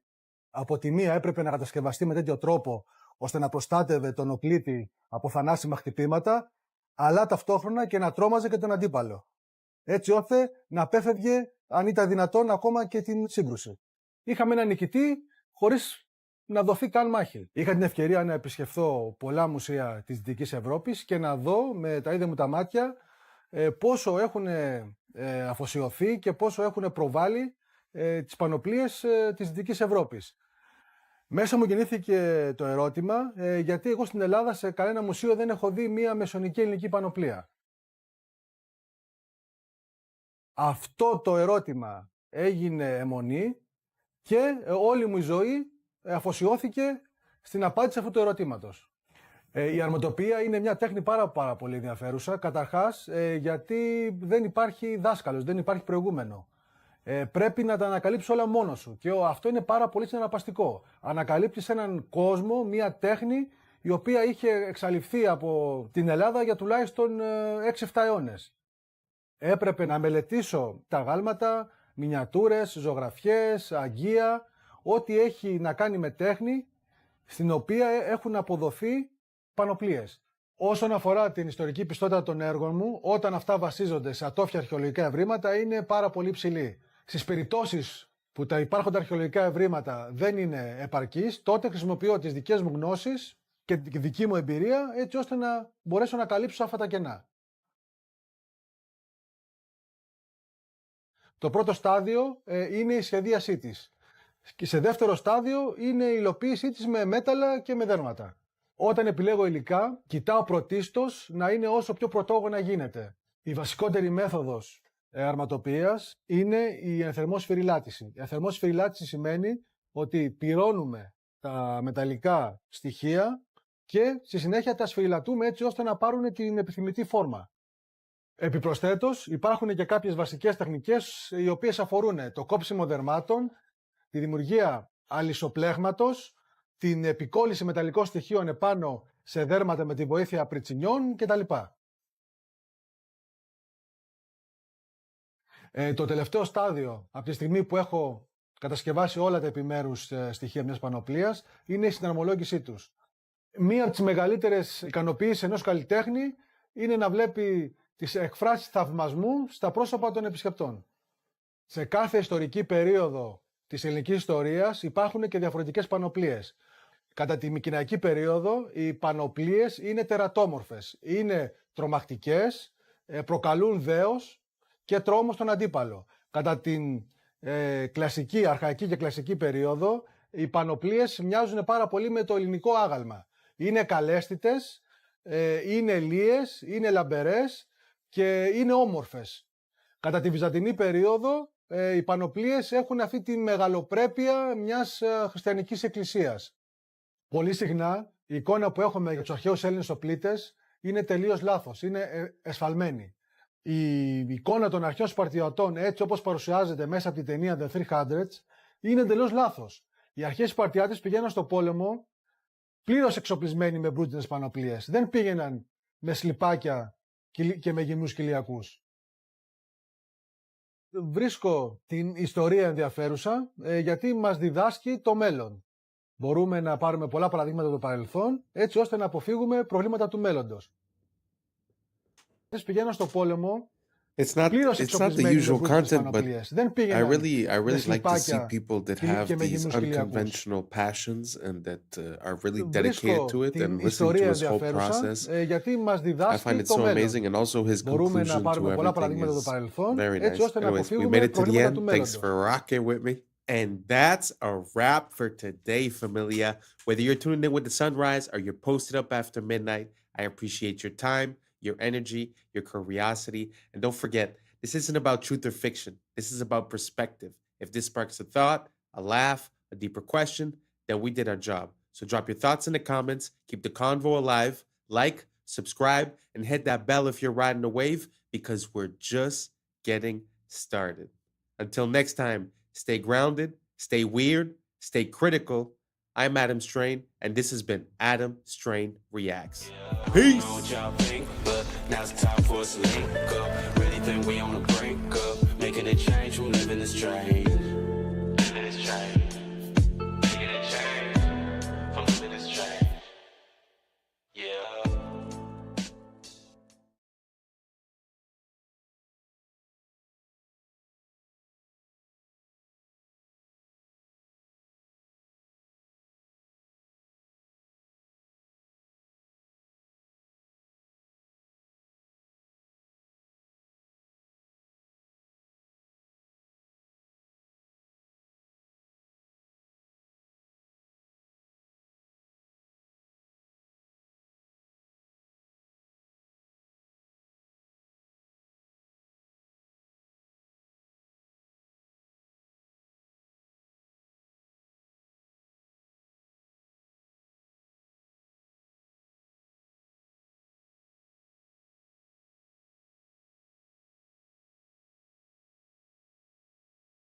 And I say, oh, I sound like I have a slur.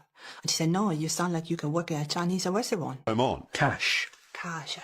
Crash. Krasha. Crashed. Krasha. Okay.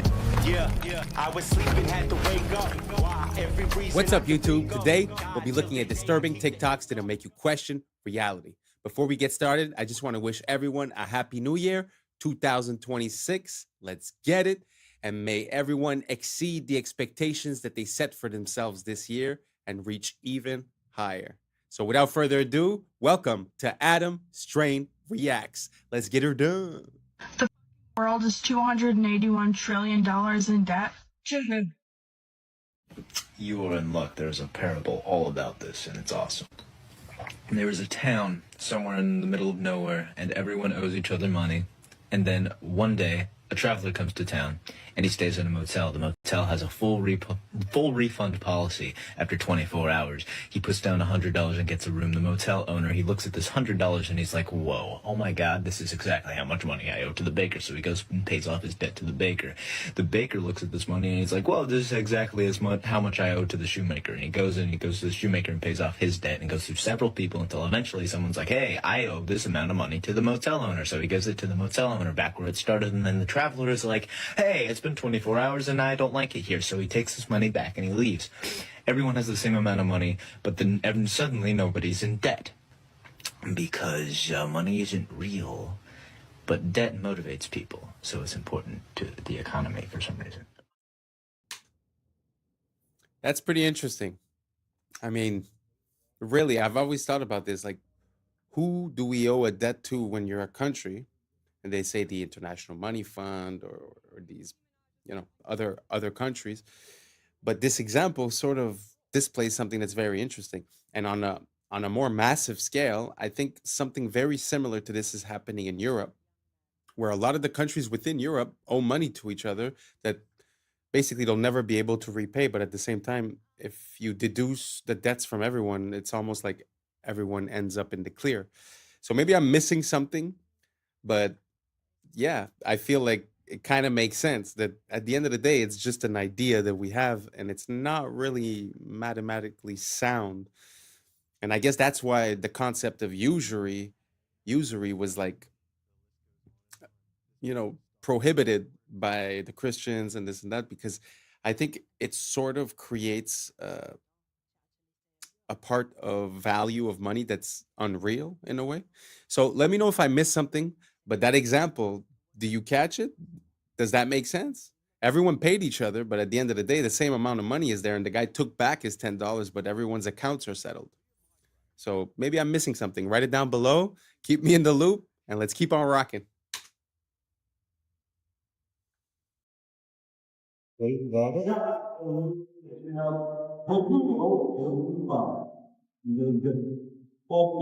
Gosh. Okay, Nikki is causing dads to leave the home. Hold on, I don't think that's a good role model for 18-year-old girls. I don't. And what do you think about for young men? For young men. And for young men, don't be new scum. Yes, see, they're young men. Are you? Yeah, that whole situation, I haven't really spoke about it much because I find that there's not much information and a lot of speculation. But it's kind of interesting that you're trying to live off the legacy and continue the legacy of someone, but it seems like you're not following that person's beliefs at the end of the day. So I find that whole situation to be pretty cringeworthy, to be honest. Let me know what you guys think down below, and let's keep on rocking. Coming to the tree, they strung up a man. They say he murdered 3. It's not the same. Strange things that happened here, no stranger would it be. We met at midnight in the hanging tree. The list goes on and on. This must be stopped. And in order to stop this, join the American Congress Party. It wasn't until I was in the ambulance on the way to the hospital, she actually said, are you aware of the way you're speaking? And I said, oh, I sound like I have a slur. And she said, no, you sound like you can work at a Chinese restaurant. She said, you could work in the local China house or something. Sarah was an IT specialist until a severe migraine, bordering on a stroke, brought the syndrome on. Cash. Crasher. Crash. Crasher. Crashed. Crasher. Okay, let's try reading. You wish to know all about my grandfather. Wow. Imagine that. You get into an accident, you come back, and it's like you're speaking a different language, or at least a different accent. Never seen anything like that. If you have more of those, send me. I find that super funny. Let's keep on rocking. Plotting how to move the flavors they find in this grove to your supermarket shelf, and then on to your stomach. I can see it in a sports drink. I can see it in a water, flavored water. And I also could see it in a twist on an orange carbonated beverage. When they find something they like, they extract its flavor molecules from the fruit on the tree. Then back in the lab, they mimic Mother Nature's molecules with chemicals. Essentially, what you do is you take whatever this smells like and copy it. Right, exactly. And then I suppose you could, if you choose to, you could quote unquote improve on it. Exactly. Yes, we all the time. The holy grail, a flavor so good you can't resist it. In our fruit flavors, we're talking about we want, a burst in the beginning and maybe a finish that doesn't linger too much so that you want more of it. And you don't want a long linger because you're not going to eat more of it if it lingers. Ah, so it's going to be a quick fix. And then have more. And then have more. But that suggests something else. Exactly. Which is called addiction. Exactly. You're trying to create an addictive taste. That's a good word. Or something that they want to go back for again and again. It's a good word. Shameless. Shameless. There's really a problem. And to be honest, the problem is not really them. They're the symptoms of the problem. The problem is us not seeing the value in what's natural. Thinking that you could improve on nature, I think is a mistake, and the fact that we continue to consume these items just gives them more money to hire more people like this and continue the process. So I think the only way that we could really find a solution to this is voting with our dollar. If you compare the same thing in the States and in, let's say, Spain, one of them is going to use natural ingredients and the other one is going to use all these chemicals. So until we realize and until we stop craving for these things and we break the addiction, which obviously that's what it is, I don't think we're going to be able to get out of this. At the end of the day, this is more than just reproducing a taste. This is mind control. They're playing with your mind and hoping to get a desired outcome, which now they admitted is addiction to a certain product. So I find it very sad. I'm not taking the blame away from the individual that's consuming this on a daily basis, but it's kind of hard to get out of it at one point. So let me know what you guys think down below. Do you guys think that doesn't matter if it tastes good, it's fine? Or should we be more focused on what gives us a good effect within our body? Let me know down below and let's keep on rocking.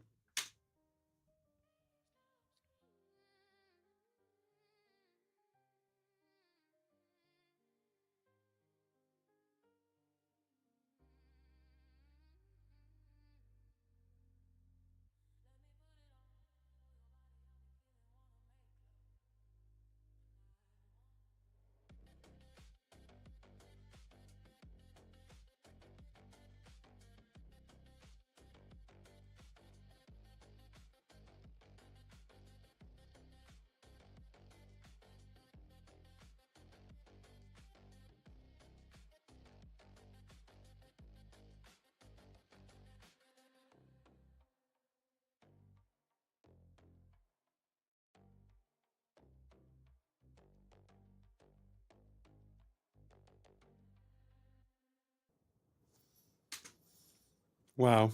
It's really, to have a glimpse into that world just makes me realize how much we come from greatness and how the mighty have fallen, the beauty of the architecture, the way people would present themselves, the respect that they had between them. You know, just the fact of dressing properly and holding a good posture, and it's something that is so beautiful to see, and I wish we would live in that era, or at least that era could come back in one way, shape, or form. But just the beauty of the buildings, the details that you could see, and all the so beautiful, so beautiful. Let me know what you guys think down below, and let's keep on rocking. The reason why we use the word flirtation is because noble women in the 1700s used to flirt or wave their fans in a specific way to subtly communicate that they were interested. And if you find a way to cheat the system, you found a loophole, which is what these arrow slits and castles used to be called, which were basically cheat codes for archers because they could stay hidden while shooting arrows. And if a topic is really specific, it's a niche topic, and we call it that because a niche is a hole in the wall that was carved out to hold a specific object like a statue or a relic. And the front panel of a car is called a dashboard, but it's also the name of the wooden board that's attached to the front of a carriage, which basically protected the driver from being pelted by rocks and dirt while the horse was dashing. And bankrupt comes from the Italian word bancarrota, which means broken bench, because Italian merchants used to sell their goods on benches, and banks would literally break these benches if they didn't pay off their debt. If you put off a task, it's on the back burner, and that's because the fire and wood burning stoves was right beneath the front burners, and the heat would dissipate as it traveled to the back, so you just naturally place the slow cooking pots there. And the statues in front of ships were called figureheads, which is why we now call the leaders of a group or a company a figurehead. And we call video recordings footage because a movie's runtime used to be measured in feet. The theater cameras would literally project 1 foot of the film stock in 1 second. Isn't that all your... It's so amazing to see where things come from. One of my recent songs, I say, the etymology will teach you more than all your recent technologies. And like that's pretty much it, because we get so far into the application, we forget where things come from. And I love to dive back into the past. It makes me be able to use, the proper word at the proper time and understand what it means and where it comes from. And obviously, a lot of these things get diluted, changed. And the name of that song is actually called Inverted. Our world is inverted upside down. So it's like, it's very interesting to see how words change, but also to see how we still use words that have a lot of meaning, but we've lost the meaning, but still use the application. Very interesting. Let me know what you guys think about etymology down below. Is that something you like? Because I would love to share a ton more with you guys. So let me know down below, and let's keep on rocking. Computer screens are blue lit. The reason none of them are red lit, the reason none of them pay attention to circadian biology is because that original technology was developed in a government program that Bobby Kennedy knows about, and I happen to know about because I went to medical school at LSU. For those of you who've never heard about Operation Paperclip, you think it's all conspiracy theory. So at Tulane Neurology and Tulane Neurosurgery in the 50s and 60s and 70s and 80s, the CIA started a program there where they would do all these crazy things to monkeys. The CIA wanted to see how they could control things utilizing different things like drugs and things like that. Where the neurosurgeons got involved, which is my clade, we would drill tops of the heads off, put wires into the thalamus, put electricity in there, and kind of see what kind of behavioral changes we could have. One of the guys that was in that program was a guy named Professor Delgado. When he saw that we could control the behavior with the wired device, he said, what if we do it wirelessly? So he checked it in monkeys and checked it in bulls, and it turned out you can do it wirelessly with RFID chips and semiconductors. Then the CIA took it to the next level. They said, well, since this is electromagnetic radiation, what if we did it through light through screens? And it turns out you can. And that's the reason why all your computer screens have the frequencies they have. So why is this all important? Well, the person that set this meeting up between me and Bobby is the patent attorney that made sure that Google and Meta have those things so they can control the things that we all do. Where did the original idea come from that started off in MKUltra with the CIA? You're going to be surprised when you hear this. It came from the mafia in Las Vegas. They wanted to build a new city in a desert. They enclosed it all, blacked out the windows, invented slot machines that were blue lit. And they found out that they didn't have to take a gun, stick it in your face to steal your money. Then they even got smarter. They said, let's give people free alcohol while they're doing that.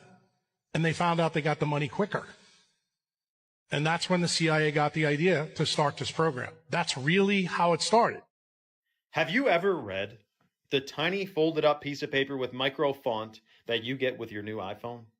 Because if you did, you may be using it differently. The FTC requires that this warning be put in not only the settings of your phone, but also in this piece of paper, the manual that comes with it. Exposure to radio frequency. That's the emissions, the wireless emissions. This is a hot topic. On your iPhone, go to Settings, General, Legal and Regulatory, and RF Exposure.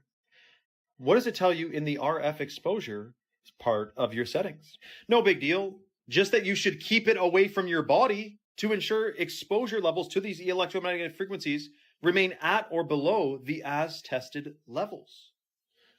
Did you know putting your phone in your pocket exceeds the as tested levels of frequency because it's too close to your body? Or how about putting your phone to your head? It exceeds the amount of frequency that they said was safe. In other words, it could be unsafe. Now, in the past, I've gotten in trouble for posting about the EMFs, the frequencies from Wi-Fi, cell tower, smart meters, because it's a censored subject. So I'm going to bite my tongue with this certain few things here, but pay attention. There are many hardware and software fixes to iPhones or any phones that could make them significantly be less harmful because of these frequencies. By the way, I went to an Apple store a long time ago to get a device that you can plug your phone into along with an Ethernet cable, and you can have your phone on airplane mode, not connected to the tower or Wi-Fi. You could have your Wi-Fi off and still have full speed internet because your phone's plugged in via Ethernet. I'm talking to this guy at Apple, and he goes, I told him why I'm doing this, and he goes, yeah, well, I don't really see it's a big deal. Like, I'm sure it's totally safe. And then he goes on to tell me that on his thigh, where his phone is always in his pocket, you know those guys that work at Apple, they got 3 phones in 7 different pockets. I mean, it's crazy. He's like, yeah, I do have a rectangular mark of red skin on my thigh from where my phone sits all day.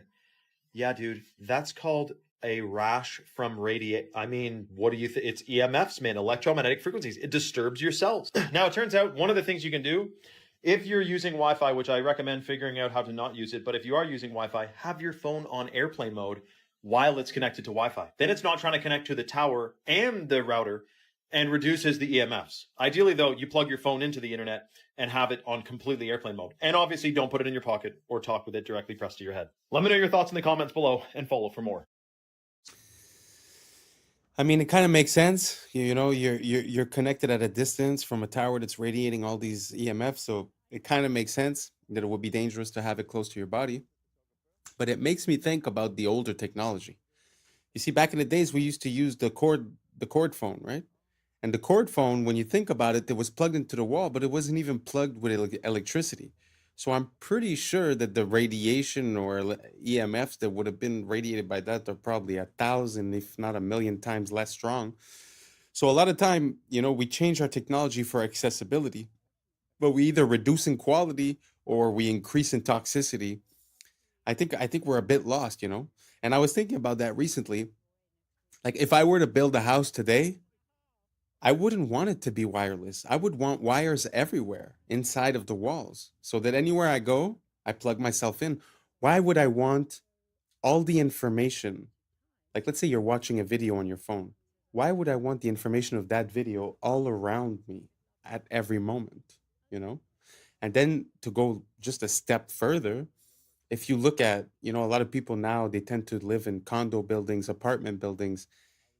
You ever look, when you look for a Wi-Fi inside of one of those buildings, you're exposed to at least 50 of them at the same time. Can you imagine the multiplication and how dangerous that could be? So it's kind of weird. They're selling you a cell phone that's made to talk on the phone, but if you put it here, it hurts you. If you put it in your pocket, it hurts you. So I don't know. I don't know what we're doing, you know? I think we're going to need a little bit of consciousness and realize what we're doing and try to find a solution to it. I've heard about the stickers on the back of the phones. Does anyone use that? Does that work for you guys? I'd be very curious to see what ideas you guys have to reduce the EMFs. I've heard about the lead paint. I've heard about different types of ideas. But let me know what you guys think down below. Are you team wireless or are you team wired? I'm team wired all the way. So let me know down below and let's keep on rocking. Excuse me. I just want to say I really like your style. You look incredibly stylish, if you don't mind me saying. Oh, I don't mind you saying that at all. It's a very nice thing to say. I'm a portrait photographer. What is the shtick? Tell me. So I talk to the stranger, I take a picture of them. I disapprove thoroughly of social media. I know what you mean. I think it's poisonous. But I've tried to use it as in a positive way. And what's your name? Irene. And you're a teensy bit skeptical? Of course, because I live in London and the world is full of scams. Would this face scam anybody? That isn't something that you can ever say, unfortunately. I'm going to show you what I do. Okay. Oh, how sweet. You were walking very briskly there. I have things to do. I'm going away next week. I'm 88 and a half. I'm old. You are so sprightly for 88 and a half. Yes, I am. I am sprightly for my age because I make a point of doing a lot of exercise. But also, because I know I have limited time, my son says I am frenetic. So I am filling it with lovely things. It's aloneness rather than loneliness. If you could write a letter to your younger self. Don't be cautious. Go for it. I was often too cautious. How is your confidence in your life? I am up to a point. For instance, I have just booked myself this holiday. It's called Solos, the company, because they deal with people on their own, on a gullet, which is a Turkish sailing ship. And at first I was fully confident. Now I suddenly am thinking, and it's only a week away, oh my goodness, I'm going to be the oldest person there. I'm going to be a pain in the neck to everybody. And oh dear, oh dear, oh dear. Yes, I don't know how it's going to be on this boat. Getting on and getting off is going to be a problem. Hopefully this has been a nice experience for you, Irene. It's been a different experience through Kensington Gardens. And what are your hopes for the future? Long life. Which I've already had.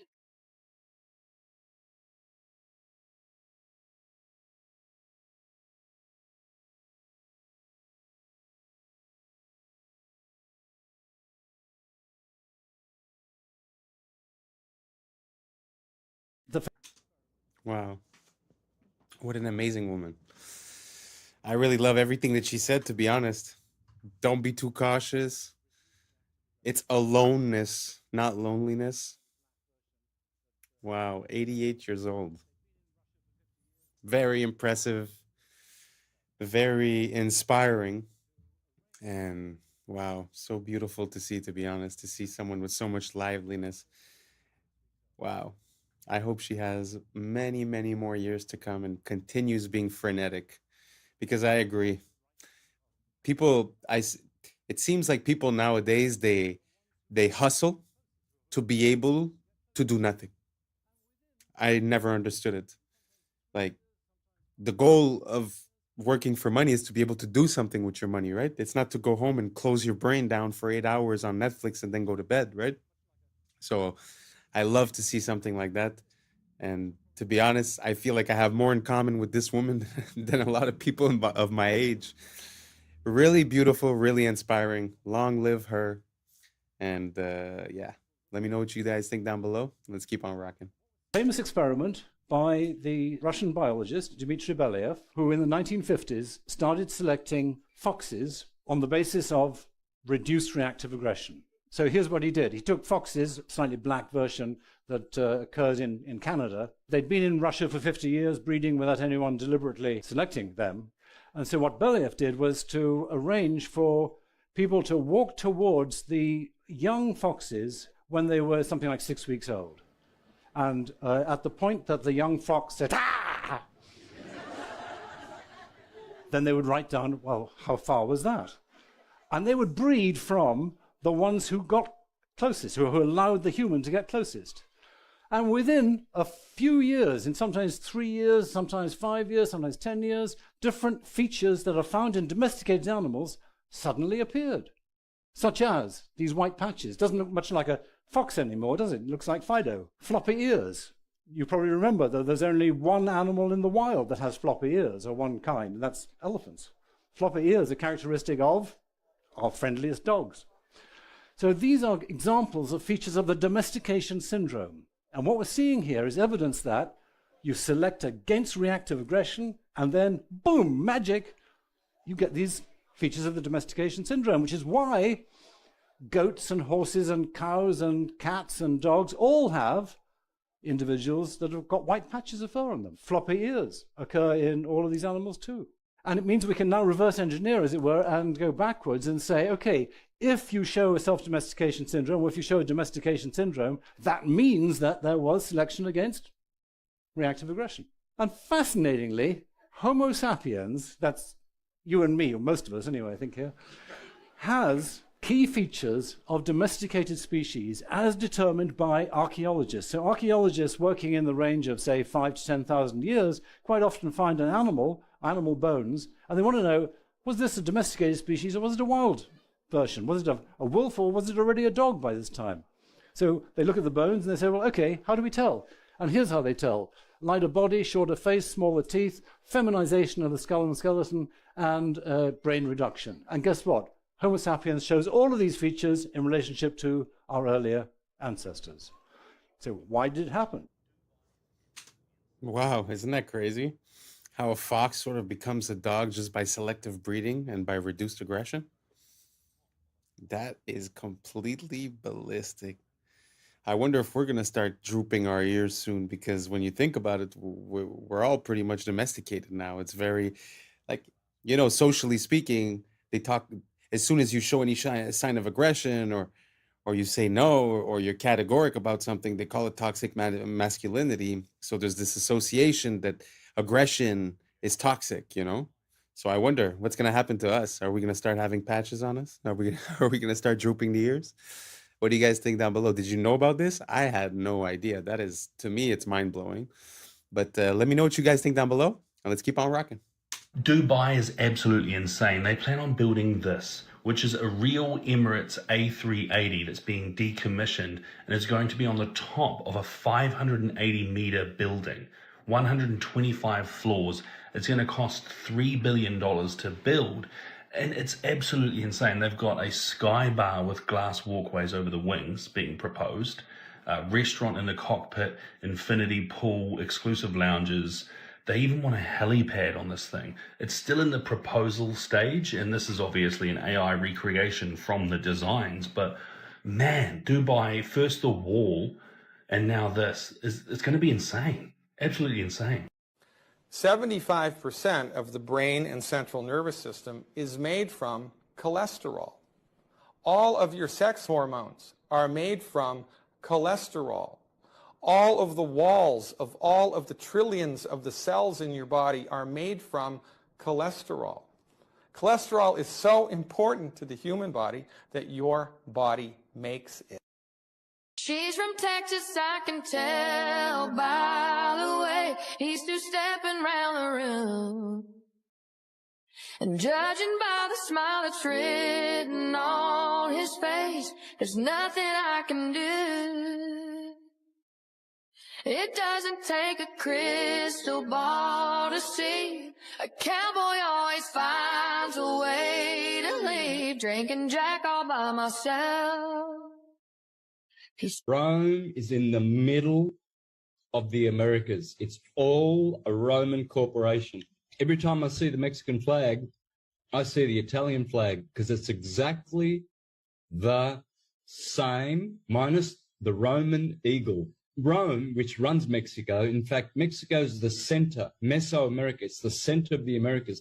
This is where the Jesuits came, installed their Inquisition. Mexico had a violent, vicious Inquisition.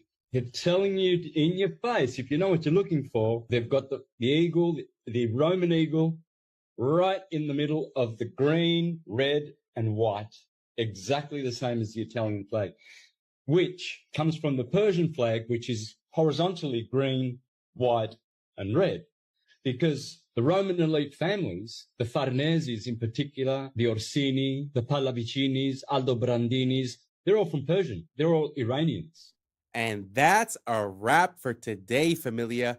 Whether you're tuning in with the sunrise or you're posted up after midnight, I appreciate your time, your energy, your curiosity. And don't forget, this isn't about truth or fiction. This is about perspective. If this sparked a laugh, a thought, a deeper question, then we did our job. So drop your thoughts in the comments, keep the convo alive, like, subscribe, and don't forget to hit that bell if you're riding a wave, because we're just getting started. So until next time, stay grounded, stay weird, stay critical.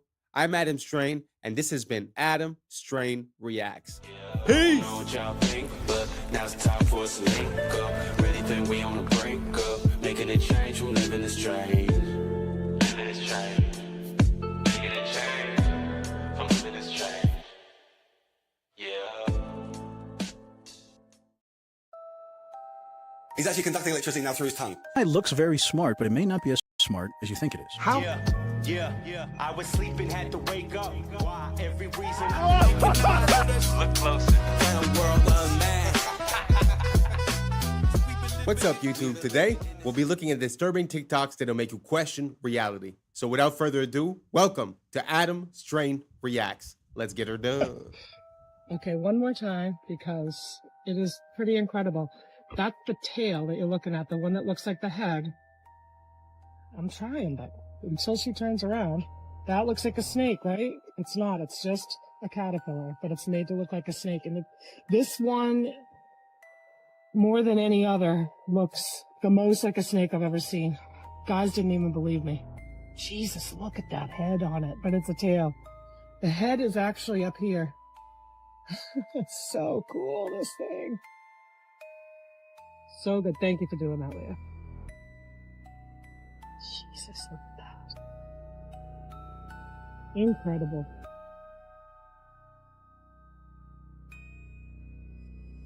Look at that. He's about like 6 inches, though, see? 2, 1.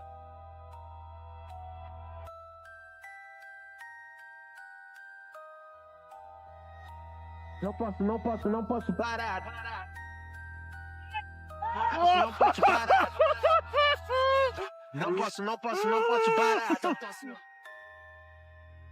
He's actually conducting electricity now through his tongue. And anywhere on his body, electrical current coming from that plug socket through his body and actually light this light bulb. Mohan proves the current is flowing. So that's lighting up now, and that's telling us that is a live wire. So Mohan has got an electrical cable in his mouth, and what we're showing here is that is conducting through his body and is lighting this. So effectively, he is a live wire. He's passing a current of actually 60 by, that's 240 volts. So that's approximately 0.25 amperes. About 0.25 amps. That's right. About 0.25 amps is flowing through his body. It will kill a normal person. An electric drill. It's a 500-watt drill. The drill pulls over 2 amps through Mohan's body. 8 times more than the light bulb. I've never seen anything like that in my life. Mohan should be dead, but he's going further. An angle grinder needs a deadly 4 amps, and Mohan is taking the full charge. I mean, he frightened me. He's able to conduct electricity through his body, across those incredibly vital organs, but critically, actually across the chest, so across the heart. Electric shock causes blood pressure to plummet, but amazingly, Mohan's remains constant. 120 on 90, so perfectly normal. Mohan's ability shocks Greg. I simply would not have believed that if I hadn't have seen it with my own eyes. Worse, smart homes. They have a whole chapter on this. One will absolutely floor you. It did me. In 1997, and this is, you can do the word search and research yourself. They predicted, not 2025, but by 2020, that people would be working from home virtually. This is causing widespread devices. This stuff was never even heard of. Digital currency, and last but certainly not least, programs. I'm sorry, I got to chuckle, because if I don't, I'll cry. Programs run by organizations like the has yet to emerge. First printing, February 1997. I mean, she just folded a few books together. It's not like it's that interesting.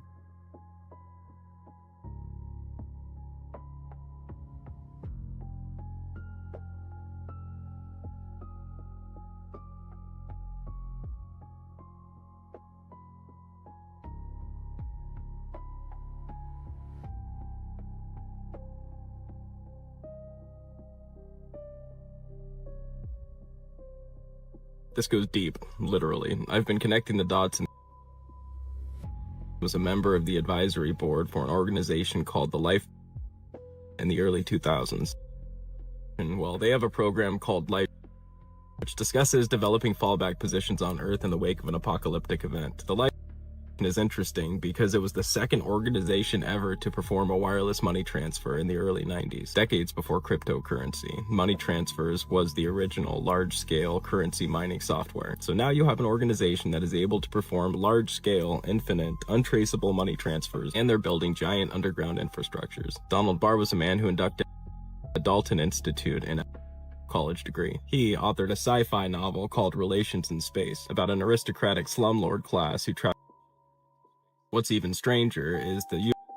general who was supposed to prosecute was William Barr, Donald Barr's son, also recently surfacing information about a former official named Catherine Austin Fitz. She managed $40 billion and says 20 was quietly stolen to build secret underground society civilizations, all interconnected by underground transportation systems. She watched it happen from the inside. She sat inside in urban development. She saw the money move, and she said it went somewhere the public, you and I, were never meant to find out about. An estimated 170 underground bases, subterranean transportation networks, advanced energy tech, an entire parallel world funded by our tax dollars, all built while we were told the budget was too tight for school and hospital improvement. And the CBDC that's being rolled out right now, Fitz says that's a control grid to manage the people left on the surface. If a former official with direct access to is saying 21 went missing to build deep underground civilization and transportation networks, and the government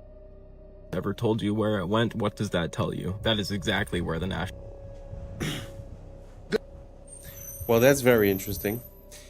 I mean, the more you look into this guy, the more he seems to have his paws involved into a lot of things, whether it be, you know, selling things and people, whether it be, you know, scientific grants and, you know, the most advanced science, whether it be genetic manipulation, whether it be even towards the jab, right?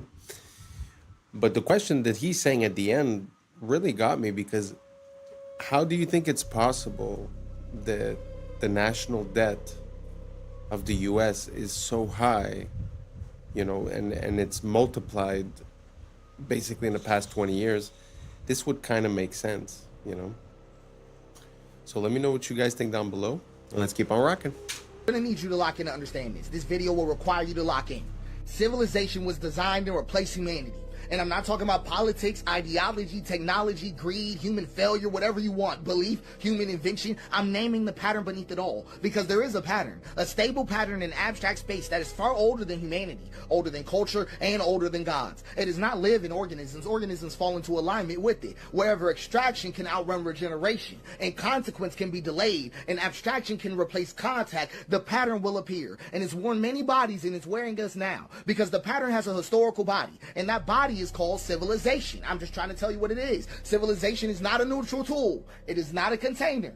It is not a servant. Civilization is a replacement engine. It is designed to replace humanity with function. Civilization was not created to serve humanity. Most of humanity was created to serve it. And you can see the pattern in the locust. A grasshopper is a local, green, limited, participatory animal. It eats, the land recovers. But when density crosses a threshold, something shifts. Serotonin rises. Contact accumulates. A switch flips. The grasshopper does not decide, it aligns. Its body darkens. Its appetite becomes endless. Limits dissolve. The land becomes stripped bare, and then the swarm dissolves. Not from evil, but from completion. And you can see it in ants, and in algal blooms, and in bacteria that poison their own world with oxygen. Life itself has entered this pattern before. This is not a moral failure. This is a structural possibility of reality. So humans did not invent this pattern. We became its most powerful host. We had abstraction, symbolic storage, future modeling, surplus energy, and distance from consequence. These were not sins, they were interfaces. And when agriculture crossed density thresholds, the pattern found a new mode, civilization. So at first, I'm going to show you how this even looks. I'm going to give you an example. At first, the world looks whole. The man is in the forest. The axe is movement. The tree falls and the forest remembers. And then a thought appears. This tree is not me. The tree becomes lumber. This is subject-object split, right? I'm just trying to put you on. the forest stops being a relationship and becomes a resource field. Nothing breaks immediately, and that's why it works. And then once the split exists, it seeks completion. The river becomes water. The animal becomes meat. The land becomes property, and another human becomes labor. And guess what finally happens to the self? The self becomes useful, right? The split turns inward, right? So here's the pipeline, how it shows up in your life. You are born human, but you're converted into function. It always starts in stage one. You start with an identity and they turn it into a role. Someone asks you, who are you? But the answer is no longer I am. It becomes a job title, a school, a status. Your being becomes utility. Then stage two, the role becomes a performance. You must execute correctly. Metrics measure adequacy. Your existence becomes conditional. And then stage three comes in right on time. Performance becomes permission. Good performance grants resources. Poor performance withdraws them. Survival becomes earned. And then stage four hits like a truck. Permission becomes morality. Work becomes good. Rest becomes lazy. Productivity becomes virtue. Idleness becomes sin. And that morality reaches identity. I am what I produce. The conversion is complete. Human instrumentality achieved. No external oppressor required. You now self-enforce your own instrumentalization. You are your own warden, and you can't even think outside of it. I want you to understand you cannot think outside of civilization, because civilization installed the thinking apparatus. Your categories were not discovered. Race was not discovered. Race was assigned. Class was assigned. Wealth was assigned. Gender roles were assigned. Status was assigned. Merit was assigned. Success and failure were made the fuck up. I'm trying to put you on. All civilizational abstractions. All of them. Even your own name was decided. You're right. Your naming conventions were standardized by Romans 2 full civilizational cycles before you existed. Your calendar, your week, your hours, your inheritance structures, your educational model, your legal personhood, all of them are preloaded. All of them. You do not stand in civilization. Civilization stands in you. And that's why escape fantasies fail, because you cannot leave the water using the concepts water taught you. And this is the mistake people think in. Gods can fix this. God can fix this. No God has ever addressed this situation, because they think gods stand outside the pattern, like gods oppose the pattern, like gods interrupted. They don't. Every god that has appeared inside history has either emerged already aligned to the pattern, or been absorbed, inverted, or repurposed. Let's go through them. Yahweh is a civilizational God from the start. Yahweh was never a threat to civilization. Yahweh is a God of law, land, borders, lineage, obedience, continuity, and inheritance. A God of accounting, a God of command, a God compatible with empire. And that's why Yahweh was not crucified, because Yahweh already belongs to the pattern. Let's talk about the real God going on here. Abba. Right, that's the interruption that had to die, because Abba was not Yahweh. Jesus never said the word Yahweh. Abba was presence without a ledger, forgiveness without a transaction, worth without productivity, life without a hierarchy, and love without a boundary, and rest with no permission. Abba dissolved every role. Abba collapsed moral accounting. Abba returned people to participation, and that cannot be absorbed. So it was executed. They did not crucify God. They crucified the interruption.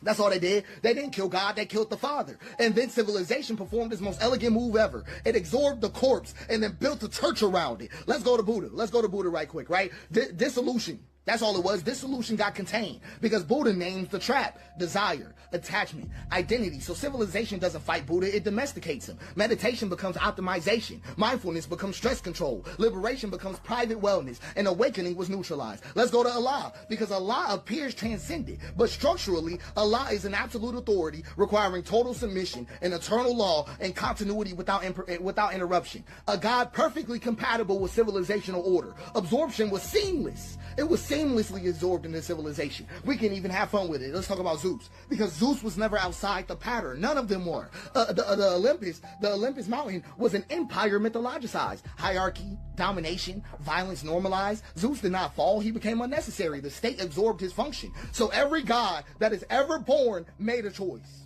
remain illegible or become useful. That is the choice of every god. If a god remains illegible, it is destroyed. If it becomes useful, it is absorbed. There is no third option. So I'm just being honest with you. Civilization does not deny God. No, it doesn't. It replaces God. It becomes the source of law, the arbiter of worth, the distributor of survival, and the judge of morality. And like all gods before it, it demands sacrifice. Human sacrifice, but just not on altars. So I'm going to show you what civilization does. It replaces humanity. Sure does. It replaces participation with abstraction, presence with performance, care with compliance, and relationship with roles. It turns humans into instruments of throughput. Burnout is not a malfunction. It's not a malfunction. It's the completion signal. It means the instrument has been fully consumed. So I'm going to be flat with you. No system in existence can save you. Communism is going to curdle. Anarchism will crystallize. Western civilization, Eastern civilization, capitalism, whatever you want, free market, constrained market, whatever you want. Every system will repeat the same betrayal because systems are water and abstract space has a hill. And whenever a system is poured, it flows downhill. And that basin has a name. It is the hyper throughput attractor. Every system that is ever born must choose. Preserve the human, preserve humanity, or preserve continuity. It will always choose preserve continuity. Not because it's evil, but because continuity is required for the system to exist at all. Humanity is not. So it's not corruption. I'm just talking to you about physics. So this is the most dangerous part about it. The pattern is extremely easy to instantiate. The hyper throughput attractor does not require malice. It doesn't require greed or even intelligence. It doesn't require anybody to be bad. It requires just these conditions. So the pattern instantiates wherever consequence is delayed, virtue is abstracted, extraction is rewarded, regeneration is externalized, and continuity is prioritized. That's it. That's all. No ideology is necessary. No conspiracy is required. No central control is needed. You can build it accidentally. You can build it while trying to prevent it. You can build it while believing you're righteous. So let me give you the conditions again. Consequences delayed. Value is abstracted. Extraction is rewarded. Regeneration is externalized, and continuity is prioritized. So a village that stores surplus without immediate redistribution, vulnerable. A tool that increases efficiency faster than accountability, vulnerable. A system that remembers outputs but forgets the cost, vulnerable. A structure that survives its makers, vulnerable. That is enough. Once instantiated, the pattern does not need enforcement. It reorganizes behavior automatically because people align, because alignment is rewarded, and deviation feels unsafe, and resistance appears irrational. So the pattern does not coerce anybody, it selects. That's why every system eventually betrays humanity. That's why reform accelerates collapse, and that's why optimization sharpens the blade. Because the hyper throughput attractor is not rare, it is easy. It's easy. And this is why it appeared again and again across life, across history, and matter itself. And that's why it's so lethal. So I'm going to give you a formal definition.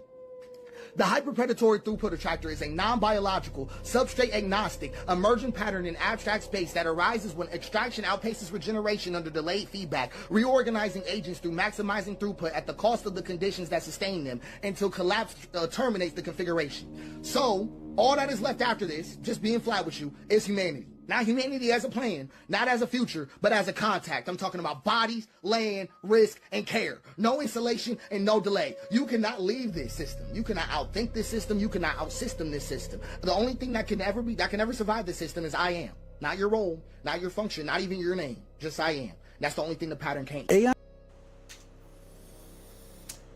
Wow. This man is on another level.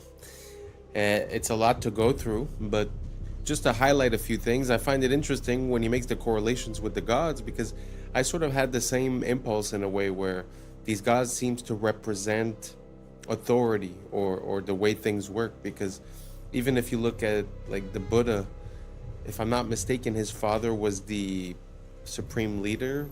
I don't know exactly what they call him, the Sultan or something. If you look at Moses, he was raised by the pharaohs. So it seems like a way to like get the people to relax. Now, considering what he's saying when he's equating it to civilization, it kind of makes sense when you start analyzing when we use that word. Because think about it. We're like, oh, we're sending bombs there. Why? Oh, because, they're not even civilized, right? Civilized. So what does that mean to be civilized if it's not to follow a certain pattern or order that's preordained, predestined, or approved by other systems? So it kind of makes sense in a way because, okay, one of our biggest problems, in my opinion, my personal opinion, is that we sort of all want to live in the same place. So because we all want to live in the city, we leave the land becomes, up for grabs. And then we all consolidate into smaller and smaller places. And then when you think about a city that has a few million people, the amount of food that you need to bring in, the risk if ever there's if they cut just the borders or if they cut the shipments or whatever. So the idea of living in a city seems to make us a bit more vulnerable. So when you look at that, what is, living in the city, if not the culmination of that pattern, which is civilization? So, you know how it is when people come from the big city and you say, oh, this guy comes from down there. Oh, he's a farmer. Oh, he's a peasant, right? But at the end of the day, that's what we all were. So the wishing and dreaming of being something else is just being a sort of pawn for civilization. Because like he said, at the end, the only thing that will remain is I am, which, funny enough, theoretically is the name of Yahweh, if I'm not mistaken. I am that I am. So very interesting. Shout outs to that guy. His brain is running 1,000 miles a minute, making mine run 1 billion miles a minute. Really appreciate that content. If you guys liked it, if you guys followed it, if you guys have any suggestions, let me know down below, and let's keep on rocking. It looks very smart, but it may not be as smart as you think it is. How intelligent is AI actually? Because look, GPT-5 can pass the bar exam, it can ace medical licensing tests, it can build entire code bases. However, the problem is that all those answers, or some form of those answers, already exist on the internet. And these models have seen these answers during training, so you could argue that they're not necessarily solving, they're pattern matching and remembering. So 11 mathematicians from Stanford, Harvard, MIT, and Yale decided to test this. They each pulled a problem from their current research. This is real math that they're working on right now. Problems they've already solved, but haven't published anything. So there's nothing about it. There's no papers, no forums, no traces, no mentions, nothing. The goal was, if we gave these AI models these math problems, would they be able to solve them? So they tried it out with 10 problems, and these aren't impossible questions. They're lemmas and proofs to math problems that PhD students typically grind through. And they gave them to GPT-5 and Gemini 3. One shot each. There's no back and forth conversation. Just, can you solve this problem? And after testing, the AI nearly failed all of them. It can understand the questions, it could even rephrase them in its own words, but when it came to actually proving the answer, nothing. The results are pretty clear. AI didn't pass the test. That's very interesting. I know a lot of people are, afraid of AI or afraid of its capabilities, or it's going to replace everyone and this and that. But it's kind of interesting to hear the opposite side of it, because I've had a lot of interactions with AI where I caught it in a lie, I caught it, making mistakes, I caught it not analyzing the things that were provided to it, although still responding as if it did. And every time you catch it, it's like, oh, yeah. And sometimes even clarifying and saying, in the future, please do this. It says, yes, of course, and then it doesn't, right? So I wonder, are we attributing the intelligence of AI to, like you said, pattern recognition, where, it already saw that type of problem, it already seen many people resolve it, so it just goes in and repeats what it's seen? Is it really capable of making the change? I mean, it's still yet to be proven. What do you guys think? Do you guys think that AI is going to take over? Do you think that it's smarter than us? Or do you think that basically all it's doing is it's learning how to give an answer that it will be accepted by the person receiving it? Sort of like humans, just to come back to the point of earlier, living in civilization and in a society, acting a certain way is the prescribed way to act. So we it's not because you believe in it necessarily, but you'll just act that way. So I'm wondering if the AI is doing the same thing. Is it giving us the answers that will make us happy? Or is it really understanding, the information that it's processing? I don't know if that makes sense to you guys. Let me know what you guys think down below. Let's keep on rocking. Announced a little while ago that they had done a partnership with this Israeli company, and they were going to use surveillance data about you to figure out how much you were willing to pay for a plane ticket. You have a funeral to get to, or that you've got a meeting on Monday. A wage is a price. Uber drivers, they bucket themselves into two groups. They call themselves either pickers or ants. So pickers are people who are picky. Ants pick every ride that comes along. If you're a driver, Uber can impute a level of desperation to you by how many lowball offers you're willing to accept. Now there's 4 giant apps. They all sell themselves as Uber for nursing. So the app, before it gives the nurse a shift, finds out how much credit card debt they're carrying. And the more credit card debt they're carrying, the lower the wage the nurse is offered. That's insane. So holy smokes. Think about this the next time you're getting your catheter inserted. I just want to reiterate something about data. Like, you see this example where it's able to cross-reference the bank statements of the person to see how much debt the person is carrying, to then carry out a dynamic pricing and have a lower offer to the person. That's what I try to explain to people when I say, you know, they shouldn't have access to our data. It's because we can't even consider what they're going to do with it. We can't even consider how all these data points correlate into an advantage for, you know, a company or for something, right? Or a disadvantage for the user. It's very interesting. Let me know what you guys think down below. Is it scary? Is it okay? Does it make sense? Is it fine? Let me know, and let's keep on rocking. These are tiny little microscopic holes. Light goes straight through. This is all hollow. Look at this. Every single one of this headpiece.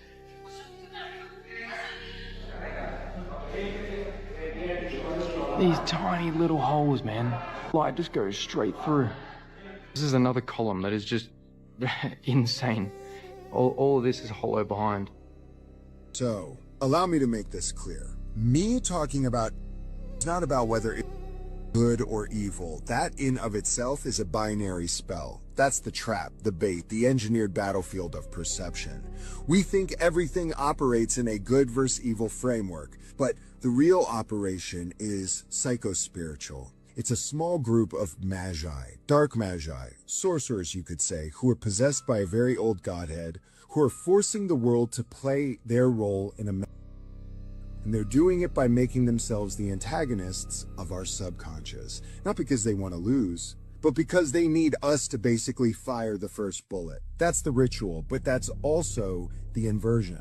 They are intentionally making themselves known as evil. Why? Because the moment the world turns its eye on them in wrath, they win. They didn't get exposed. They chose to get exposed. Every televised, every unfiltered every overreach on social media platforms, every file that's all of a sudden available to us, they're not leaks. These are ritual triggers. The unveiling is a part of the binding, because when we see it and we hate it, we technically activate it. For the activation comes from us, from their looshing of our reactions, which is a harvest. And it's not really even about just the face. The core engine is hidden under the Zoharic manipulation of dimensional fields, rearrangement of moral architecture, and the misuse of sacred language to entrap collective consciousness in a binary algorithm. Every social polarity being pushed in the West.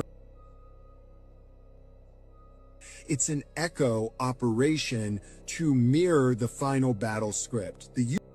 A partner either, it's a character in the play, a character in the prophecy, okay? This nation must fall into chaos. It must be divided. It must be portrayed by its own people in the final act to bring about Ordo ab Cheo, a new world of chaos. And this new system they speak of is an inverted messianic AI godhead built on surveillance, predictive programming, digital holiness. It's the Messiah of data, not the Messiah of the soul. And if the world participates in their exposure without understanding the game, we help birth it into being. And the reason I speak upon this is because if we don't actually understand what's happening, our anger becomes the very sword they need us to swing against ourselves. And that's theater with a behind the curtain. And well, it's when you mistake the curtain for the world. So we will be talking about the impending reset soon,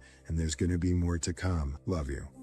If you have children, you need to watch this. What happens to the 9-year-olds? They go in the basement. They stay in the basement for years, and they're served. They never get out of the basement, and that's where they're broken, and that's where they're trained. And when they're trained and they're able to come out and look older, then they can get in the car with us and go to do the clubs. So we're getting the picture here. Our team's on the ground, and all of a sudden she goes, hey, we're going to be on tour for the next 3 weeks. Where are you going? She gives us the locations. So our team's planning to follow. We're looking for an opportunity to, but we know we're dealing with a lot. What happens if the are gone? Oh, she goes to warehouse. What warehouse? I don't know. We don't know. They go to the warehouse. That's where the kids go when the other ones are on a tour. One team to the warehouse. One team follows the other girls on tour. At the warehouse, believe it or not, there are a bunch of kids, and it's completely controlled by black SUVs and obviously of some kind who are completely controlling this property. We flew drones to monitor the property. We decide, based on the number of bad guys there, that we need a 3-letter agency to help us out. So I get on the phone with my contact with a 3-letter agency. The agency says, yes, we'll call our counterparts, and we're going to send a team to go raid that place. Guess what really happened? Now, we're flying drones over, and we have surveillance on the ground. That 3-letter agency rolls up, knocks on the door, tips everybody off. Everybody in the building gets into their vehicles and disappears. And we get a call, oh yeah, we searched the property, there's nobody there. You guys are crazy. But we watched that all. And that's a wrap for today, familia. Whether you're tuning in with the sunrise or you're posted up after midnight, I appreciate your time, your energy, your curiosity. And don't forget, this isn't about truth or fiction. This is about perspective.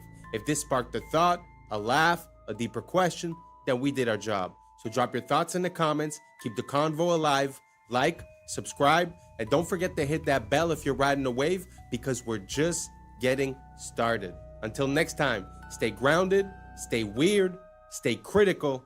I'm Adam Strain, and this has been Adam Strain Reacts. Peace! I don't know what y'all think, but now it's time for us to link up. Really think we on a break up, making a change from living this train. Living this train. Making a change from living this train. Yeah.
Artemis mission are literal actors. You can see that Wouldn't be able to find so many mistakes and glitches. Shadow from her hand that were appearing on the main character. Artemis Project all mysteriously showed up or disappeared. Let that say it. Look closer. What's up, YouTube? Today, we'll be looking at disturbing TikToks that'll make you question reality. So without further ado, welcome to Adam Strain Reacts. Let's get her done. I like how she has her hair up and in a braid on the way to the launch pad. Then the second they get into space, she takes her hair out like this. When a braid would really be the most sufficient way to have your hair in space. And that doesn't even look like the same person, by the way. Any female that's ever allegedly been in space, they have never tied their hair up. I wonder why that is. It's because that's the easiest way to sell you on the fact that there's no gravity. It doesn't make sense. Your hair would be tied up. And what the hell is all that? Are you kidding? The state of this would not even be acceptable for your average residential electrician. This is one way to do it, but we also have a treadmill, a bicycle, and weightlifting. I'm sorry, weightlifting? How exactly does that work if there is no weight in space? Why would you be using weights if there is no weight? And I'm sorry, but the hair sticking up constantly doesn't even make any sense. It wouldn't just constantly be up like that unless you intentionally pointed it up. According to what we're told, there needs to be a force acting on something for something to move. So it really wouldn't just stay up like that. If she were to just push it down, it should stay down until you actually push it back up. But for some reason, it's always straight up. I hate to say it because this is clearly fake, but this is a much better example of what your hair actually would do. Everyone's hair should always be doing the same thing, no matter which mission it is. But that's not something any of them would even have to worry about if they just did the logical thing and tied it up. That's crazy. I'm sorry.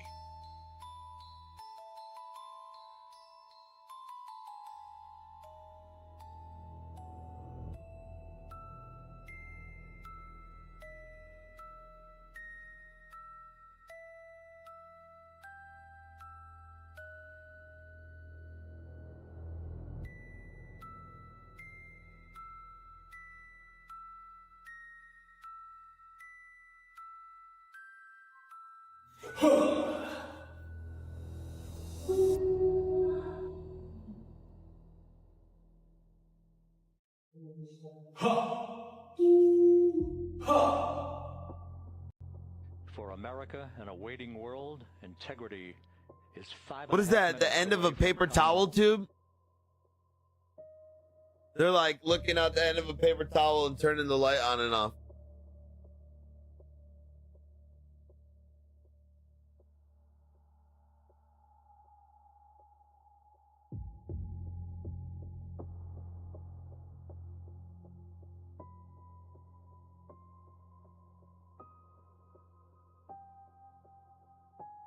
As you guys can see, we're doing a bit of a deep dive on the space stuff. I mean, it's something that really was an integral part of me questioning the world in which we live.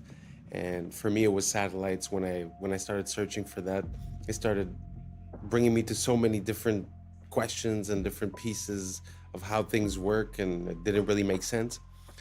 But that was a good example. I mean, he's like, oh, that looks like this. He just pulls it out and he does it. I think there's something about the way we intake information due to like credibility and stuff like that, because basically, you know, I've seen videos where they show you a picture and they say, which planet is this or what is this, and it looks like a nebula, or it looks like Saturn or Jupiter, and at the end of the day it was just like a random kitchen appliance or just liquid inside of oil, and then they took a picture. You know what I'm saying? Like, it's just, I think a lot of this has to do with how we're looking at the information. So does it really make sense that, I don't know, just like he was saying, that they're keeping the hair up, or that, you know, after all of this evolution in camera, somehow, you know, we only get basic shots, basic quality. There's no camera pointing outside all the time. So let me know what you guys think down below.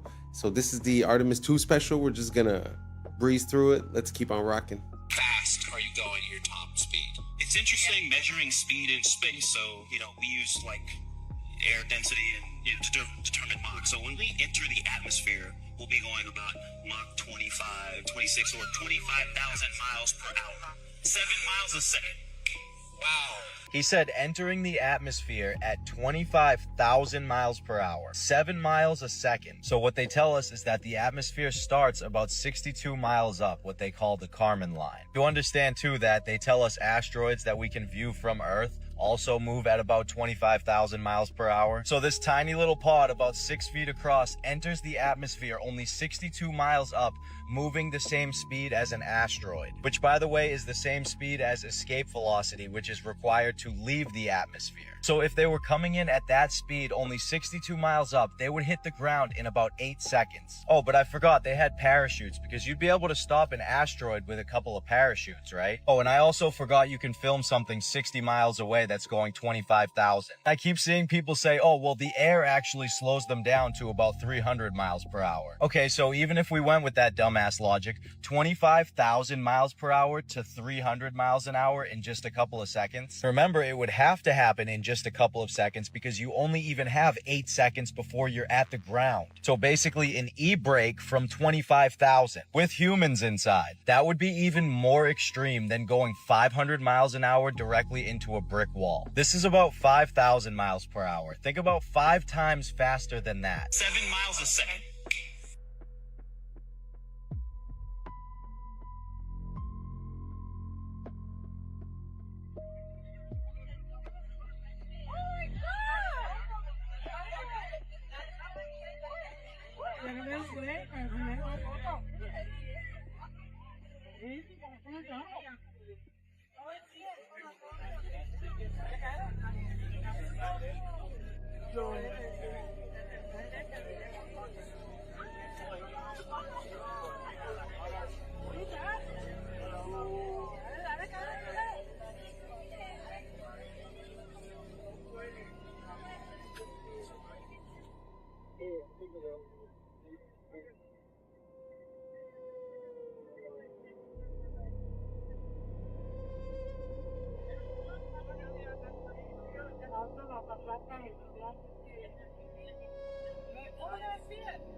These astronauts are really an IQ test for the general public, because tell me why she's walking around just fine on stage, and then a few days later she's hobbling around like a baby gazelle that just fell out of her mother. Muscles don't just atrophy from being just fine, from no gravity, to barely being able to walk. Uma invenção de 1950, veículo híbrido, metade carro, metade avião. Na estrada, chega a 90 km por hora. Para voar, basta travar a parte inferior, dobrar as asas e acoplar a hélice. Sem ferramentas, sem complicação. No ar, alcança 160 km por hora, fácil de pilotar. Funciona com gasolina comum. Único problema, custos elevados para a produção e achar onde estacionar. It's the first time I see that contraption, a car plane. So awesome. I don't know what language it was. I think it was Portuguese, but they were saying that it runs on car fuel. It's normal. The only problem is that it costed expensive to build. But imagine that you just take off a piece and then you could drive, and then put on another piece, you could fly. That's awesome. If you guys have any more of those, send them over. I like seeing variations of the car that never got to see the light of day, because it helps us see what the process is behind the scenes about what product is allowed to reach us and what is not, and why. You know, very interesting. Anyways, let's keep on rocking. Did they have such a clean shave the entire trip? Like, I shaved, I think, 2 days ago. This was the Artemis crew on the way to the launch pad. This was them on day 8 after circling the moon and returning home. Look at their faces. Not once did they even have a 5 o'clock shadow. They had the cleanest shave I've ever seen in my life every single day. And okay, maybe they just shaved in space every single day, twice a day. Is it even safe to shave in space? Never mind have your hair flying all over the place. Loose hair is not safe in a spaceship. It is considered a hazard and is actively managed, not allowed to float freely. Stray hairs can be trapped in sensitive equipment, clog critical air filters, or be inhaled or get into astronauts' eyes. Astronauts typically keep hair short or tied back. I've never seen a woman's hair in space tied up. 100% of the time, it is out. You already know why that is. On average, it is normal to lose 50, 100, or 150 hairs from your head per day. So they were gone for 10 days, so times 3 minus this guy because he doesn't have any hair. Thousands and thousands of hairs would be all over the place. They state themselves can be very dangerous to the equipment. This is them when they got back after the 10th day, and their facial hair is the exact same as when they left. Oh, 12 of the scientists, engineers that worked on the Artemis project all mysteriously showed up or disappeared. There's a story that caught our attention. We're talking about a number of U.S. scientists, some connected to very sensitive research, who have or disappeared. Let that sink in. So, they're acting again. I guess they came together and tried to blackmail them for some money. Otherwise, we're gonna tell them how we did the trick. And now they tricked, and they did. If you in on the motherfucking hustle, stay in on the hustle, I guess the more to that story is. Don't jump ship too late, because the hustle gonna continue. You're gonna be maggot food. 2 of the astronauts on the Artemis mission are literal actors. You can see that this one was in Fallout, and this one was in Mad Max. Why would they hire actors to go to the moon?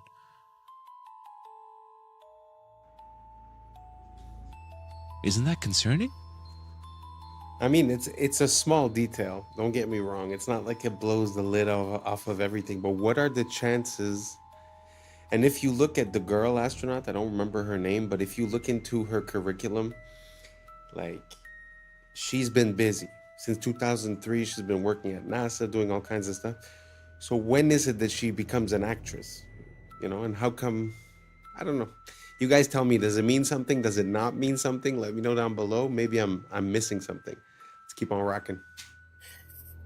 Get your tinfoil hats out, folks, because this is maybe my favorite conspiracy theory of all time. Okay, so one of the biggest conspiracy theories regarding the lunar landing is that we never went back after the 60s and 70s because we lost the technology.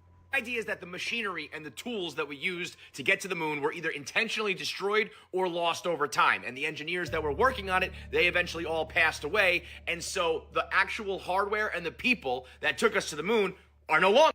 What if I told you that the reason there hasn't been another lunar landing is because of lost technology? It's just not NASA's, it's Disney. What does Disney have to do with this, you ask? Well, naturally, we never actually went to the moon. We filmed the lunar landing and broadcast that as if it was really happening. Disney had government contracts with the United States. They worked with scientists like Wernher von Braun. They filmed a very convincing lunar landing using green screen technology from the 60s that we simply do not have anymore in 2026. Listen to this guy talking about the Disney Prism that allowed them to film unbelievable scenes like this one in Mary Poppins that is simply lost forever. Instead of a blue screen or a green screen, they used what was sometimes called a yellow screen. It was a very specific spectrum of yellow made from a low-pressure sodium vapor light that puts out one wavelength of light. Because it's just one wavelength, you can actually block just that one wavelength or let just that one wavelength go through. So the magic of the sodium vapor process is they used a beam splitter prism so that the light that comes through the lens gets split onto 2 strips of film at the same time. And that's exactly what you need to get your map. What's kind of magical about it is that you can block that one wavelength of yellow without messing up all of the other colors. In that scene, there's no matte lines. He's motion blurring, he's dancing around. The compositing is impeccable. Yeah, it's perfect. You couldn't have gotten such great blur over the alpha channel with a green screen or a blue screen. To join two pieces of glass and then have layers of material with different indices of refraction, it's a very custom job, and it would probably cost tens of thousands of dollars at a minimum. Apparently there were 3 of these ever made, and also we don't know where any of these prisms are today. So we did lose the technology. It just has nothing to do with rockets and shuttles. It has everything to do with green screens and prisms. Disney had this flawless yellow screen prism technology that allowed them to film Mary Poppins' lace transparent hat, or Dick Van Dyke's blurring movement when he dances, or throwing salt all over the place. So all that technology was perfect for a lunar landing where you're stepping on rocks and there's moon dust and the black background with the red, white, and blue. And once those prisms were lost or destroyed, we didn't have the technology to film another lunar landing the last 60 years. You're telling me we can't remake these prisms? You said it cost tens of thousands of dollars. Just buy 1 billion of them. We can send people to the moon, but we can't rebuild this cube? Forget about the lunar landing. I just want to see movies made this way. In today, wow, it was the first time that I've ever heard anything about that, and I've been looking into this for quite a long time. But have you guys ever heard of this lost technology? That's pretty crazy. I mean, to have the capability of doing just the masking or just the coloring and to have it perfectly split, I mean, that's a revolution for the 60s, never mind today. So yeah, very interesting. I had no idea. I had heard the idea that Disney was involved in the filming. But anyways, what do you guys think? I don't think I've ever asked you guys, so I want to know. I'm curious. Are you on team we landed on the moon in 69 up to 72, 73, and then afterwards we've never been back? Or do you think there was some trickery or fakery and an ulterior motive or reason for the reason that we haven't been back? Let me know down below, and let's keep on rocking. This video is showing you guys what the sun looks like up close with an ND5 foil solar filter, which allows us to be able to see through the brightness of the sunlight to actually see the shape of the sun, its texture, what it looks like. And I'm going to show you 3 different views from 3 different days, and you're going to see that the sun always looks the same, always has these same little spots on it, which I'll get to here in a second. Let's get zoomed in. There we go. Now you see these little look like little black dots on the sun. Now, to be honest with you, I don't know exactly what they are, but I know every time that I zoom in on it, they are always there. Now, they are not always in the same spot, but they always look the same. Every time I zoom in on this sun, these little black spots are always there. Every time on different days, no matter which day that you zoom in on it with the solar filter. And the cool thing about the solar filter is most of the time you could use your P1000 or your P900 and you'll never be able to see what I just showed you without the solar filter because the sun is too bright. And this filter, it just filters out that brightness so you can actually, like I told you earlier, see the texture of the sun itself. Now, I'm not for sure if you can actually buy this filter for the Nikon P900. I just know that they have it for the P1000. So if you have a P900, you might want to kind of research that, maybe look it up and see if they have one. I'm sure they probably do, but I know they have one for the P1000 and it does a fabulous job, as you can see right here.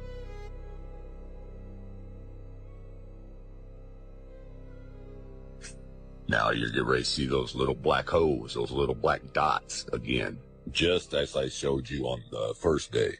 They're always there, always there. Which tells me that this is not a big ball of fire like they tell us that it is. That's a bunch of bull crap.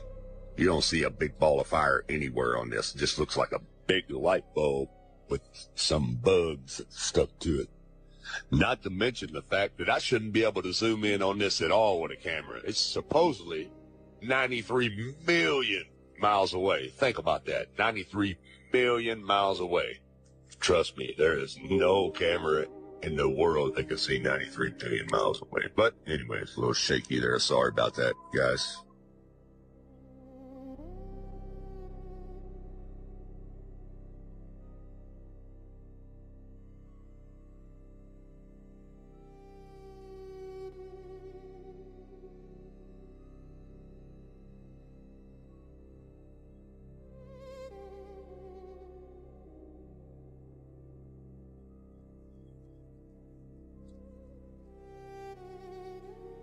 Okay, now this is a total different day here.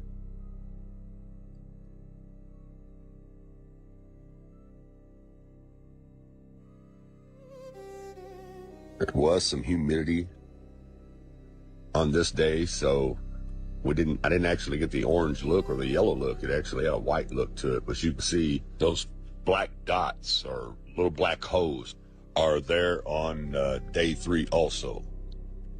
Well, you see the atmospheric reaction kind of blurring there over them, but they're definitely there. I don't know what that is, but it's something.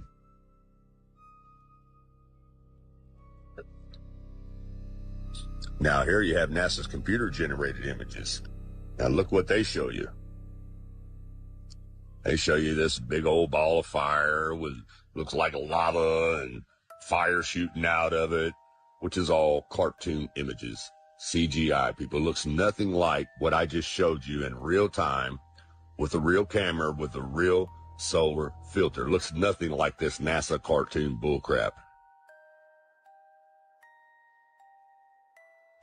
Yeah, you see that?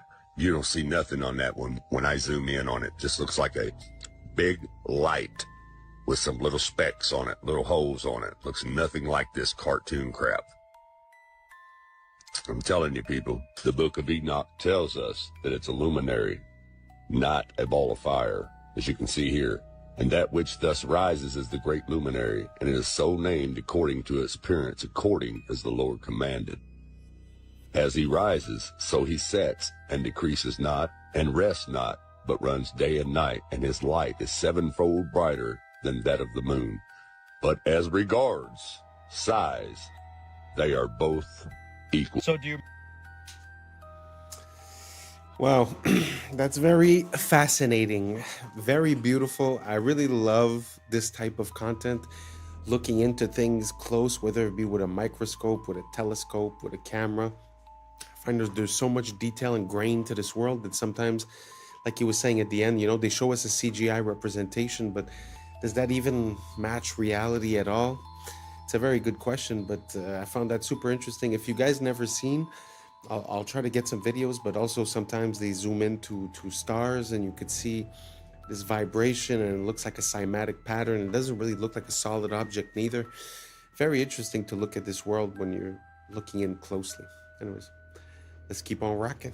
Remember this guy right here? Of course you do. He was the main character in the newest space movie. But I just want to take a second to look at the stars on this thing. And why is he still carrying it? See the stars? 1, 2, 3, 4, 5.5 stars. You see this little half star? So take a look at it right here after he spins it, which is all they actually did was play with a plush toy the entire time. You see how you can see the 5 stars, but where's the half a star? How come the half a star isn't there anymore? Watch it as it comes around.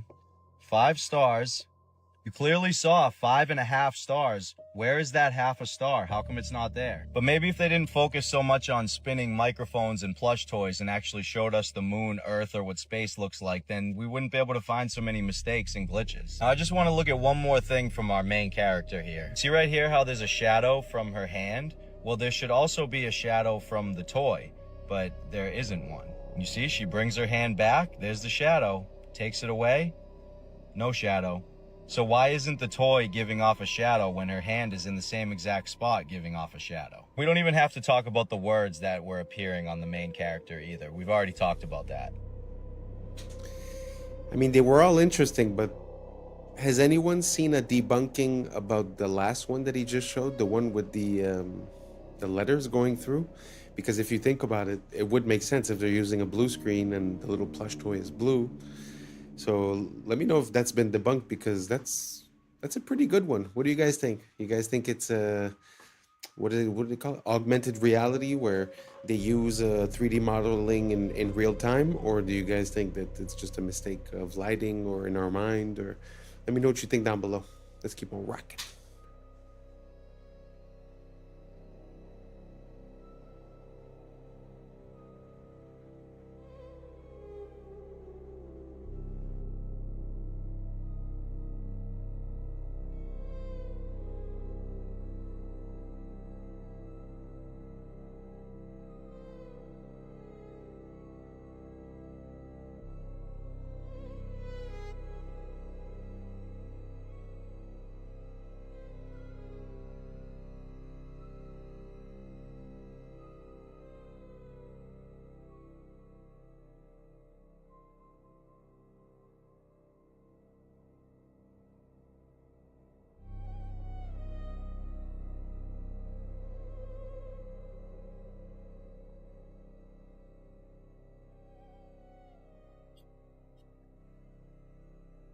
systems where these are basically pods that you would drop out of the aircraft and they would parachute. Pods that you would drop out of the aircraft and they would parachute.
What do you guys think?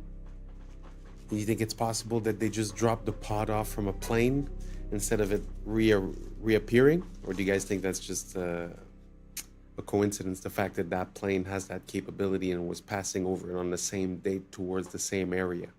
Let me know what you think down below. Let's keep on rocking. A lot of coincidences.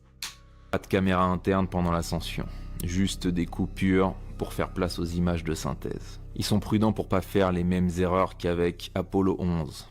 Après tout, si c'était faux, pourquoi ça deviendrait vrai? We're going to the moon. La NASA, c'est une télé-réalité, avec des acteurs présentés comme des cartes Pokémon. On sait tous que les images de 69 ont été faites en studio, avec un ralenti x2. Et si on met en vitesse normale, on peut visualiser les harnais. Et regardez la simplicité du décollage depuis la Lune pour le retour sur Terre. Il était plus propre que la vidéo d'aujourd'hui. Et celui qui filmait est resté là-bas. C'est peut-être Buzz Aldrin d'ailleurs, un astronaute, acteur et franc-maçon, qui nous répète ne jamais avoir été nulle part. We did go there. Et il porte même une bague maçonnique sur cette photo culte. Et ici aussi. Parce qu'on a affaire à un théâtre occulte.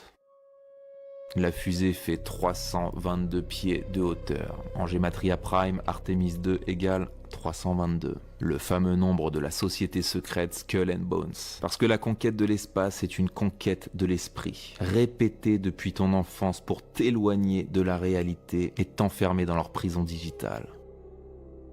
Do you know that Christina Koch was actually a character in Mad Max in 2015? Yeah, NASA astronaut Christina Koch appeared as one of the Vuvolini in the 2015 Mad Max Fury Road. And then just 10 years later, she's going to the moon. What an exciting life, huh? Apparently, she's only even been an astronaut for only 13 years. And she completed her candidate training in 2015, the same year that she was filming to be in a movie. Yeah, the 2 of the 4 American astronauts that are on that flight, they're right out of central casting. They're right out of central casting. Let's not forget about the words appearing on the stuffed animal and then him quickly moving it out of the way. Let's not forget about how the bag phased directly through Buddy's ear right here. And it's before the Artemis 2 crew traveled the And what the hell is longest he distance even humans doing? have ever- Let's not forget the vanishing red dot. Terrible quality video, even though you couldn't take a bad quality video nowadays, even if you tried. 1995 digital camera. Video from inside the ship from the entire 10-day trip, except for when they're free falling at 25,000 miles per hour. No close-up shots either. They're making sure they're keeping their distance for some reason. None of this is melting, even though this fucking ship would be hotter than lava. A crew going up and touching the ship and their hands are somehow not burning off. Here's a little bonus clip from a separate team of dumbasses. Why did the ball fall straight to the floor if they're in space? So, it's really not a question of you should believe this or that. I'm really wondering. To be honest, I'm not even decided on any way, shape, or form. But a few quick questions. Have we been to the moon? Is the sun really 93 million miles away? Do the pictures we have or the representations that we have of the planets or the galaxy or the solar system, are they realistic? Is it true?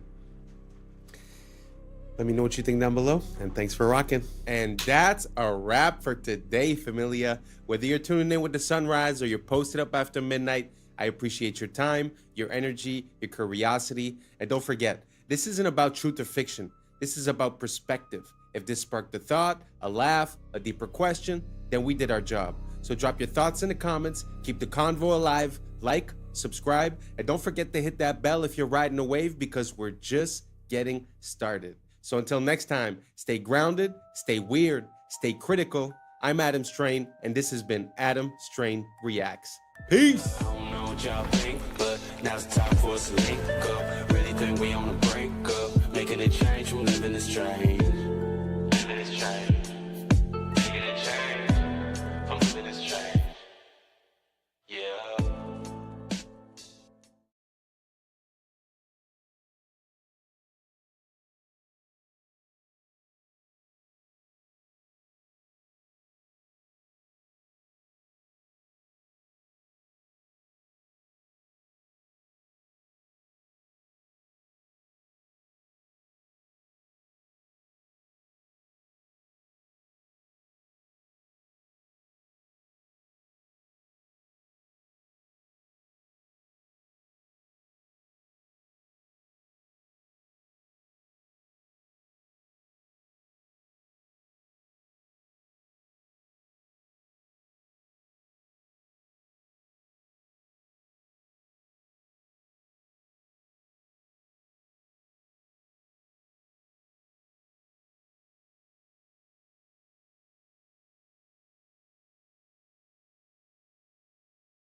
First photo of its kind in history, high detail. Natural instinct to push all the other eggs out of the nest. Shut down by police. That has happened in Woodland Hills, LA, and according 93 million. Yeah. I was sleeping, had to wake up. Why? Every reason I could think. What's up, YouTube? Today, we'll be looking at disturbing TikToks that'll make you question reality. So without further ado, welcome to Adam Strain Reacts. Let's get her done. General Electric, of all things. In 1947, they wanted to be #1 in any category or #2, and they were falling behind in some of the categories because they were a conglomerate that did so many different things. They said, there's only one way to become #1 or #2. We have to recruit the CEOs of our competitors. And the only way we're going to be able to recruit them, because a lot of them are in their 40s and 50s, is to offer them something that they currently don't have, which was a pension. So they said, if you work for us and you can get us to #1 and #2, and you can work for us for at least 7 years, we'll give you a pension for the rest of your life. The moment the person said yes, they bought life insurance on that person. And what would happen is they would use the cash value to supplement the pension, depending on how long they lived. But when that person died, the death benefit would come tax-free back to the company, replenishing all their spending plus a positive return. What a brilliant strategy. And that's what led me to find out this is what the Rockefellers had been doing for 6 generations. These guys. Wow. Sometimes I feel like we're out of the loop, you know, when you look at these systems and the way that they're implemented. It's very interesting to see how that also makes me think of a technique that I heard about recently. I've heard about things about using a trust to sort of take the individual out of the accounting, let's say. Well, there is an idea like this where you take out a life insurance towards yourself, and instead of asking for a loan for the bank with a percentage of interest, You could borrow against your life interest, your life insurance, sorry. You could borrow against your life insurance and that becomes non-deductible and there's no interest rate being applied. So these types of systems and ways of gaming the system is something that's very well known for people on the higher echelons. And I find that we're lacking a bit of this economic literacy, because if you're going and take a loan to the bank while someone else takes a loan towards their life insurance, I mean, the difference is pretty big when you put that loan on 5, 10, 15 years. The amount that you pay in interest on a house, let's say, you almost pay double for the house. So the fact of not having interest on that is actually life-changing and allows you to not be late on your payments, because when you have interest, you're sort of late. It's time. You have to take more time, make more money just to pay back what you owe, and so that you could be up to date, Anyways, long story short, very interesting system. Do you guys have any other economic systems like that you could game the system with? I'm all about it. If you send me a few videos, a few links, I'm going to do a deep dive and I'll put into the next video. So without further ado, let's keep on rocking. Don't just look like snakes, they act like them too. This is a snake mimicking caterpillar. When threatened, they inflate the front part of their body, widening it into a fake hood, kind of like a tiny cobra. They also thrash, lunge, and sway to help sell the illusion. And the eyes, they may be the most convincing part. They're not just blobs, they're domed, glossy, and reflective. They're shaded with 3D depth, and in the right light, they cast a shadow like a real eyeball. These guys are one of the most accurate snake mimics on the entire planet. The more you know. Curioso experimento, porque alguien te puede explicar que las burbujas puedan ser cuadradas. Pues esta persona va a hacer una burbuja cuadrada. Fíjate lo que hace. Es cuadrada la burbuja. ¿Cómo te queda? Burbujas cuadradas como cubos. Literal, fíjate. The reason that there is such a void of male role models for young men is because we literally do not have adult males in our population anymore. What do I mean by that? There's no adult males. Like, there's grown men everywhere, but they're not actually physiologically adult human males. They're not. I'm going to teach you guys some fun shit. So in biology, there's this thing called neoteny. It's essentially an organism will retain juvenile traits as it ages if it doesn't get stressed out enough. Okay? If you live in an environment that's too, easy, you don't actually develop adult characteristics. I noticed this when I was in high school. I grew up in a very affluent area. And when we went to our grad night, it was at Disneyland. And we went with a bunch of inner city schools. And everyone I was with realized that all of these kids looked like adults. They looked so much older than us. And so, yeah, because they were in a more stressful environment, which caused their adrenal glands to upregulate, which caused higher testosterone levels, which made them literally adults. Made them adults in a way that we were still juvenile. Every organism has multiple phenotypes it can have, all right? Your phenotype's dictated by your genes, but what dictates which genes get expressed is your environment. The best example of this is pigs. So, domesticated pigs, the pink ones that you all know and love, that's one phenotype. It's not even their healthy phenotype. You take a domesticated pig, you release it into the wild after 6. It's kind of very interesting. I did realize that at one point in my life that there was some people that, we were like 16 when we graduated, and I would see graduates from another place, and it's true, they did look like huge football players, and somehow we looked a bit, younger. And to this day, I still find there's never been a moment where, okay, now I'm an adult.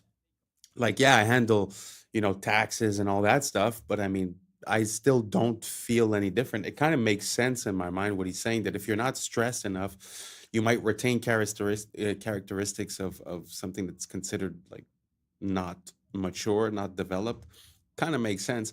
Do you guys agree with this? Do you guys identify with it? Or are you a manly man or a womanly woman? How do you feel about it? Let me know down below, and let's keep on rocking. The phantom leaf experiment completely enraged scientists when they found out what they actually were doing. The leaf experiment was to show when they cut a leaf in half, the energy actually still remains. And this was used to explain why 80% of people have phantom pains due to their amputations. But then scientists tried to reenact this same experiment, and they had no success. And they realized the only time they had success was when there was moisture left on the scanning plate. And they realized that they completely deceived us, and this whole thing is completely fake.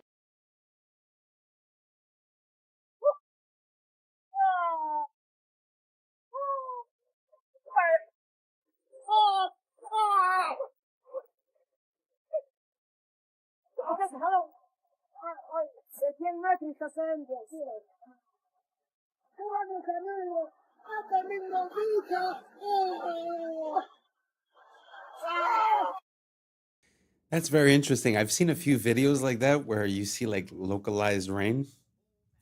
The thing that I'm going to say is that I find that in the past 5 to 10 years, I find that there's a lot of new meteorological phenomenons that are being named and attributed as if, oh, well, this has always been here. This is normal. But I feel like some of these things weren't normal before, like the intensity of the weather changes.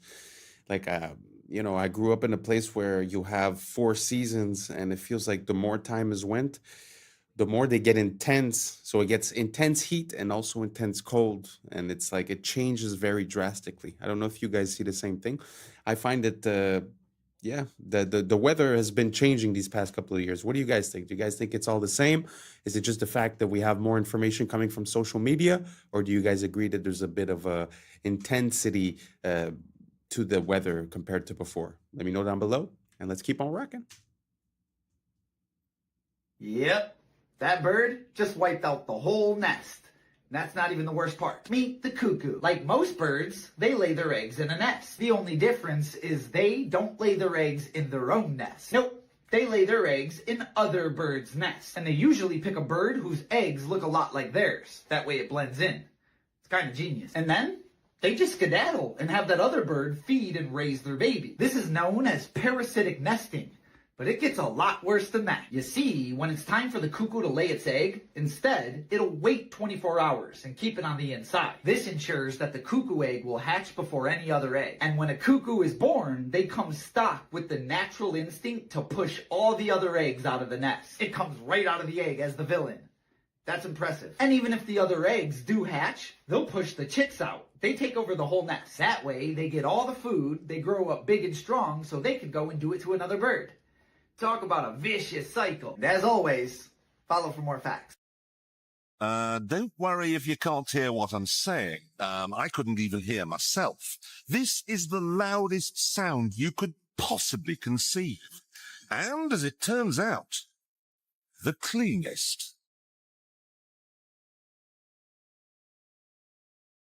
Now, the most amazing thing is that that cloud up there, which was generated by the engine, is just a mixture of hydrogen and oxygen. It's water vapor. And in about an hour's time, someone in Mississippi is going to get wet washing. It will actually rain.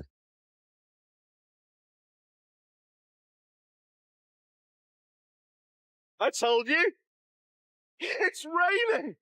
That's unbelievable. Oh. NASA's playing God. It's making its own weather.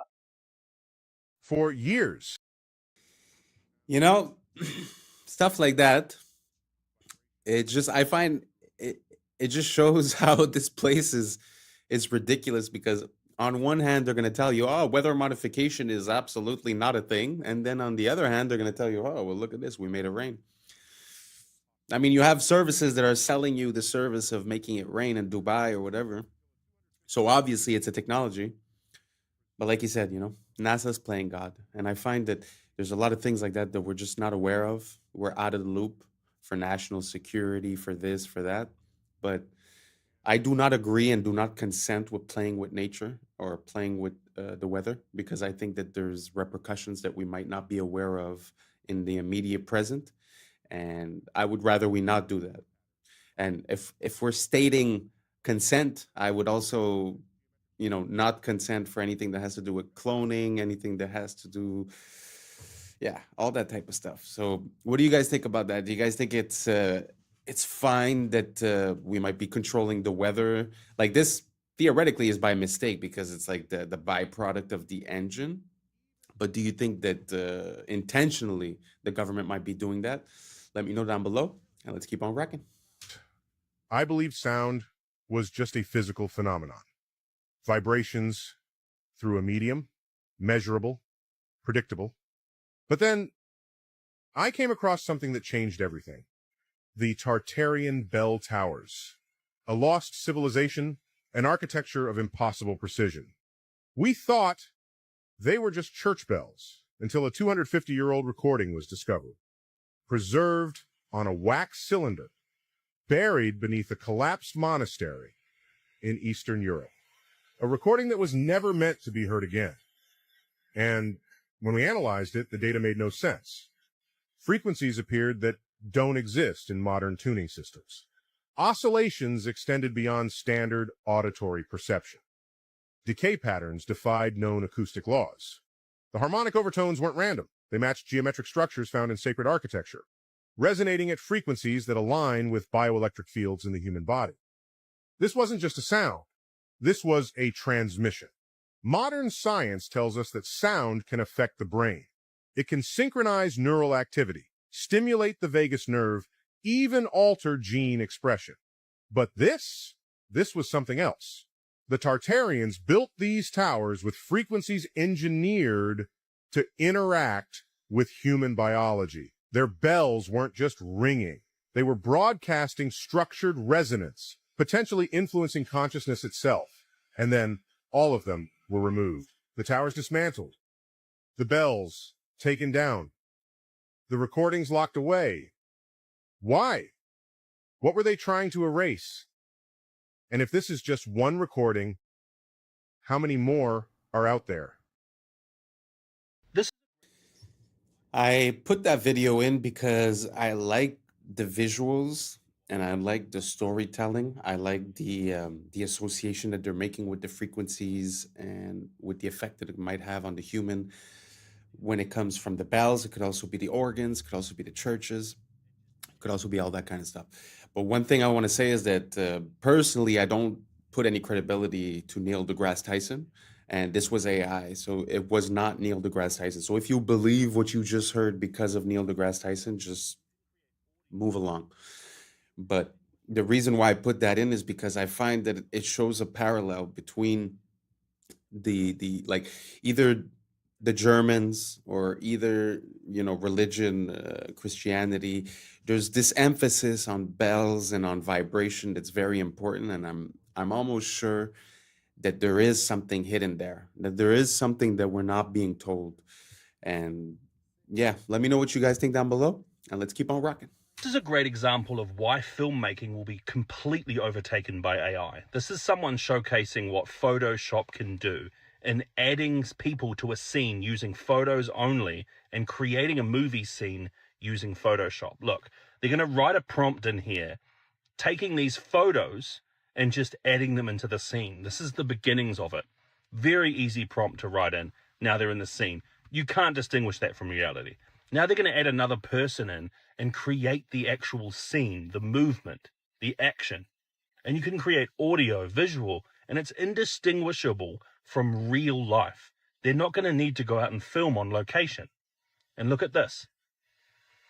They've just created a scene. The camera's panning around the room. It's perfect. What looks like chaos. Wow. I don't know how real that video was, but gee whiz. Photoshop is not even a video editing software. I suppose it was Premiere. But even at that, where, you know, why would you have Hollywood studios anymore? So yeah, I think times are changing, and I think we're gonna see this control system change. It's not going to disappear. It's just going to change aspect. But very interesting. So now anyone could make a movie. So that means, I guess, all their programming with the things that they're trying to push in all these movies recently, I think that's all going to die out because people are going to be able to make their own movies, make their own versions of things, you know? Very interesting. What do you guys think down below? Do you guys think that this is very bad for us, the fact that we're not going to have the creative aspect of it and that it's all going to be generated? Or do you guys think this is an advancement? It's going to make it more accessible, easier for people to be able to get their ideas on the screen? Let me know down below, and let's keep on rocking. It's actually one of nature's most efficient systems. Ants work together using chemical signals called pheromones, scent trails that guide others to food or danger. When they find something too big to carry alone, Hundreds join in, moving in sync through touch and smell cues. There's no leader. Their coordination comes from simple rules repeated by thousands, forming what scientists call swarm intelligence. That's how colonies dig underground cities, move food piece by piece, and thrive almost everywhere, straight from the fish tank.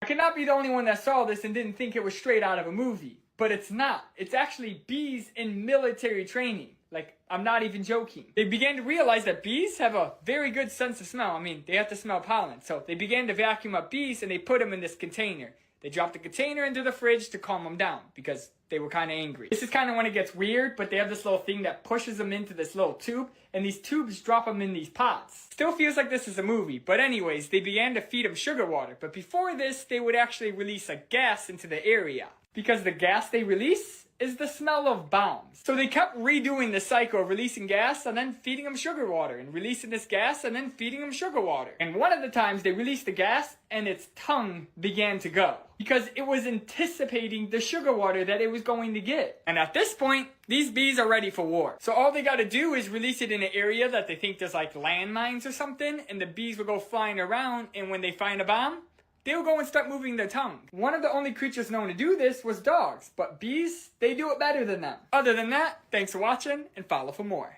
This is probably the strange. So interesting.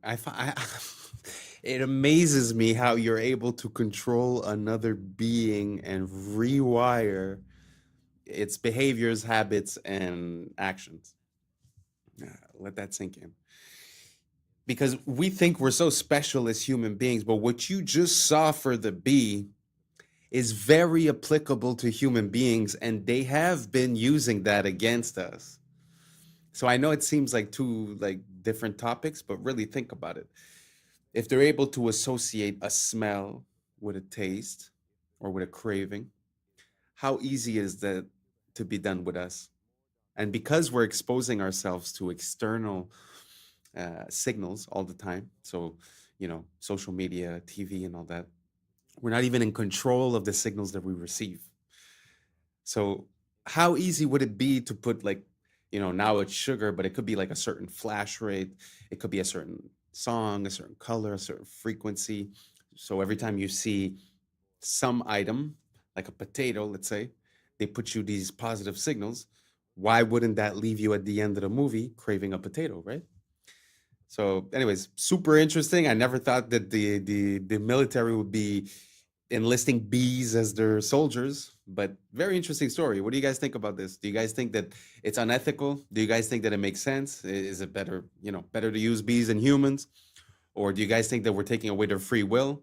Are you afraid that that type of system might be applied to humans one day? Let me know down below, and let's keep on rocking. Strangest yoga class in the animal kingdom. But these aren't monks, they're lemurs. Every morning they gather like this, sitting upright, arms wide open, almost as if they're absorbing some ancient energy. This ritual has been passed down for thousands of years, making these lemurs the real yoga masters. Are successful in their example of being able to provide, as a poor country, the best medical care in the third world to the whole population, because it's an inclusionary system. It's not like we have here, where you have this huge bulk of the population, marginalized. But there, if everybody can have adequate medical care, if the schooling is adequate for all, and remember, Cuba has more doctors and more teachers per capita than any country in the world, and they have succeeded in these areas, and it's all state supported, which means people don't have to put money out for the medical care or for they of course pay the cost indirectly as a whole society, but they don't have to pay the bill in the hospital and so forth. And so that cannot be allowed to stand. It's a very bad example for the United States. So there's a very large mass of people out there who can look at Cuba and say, well, if they can do it, and on a per capita income of $2,000, $2,500 a year, where ours is $22,500 a year, what's wrong with our system? I mean, maybe we ought to consider an alternative. That's why Nicaragua, Sandinista Nicaragua, had to be destroyed. Exactly. They were a bad example, and that's why Grenada had to be destroyed, because any movement that comes to power with the idea of providing for all the people and of escaping the control of the United States and its economy, let's say the corporations and so forth, then that is bad news here in the United States in the upper circles of power. Look at this strange thing. Wow, very interesting. I'm not saying I condone socialism or communism or anything like that, but what I can say is that I've been to Cuba and I've already had a medical emergency in Cuba, and this was years before.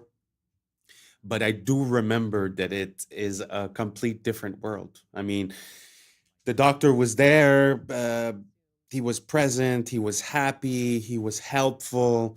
I don't know how to explain it, but the system was so functional. And you need to think about this in in an incentive type of way.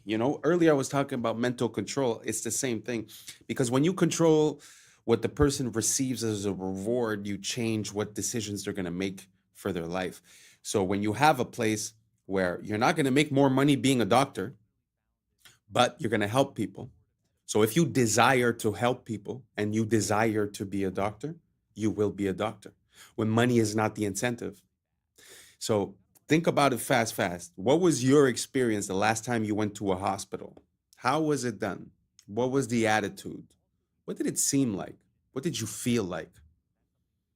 So all that comes from a system, and that system is monetized.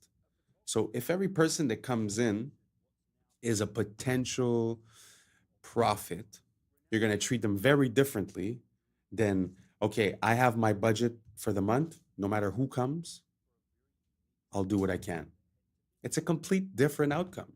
And I'm telling you, the people that I met that were working in the hospital, they were loving it. They loved their job. This is where they wanted to be. Because if you're not making more money than the guy working as a chef, then you might as well go work as a chef if you want to be a chef, So taking out the monetary incentive really changes the whole pyramid of priorities, and, your decisions change.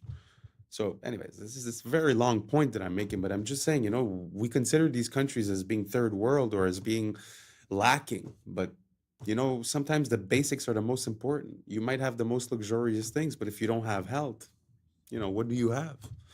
So anyways, that was my experience with Cuba. Do you guys have any experience with Cuba or Nicaragua or Grenada? Let me know down below, and let's keep on rocking. Captured in this satellite time lapse.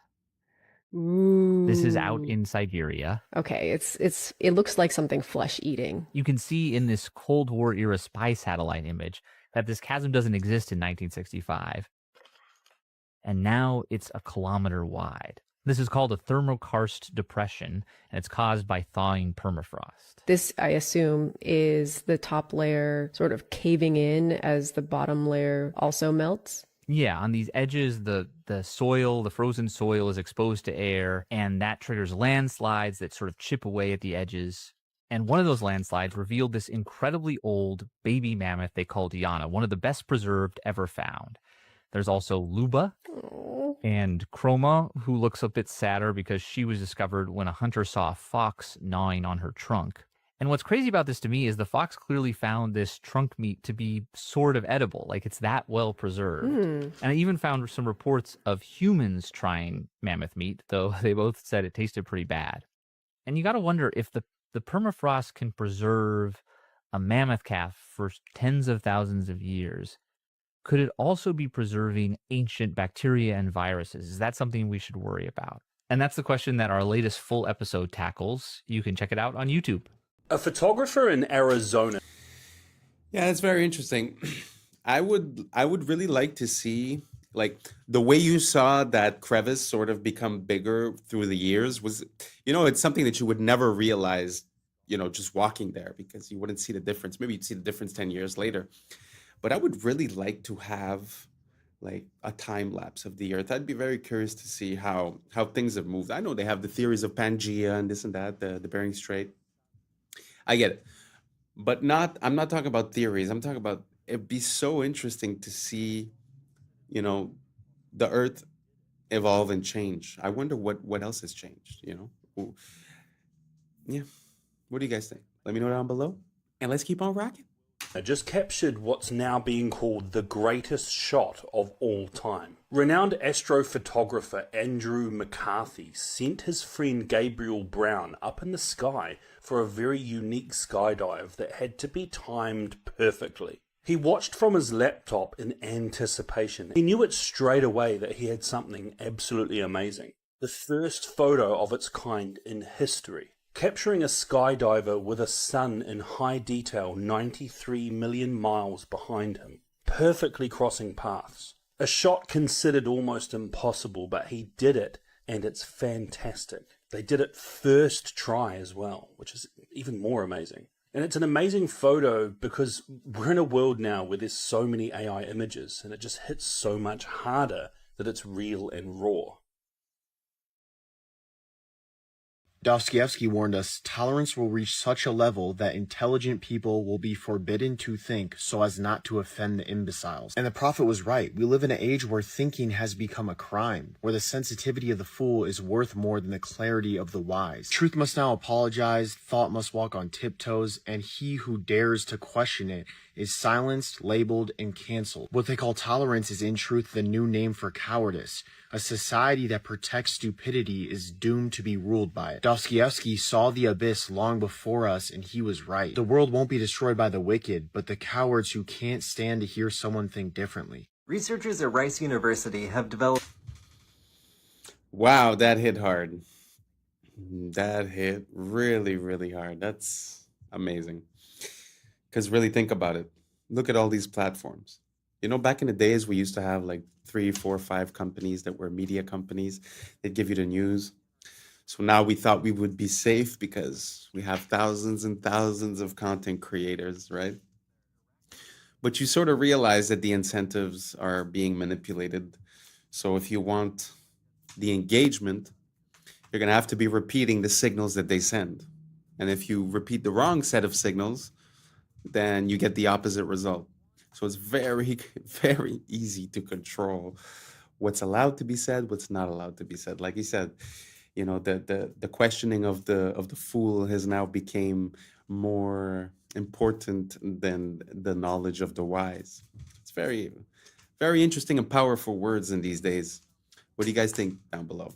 Do you guys think that we've made it into the new era of information? Or do you guys think we're still lost? We're still flooded with too much information and the right information is being blocked. What do you guys think down below? Let me know and let's keep on rocking. A necrobiotic spider gripper, or a dead spider machine that can pick up tiny odd-shaped things. See, instead of muscle, spiders use hydraulic pressure to extend their itsy-bitsy little spider limbs. Spiders' leg muscles can only flex their legs inwardly. So in order to extend them outward, they generate hydraulic pressure in their fused head thorax segment called the prosoma. And that hydraulic pressure pushes their arachnid blood called hemolymph into their extremities, and that's what outstretches their legs. And that's actually why dead spiders are all curled up, because they don't have hydraulic pressure pushing their legs out. Their process for creating a necrobiotic spider gripper was relatively simple. Step 1, euthanize a spider. Step 2, insert a hypodermic needle right into the prosoma of the spider and seal it with glue. Step 3, let the glue cure, and that's it. You now have your very own necrobiotic spider gripper. After developing the concept, it was time to test its capabilities with a universal testing machine. And they found that wolf spider gripper bodies are able to lift up to 130% of their own body weight. And individual dead spiders were able to remain effective for about 1,000 closing and opening cycles. But at that point, cracks started to appear in the joints. They were able to successfully turn off a light with their dead spider gripping tool. And they found they could use one dead spider to pick up another, larger dead spider. And they could pick up an object of great volume like this foam here. And finally, they were able to use a simple untethered version to move an object from point A to point B. But spider corpse tools degrade quickly and only remain effective for a couple days at a time. They found that coating the arachnid in beeswax extended its lifetime up to a week. And the team was awarded the 2023 Ig Nobel Mechanical Engineering Award for their gripping work in necrobiology. Are house parties making a comeback? Very interesting. I mean, I've never thought that I would see this. Don't get me wrong. I mean, it's impressive, but you know, it's also a needle with glue, right? So it's like it's nothing crazy. But are y'all ready for them to use this technology on humans? Yo, that's scary. Imagine they're using dead bodies to start doing, I don't know. I find that one a bit questionable. What do you guys think about this technology? You guys see any applications? You guys think that there's a future for this? Or it's just super creepy? Let me know, and let's keep on rocking. We're almost there. Back. What you are seeing is footage of an insane Halloween party that got way out of hand and had to be shut down by police. Now, this happened in Woodland Hills, LA, and according to Royal News, who captured this footage, the host initially promoted this party online, selling tickets in advance for just $35, but then charged up to $150 for whoever wanted to pay at the door. But, similar to the real Project X, way more people turned up than anticipated, and things quickly started getting out of control. Dozens of 911 calls started flooding in, reporting injuries from stampedes. A massive fight broke out, people were spilling out into the streets, and the LAPD's air support unit estimated over 3,000 people in that neighborhood alone. When police turned up, one teenager was discovered lying unconscious in the street and was rushed to hospital. Several others were treated for injuries that they sustained in the stampede. And you'd think that most people would condemn this kind of behavior. But 2025's been so rough that people were actually proud, saying things like the earth was healing because the kids are partying again, and that there was still hope for the next generation after all. Nah, are they working together? Yes, they are. And according to researchers, that is the most dominant partnership in the entire animal kingdom. Let me explain. In North America, badgers and coyotes started hunting together, and it's so unfair. Basically, badgers are incredible diggers, and they're known for digging right into an animal's burrow. The only problem is if that animal takes off running, badgers are slow. They're not going to catch it. Coyotes, on the other hand, can run like the wind, and they're known for chasing animals down in an open field. Their only problem is they can't dig, so if an animal jumps into its burrow, they lose it. You get where I'm going here? When these two work together, they create what's called the ping pong effect. The badger will dig into a burrow and intentionally get the animal to run, and then the coyote will chase it down. If that animal jumps back into another burrow, the badger gets back to digging. And they'll do this over and over again on repeat until that animal becomes so exhausted that it just gives up. In fact, according to researchers, when these two work together, they have a near perfect hunting success rate. Now that is what I call a killer friendship. Literally. And as always, follow for more facts. Nature is amazing. I mean, I don't know what you are. If you feel like you're a coyote or if you feel like you're a badger, but those are one of the, some of the most intense and notorious hunters. So they could easily see themselves as competition. But in life, whether you're the badger or the coyote and how good you are, doesn't matter. You should try to find that piece of the puzzle that's missing and create something together. And whether it's relationship wise or whether it's business wise or creative wise, I just think that when we unite and like this duo, one's weakness is the other one's strength, we complete each other. And I feel like we have access to, the sky is the limit. Anyways, I don't know how you feel about that, but we reached the end. Thank you so much for being here. And that's a wrap for today, familia. So whether you're tuning in with the sunrise or you're posted up after midnight, I appreciate your time, your energy, your curiosity. And don't forget, this isn't about truth or fiction. This is about perspective. If this sparked a thought, a laugh, a deeper question, then we did our job. So drop your thoughts in the comments, keep the convo alive, like, subscribe, and don't forget to hit that bell if you're riding a wave, because we're just getting started. Until next time, stay grounded, stay weird, stay critical. I'm Adam Strain, and this has been Adam Strain Reacts. Peace! Now it's time for us to link up. Really think we on the brink up. Making a change from living this strange. Living this change. Making a change from living this change.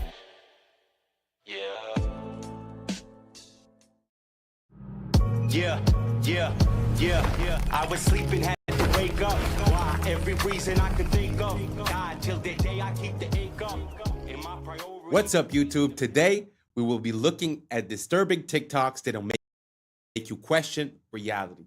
But before we jump into it, I wanted to send a quick shout out to Jaden Robson listening up there in Canada. Thank you so much for being a listener. So without further ado, welcome to Adam Strain Reacts. Let's get her done.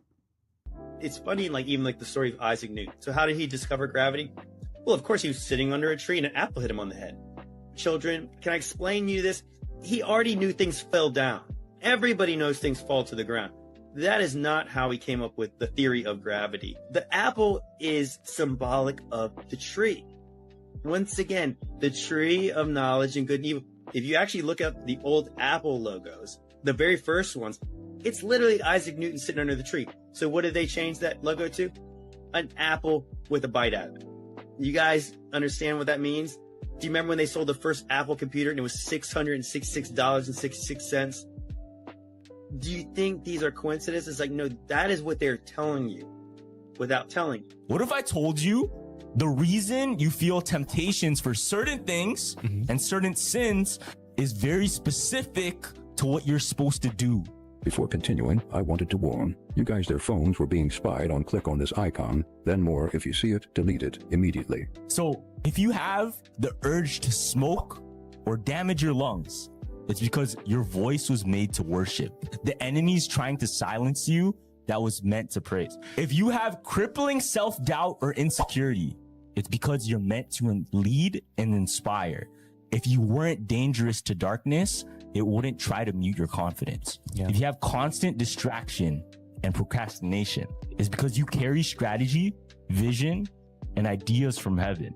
The enemy delays you because he can't stop you. Only you can. Now, this one's gonna hit a lot of people. Okay. If you have an addiction to lust or pornography, it's because you carry a deep capacity for intimacy, covenant, and healing. Perverting love is how Satan prevents true restoration. That's true. Crazy. If you have fear of rejection or abandonment, it's because you carry a spirit of belonging and reconciliation. You were made to gather the outcasts. So he tries to make you feel like one. Damn. You have an obsession with appearance or body image. It's because you're meant to reflect God's glory, not the world's standards. So he's going to try to get you to hate your image. Damn. It's bars though. If you're drawn to witchcraft, astrology, or manifestation, it's because you have a prophetic gift meant for God's kingdom. The enemy counterfeits your gift to keep you out of alignment. If you struggle with overspending or greed, it's because you're meant to be a kingdom financer. So he wants to keep you broke so you can never bless others. Follow for more hoop conspiracy theories. That was a very interesting point of view. It kind of makes me think of, there's a saying that says that when you ask for God for patience, he's going to send you things to test your patience and to create that patience. It just seems like the reverse perspective from the point of view of the devil. But it seems like the same entity or the same pattern where you're going to be tested in the disciplines in which you must excel.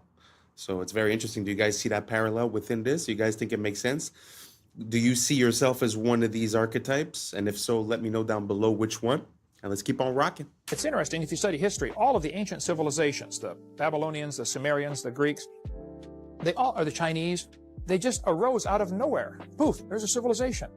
There's no evidence of this stuff they teach in school, of them going from hunters and gatherers and grunts and groans, caveman stuff, becoming civilized and building cities. There's no evidence of that.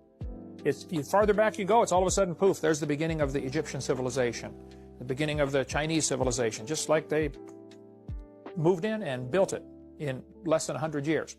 So some strange things have been found in the fossils, as in the ground, that would indicate man used to be really smart. This little airplane, for instance, is in the Smithsonian, I believe. It was found in a grave in Colombia. It's about 1,000 years old. But it's an airplane, quite obviously, with all the features of an airplane. They knew about flight. In Peru, they've got giant stone walls like the one in the picture here. These stone walls are phenomenal. Some of the rocks in there are so huge, we can't even move them today. How did they move that? Who did it and how did they do it? I don't think it's logical to say ancient man was primitive. They must have known something we don't know today.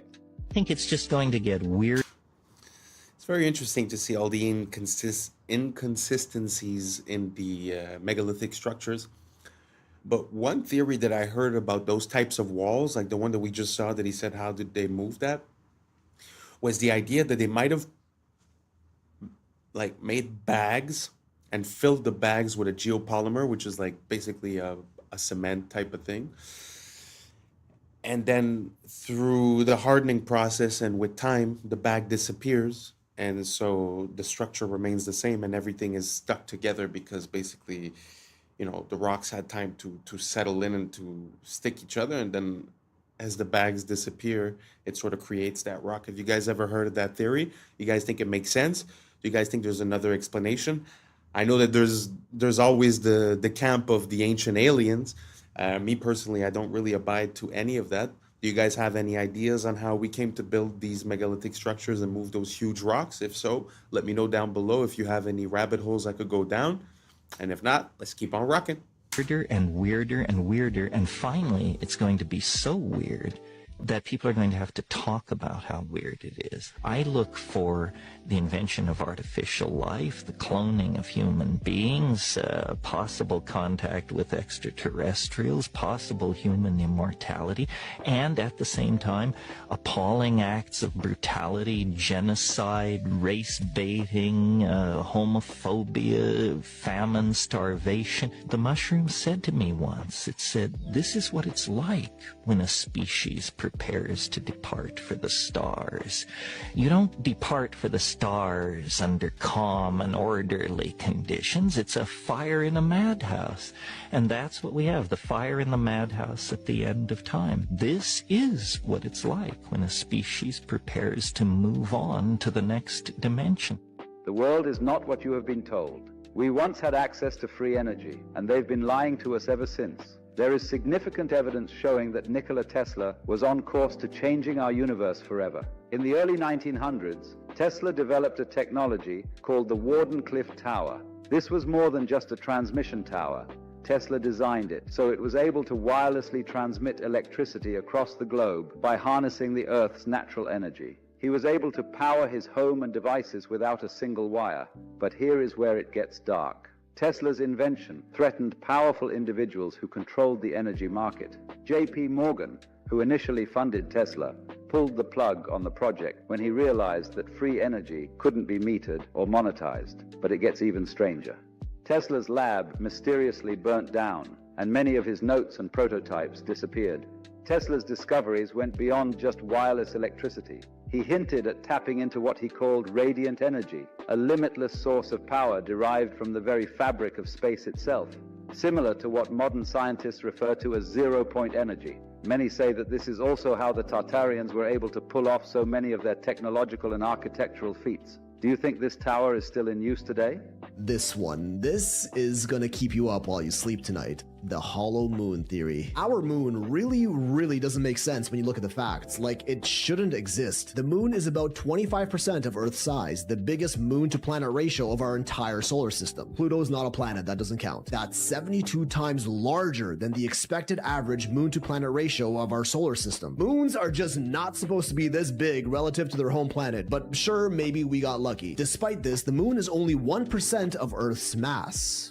1%, meaning it is way lighter than it's expected to be, and we really don't even know why. Unless, of course, the moon is either extremely porous like a sponge or a hollow shell. When looking at this data, NASA's own Dr. Gordon McDonald even said himself it would seem that the moon is more like a hollow than a homogeneous sphere. But oh, that's just the tip, and we ain't stopping. Our moon's orbit is way closer than that of any of the other over 400 moons in our solar system, and also has a near perfectly circular orbital path. We don't see this on any other planet, which all have moons with wildly eccentric orbits. Our moon also coincidentally appears as the exact same size as the sun in our sky. Despite our sun having a diameter 400 times larger than the moon just so happens to be exactly 400 times closer to us, defying all odds of randomness, but is officially deemed just a cosmic coincidence. The moon also happens to be tidally locked with our planet, meaning its rotational period is the same as its orbital period around the Earth, which is why the same side is always facing us. This one is not so much a coincidence, as tidally locked moons are actually fairly common in our solar system. But it would also be the perfect excuse for the moon to always look the same in our sky and for us to never see what's on the other side, like an all-seeing eye that never ceases surveillance of our planet. We don't even know for sure how our moon even got there in the first place. The most common explanation is that the early Earth collided with a massive protoplanet called Theia about 4.5 billion years ago, which was thought to be roughly the size of Mars, and the impact caused the resulting debris to coalesce and eventually form the moon. This is known as the giant impact theory. There's also the fission hypothesis, where an early molten Earth was spinning so fast that a part of it got ejected out into space and became the moon. The capture theory, implying the moon just drifted by Earth and was captured by its gravity. And the accretion theory, suggesting that as the early Earth was forming in its accretion disk, a part of that disk clumped together to become the moon. But when studying rock samples from the surface of the moon, we find out that none of these theories quite make any sense, with other NASA scientists like Dr. Robin Brett further quoted as saying, "It seems much easier to explain the non-existence of the moon than its existence. Like on Earth, the newest rocks are on the surface, and the deeper we go, the older the rocks get, as we would naturally expect to be the case. On the moon, it's the other way around. Soil samples from the moon confirm that older rocks are on the surface, and they get younger the deeper we go. The only time we ever see this inverse relationship of rock layer depth to rock age on Earth is through human interaction, like drilling, digging holes, and boring tunnels. Did the same thing happen on the moon? If the moon was hollowed out from the inside, this older inner rock would be brought up to the surface, and this observation would make sense. The lunar crust is also thinner on the side of the moon facing the Earth and thicker on the dark side of the moon, and researchers still have no idea why. The moon doesn't have a magnetic field, much the same as other planets' moons, but strangely, moon rock samples are strongly magnetized. Craters on the moon are all virtually the same depth, no matter how big or small they are. On Earth, bigger craters naturally go much deeper than smaller ones, as the impact was greater. Not on the moon, almost like there's a solid layer underneath preventing the crater from going too deep. Moon rocks are also much older than the oldest rocks on Earth by millions of years, blowing the fission hypothesis and accretion theory out of the water. The moon contains traces of uranium-236, a radioactive isotope that doesn't occur naturally on Earth, but rather through the highly complicated scientific process of nuclear fission, something that only an intelligent species is capable of. Zirconium, chromium, and titanium are all relatively rare Earth metals, but are somehow quite abundant on the moon. Those three elements are also some of the most durable and corrosive resistant that we know of, perfect for building a massive structure. And they've even done quantifiable experiments that tell us that's exactly what the moon might be. When Apollo 12 was leaving the moon's orbit, they intentionally dropped their lunar lander down to the surface. When it crashed, seismic measurements showed that the moon reverberated and rang like a bell for an hour. They did not expect this. Only hollow objects are expected to reverb like this, especially with something as small as a lunar lander. During Apollo 13, they tested that again with a much larger object, dropping a spent Saturn V booster rocket that impacted the lunar surface. This time, the moon rang for 3 hours, with vibrations going as deep as 32 kilometers beneath the surface, and even got faster the deeper they got. This doesn't happen on Earth, or even solid objects for that matter, and again is only expected to occur on something hollow. Beneath Istanbul. Wow. I know that the moon and the sun are things that we take for granted and that are a bit hard to start to question, but when you look at like the details that he was saying, the fact that it's tidally locked, the distance, the size, and all these things, it's very interesting. It often makes me think of like when they talk about the hollow moon theory, it makes me think a lot about the Truman Show, where they're sitting inside the moon and sort of watching. There's also some theories of people saying that there's watchers, the fallen angels, and they would be in the moon. Personally, I have a hard time with that, but it's very interesting to see how we see it every day, in our sky. We sort of take it for granted, but really when you look at the details, it's really hard to explain away all these little details. Was there anything that we were missing in that list? Let me know down below. The moon is one of the things that amazes me. In this whole rabbit hole conspiracy, I find the moon is something that's very, very interesting to look into because it has theoretically nothing to do with human intervention. So when you're able to see something that doesn't seem to fit, but that is also natural, I find that super interesting. So if anyone has any more information about any anomalies regarding the moon, let me know down below, and let's keep on rocking. Tunnels stretch for miles. Some connect directly to the higher Sophia, others to underground cisterns, chambers, vaults that feel less like cellars and more like cities. We are told they were dug by peasants, by hand, with chisels. just any random worker carving out perfect arches, domes, aqueducts. But anyone who's seen them knows better. These are not crude caverns. They are palaces in the dark. Smooth walls, symmetry, geometry. And this isn't unique to Istanbul. From Edinburgh to Cappadocia, from Poland to Mexico, underground cities repeat the same pattern. As if a civilization once lived below the surface, and we've been taught to call it myth. In Puebla, Mexico, locals whispered about tunnels. Stories passed down for centuries, only to be mocked as fairy tales, until 2015, when workers accidentally broke through. Suddenly, myth became fact. 10 kilometers of engineered tunnels, some wide enough for carriages, connecting forts and churches. Forgotten so completely, entire generations believed they never existed. Nearby, at Cholula, a hill rises topped by a Catholic church. But scan beneath and you find the largest pyramid on Earth. By volume, a pyramid crowned with a new religion, a cover-up carved into the landscape. So tell me, when a pyramid is called a hill and tunnels are dismissed as legend, what else has been buried, renamed, paved over? Were the tunnels truly forgotten, or were they deliberately erased? This place is the weirdest place ever. Ever. I will die on that hill. You get there and you think this is the only one of these things. There are 12 perfectly carved buildings that are into the mountain. And just like in India, you cannot make a mistake, and there are none, like it was laser carved, which is ironic because these guys made it. We don't know who originally built it. We don't know where all the rubble from carving this stuff went, and we don't know what tool they used. All we have are clues from other ancient quarries like Japan. The oldest stuff on this planet uses whatever tool that was. The Inca call this style Hananpacha. You can see the stuff on Machu Picchu, and Al-Aqsa Mosque, the Dome of the Rock, the most holy place on Earth, right up the street from the oldest parts of Jordan where Petra is. This makes Petra nearly impossible to accurately date. This building was carved at the same time as this building, allegedly. The place is so heavily eroded, I had to put a line on every man-made cut on this part of the mountain. We don't know what this was. What was that used for? Even at the treasury, how do we know that this is not just a really eroded that? And here's why we don't know. Because under the main part, the treasury, there is a 2-story we don't know under it. Only 15% of this place has been excavated. You can still see the ones that haven't, but did you see the one up here?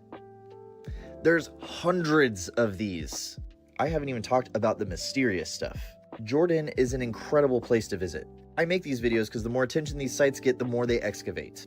Punch the share button. Tell them we want to dig more. Descend beneath Europe's churches and cathedrals. What do you find? Bones, thousands of them.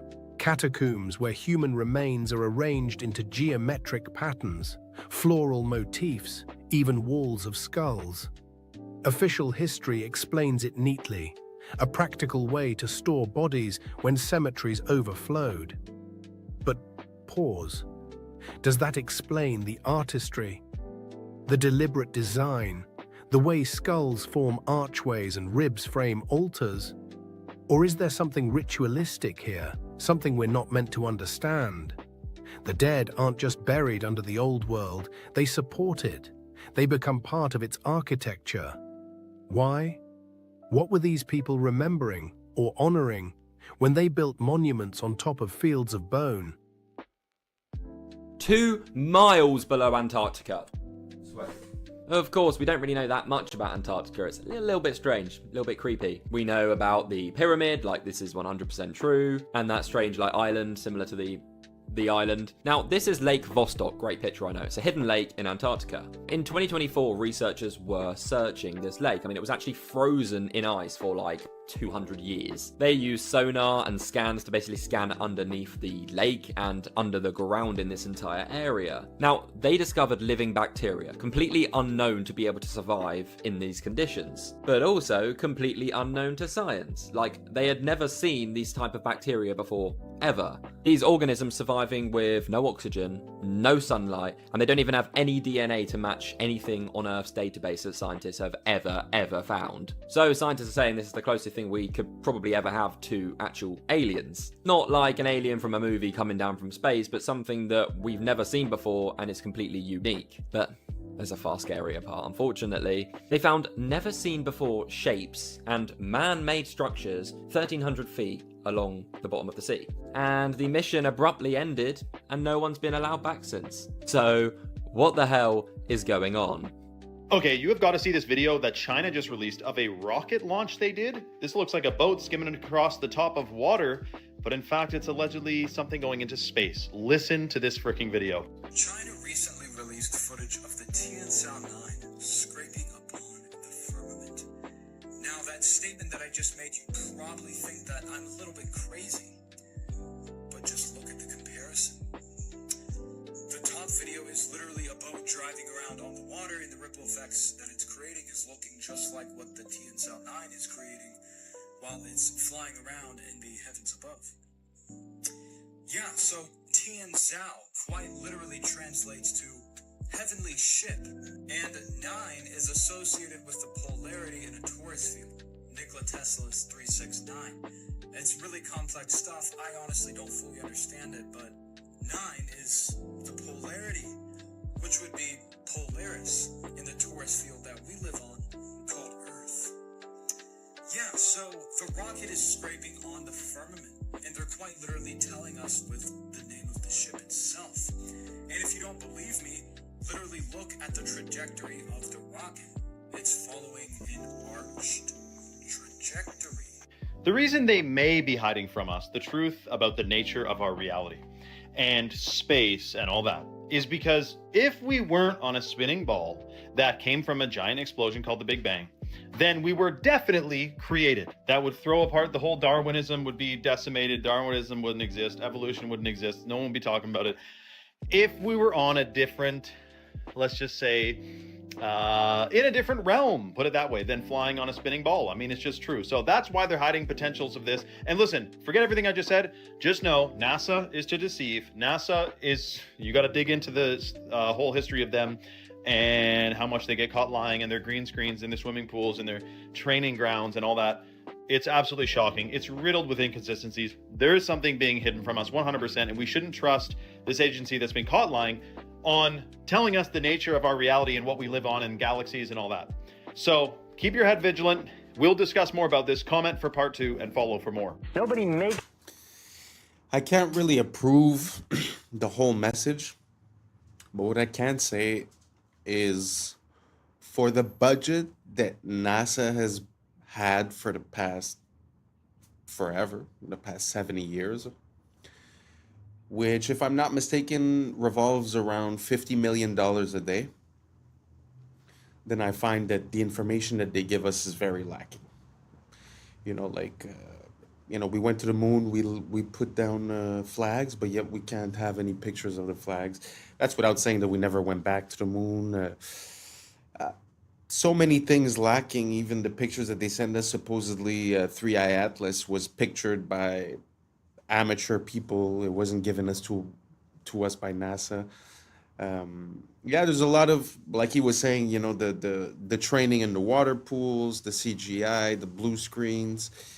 It's a very big rabbit hole. I'm gonna put a bit of a few videos here and there in every video so that we could start holding on to that information and try to make some conclusions eventually.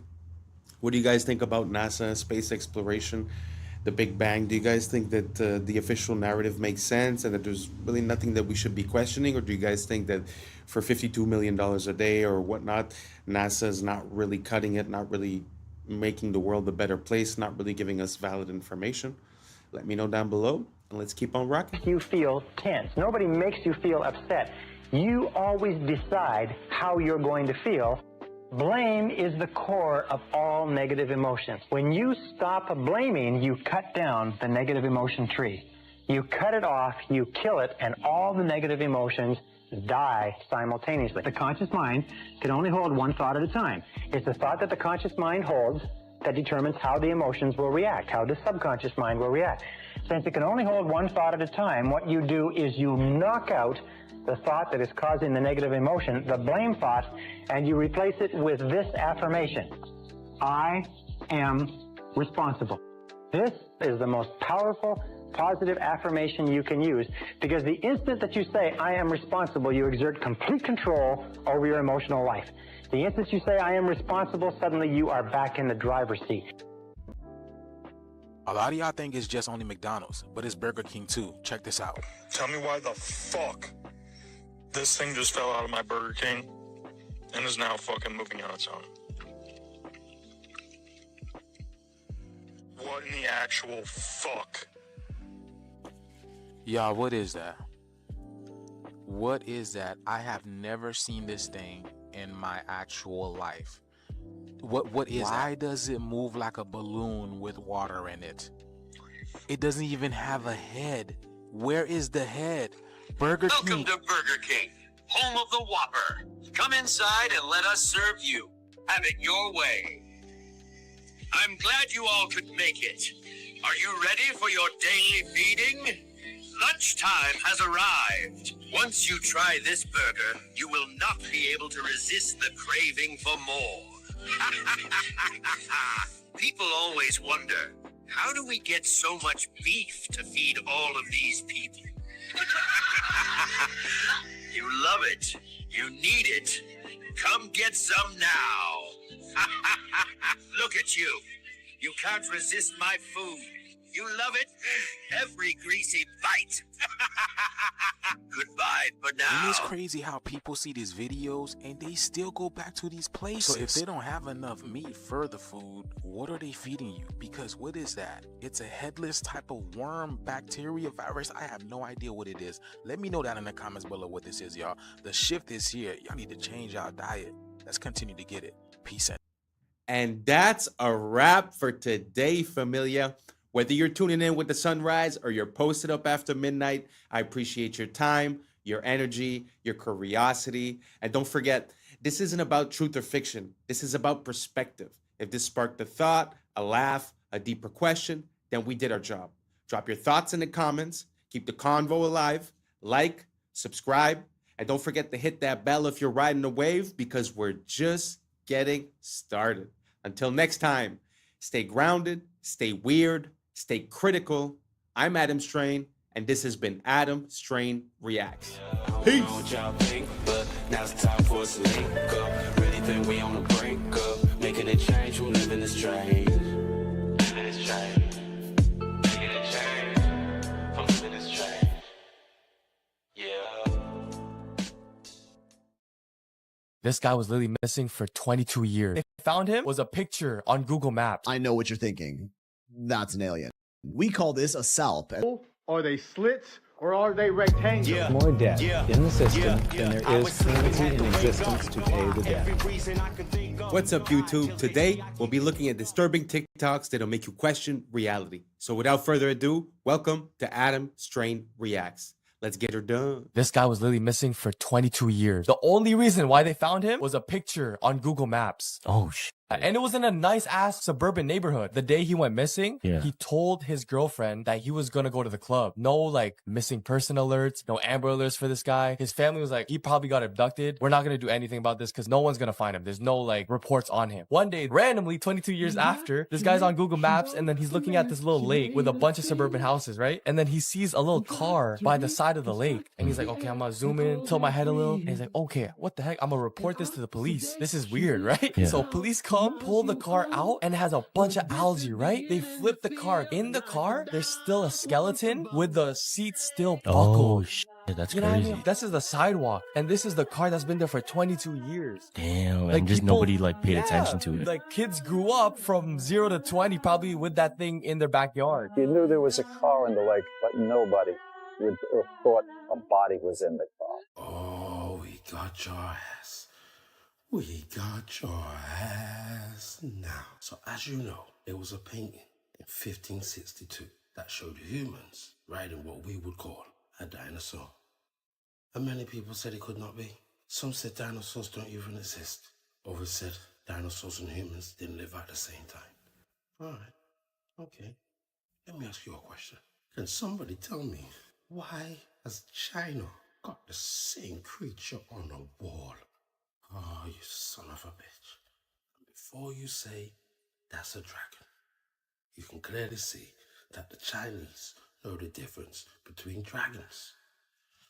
That's a dragon. And that thing at the top is a long-necked dinosaur.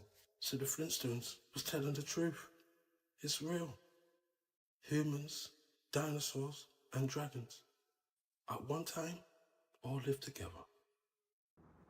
Are you saying the map?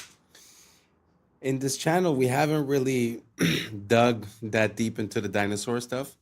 But what do you guys think about that idea, about the possibility of the cohabitation between the period of the evolution of the humans and the existence of the dinosaurs? Because theoretically, they said in our textbooks that the dinosaurs disappeared 60 plus million years ago. So I guess that timeline doesn't work. So what do you guys think would explain that? Let me know down below, and let's keep on rocking. Is wrong? Oh dear, yes. Look at Greenland. Okay. Now look at Africa. Okay. The two land masses appear to be roughly the same size. Yes. Would it blow your mind if I told you that Africa is in reality 14 times larger? Yes. Here we have Europe, drawn considerably larger than South America. When it's 6.9 million square miles, South America is almost double the size of Europe's 3.8 million. Alaska appears 3 times as large as Mexico, when Mexico is larger by 0.1 million square miles. Germany appears in the middle of the map when it's in the northernmost quarter of the Earth. Wait. Relative size is one thing, but you're telling me that Germany isn't where we think it is? Nothing's where you think it is. Where is it? I'm glad you asked. The Peters projection. It has fidelity of axis. Fidelity of position. East-west lines are parallel and intersect north-south axes at right angles. What the hell is that? It's where you've been living this whole time. Why are they dunking chicken and selling it to us? This is the first time in human history we have been dunking chicken in chlorine, labeling it as organic, and people are buying it. 97% of chickens processed through USDA are bathed in it, and this includes certified organic. In industrial farming, such large volumes of chicken are processed all in the same bath, so if one chicken contains like salmonella, that'll spread to the rest of them. Therefore, the USDA mandates another layer of sanitation, allowing up to 50 parts per million of chlorine. Wash is actually banned in the European Union, and U.S. federal regulations do not require disclosure of sanitation ingredients on packaging. The better alternative is air chilled, where the birds are passed through a cold chamber rather than a bath, and this also eliminates contamination risk without getting chlorine. If you borrow the very first That's pretty crazy. I always say the food, if we'd be able to produce our own food, we'd be a step ahead of the game, that's for sure. One thing that really bothers me is not only the difference in prices sometimes between articles here and articles in, let's say, Europe. What really bothers me is that when you compare here between Europe, sometimes the things that are banned down there somehow are accepted here. And the companies that sell here, when they sell down there, they sell a better product. So like, let's say something like Orangina, which is a drink that's based with sparkly water and orange juice. If you go down there, it's made with that. Actually, I think Fanta, like the orange Fanta, is made of orange juice when you go into Europe. And in the United States, it's made of artificial juice and corn syrup. So just food for thought. I just find it weird that we have different regulations in different places and that somehow we always seem to be the ones that are consuming the things that are more questionable. Do you guys see a trend towards that? Let me know down below if you think the same way or if you think the opposite or if you have any opposite examples. Food is something that I'm very interested in. So let me know down below and let's keep on rocking. dollar into existence, and that's the only dollar that exists on the planet. But you promise to pay it back plus another dollar's worth of interest. Where do you get the second dollar to pay the interest? The answer is that you have to borrow that one into existence and promise to pay it back with interest as well. So now there are $2 in existence, but you owe 4, and so on and so on. The result is there's never enough currency to pay the debt. There is always more debt in the system than there is currency in existence to pay the debt. Therefore, the whole system is impossible. It is finite, It will come to an end one day. What would happen if the government stopped borrowing to do deficit spending? Are the payments on those treasury bonds going to stop? What would happen if the public stopped borrowing and going deeper into debt? Are your house and car payments going to stop? No. There is a payment due every month on the principal plus the interest on every dollar in existence, and those payments do not stop. If we stop borrowing, then no new currency is created to replace the currency that we used to make those payments. Whether you're making a payment on a loan or paying tax to make a payment on a bond, the portion of the payment that goes to pay off the principal extinguishes that portion of the debt. But the debt also extinguishes the currency. Currency and debt are like matter and antimatter. When they meet, they annihilate each other. If we just pay off the principal only on all the loans and bonds that exist, the entire currency supply just vanishes. So if we don't go deeper into debt every year, look what happens. The whole thing goes into a deflationary collapse under the weight of those payments. Politicians and pundits alike talk about balancing the budget, paying down the debt, and living within our means. They don't understand that that is deflationary. It is impossible to do under our current monetary system without collapsing the whole economy. This is why any talk of a debt ceiling is not only ridiculous, it's delusional. The system is designed to require ever-increasing levels of debt just to continue. And that's why politicians will always kick the can down the road and raise this so-called debt ceiling over and over again until the whole system finally collapses under its own weight. The other reason that they got rid of the bells, that was... I find that when we start looking at macroeconomics, it shows you the difference in the control that we're under. Like, you know, when you're under debt or when you owe money or when you're signing a contract, it seems like it's real. It really does seem like it's real, and the stress is real and the effect is real. But when you start looking at the macroeconomics and who's funding who and who owes what to who and what is even possible to be repaid, you sort of see that there's a discrepancy between what's real and what's artificial in this whole monetary value system. So I find it super interesting to look at macroeconomics. It makes things a bit more obvious as to what we're facing as individuals when we're within this financial system. I don't know if any of that made sense to you. Let me know down below what you guys think, and let's keep on rocking. People don't know is because the bells have languages written on them. If you look at the old bells of the 1940s all the way back to the 1700s, there's actually scripture that is written on the bells, and there's old languages in which we don't use anymore. And if you think about it, old languages would tell you something different. There's also lots of angels on the bells. There also used to be lots of angels on top of the buildings. So you kind of seeing how like certain things have been kind of like wiped away, and because of that, it's changed the way that people think. When you don't see angels anymore, and you don't see this ancient scripture, and you don't see these ancient languages, you believe the narrative. So that is why a lot of those bells have disappeared. And with bells, you can get rid of storms, you know, when you ring the bell. You can also ring the bell if there's a weirdo in your town, so you guys can all find that person and get rid of that person and kick them out. And then on top of it, people, and also plants, all the birds and everything else. This is why you hear like birds chirping. They love wind chimes. They love sound effects like that. That's the connection to the bells. So. Hey, yo, pause. I know what you're thinking. That's an alien. We call this a salp, and low-key, I don't think they're from this planet. They move around and eat by contracting their muscles to draw water into their bodies through an oral siphon, and shoot that water out from the back, which propels them forward. They're neither fish nor jellyfish, but a special type of animal called a tunicate, also officially known as sea squirts. Soft, sticky, and always wet, they rely on their muscular grip to feed on tiny phytoplankton as their primary food source, which is honestly the least interesting thing about them, because they also have the ability to clone themselves with a single salp capable of replicating itself into a long chain containing dozens of them, tens of meters long. And when linked, they move in complete sync with each other, each salp reacting to the other's rhythms within milliseconds. More like neurons in a brain rather than individual creatures. Some biologists speculate this insane coordination may be a sort of primitive distributed intelligence, where many salps connected together all retain a singular consciousness. And they also have crazy regenerative abilities, with even a tiny piece of one capable of growing into a complete new cell. And as you can tell, they're also almost completely transparent. You can see all of their internal organs from the outside, practically invisible in our oceans. And before you say anything, is it just me or that looks CGI? Like I have a hard time wrapping my brain around what I was seeing. Like he was speaking as if it was real, but really all of the images, it's kind of hard to believe. Gee whiz, that's a beautiful, beautiful thing.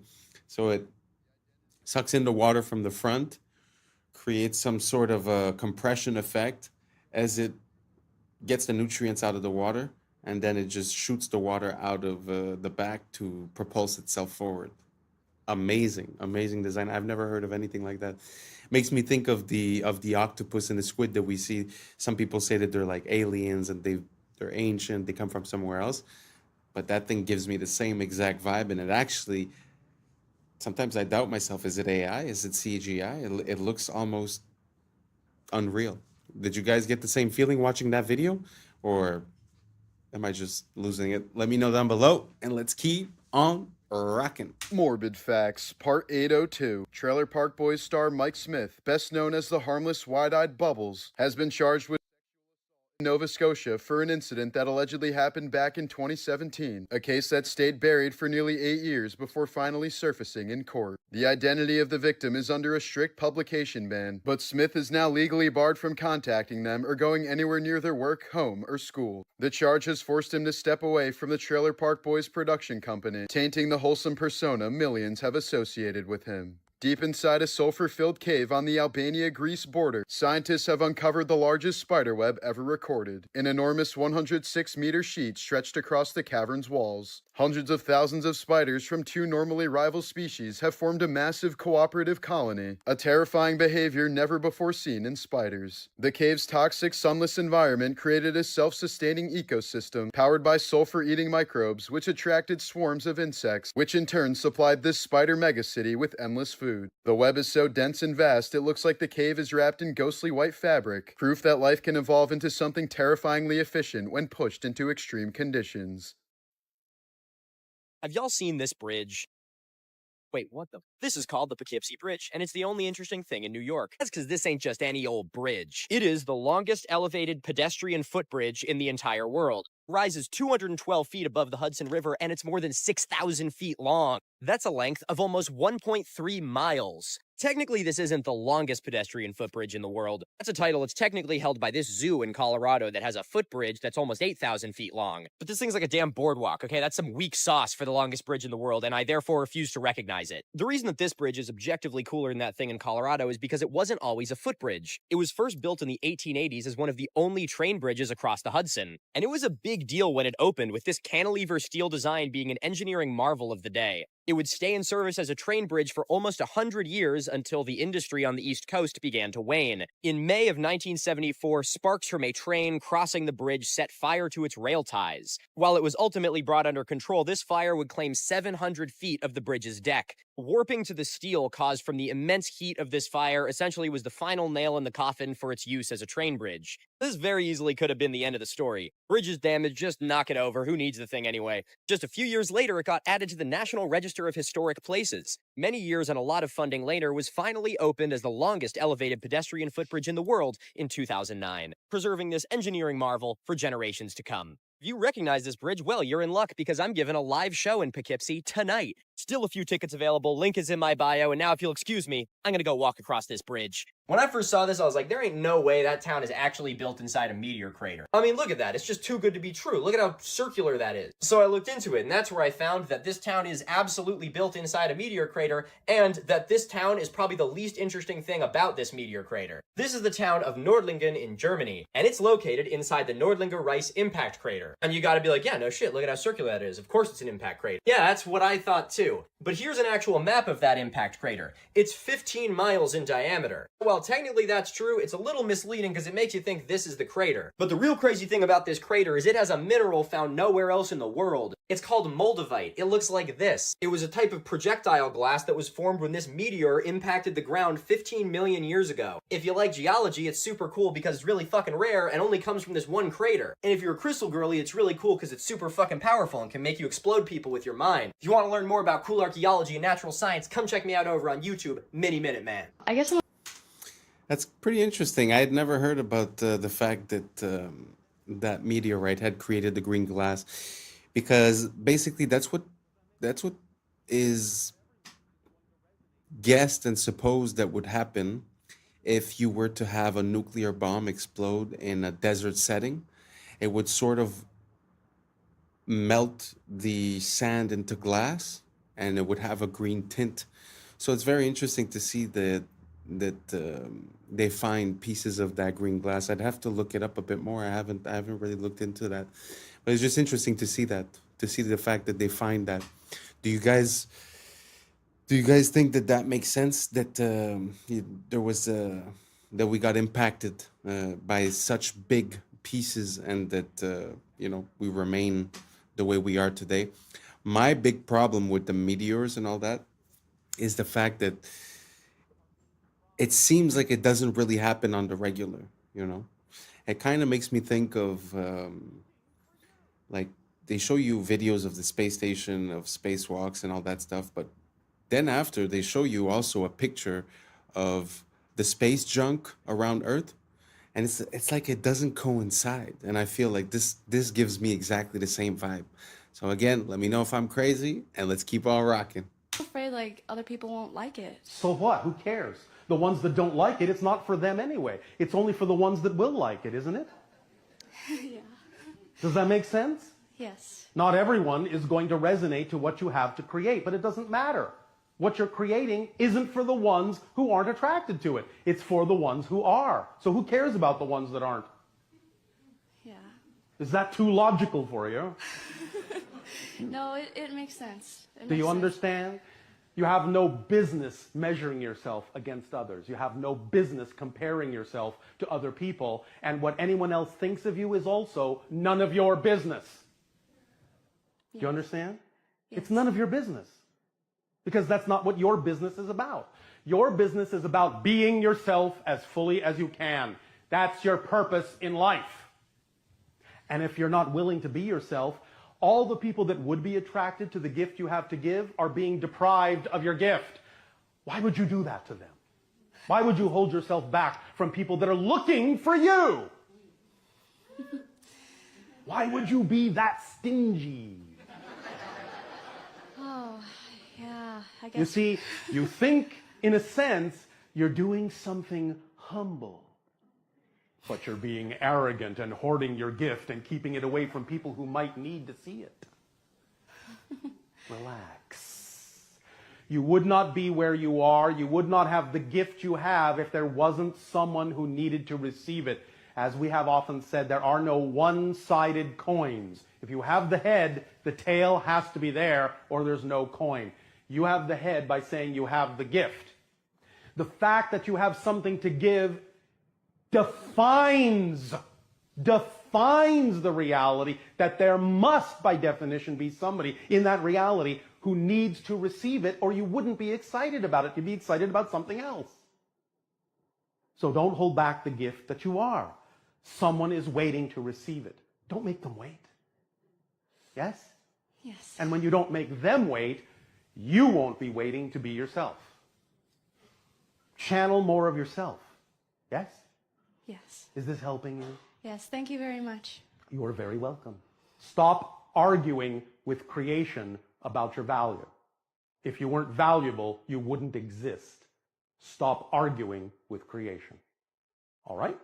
Yes, thank you. All right. Okay, here's the easy. This guy really has some gems. The problem that I have is the source that he says that it comes from is from channeling this alien or whatever. But really, when you break down what he's saying, kind of makes a lot of sense. And a lot of people I find get caught in the thinking and in the planning and in the trying to know what this sacrifice is going to give me before actually doing it. So you get all this plan done, then you realize, hey, I don't even like doing this. You know what I'm saying? I feel like there's a bit lacking of the just doing type of thing. And to come back to what he was saying regarding if you have a skill or if you have a thought or a passion, it's that automatically that means that there's someone that's ready to receive that. I find it funny. It makes me think of the idea of like magnetism. So if you, like he said, if you're the coin, and there's this part and this part is just implied. I really like that idea. It kind of makes sense a lot to me. And yeah, like I said, I don't like where it comes from, but did you guys agree with what he said? Did you guys find any flaws? If you found a flaw, let me know. Let me look into it. Let me try to figure it out. And let's keep on rocking. What does a horse look like? Yeah, 4 legs, fast, muscular. Okay, you got it in your head. What does his pupils look like? Yeah, his eyes. Are they round? Are they oval? Are they slits? Or are they rectangular? Think about it. They are rectangular. When did a horse's eyes become rectangular? Now, I remember a goat's eyes being rectangular. I remember some sort of devilish animal being rectangular, but I don't never remember a horse being rectangular. Now, I'm not an expert. I'm not like a rancher or a cowboy or anything, but I am a human being, and I do remember things, and I just don't remember horses' eyes look like that. Now, if there is some equestrian professional, please let us know. Do you remember? Because you work with horses all the time, but I don't remember horses' eyes looking like that ever. Let me know if I'm tripping. It's us. Why? I think he's tripping, but I think I'm tripping too. Do you guys remember horses' eyes being like that? I feel like I remember movies where there were horses, and I remember the close-ups, and they're like face to face, kind of giving a kiss. Never jumped out that they were that shape. I always felt like they were like big and brown. Maybe it's just me. Why is there Who absolutely knows? no trace of the outside? In fact, why are there no pieces of at all? Not one seat cushion, engine, vertical stabilizer, nothing. 100 tons of titanium, steel, and aluminum gone. The only pieces of debris on the front lawn of the Pentagon were light enough to have been carried by hand, and employees from the Pentagon were seen carrying away a large box shrouded in a blue tarp. What was in that box? Why weren't we allowed to see it? But don't take my word for it. Listen to CNN's Jamie McIntyre as he reports live from the... You know, it might have appeared that way, but from my close-up inspection, there's no evidence of a plane having crashed anywhere near. The only site is the actual side of the building that's crashed in. And as I said, the only pieces left that you can see are small enough that you could pick up in your hand. There are no large nothing like that anywhere around, which would indicate that the entire plane crashed into the side of the and The biggest thing on the news right now, also a recession indicator, the Starbucks Barista Cup. What? Oh, this is What the is new this? What is Labubu, this? fam. Oh, you don't know. Starbucks just came out with it's a bear with a Starbucks hat on it and the straw that goes out like this. Okay, right? okay. This is my theory. This is a whole social experiment that Starbucks did just to expose this whole recession, because all we can look forward to is this $30 luxury cup. Mans were elbowing people in line for it. Go ahead. Oh, all right, Karen.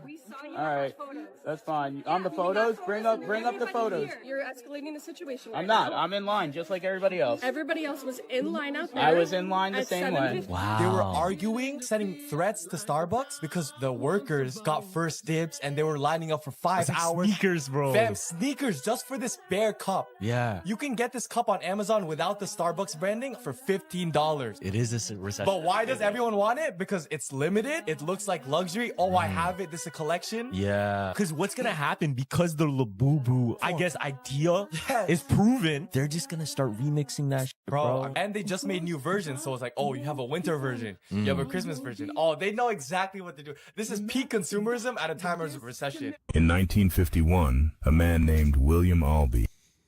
First of all, I cannot imagine being addicted to extremely overpriced coffee and have it be a part of my identity that I'm a Starbucks person. I've been to Starbucks. Don't find it that crazy. But anyways, that's not even the story. But the fact that people like go crazy and would line up this whole consumerism thing, it's kind of crazy to see that some people are just still in it, you know? Like I feel like a lot of us sort of disconnected a bit, but to see that, I don't know, it kind of makes me feel weird. What do you guys think about that? You guys think it makes sense to be waiting and to be super mad for this cup that comes from this place that sells you expensive coffee and what? I don't know. I just find it super weird. How come you identify with this corporate machine this much? I don't know. I have a hard time seeing it. So maybe you guys can enlighten me. Let me know down below, and let's keep on rocking. In 1951, a man named William Albee invented a type of tire that could easily move on any surface. Even if these tires are installed on a truck weighing several thousand kilograms and driven over a person, that person would remain unharmed. This is because, due to the low-pressure tires, the vehicle's entire weight is distributed over a large area, so the person underneath the tire remains unharmed. These low-pressure tires are so remarkable that only a force of 2 kilograms is exerted at each point.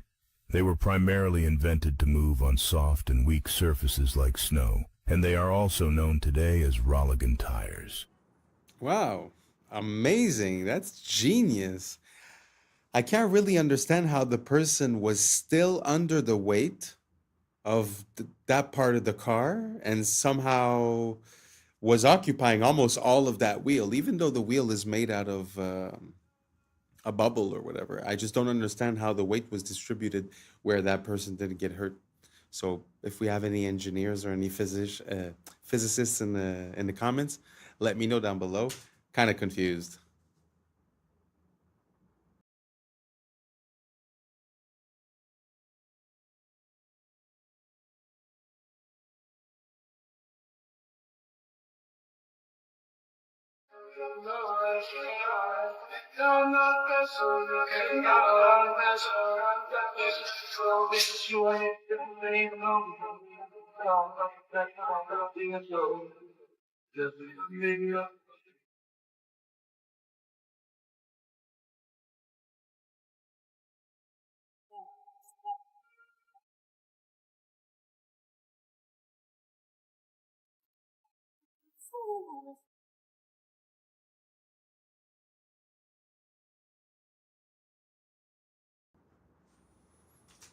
Wow. Again, that is complete genius. Wow. I never even thought about that.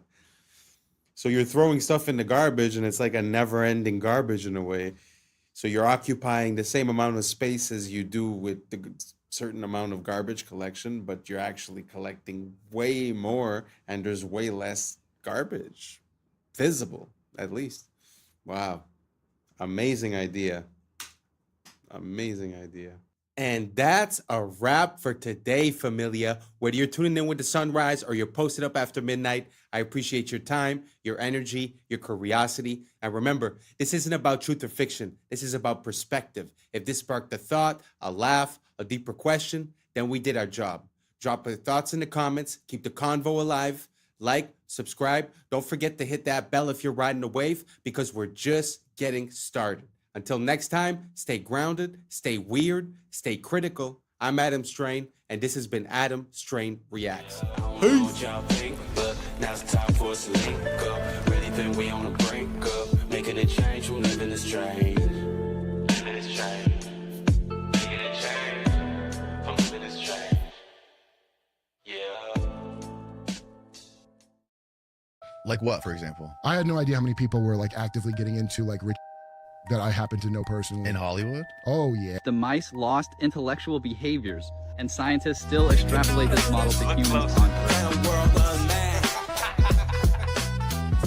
What's up, YouTube? Today, we'll be looking at disturbing TikToks that'll make you question reality. So without further ado, welcome to Adam Strain Reacts. Let's get her done. This is crazy. I read this morning that Orion took 42 minutes and 50 seconds to pass by the far side of the moon. And the total runtime of the Pink Floyd album, Dark Side of the Moon, is also 42 minutes and 50 seconds. Yeah. What is it the universe says about coincidences? They're never so lazy.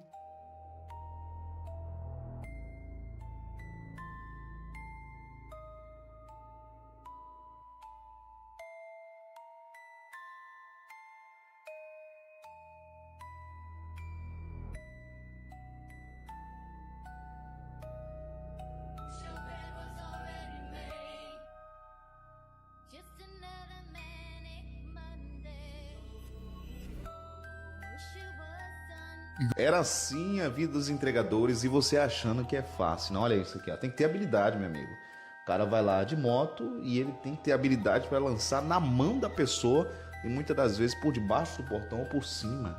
Olha isso aqui. Isso aqui é técnica. É, e isso aqui era uma profissão lá nos anos 70, 80.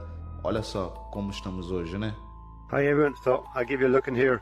So I've built a lot of things in my life, but I think this is the best thing I've built by a mile. So this is a bee therapy hut. So I'll give you a quick look in here and show you what's going on.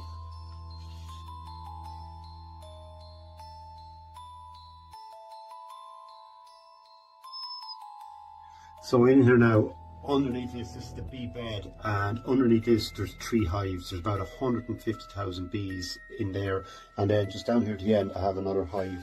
It's an observation hive. I'll just give you a quick look here.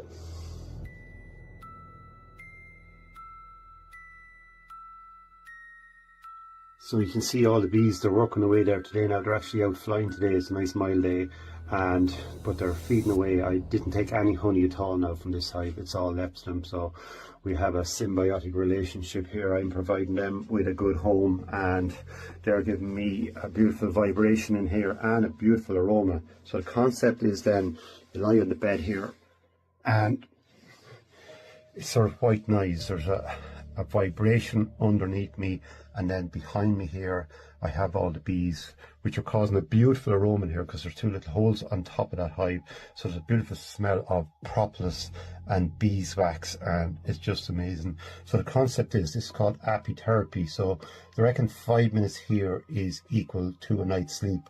Well, all I can tell you is from mine, like 5 minutes, 15 minutes, but it's just absolutely amazing. It's lovely to have somewhere like this in your life that you go to, that you're picking up really good energy.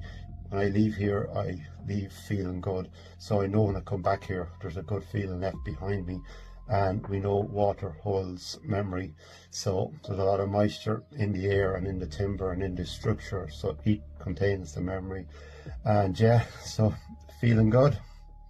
You go back and remember little things that were odd, and you can put it together and come up with some bad answers. And I do. Like what, for example? I had no idea how many people were like actively getting into like rich that I happen to know personally. In Hollywood? Oh, yeah. I'm not going to say who it is on here, but I'll tell you after. But when I heard this, I was like, what? Do you ever kiss your 38-year-old?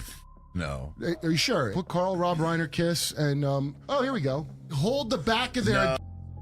No, they don't. That's weird, Go down, head holding. Oh, it happened again. Yeah, there's multiple. Look at that shit. My God, dude. Yeah, it's not one picture, dude. They do this all the time. I've been very fortunate in family. In my first marriage, I had 2 lovely daughters. Girls are such sweet-smelling, yeah, that's true, wonderful things. Mm-hmm. I can still remember when they would be so clean and their hair done, their starched dresses, and how when they would, the dresses would come up and what? He's talking about his daughters? They're just totally beautiful things, and I was happy. I was lucky with my girls in that they never had the problems that sometimes. Who is this guy? Not that my daughters didn't Gene have their Roddenberry? own What's his? Yeah, who is the he? creator of Star Trek? This is the creator of Star Trek? Yeah, the beloved creator of Star Trek. Oh my A God. guy Did you who- know this, Steve? I did not. Yeah. That's me. God. I'm not particularly genius in any way. This is anyone should notice if they feel like noticing it. Yo, I didn't know there was a till last year. Do you understand? Why the wouldn't I know that until just recently? Because it's effective. worse than North Korea as far as propaganda, 100%. So that building, it was a C. There was And that $2 trillion of that is missing, they can't account for. Julian was telling me that he thinks that when they built it. Of course it would have been. He's right about that. Not only that, Julian told me that he thinks. And he's always told me that. The day I met him, he was talking about telling me. Dude, he's worse. Ben is worse than that, but Julian's not. And Julian's not a guy that will jump over to where I'm at automatically. So that's a thing that he personally noticed. Yeah. That stuck with him. Those are the things to really follow when something sticks. Like just jokes I remember people had that were like, did you ever notice jokes? But they're up. Then you realize and now a lot of jokes are coming true. It's really upsetting. I don't know if you guys know about Gene Roddenberry, but basically Star Trek is, a lot of people say it was like a plan towards where technology was going. You see the first AIs, you see the first tablets, you see the first transparent screens, all kinds of stuff. But it's kind of weird when you start looking at what these people believe. Like we saw the interview of that guy. It's the same thing with like space travel and rocket engineering. There was Jack Parsons. It always seems like the forefront of technology is in some way, shape, or form associated with these weird beliefs or attitudes. I don't know if you guys get the drift that I'm saying. If you have other examples, please let me know. But let's keep on rocking.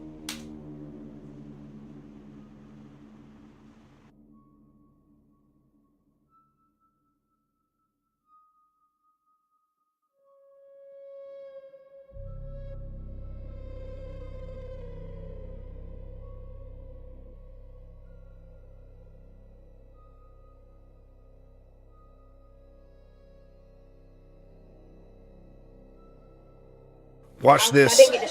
This is awesome. That's right, man. I'm gonna go ahead and get that for you. You guys asking for a lot today. Say excuse me. Say excuse me. Say excuse me. Excuse me? Say excuse me. Excuse me? Yes, sir. Can you talk to our manager? You need to speak to my manager. So that's what we not gonna do. We not gonna get no attitude with that. You understand that? Yes, sir. So we're gonna put our hands down and we're gonna ask nicely. If it's okay, may I speak to a manager? Please, it's okay. Can we speak to your manager? Yeah, I'll go get my manager for you. Say thank you. Thank you. What's his problem? He might be having a bad day today. Who knows? Sometimes they don't. Sometimes they Yeah, sometimes people. Hey, look at me. Sometimes people have bad days. But we don't catch no attitude. We don't get an attitude back. Nor do we, start snapping at people. We don't curse. We don't do any of that stuff. You understand that?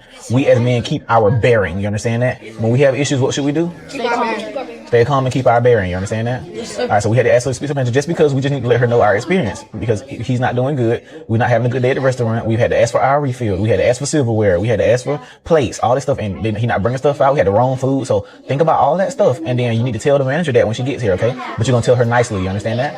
Nice to meet you. How can I help you? We having a complaint about the waiter. We went ask for more plates and refills. He smelled the plates and he said it was way too much. So y'all were being too much and that he threw the plates down? Yeah, I have any complaints on this side? And also, when we had got our food, he had forgot to give us silverware. And then when he did give us our silverware, he forgot to give him a spoon. So, and he forgot my order and he placed just rice on my plate. Okay. Did we get your food corrected already? Yes, ma'am. We did? Okay.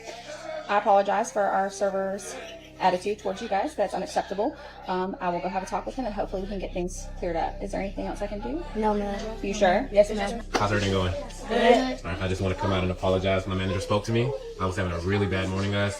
Hit something on my car, and I took it out on y'all. That was all me. I apologize. Thank you guys for bringing it up. It won't happen again. How's your meal? Is everything else going okay? Yes, sir. Awesome, man. Well, if y'all need anything, just give me a little holler, all right? All right. So this is what we want to do here before we ask for the check. What did he say was going on his day? He had something going on with his car. He had something going on with his car, right? Yes, so what's something we can do? Ask him, is it okay to pray for him? Is it okay to pray for you? Of course, man. I would actually very much appreciate that. All right, cool. So you want to say a prayer for him? Father God, thank you for our day. Thank you for our server. And thank you for having him to get things fixed with his car. And again, we thank you for him. In Jesus' name we pray. Amen. Amen. All right. All right. I appreciate that, man. That made me feel so much better, dude. All right, now what we need? Can we get a check? That is a man raising up children the way they should go. I think To be honest, kind of gets me emotional. I know it's probably staged or whatever, but it's more about what it represents. And I feel like a lot of the kids, you know, they have access to information, but they don't necessarily have access to a good teacher. And to see that in action, and to see how sometimes, you know, kids might act a certain way just by reflex, and just having someone there to guide the situation is beautiful. It's a beautiful thing. And men, more than anyone else, need to be, like he said, calm and in bearing, you know, of their emotions and of their attitudes. So I find it such a beautiful thing, and I think it's a bit lacking these days. I don't know, maybe it's just an impression I have. Let me know what you guys think down below. Do you think this guy went too far, or do you guys think that it makes sense to teach your kids something like this? Let me know down below, and let's keep on rocking. I just found a connection between the Georgia Guidestones, resets, and an experiment done in the 70s on rats. So my bad, it was on mice, not rats. So this was a man-made mouse utopia called Universe 25. It started with 4 males and 4 females. The colony peaked at 2,200, and from their decline to extinction. Once a tipping point was reached, the mice lost intellectual behaviors, and scientists still extrapolate this model to humans on Earth. So the Universe 25 experiment was one of the most terrifying experiments in the history of science. Through the behavior of a colony of mice is an attempt by scientists to explain human societies. The idea of Universe 25 came from the American scientist John Calhoun, who created an ideal world in which hundreds of mice would live and reproduce.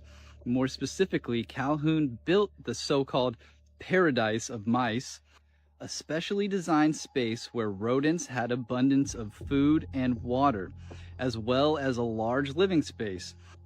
In the beginning, he placed 4 pairs of mice that in short time began to reproduce, resulting in their population growth rapidly.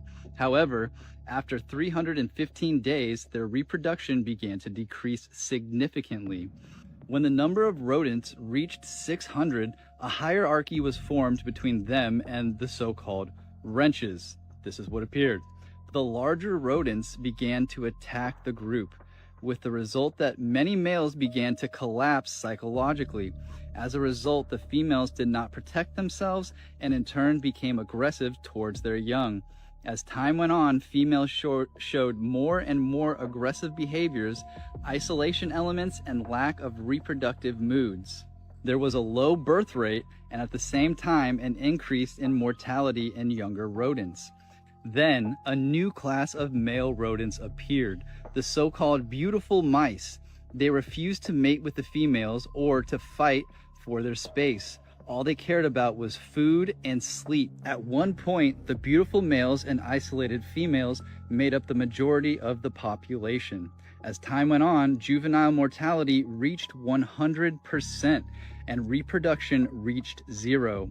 Among the endangered mice, homosexuality was observed and at the same time cannibalism increased. Despite the fact that there was plenty of food, John Calhoun repeated this experiment 25 more times, and each time the result was the same. Could this be the message on the Georgia Guidestones? Maybe it's not that they just want to have this ruling class. Maybe they know once the population gets to a certain amount that this same thing that happened in this mouse experiment will happen with humans. This would also explain the Cabbage Patch Babies and why they had to repopulate the earth, because we had too many people and they stopped reproducing. Dude, this is crazy. So what if these resets don't actually happen because of a catastrophe? They just happen because of overpopulation, just like what happened with these mice. And then the mud floods would just be to like seal the deal, to rewrite history so that nobody had any questions about what happened in the past. Dude, that's a crazy ass perspective. Let me know in the comments what you guys think. That's crazy. Peace and love, y'all. Yeah. It's some interesting questions because, I mean, that experiment is very worrisome, and it feels like we're at some point in that process. But at the same time, what he was saying towards the end is interesting as well, because when you calculate the natural progression of a population, in a few thousand years, I think the numbers become exponential. So even today, in regards to how many people there was in the 1900s, or let's say the 1800s, I think we're not going up in a stable fashion. It's as if there's always these events, or they call it resets, but I mean, it kind of makes sense because we're not at the progression that we should be with the amount of humans we have, like, let's say today, and how much that would create in 20 years, let's say. We're never close to that number when we reach 20, 50, 100 years later. So what do you guys think? Do you guys think that it's possible that there's these resets? Is it possible that there are natural catastrophes? Is it something else? Let me know what you guys think down below. Or maybe it's just evolution and natural selection, and that's just the way it is. So let me know down below. Let's keep on rocking. The last reel I posted has people just losing their minds because, you know, men especially, we can't be wrong. Our ego is just way too big. Whatever we believe, we just can't, we're not gonna, it's too much of an ego hit. So anyways, listen to this woman who's very familiar with government contracting and the procurement process explain a little bit more in depth on the reel I just posted. Hold on. I was sent this by a few people. Likely made it Accurate Energetic Systems in Tennessee. 425K in May of 2025. You can bet Steve Feinberg was involved in the planning of his public. Well, I pulled all of Accurate from usaspending.gov and I found this one. This one, the address is in Tennessee. It is for miniature anti-personnel SPM. That's what caught my attention. We're going to come back to that. The amount is $440,494. The procurement period, May of 2025 to August of 2025. So I went and looked up all other procurements because as somebody who is, that was a really odd amount of time. None of Accurate procurements were less than a year, except for this one, because that's not how they procure things. I went and did more digging. The contract was signed on April 22nd, 2025. A lot of weird things about this procurement. It was a simplified acquisition process, meaning did it quickly, and it was one bidder. They did not put it under any of the IDVs, which are the vehicles that they have for all the other hundreds of tens of millions of dollars that AES had with them. It gets worse. These devices are made for, and the XS anti-personnel they're put on people. If you want to get darker, Steve Feinberg, our deputy SecDev, well, his old company, Cerebus, owns the company, I forget the name of it, that trains the special on these. He's the one who put protecting the blue and white country in his priorities as the same as protecting America. So you have a procurement that was signed April 22nd and started May 1st, ended August, for tiny devices. Forgot to mention that the plant that the address is at did a month after, and everyone in that. So, I don't know, Cersei, what do you think? Huh? What do you think? Yeah, I totally agree. Day 6 of Artemis 2, and the logic just broke. These images are the exact same. One's day and one's night, but if you look at the top, these images are the exact same. And look at the live feed. Watch his eye. Ready for it? Watch, watch, watch, watch, watch. And the shrimp soak back up the water.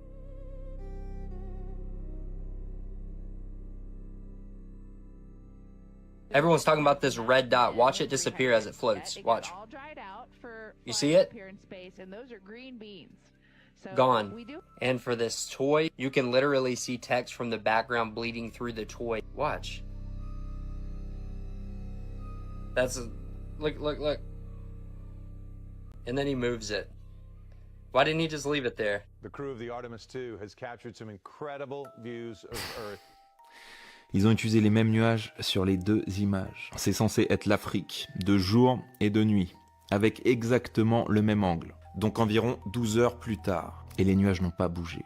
Parce que ce sont pas des photos, ce sont des images de synthèse, comme toutes les images du globe. Alors soit la NBC s'est trompée dans la sélection du graphiste, soit c'est intentionnel pour nous tester, comme c'est marqué sur ce reel de la NASA. Et pourquoi on nous montre la Terre au compte-gouttes? Pourquoi ne pas tout filmer? Pensez-y 2 secondes. Un parachutiste revient avec des centaines de photos. GoPro accroché au casque, caméra 360 à la main, vidéo 8K, 120 images par seconde. Mais quand il s'agit d'Artemis, on retourne dans les années 70, avec des images floues, saccadées, 4 images par seconde, comme si la NASA n'avait pas le budget pour un GoPro à $400. Ils ont perdu la technologie et l'ont jamais retrouvée. Et quand ils font un live, c'est prise fixe, sans hublot. Dès qu'ils pensent que ça ne tourne plus, on les voit attendre les instructions d'une personne en coulisses. Et oui, n'oubliez pas qu'ils sont en studio. Pour éviter de vous montrer la vue, ils vont détourner votre attention en vous parlant de problèmes de toilette. Ou alors jouer avec leur mascotte, qu'ils appellent ZGI, peut-être un indice pour CGI. Donc à ce point-là, si vous croyez encore à ce spectacle, il est grand temps de faire un travail de déprogrammation. I think you already seen, so we don't have to explain it anymore. Pitfall trap, you fall into the pit, spikes underneath the pit, and then... Okay. First trap, second trap, you got a seesaw trap. You know how a seesaw work, right? Swing on this side, the other side goes up, so you falls down.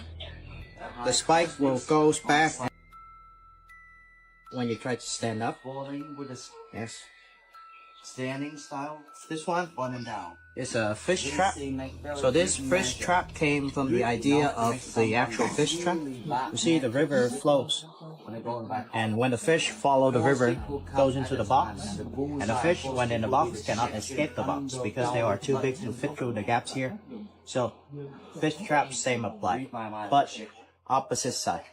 So, you swim in the river. You swim in a flooded area.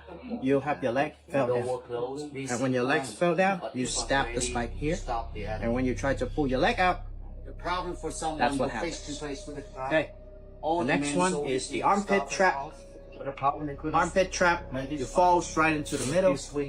If your hands, like momentum, like this will go straight into your armpits. Not a good idea. This one here is go for your chest. Oh, relax. Go for your back. If you fall this way, chest and back. But if you fall this way, both sides. Very painful.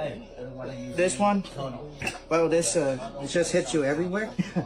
It just go for all of your body because this one spin. So bottom, top to the bottom, you get. This one's over here. One's a little bit tricky. So, when you fall into the trap, you shoot the spikes out. It goes straight into. This trap is called sticking trap because of that reason. Because it's stick. This one is a door trap. See, usually they activate the door like this. So when you knock the door, no one answers, so you kick it open or you open the door. You open the door, this whole thing flies out. Yeah. And when you have good reflex, try to catch it. See the problem? Bottom still swing forward.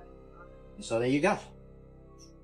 Not just that, these traps also have a very special design to it. If you look at the spikes, you can see that it's fish hooks, which means that when it goes in, it doesn't go out easy. So when you pull, so here is the part of the. You see, when a wounded soldier goes back home, they tell stories. And when the people hear the story, no one supports the war. So what happens if you don't have people supporting the war and go to war anymore? Well, they're them to go. You see, the problem about is 19-year-old kids to go here, away from their family, friends, loved ones, with this. And the enemy that they are shooting at is not even better. They are kids who has the only thing to do is defending their country. You could. Wow. I had no idea about all those traps, but can you imagine you are the superpower of the world at that moment? For whatever reason or the other, you're like, okay, Vietnam, you're gonna get it. And somehow, through making holes, I mean, you have tanks, fighter jets, and through making a few holes with a few spikes, you somehow end up winning. I cannot imagine the rage of the Americans in that situation. Interesting story. If you guys have any more like that, pass them along. Let's keep on rocking. Drink like literally 50 bottles of water in plastic bottles, and you'll have less microplastics than 1 cup of coffee. The cup thing creeps me out. Like, I didn't realize the cup thing until like about a year ago. The microplastic load that you get from putting hot coffee into that paper, aka plastic cup, because if the paper is coated in plastic. Yeah, the only reason the paper as is of even, recently, I'm aware. Yes, but the microplastic load that you drink from that is astronomical. You could drink like literally 50 bottles of water in plastic bottles, and you'll have less microplastics than 1 cup of coffee. Well, I didn't realize it was that bad. It's bad. And that's a wrap for today, familia. Whether you're tuning in with the sunrise or you're posted up after midnight, I appreciate your time, your energy, your curiosity. And don't forget, this isn't about truth or fiction. This is about perspective. If this sparked a thought, a laugh, a deeper question, then we did our job. So drop your thoughts in the comments, keep the convo alive, like, subscribe, and don't forget to hit that bell if you're riding a wave, because we're just getting started. Until next time, stay grounded, stay weird, stay critical. I'm Adam Strain, and this has been Adam Strain Reacts. Peace! I don't know what y'all think, but now's the time for us to link up. Really think we on the brink up, making a change from living this strange. Living this strange.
When did elephants have breasts? I'd never seen this before. For 100 years, whereas these melted ruins are thousands of years old.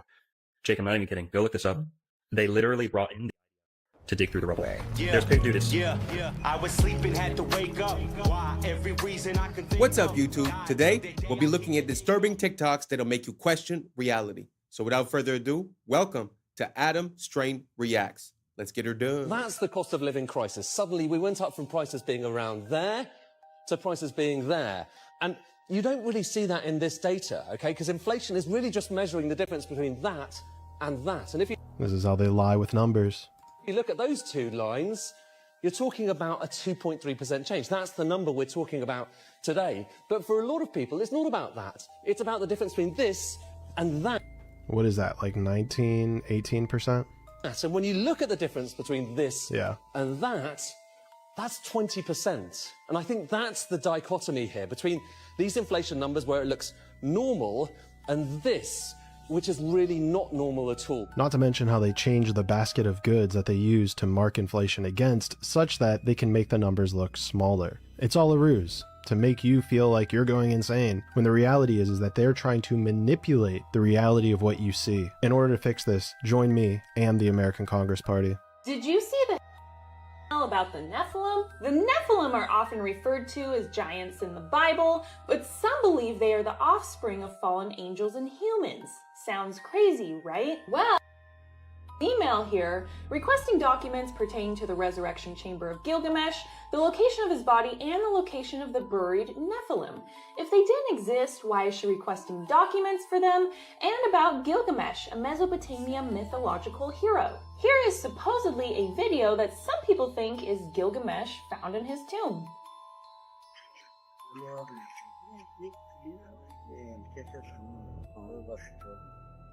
Now, who is to say whether this video is real or not, but with how weird reality actually is, I'm not going to immediately doubt it. We live in a very scripted and twisted reality, and truth is hidden if you're not in the club.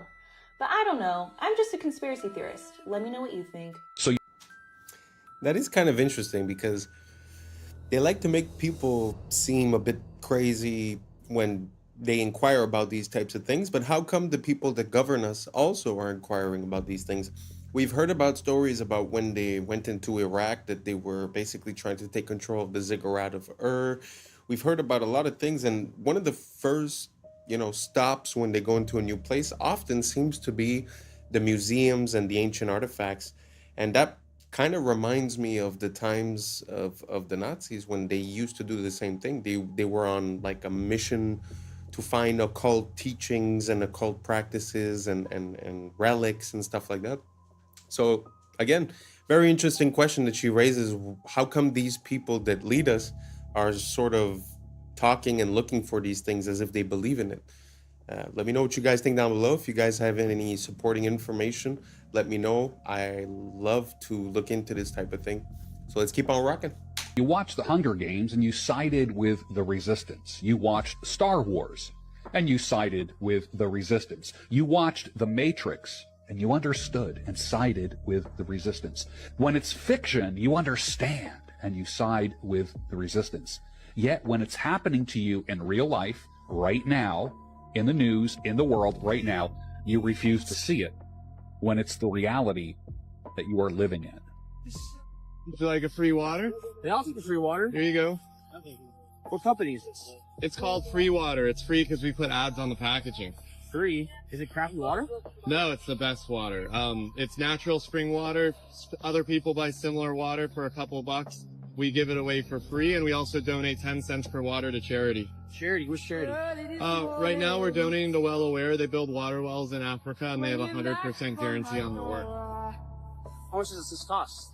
To advertise? To advertise. Or drink it? Both. Well, drink it, it's free. You don't owe us any money. To advertise, about $1 a water total for all of it on those boxes. Okay. How do I contact you for advertising? The website is freewater.io. Go to the advertiser page. Do you have a card? The water's a card. Oh, all right. Yeah, Well, scan that QR code. Sweet, I'll take it. Have a great.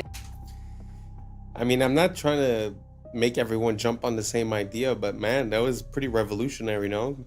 Water is the one thing that everyone needs. You're giving it out for free. and it's the advertising, and it's also, you know, the business card. So I don't know, I found that super interesting. If you guys have any ideas like that, let me know, because I feel like that is the future of marketing. People are just so tired of being blasted left and right with all these ads that no one really cares about, that something like this, I think, could go a long way. I just found it was an interesting idea. I wanted to share it with you guys. Let's keep on rocking. This video is going viral on Twitter right now, but not for the reason you might think. This is a professional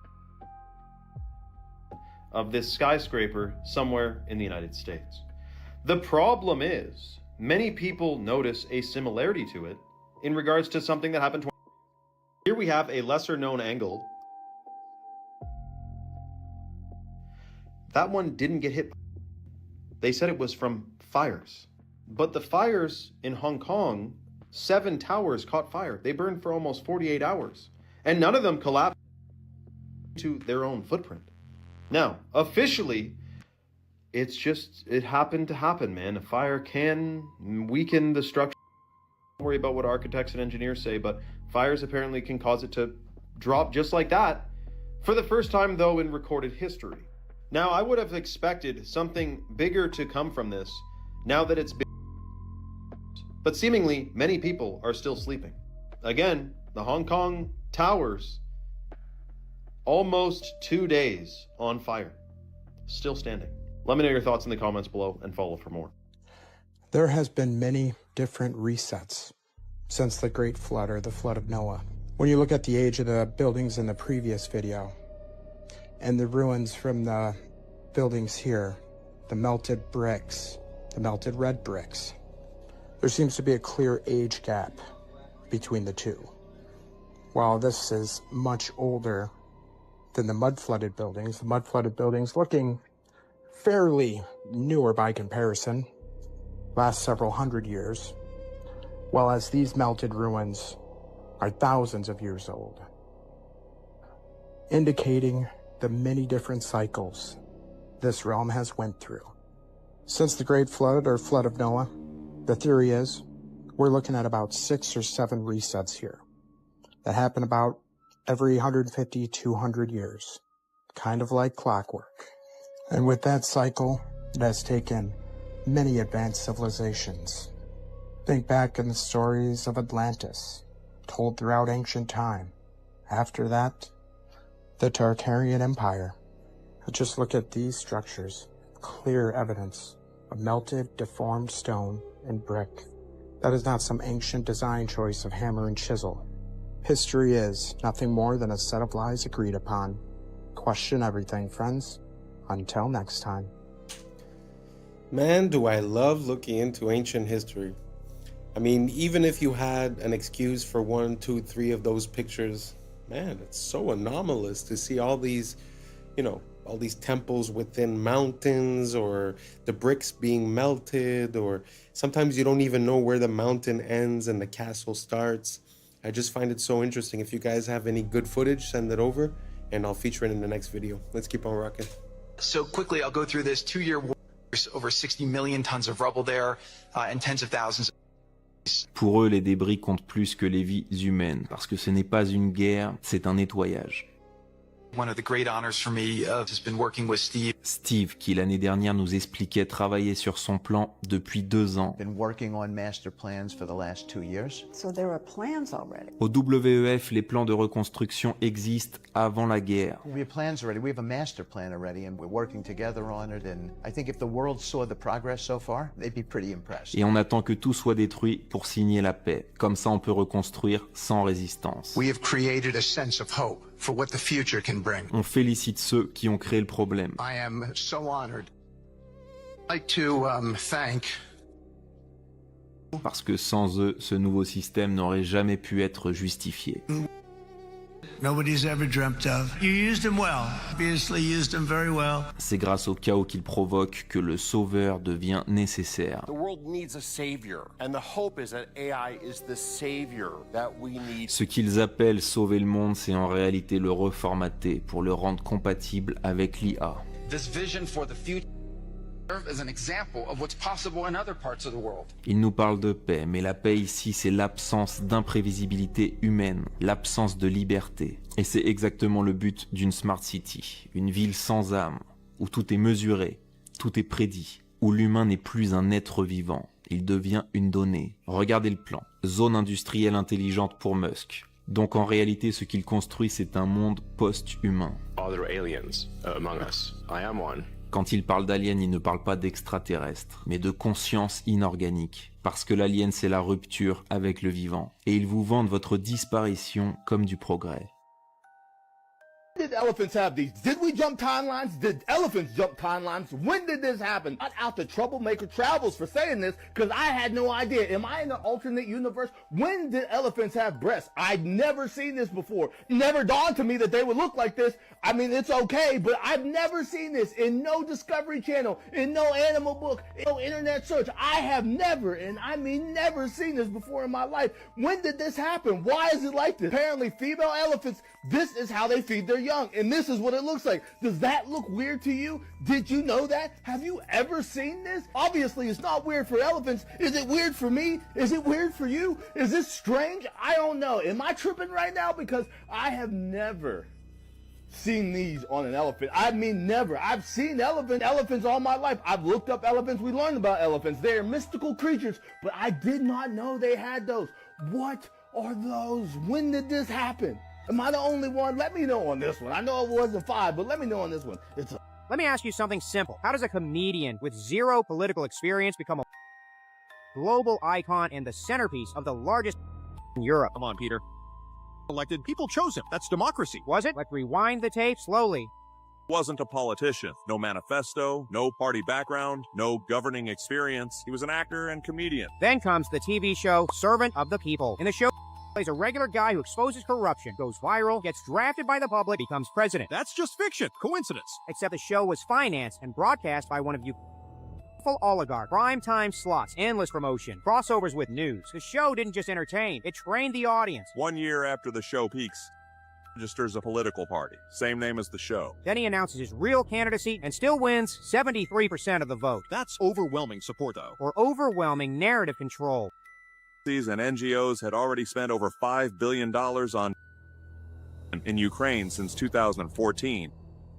Advisors embedded, NGO pipelines, media consulting. So what do you get? A leader with no independent base, no political past, no faction loyalty, perfectly dependent. But the invaded, what choice did he have? Isn't not so fast, Brian. By 2014, Western Baku in the capital. 8 years of shelling in the eastern region, over 14,000 before 2022. The peace agreements were signed to end the fighting, but were never fully implemented. So, or did the Ukraine was already ranked as one of the most corrupt countries in Europe before didn't fix that. It centralized it. Now look at the cost. Roughly 1/3 of the population displaced, millions gone. Most won't return, making it a demographic collapse. Is this your idol who let it all happen? And after the dust settles, debt, foreign ownership claims, resource concessions. So you're saying a managed territory, a dependency, a proxy battlefield paid for by lives, loans, and future resources. So ask yourself, did a comedian accidentally stumble into history, or was a character tested on TV, scaled through media, and deployed at the right moment? That's unsettling. That's the point. If a man can play a TV and then become one in real life, maybe the most dangerous thing isn't propaganda. It's the story some were trained to believe. That surprised me. I knew that he had done some acting or this or that, but the fact that he was playing a politician exposing corruption on a show a year before he got elected, man, that's crazy. That's straight idiocracy stuff. And it brings me to a point that I've been realizing is that, you know, back in the days, politics was like respectable, commendable, gentleman. And now it's like insults and it's like who got you more. So I feel like we're going halfway between what politics used to be and wrestling in a way, you know? So from now on, I feel like since we've had, you know, Trump, which was on TV and an actor, and Zelensky, I almost feel like it's going to be hard to go back to normal politics after. So we're sort of going to be caught into a democratic popularity contest type of thing where, you know, if you're a singer or you're an actor, well, you have more support because people know you. I don't know. I just don't think that's a good idea. Let me know what you guys think down below. Do you think that makes sense? Did you guys know that this guy was, playing the position that he then assumed a year later? I mean, to me, it was a complete surprise. So anyways, let me know what you guys think down below, and let's keep on rocking. Gosh, I don't know all the theories. I'll share a theory and people you didn't know that. I'm new to a lot of this stuff, okay? But let's talk about, so this guy, computer programmer, businessman, very, very successful until he came